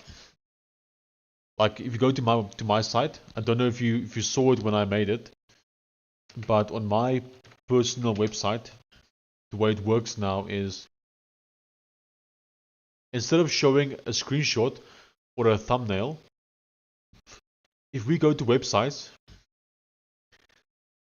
these are not actually screenshots. It's actually rendering the actual website in here. So what you see here is how the active current website actually looks. Now it does take a bit longer to load it, especially on my slow internet. But if you have better internet, this will be a nice touch to actually show the website that's currently showing there. Before free usage ends in a few minutes. Yep. Exact same reason as to why I'm still going. I'm most likely going to keep going until the usage resets, or as close to it as I can. Bro, I don't understand what you are saying. We aren't operating on the same IQ level. You have to condense. Okay, so these are my websites, right, that I've made. Now, what you see here on my cursor, this is not actually an image of the website. What you see here, you can see there it's moving. It's actually rendering the actual website here. So instead of showing an image, it's showing the actual website. Which means that if you make changes on your websites, if you do it this way, there's no need to ever update the images because it's showing the actual website. Does that make sense? So whatever you see here is always the latest image of the website.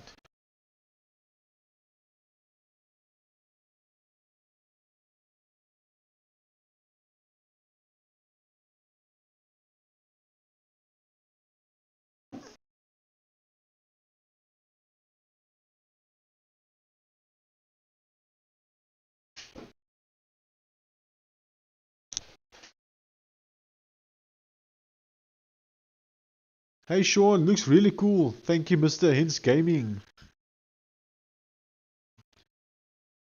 Ian, do you understand what I did here?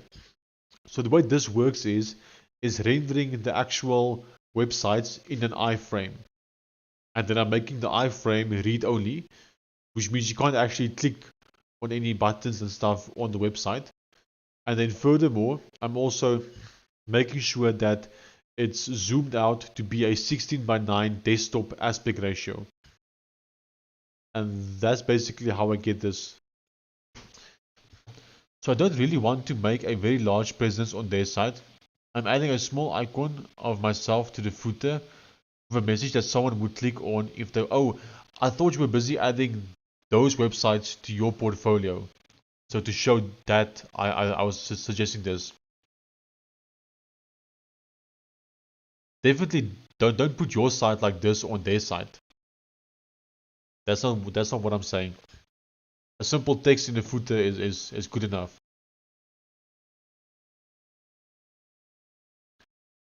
And again, thank you, Mr. Hens Gaming. Okay, so now we have a common.css. Do we need to include index.css? Wait. Index.css should not be included on any other pages besides the index.html file. If there is code on the index.css file that is used on other pages, please list those pages to me and also move that code into common.css.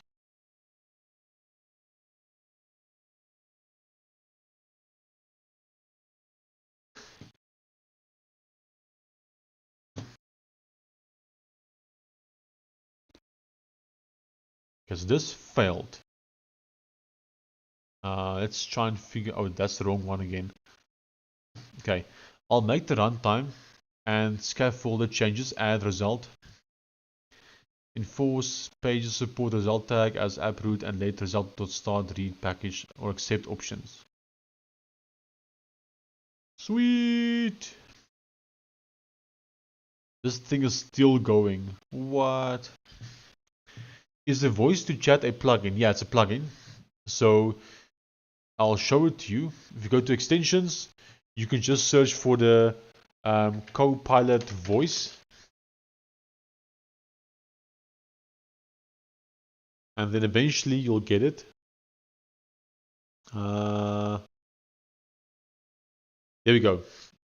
It's the VS Code speech plugin. That's what I'm using. And that adds the voice here.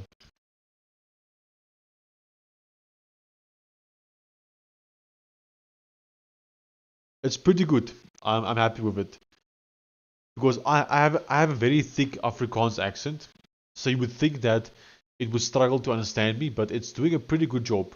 Now it does make mistakes, but overall it's doing pretty good.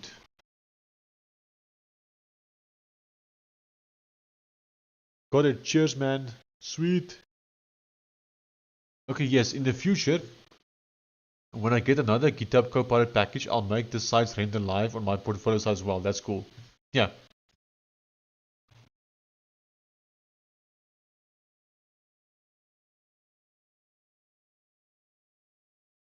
Okay, force the scaffolder to set result.py files by default instead, or add an HTML attribute.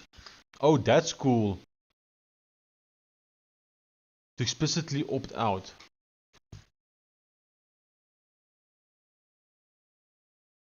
No.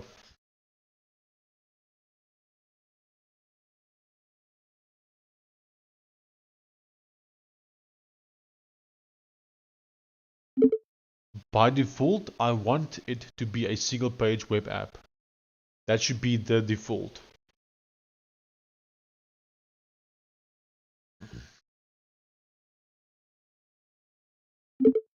Can you go ahead and please run a test, create a new project, and see if everything is working and good?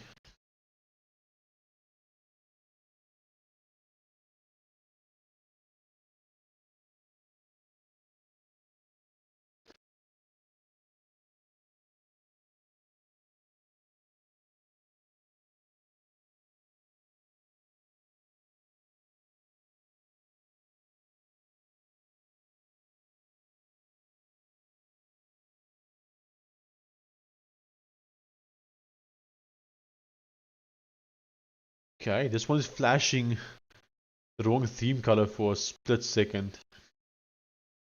Oh, it's broken some stuff now. Oh no. No, that's okay.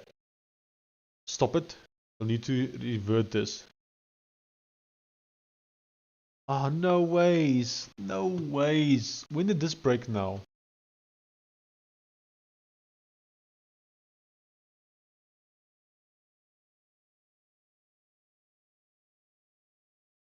It's still broken. Ah.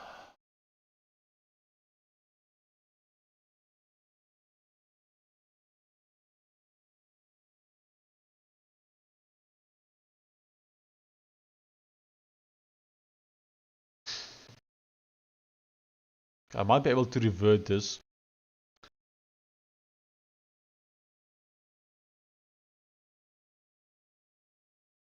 Yeah, but I see actual changes here as well. Search action role.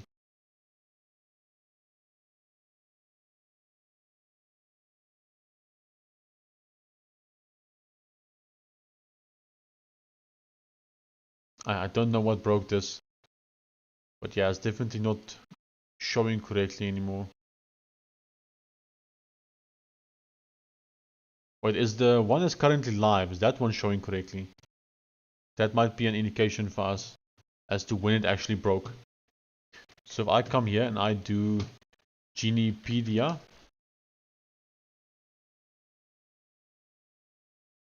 Ah, this one's also broken. No way. So when did this break then? Ah, this is so sad. Okay, I'll need to fix that then.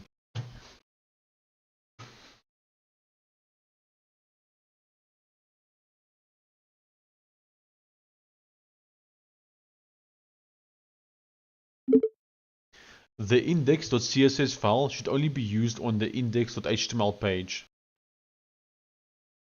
If there are CSS in there that is used by other pages, please list those pages and then also move that CSS into the common.css file.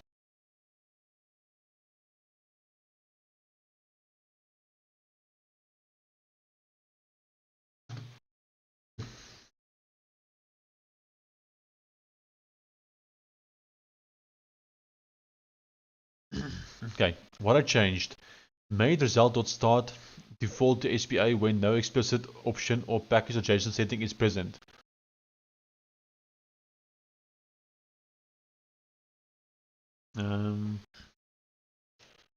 What? Regenerated my app. It doesn't look like it.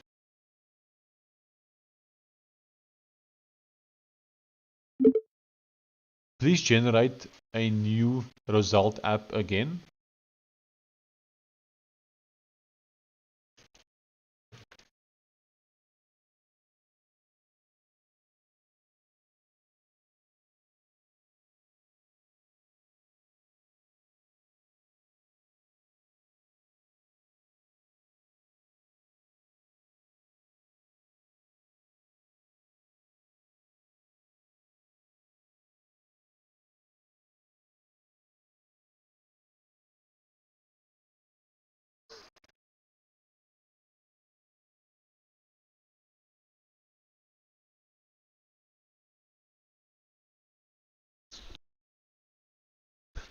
By the way, Jan, I think it's pretty easy to do that iframe websites thing. Like GPT-5 mini should be able to do it. Like I don't think you need to wait for another GitHub Copilot package.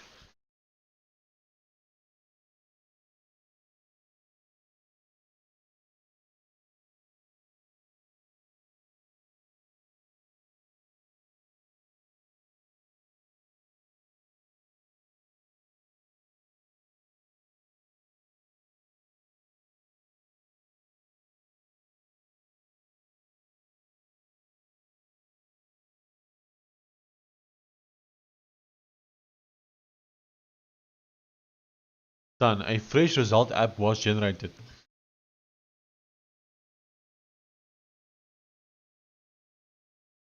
Okay, why do I not trust you? My app? This does not look correct.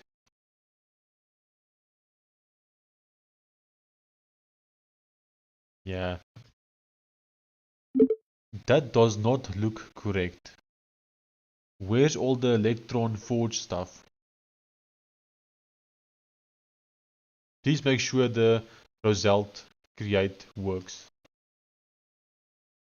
Make sure the create Roselt works.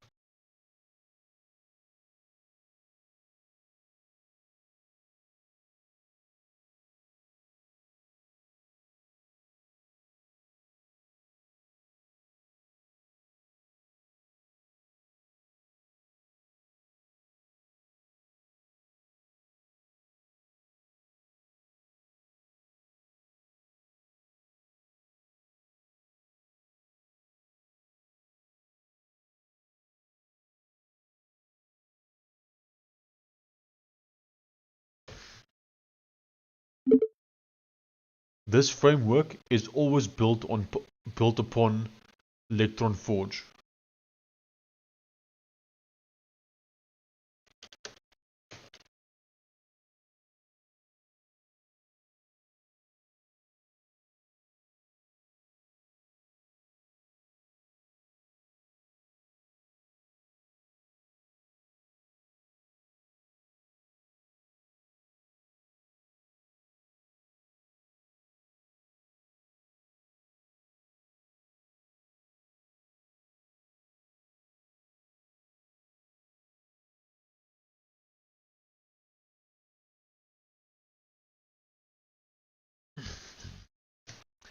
When you run create Roselt, it should always first run Electron Forge.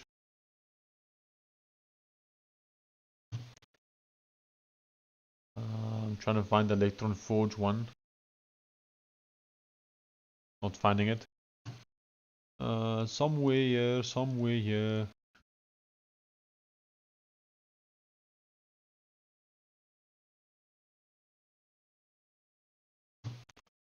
Always first run.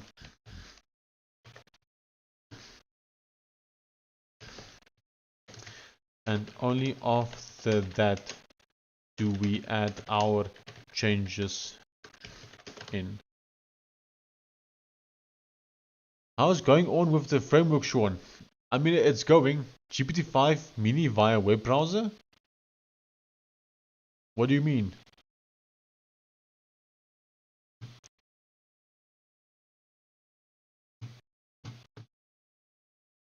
It's going, Cliff, it's going. We are slowly making progress. It's just that GPT-5 mini is not great, so I have to keep redoing the same stuff. Since it won't be free anymore via GitHub Copilot. Yeah, but I mean, it's still currently free right now. For the next 2 hours. Is what I mean.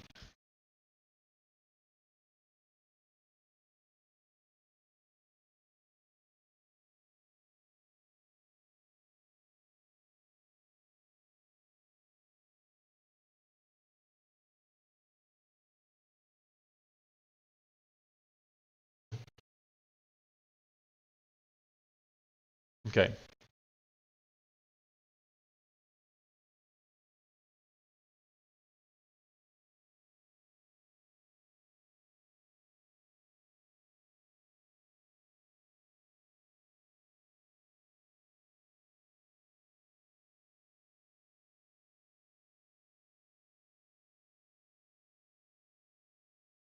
Can you repeat, please? Didn't follow. Oh, Raptor Mini is also fine, Jan. I can repeat, yes.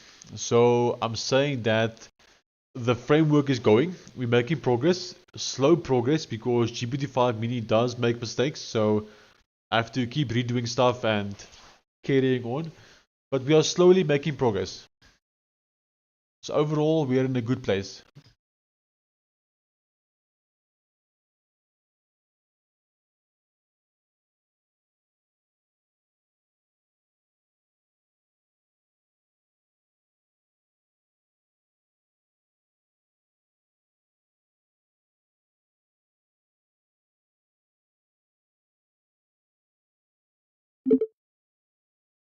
I don't care about an offline mode at all. We just need a way to test the framework locally before we publish it to NPM.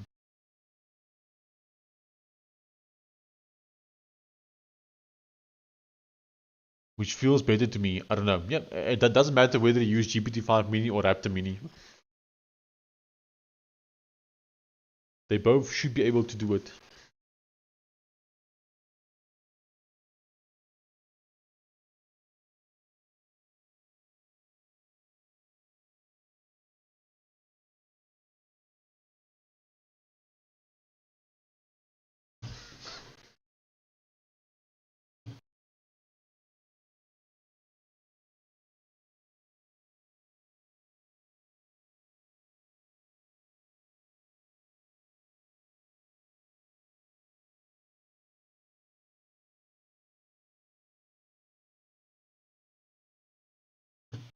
No sound? What do you mean no sound?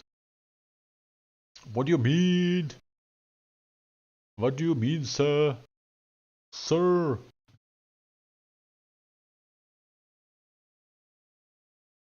Okay. I see stuff happening.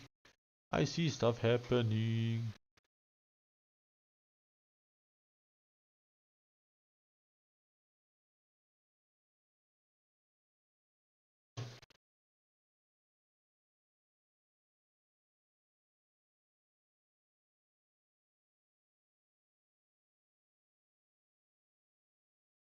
Yeah, we're nearing on 11 hours being live.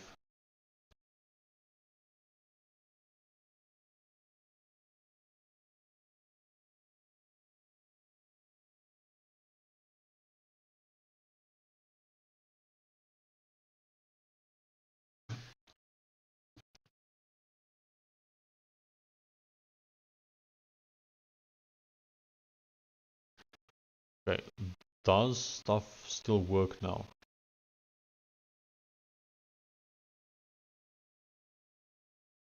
Okay.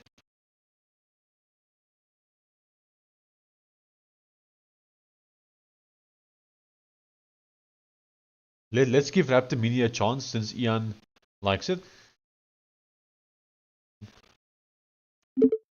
The app settings page looks ugly. Please make it better. You can decide what should be on it and how it should look. There we go, Ian. Let's see what Raptor Mini does with this app settings page. The text here seems a bit big, to be honest. Why is it so big?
Hmm.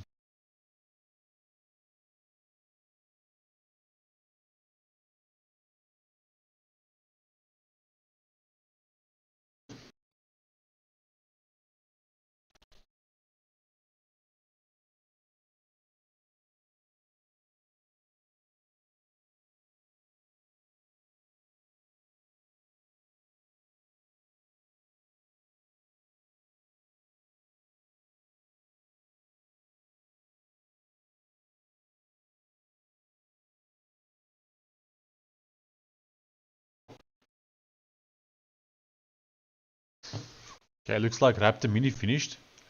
Okay, that is actually looking better, Ian. But why is the text so big though? Appearance. Ah, this doesn't work though. Default export format. Yeah, I don't like this either. Inline remote images when exporting. Yeah, I don't like this either.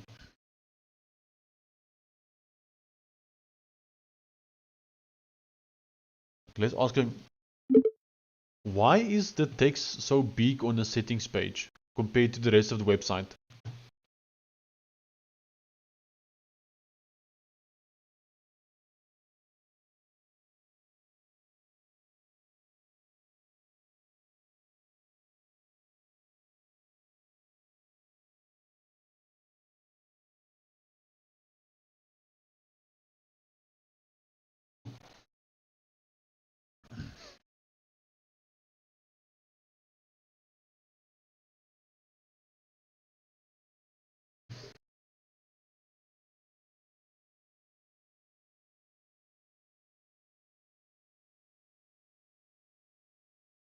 Okay, the text was large because comment.css was setting body fonts, which makes normal text 22 pixels instead of the usual 16.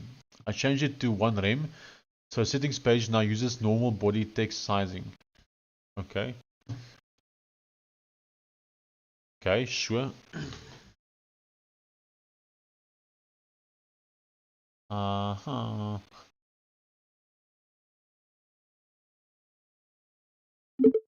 Is there any reason why we are doing things like this? Is this weird behavior or what? Sounds work for me. Thank you, Cliff.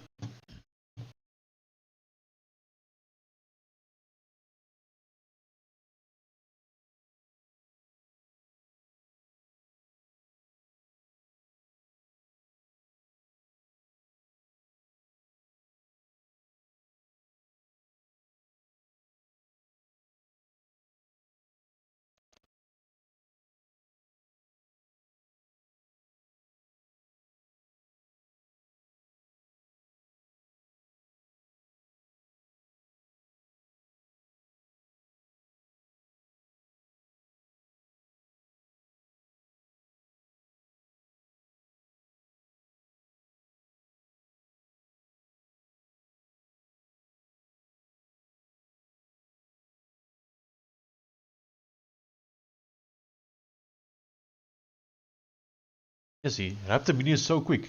Okay. This is not a browser quirk. It was CSS rule we accidentally carried into the shared file. The settings page was using comment.css and that file contained... Okay, that means normal text was being rendered.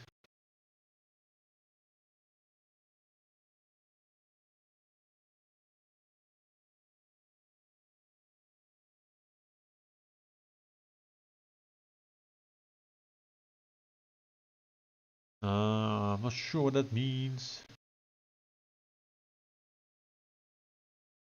Search.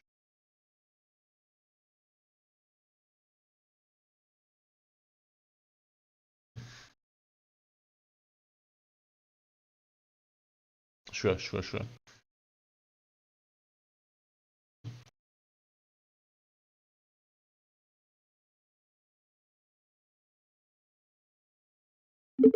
Make this look better. Hey Cliff, is Cliff the chat CN UI guy or just same profile picture?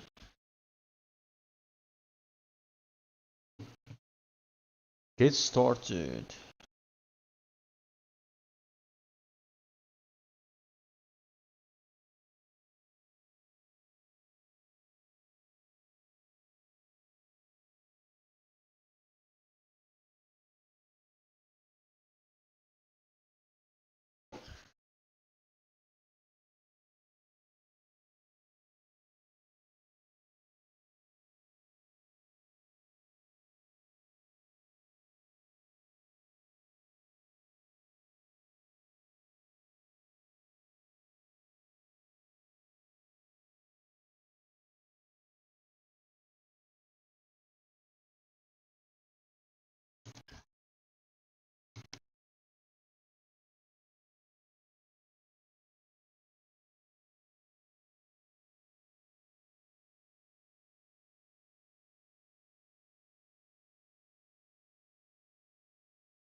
The best of the best. Chat CN UI is awesome.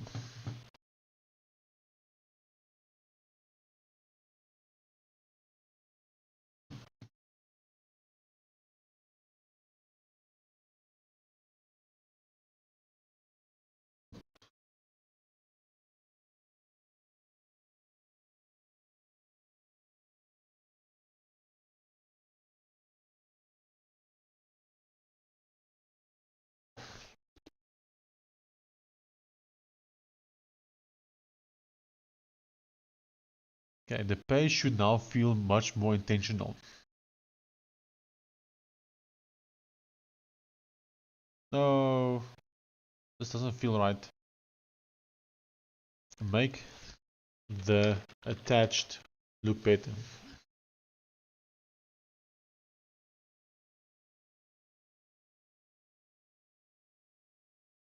I don't know if Sean even tried Chazzy, I have tried it before.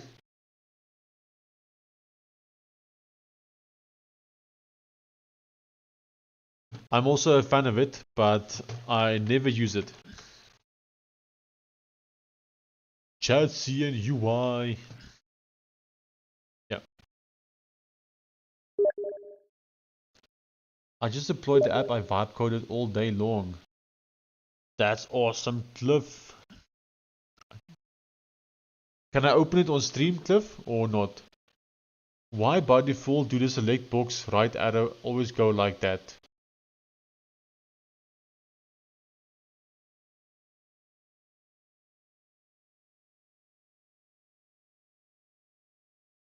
Don't know. Yep, never any right padding. I always also tell it must add padding. Okay, Cliff, can I open this on stream? Or should I rather not? Yeah, of course. Okay, let's open it. This is what Cliff has been vibe coding the entire day. Let's have a look. Links, social and calendar all in one marketing hub. It's a bit small.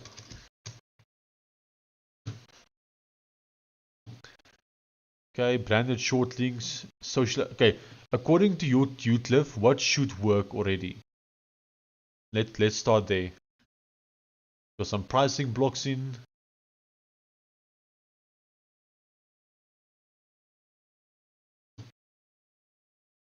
Back to home. I don't like this. This doesn't look nice. It's too close to the right.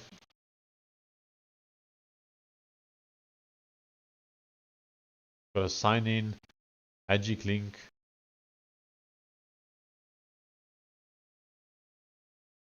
Features. Docs.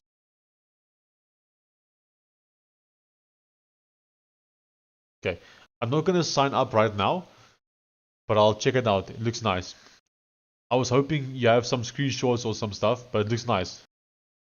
I'll definitely have a look. Yes, go Cliff!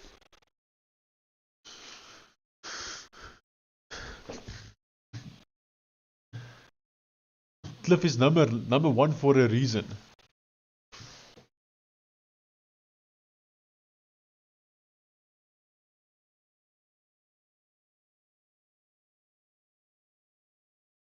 It's work in progress. Create a fake account.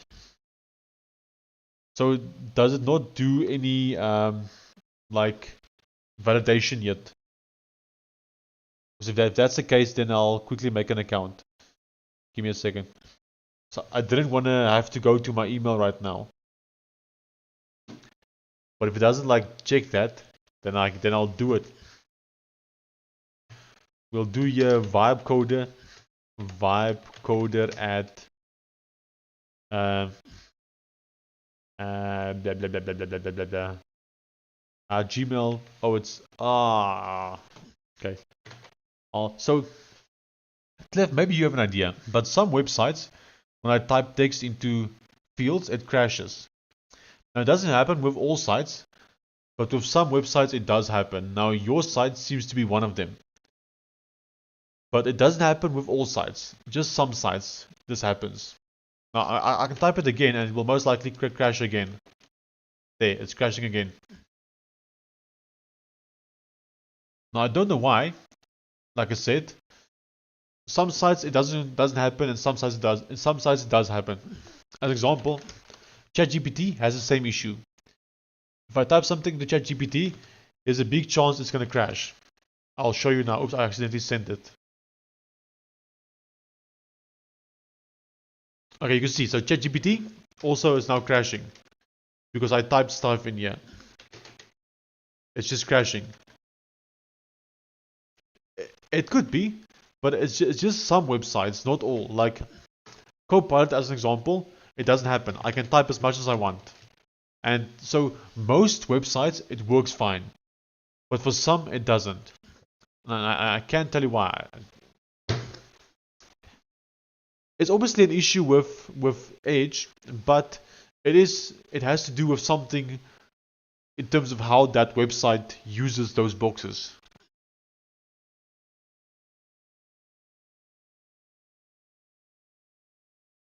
Hey JMD! It's going good. So, because GitHub Copilot is expiring, or not expiring, but they are upping the prices in 2 hours from now. So I'm using as much as I can of the free usage before the price goes way up. But you can see I have my cursor open right here. I have done quite a bit already on it. You'll see we are on 38%. But I'm trying to save this because next month the GitHub Copilot prices is a lot more expensive. So I want to save this in order to use this when my GitHub Copilot expires. So far, I am liking cursor. You can see I've got a bunch of projects open here. I said earlier today that cursor started out bad because it had some issues and was different, and then slowly it got better and better and better, and now I actually like it. Are you switching from Copilot? No, because I already paid for a whole year of GitHub Copilot. So I'm gonna have to keep using GitHub Copilot because I've already paid for an entire year. Yikes, will it be usage based now? Yes. So from next month, or well, from 2 hours from now, it's going to be usage based, but not for me because I paid for an entire year. Mine doesn't go to usage based, but the prices for them goes way up.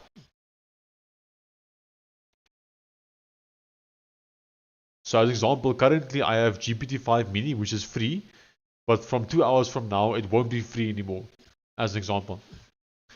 I upgraded from 10 to 39 per month, but always topping up at like... Yeah, these things are getting expensive. I'm pretty sure that I'll most likely use up all of my GitHub Copilot like around the beginning of next month with the new prices. And so that's why I'm saving the cursor usage to be able to fall back to this once my GitHub Copilot is done. That's going to be interesting to see. I'm sure lots of people will be complaining. Yeah, definitely. Like, it's getting a lot more expensive, not even a little bit. So, as example, I'll have no more free models. And then if we look at like GPT 5.4 mini, right? GPT 5.4 mini is currently on 0.33x. But from 2 hours from now, I think it's going to like 6x, as an example. If we just look at this one, that's like a massive increase. Our AI overlords have got us hooked on their AI drugs. Unfortunately, that's the truth.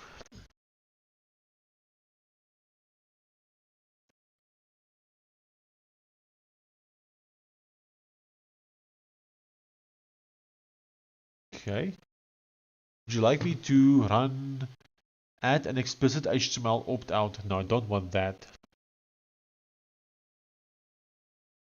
Okay, my app.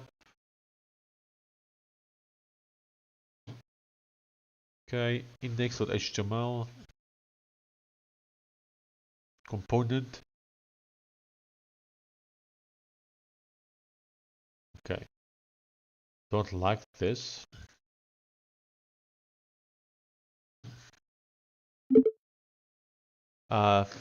Please make one default component when you start a new Roselt app. The default component should be a header file. Should be a Roselt header.js, which is used on all of the pages.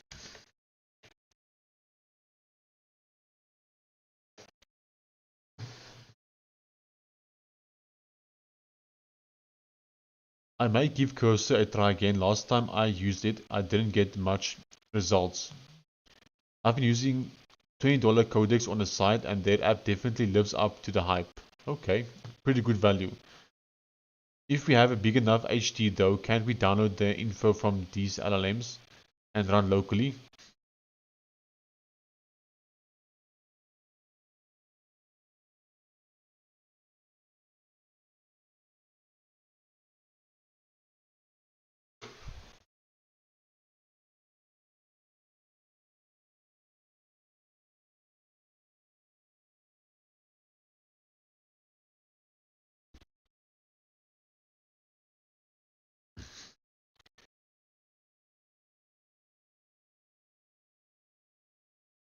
Is this like the home page?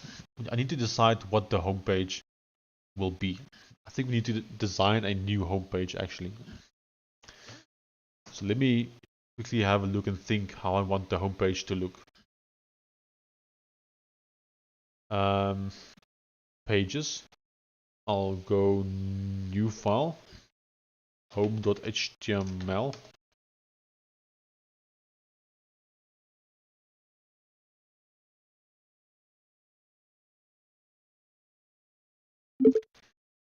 Please add the header, footer and sidebar to the home page.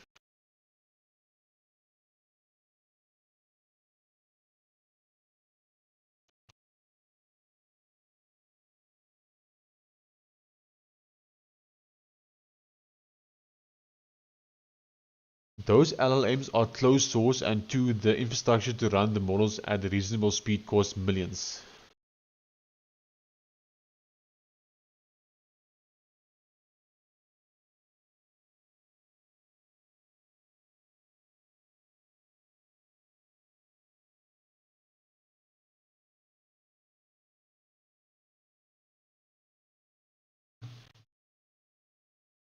There are some decent open source models you can run locally though, just not quite as strong.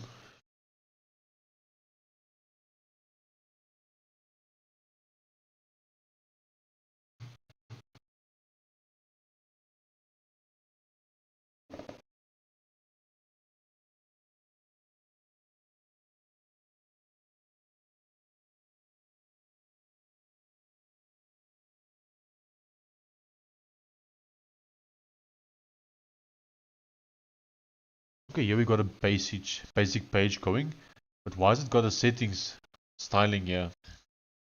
Why has it got this ID here?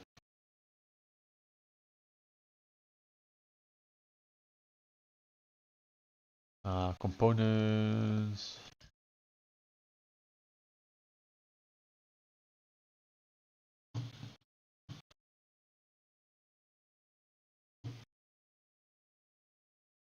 Okay, I'm gonna try this again, but using GPT-5 mini and see if it does a better job.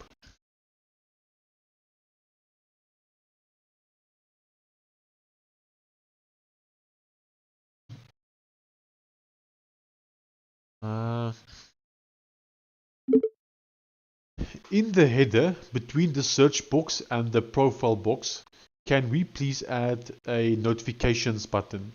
And if you click the notifications button, then it should give you a drop down with some options.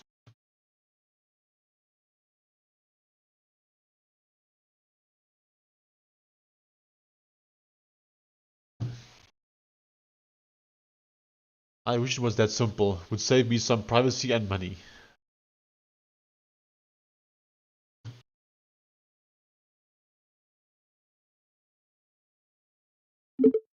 One of the options for the notifications drop down should be messages.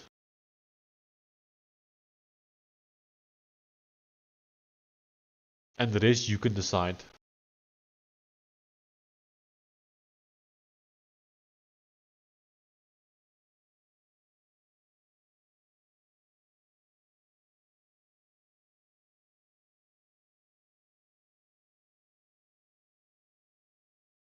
Full header.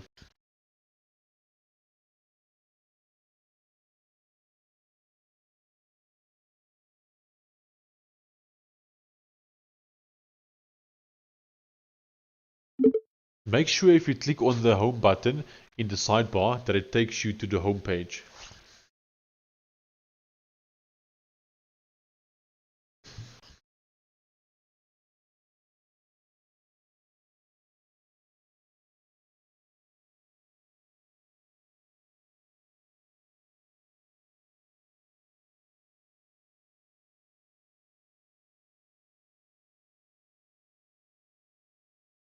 Don't know how we'll do messages just yet in the app.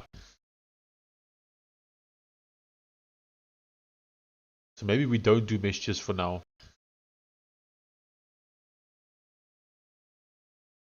I'll think about it.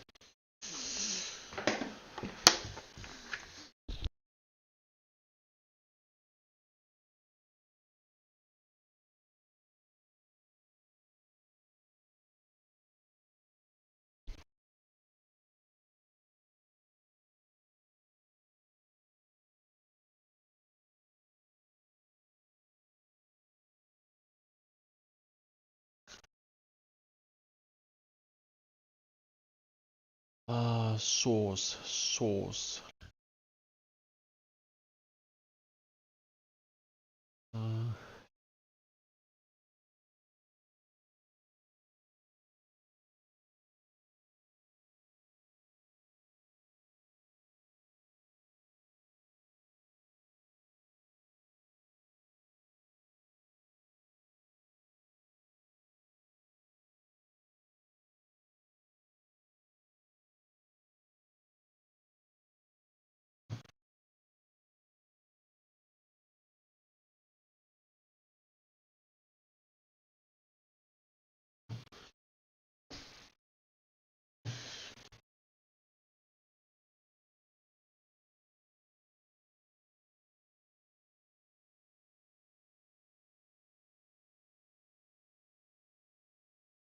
We are 5 minutes away from having an 11 hours live stream. That's crazy. By far the longest we've had. I made a side project this weekend that I'm excited about. Basically, I used Claude to scrape all the new businesses in my state daily and find their contact. That's powerful. Then I can reach out and sell them websites, email, Google Business Setup, and AI. That's awesome. Let me know how it goes, JMD. That could easily be turned into like a product that you can sell. I can definitely see people buying that.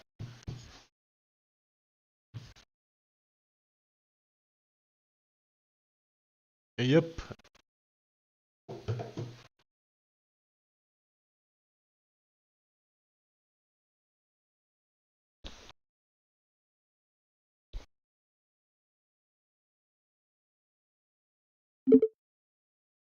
Why are we adding components manually in the index.html file? The framework should automatically check for components in the components folder and just have it added automatically. I shouldn't need to manually add it with a script tag.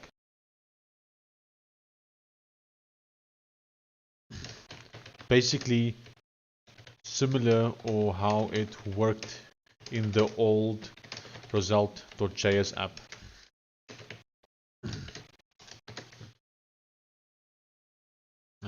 Do I still have the old one? There we go. Let's send that.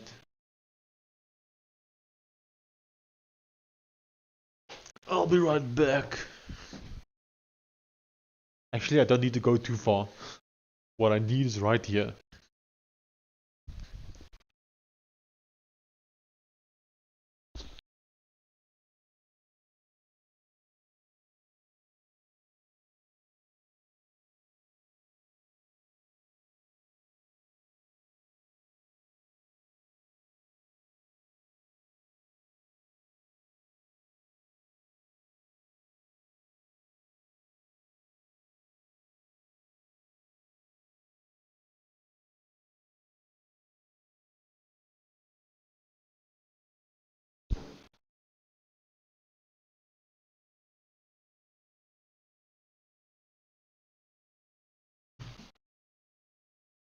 Yeah, there's a lot of lead gen sites like Apollo that charge a lot for it, but they're often slow or miss leads.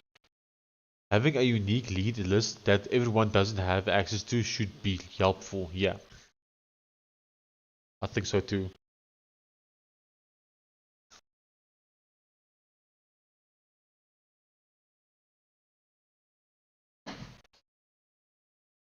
Okay, what is renderer.js? I think we need to investigate that. Okay, this file automatically be loaded by Vite and run in the renderer context. To learn more about the differences between the main and the renderer context in Electron, visit. This message is being logged by... Okay, what's the point of this? To enable Node.js interaction in this file, open up main.js and enable... Okay. Import index.css.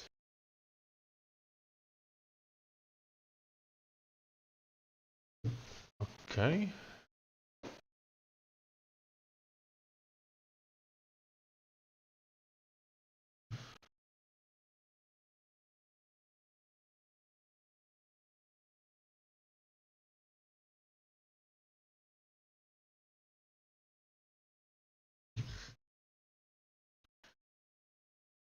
Okay, skipping manual component script injection. Runtime will auto-load components. Yeah, that's what I want. That's exactly what I want.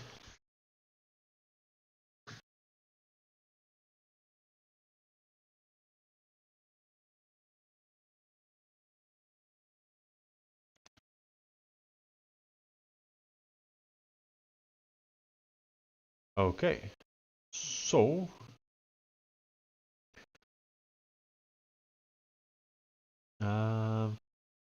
where is my index file? Can we make it so that the framework also loads the renderer.js?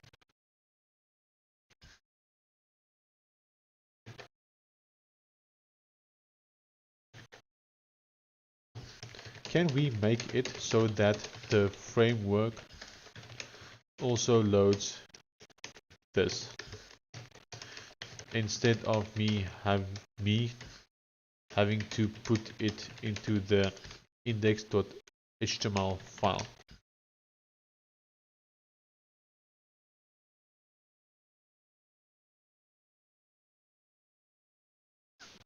Have you used /gold yet? It's pretty addicting. I have not used it. Where? In Cursor?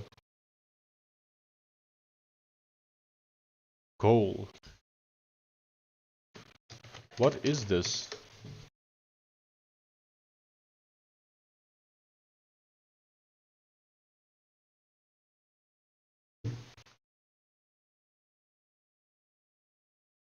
Okay, searching the workspace for what goal refers to. I'm not sure what goal is. Or are we talking about goal? I don't have a goal in GitHub Copilot either. Okay, instead of me having to put it into the index.html file myself. Also, if we have a static website, how does it work then? Does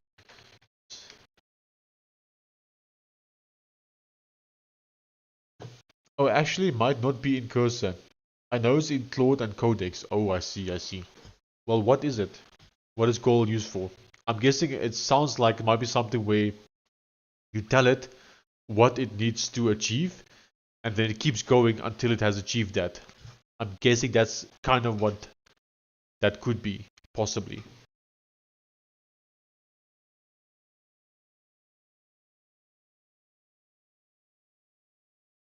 Or am I wrong?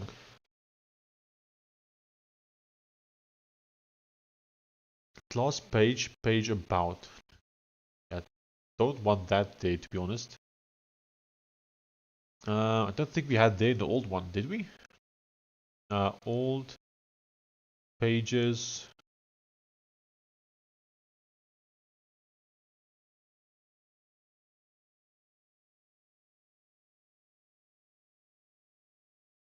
Yeah, we didn't have that prior. Yep, exactly. Oh, that sounds very cool if it is that. I could see that being quite useful.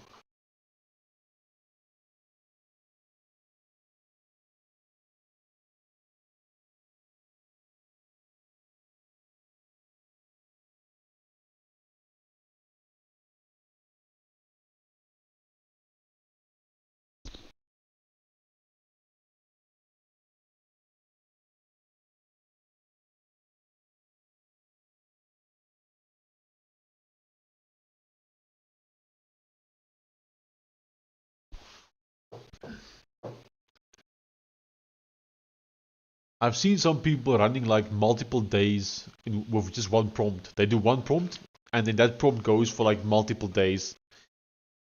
That's just crazy. I've had mine do prompts for a few hours, but not multiple days.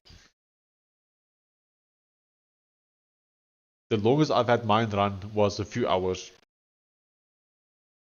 Don't know how many hours exactly because I wasn't counting, but it was a few hours. But it could also just be because my slow internet, to be honest. I don't really know if it was actually running for a few hours or just slow and therefore ran a few hours. Hard to know.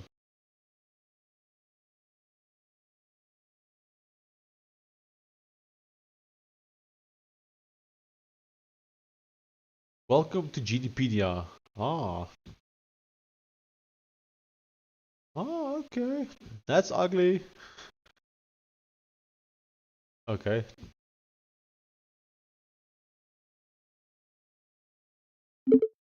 The notifications drop down should look the same as the profile drop down.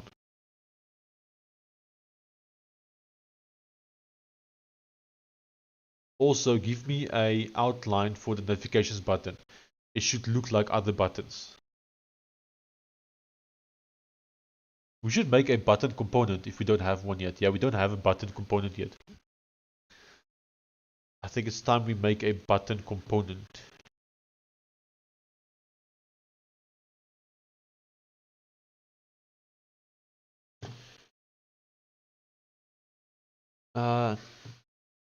Yeah, that's what I'm doing. Been running for 2 days, although it occasionally stops so I can test and give additional feedback. Been really crazy.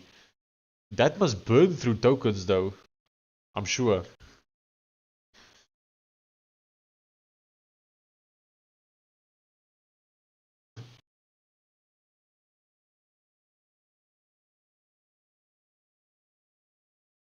Surely it won't be cheap.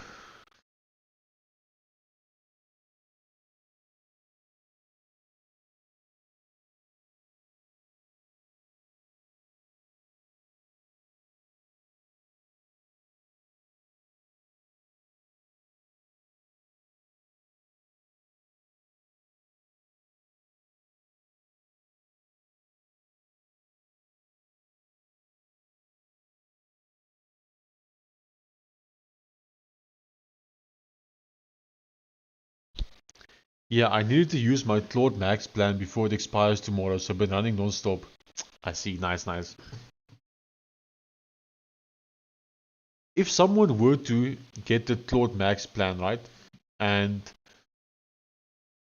vibe code in the same way I'm currently vibe coding, for like, let's say 5 hours every day, or let's do 6 hours every day, would it last an entire month if I were to use Opus 4.8? Would it last a whole month, in your opinion?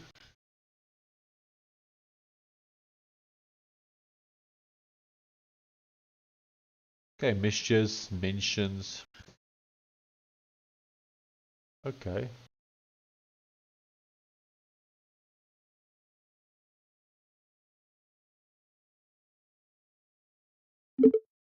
Add some more things on the home page so that it's a lot longer.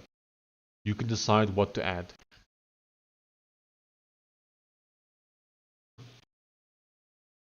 Used a full $100 plan in 2 days. Dang, that's crazy, man. Yo.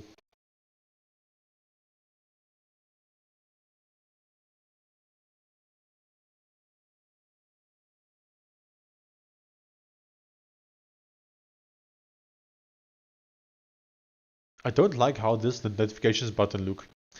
I think we need to try and make it look better. I'll give Raptor Mini a go again.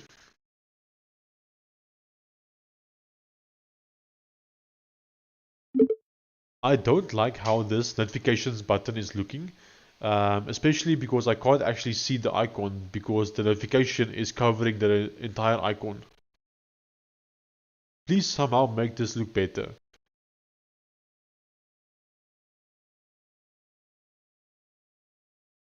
Oh, this says weekly. I see.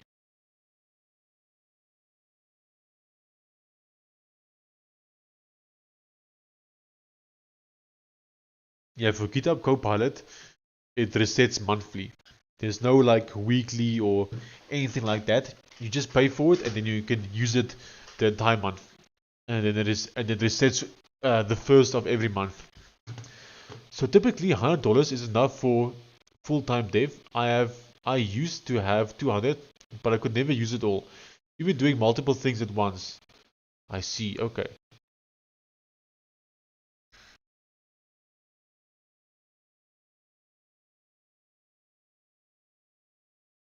So let me just have a look here again.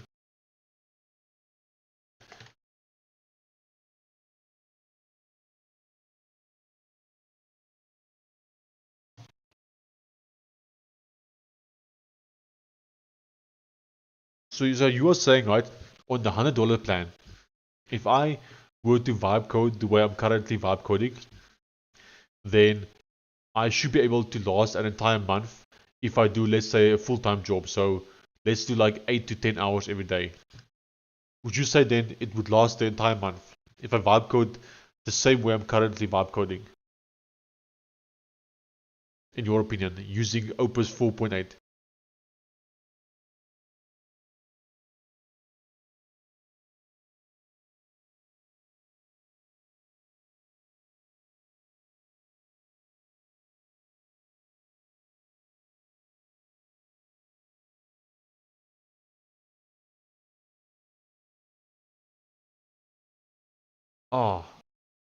Ah, it broke all my stuff. Why? Why, bro? Why? Ah, ah. I wonder which model broke this. Yeah, I think at your pace you would be good with $100. Okay. No way. Okay, let's reset. I don't know which model broke it. It was Raptor Mini. Raptor Mini broke it. Okay, let's do GPT-5 Mini. Ian, your model is breaking it. Ian, who's in this chat, where is he? Ian. There we go, Ian. He likes Raptor Mini. This one. I feel Raptor Mini does often do better in terms of UI compared to GPT-5 Mini, but I find that GPT-5 Mini makes less mistakes. Like if I give it exact things, it tends to make less mistakes. Use ChatCN. I could see you possibly hitting the 5-hour limit every once in a while if you're going fast, but typically you should be good. Okay. I know that profile pic.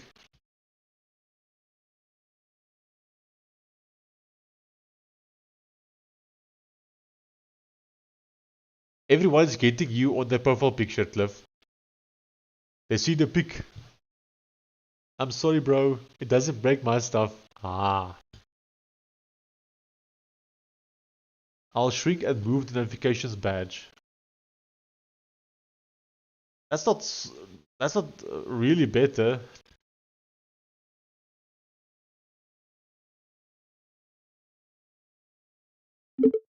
Can we make the button be completely square? And then I need the notifications number to be closer to the icon.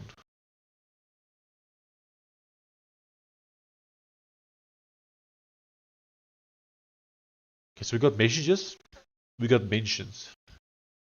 What else could we possibly have?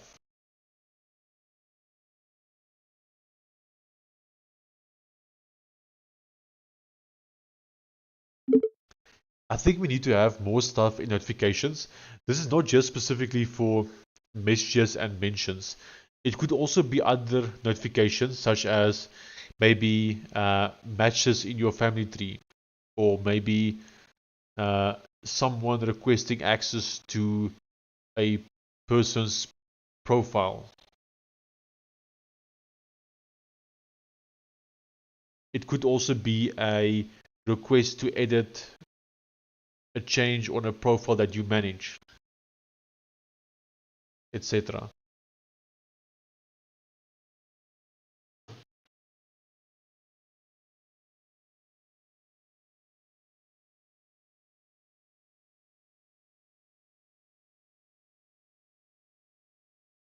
Okay, Paul, the terminal is not waiting for input, no prompt. The scaffold install runs completed and or what? The scaffold install runs completed and or are still installing dependencies. Shall I run now to smoke test the Electron app? So did it finish?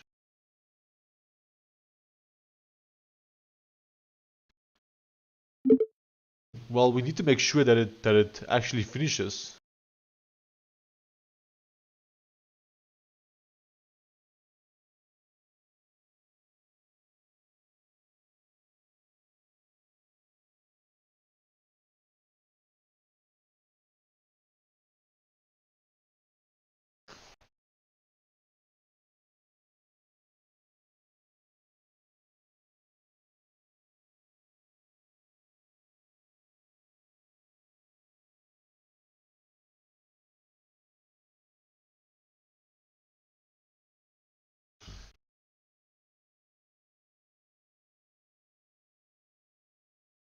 Oh, the search page is a bit broken. Why though?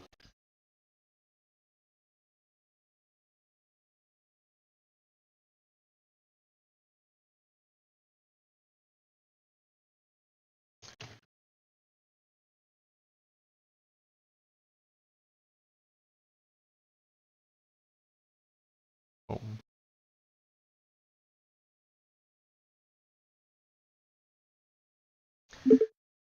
On the home page, when I'm fully scrolled to the top, then the header is not actually at the top. There's a bit of space at the top above the header. Please see why and fix it. That should never happen.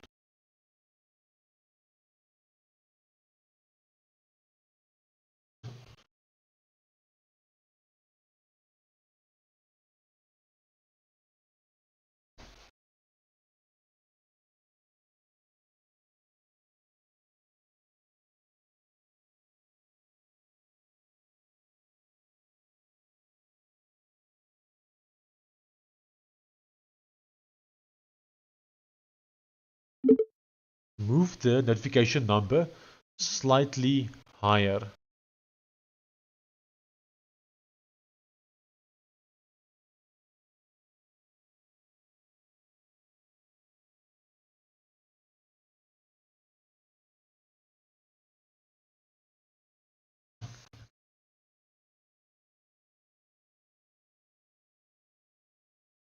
People page, sister projects.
I'll try MPX Electron Forge start.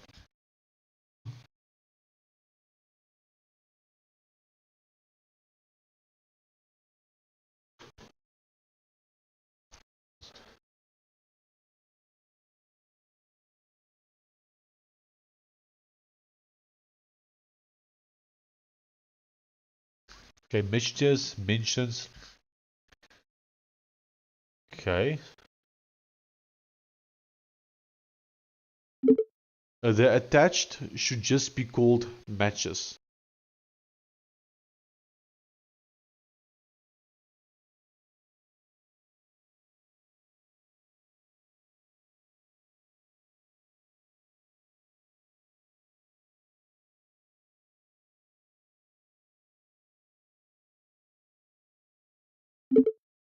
Remove the attached item.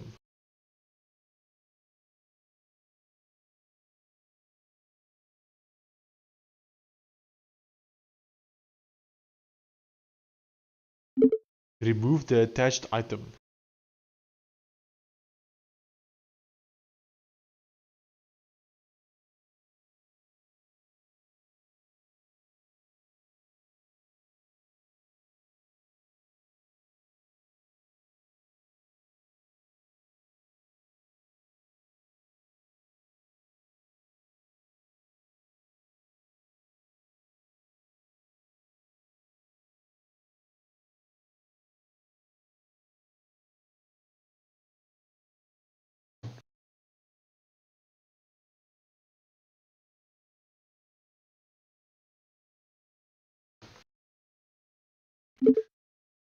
Why does the body tag have that ID in it?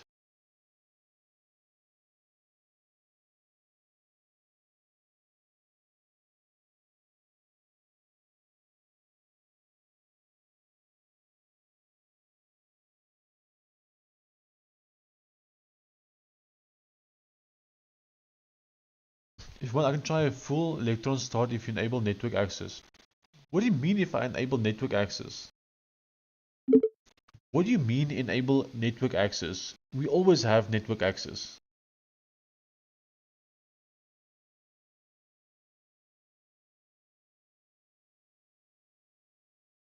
What does it mean if I allow network access? Enable network access. Why would you not have network access? That does not make any sense at all.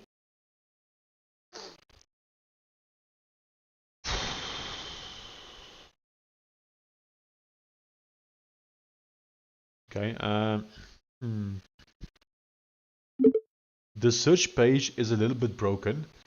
Please look at how it's implemented on the home page and do the same for the search page.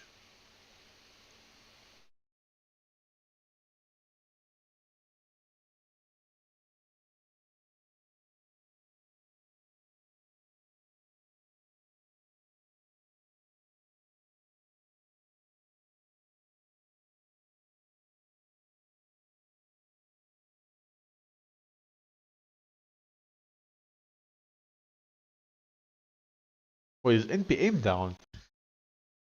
Why could it not reach this?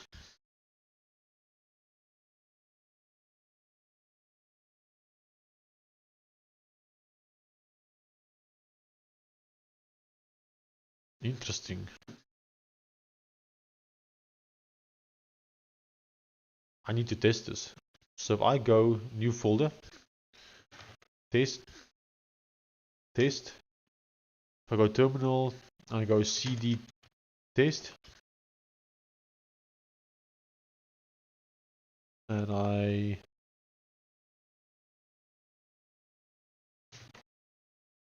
paste that and we say write. Let's see if npm is down.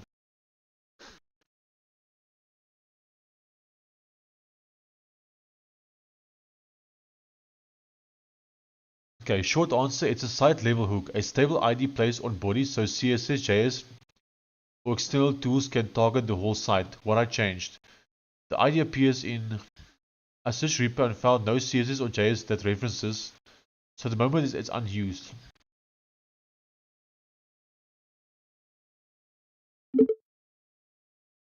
If the ID in the body tag is not being used, then let's remove it.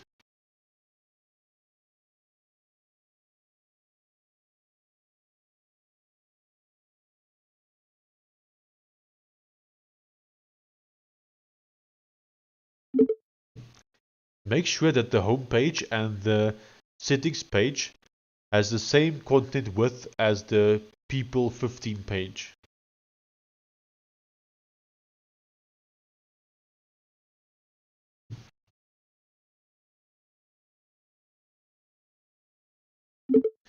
Actually, all pages by default should have the same content width as the people 15 page. Why do they not currently have that?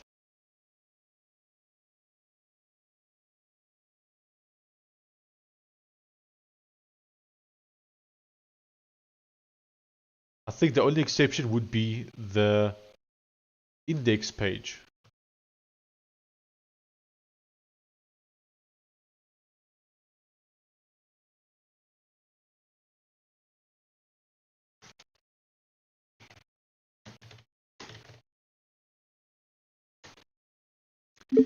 Any page that has the header and sidebar should use that content width.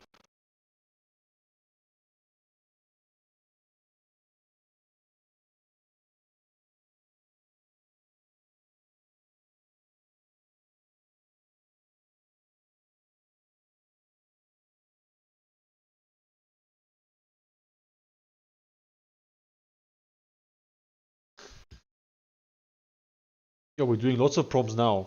This is good, this is good. Making some good progress. Using that free GPT-5 mini well.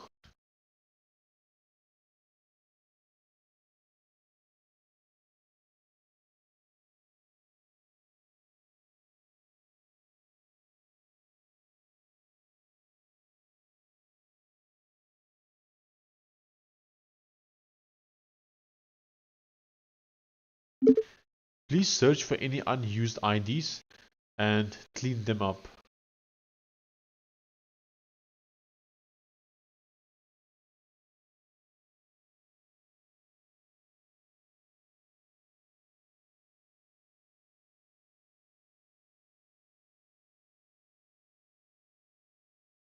Hey Mr. Ian, are you winning?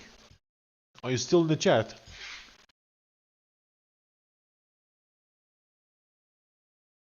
Ian, just like me, is also using as much of GPT-5 mini and Raptor mini that he can, because he's also using the same plan as me. So in an hour from now, we won't have the free options anymore. So we're both trying to use it as much as we can.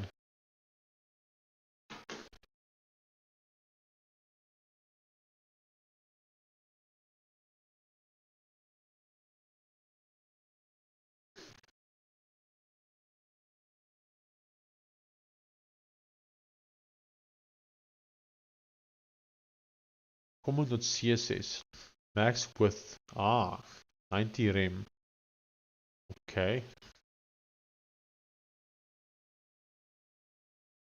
Okay. Oh, that does not seem right actually. Drain the swamp. Yes, sir. We are draining the swamp.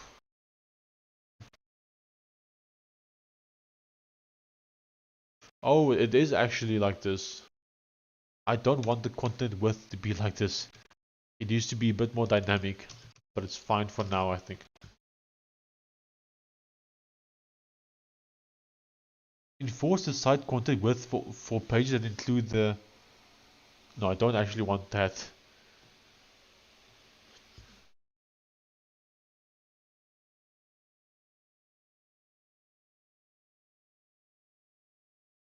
I don't like this change. Honestly. Yeah, I don't like it. Don't think this is actually needed. I'm gonna revert that. I think. I can't? Cannot edit in read-only mode. Why? Done one side with some issues, but it's sorted. Now doing the other side.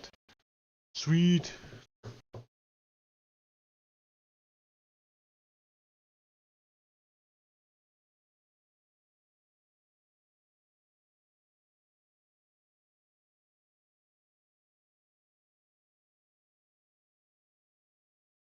Role main.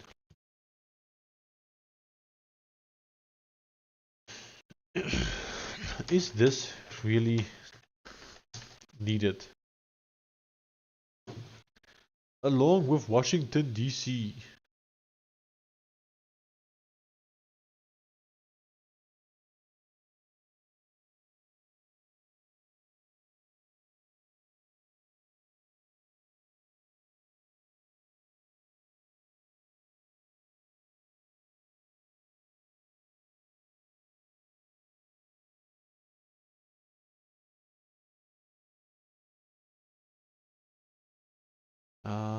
Where do I see my oh, there, Copilot.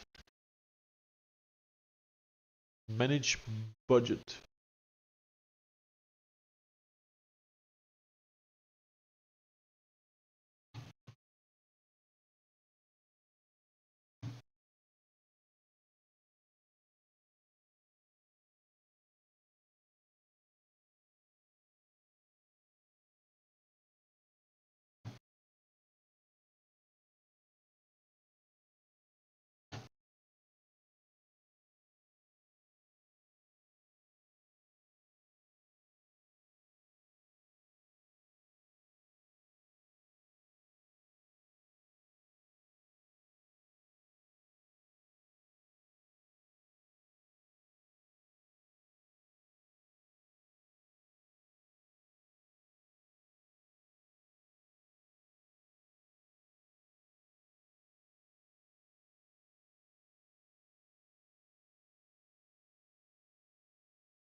Actions Linux.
On the search box, if we don't enter anything, it should still search. It must go to the search page.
Uh,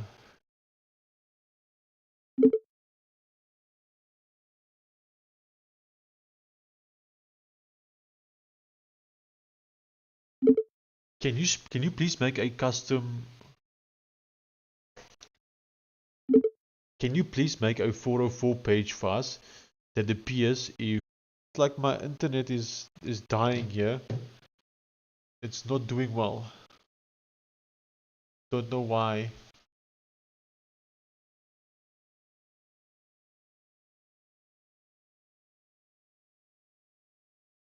The stream almost just ended now. I was offline for like a second or so.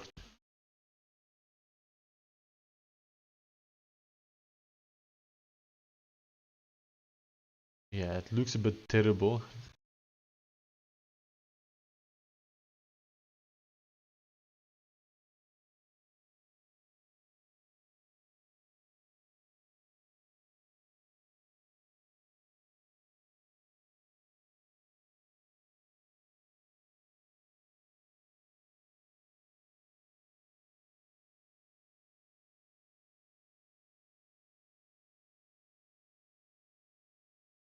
Yeah, it looks like my internet is still struggling a little bit.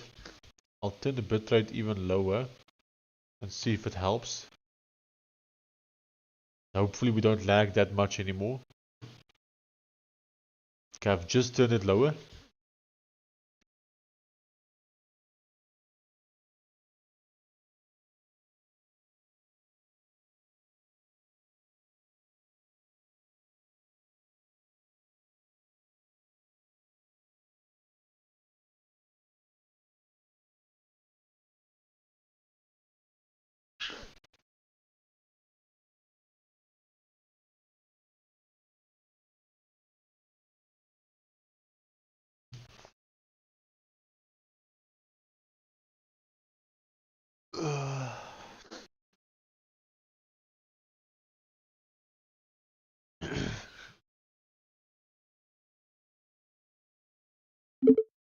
Make the R a capital R.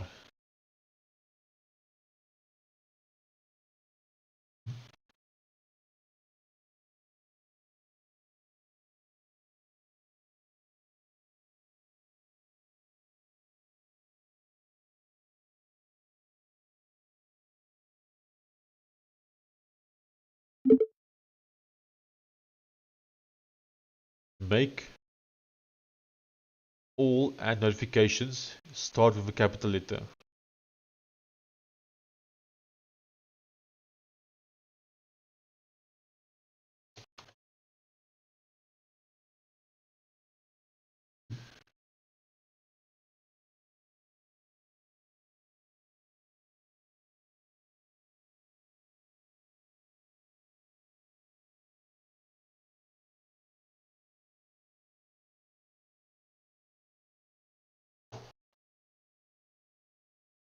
Okay, looks like we are still struggling with the internet though. Let me see if I can quickly do something about that.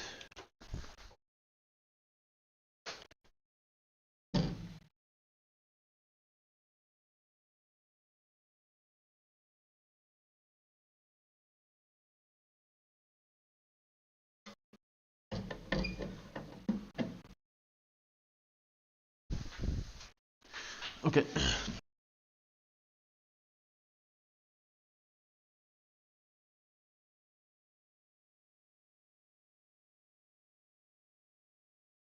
Okay, we are back live. That was very close. The stream almost ended. I switched to a different Wi-Fi to see if this Wi-Fi is maybe better for streaming. But it doesn't seem like it's better though. So I might need to go back to where we were. Yeah, I'm gonna switch back to the other one. Let's hope the stream stays on. If it doesn't, then goodbye and I'll see you tomorrow.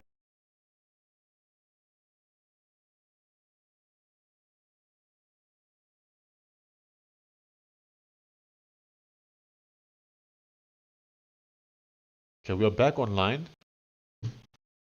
And looks like I just simply don't have any good internet. That's it.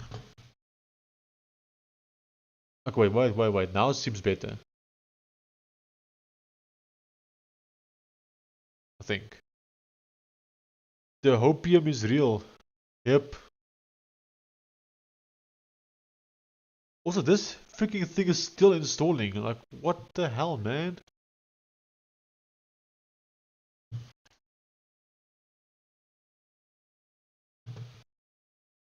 Okay, overall it does seem a bit better now.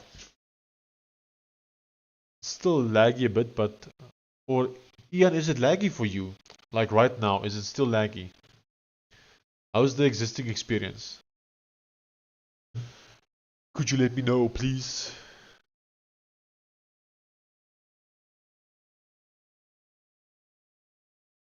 Full header.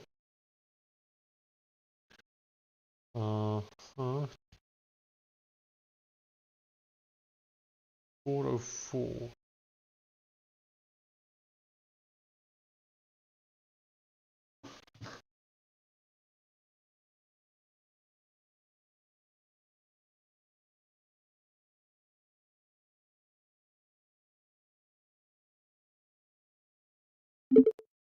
Why do we have two 404 pages?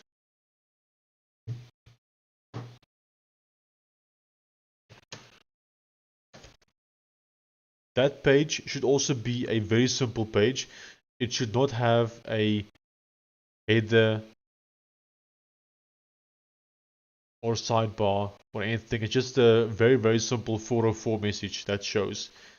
And then a way to get back to the index page.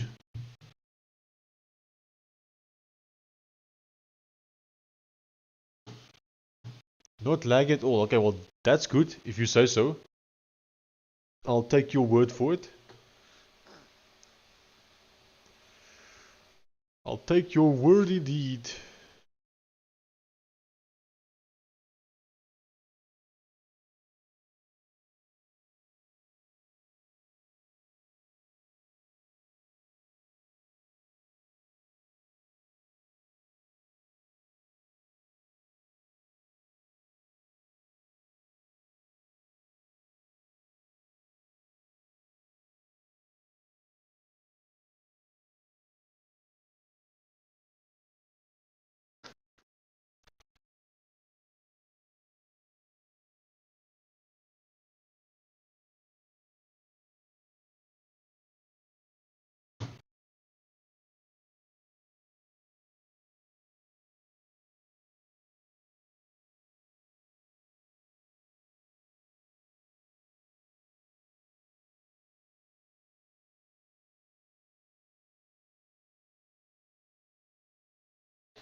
Can you explain to me how the GitHub pages works for 404? How do I configure it?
Can we give an icon for this attached as well?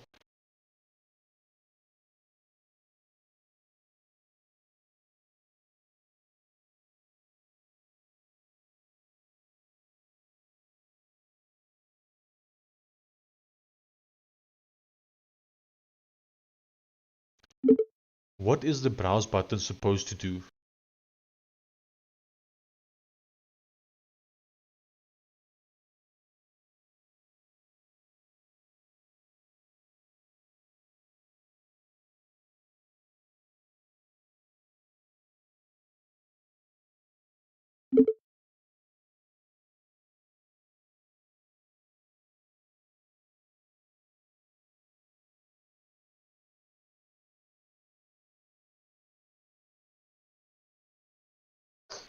Okay, let's have a look here.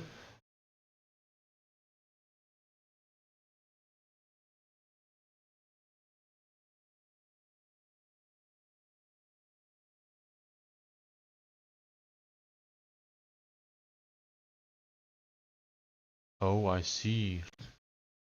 Okay, so it says I must put this in a project root. Okay, so it's there now.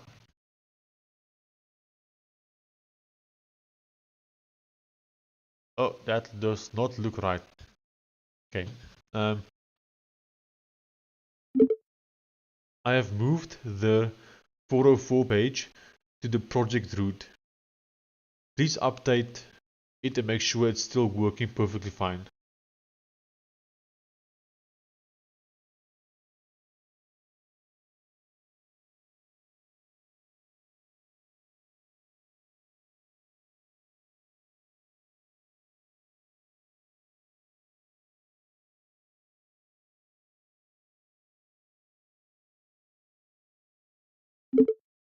Please can we make a custom HTML web component for the buttons on the website?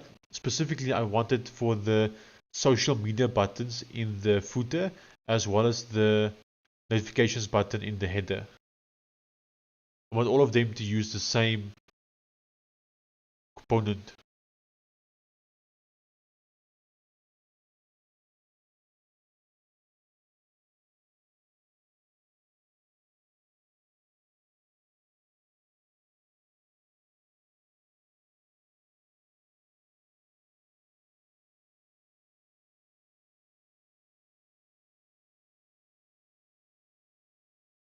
Yo, Ian, I am productive now. All of a sudden, I'm doing so many prompts. It's because the time is running out. So I'm trying my best to do as much as I can.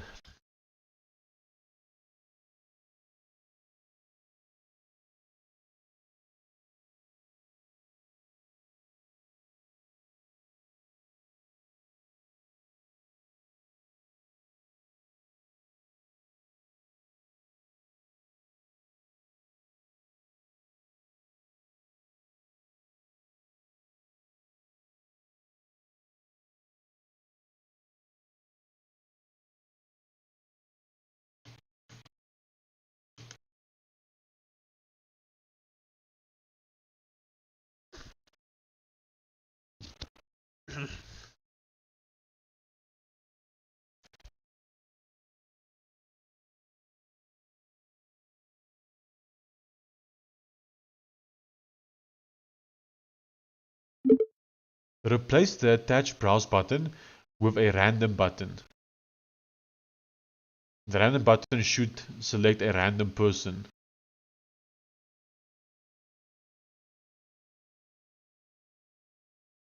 Same, sir, same.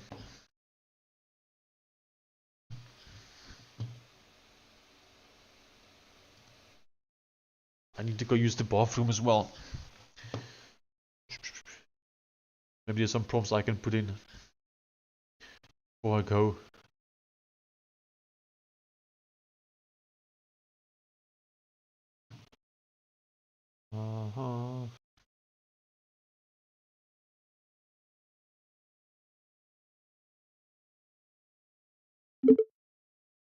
Why do we have this HTML body margin 0 on the profile.index page?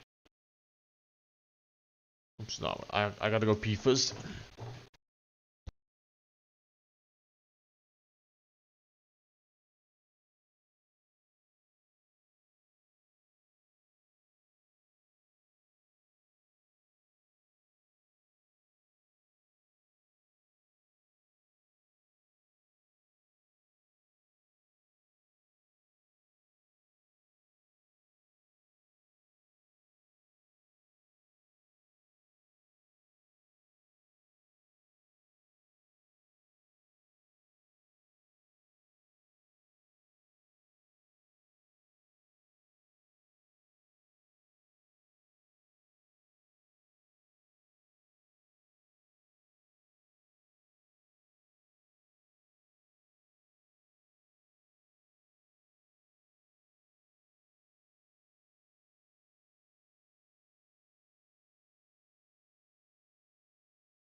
Okay, I am back.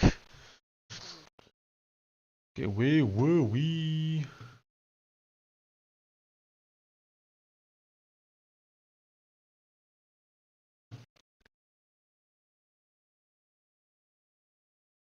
I don't like how it looks. This is ugly. This 404 page is extremely ugly. Please make it look better. Let's give Raptor Mini a chance again.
Please add a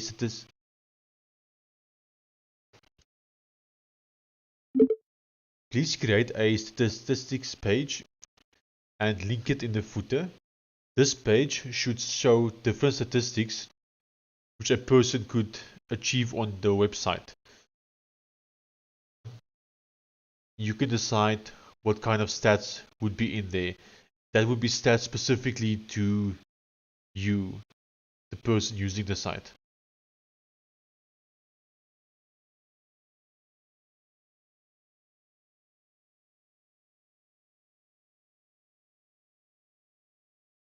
Let me double make sure about that though, if I do actually want it to work like that.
Oh, we should do a blog as well.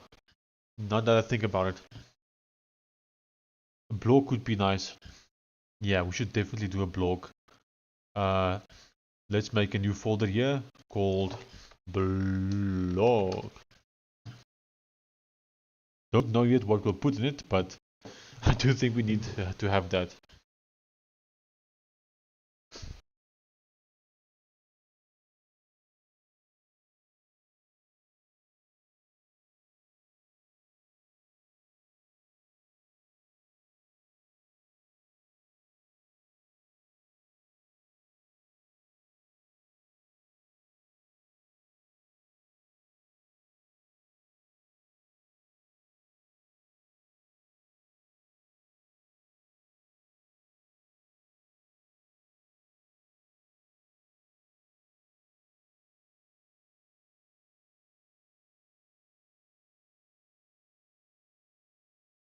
Edited pages. Um,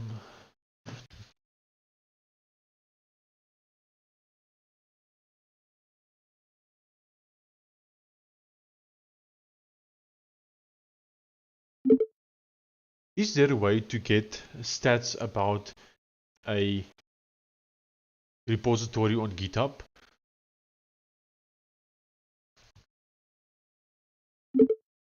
Is there a way to get stats about a repository on GitHub? If yes, then what kind of stats can you get?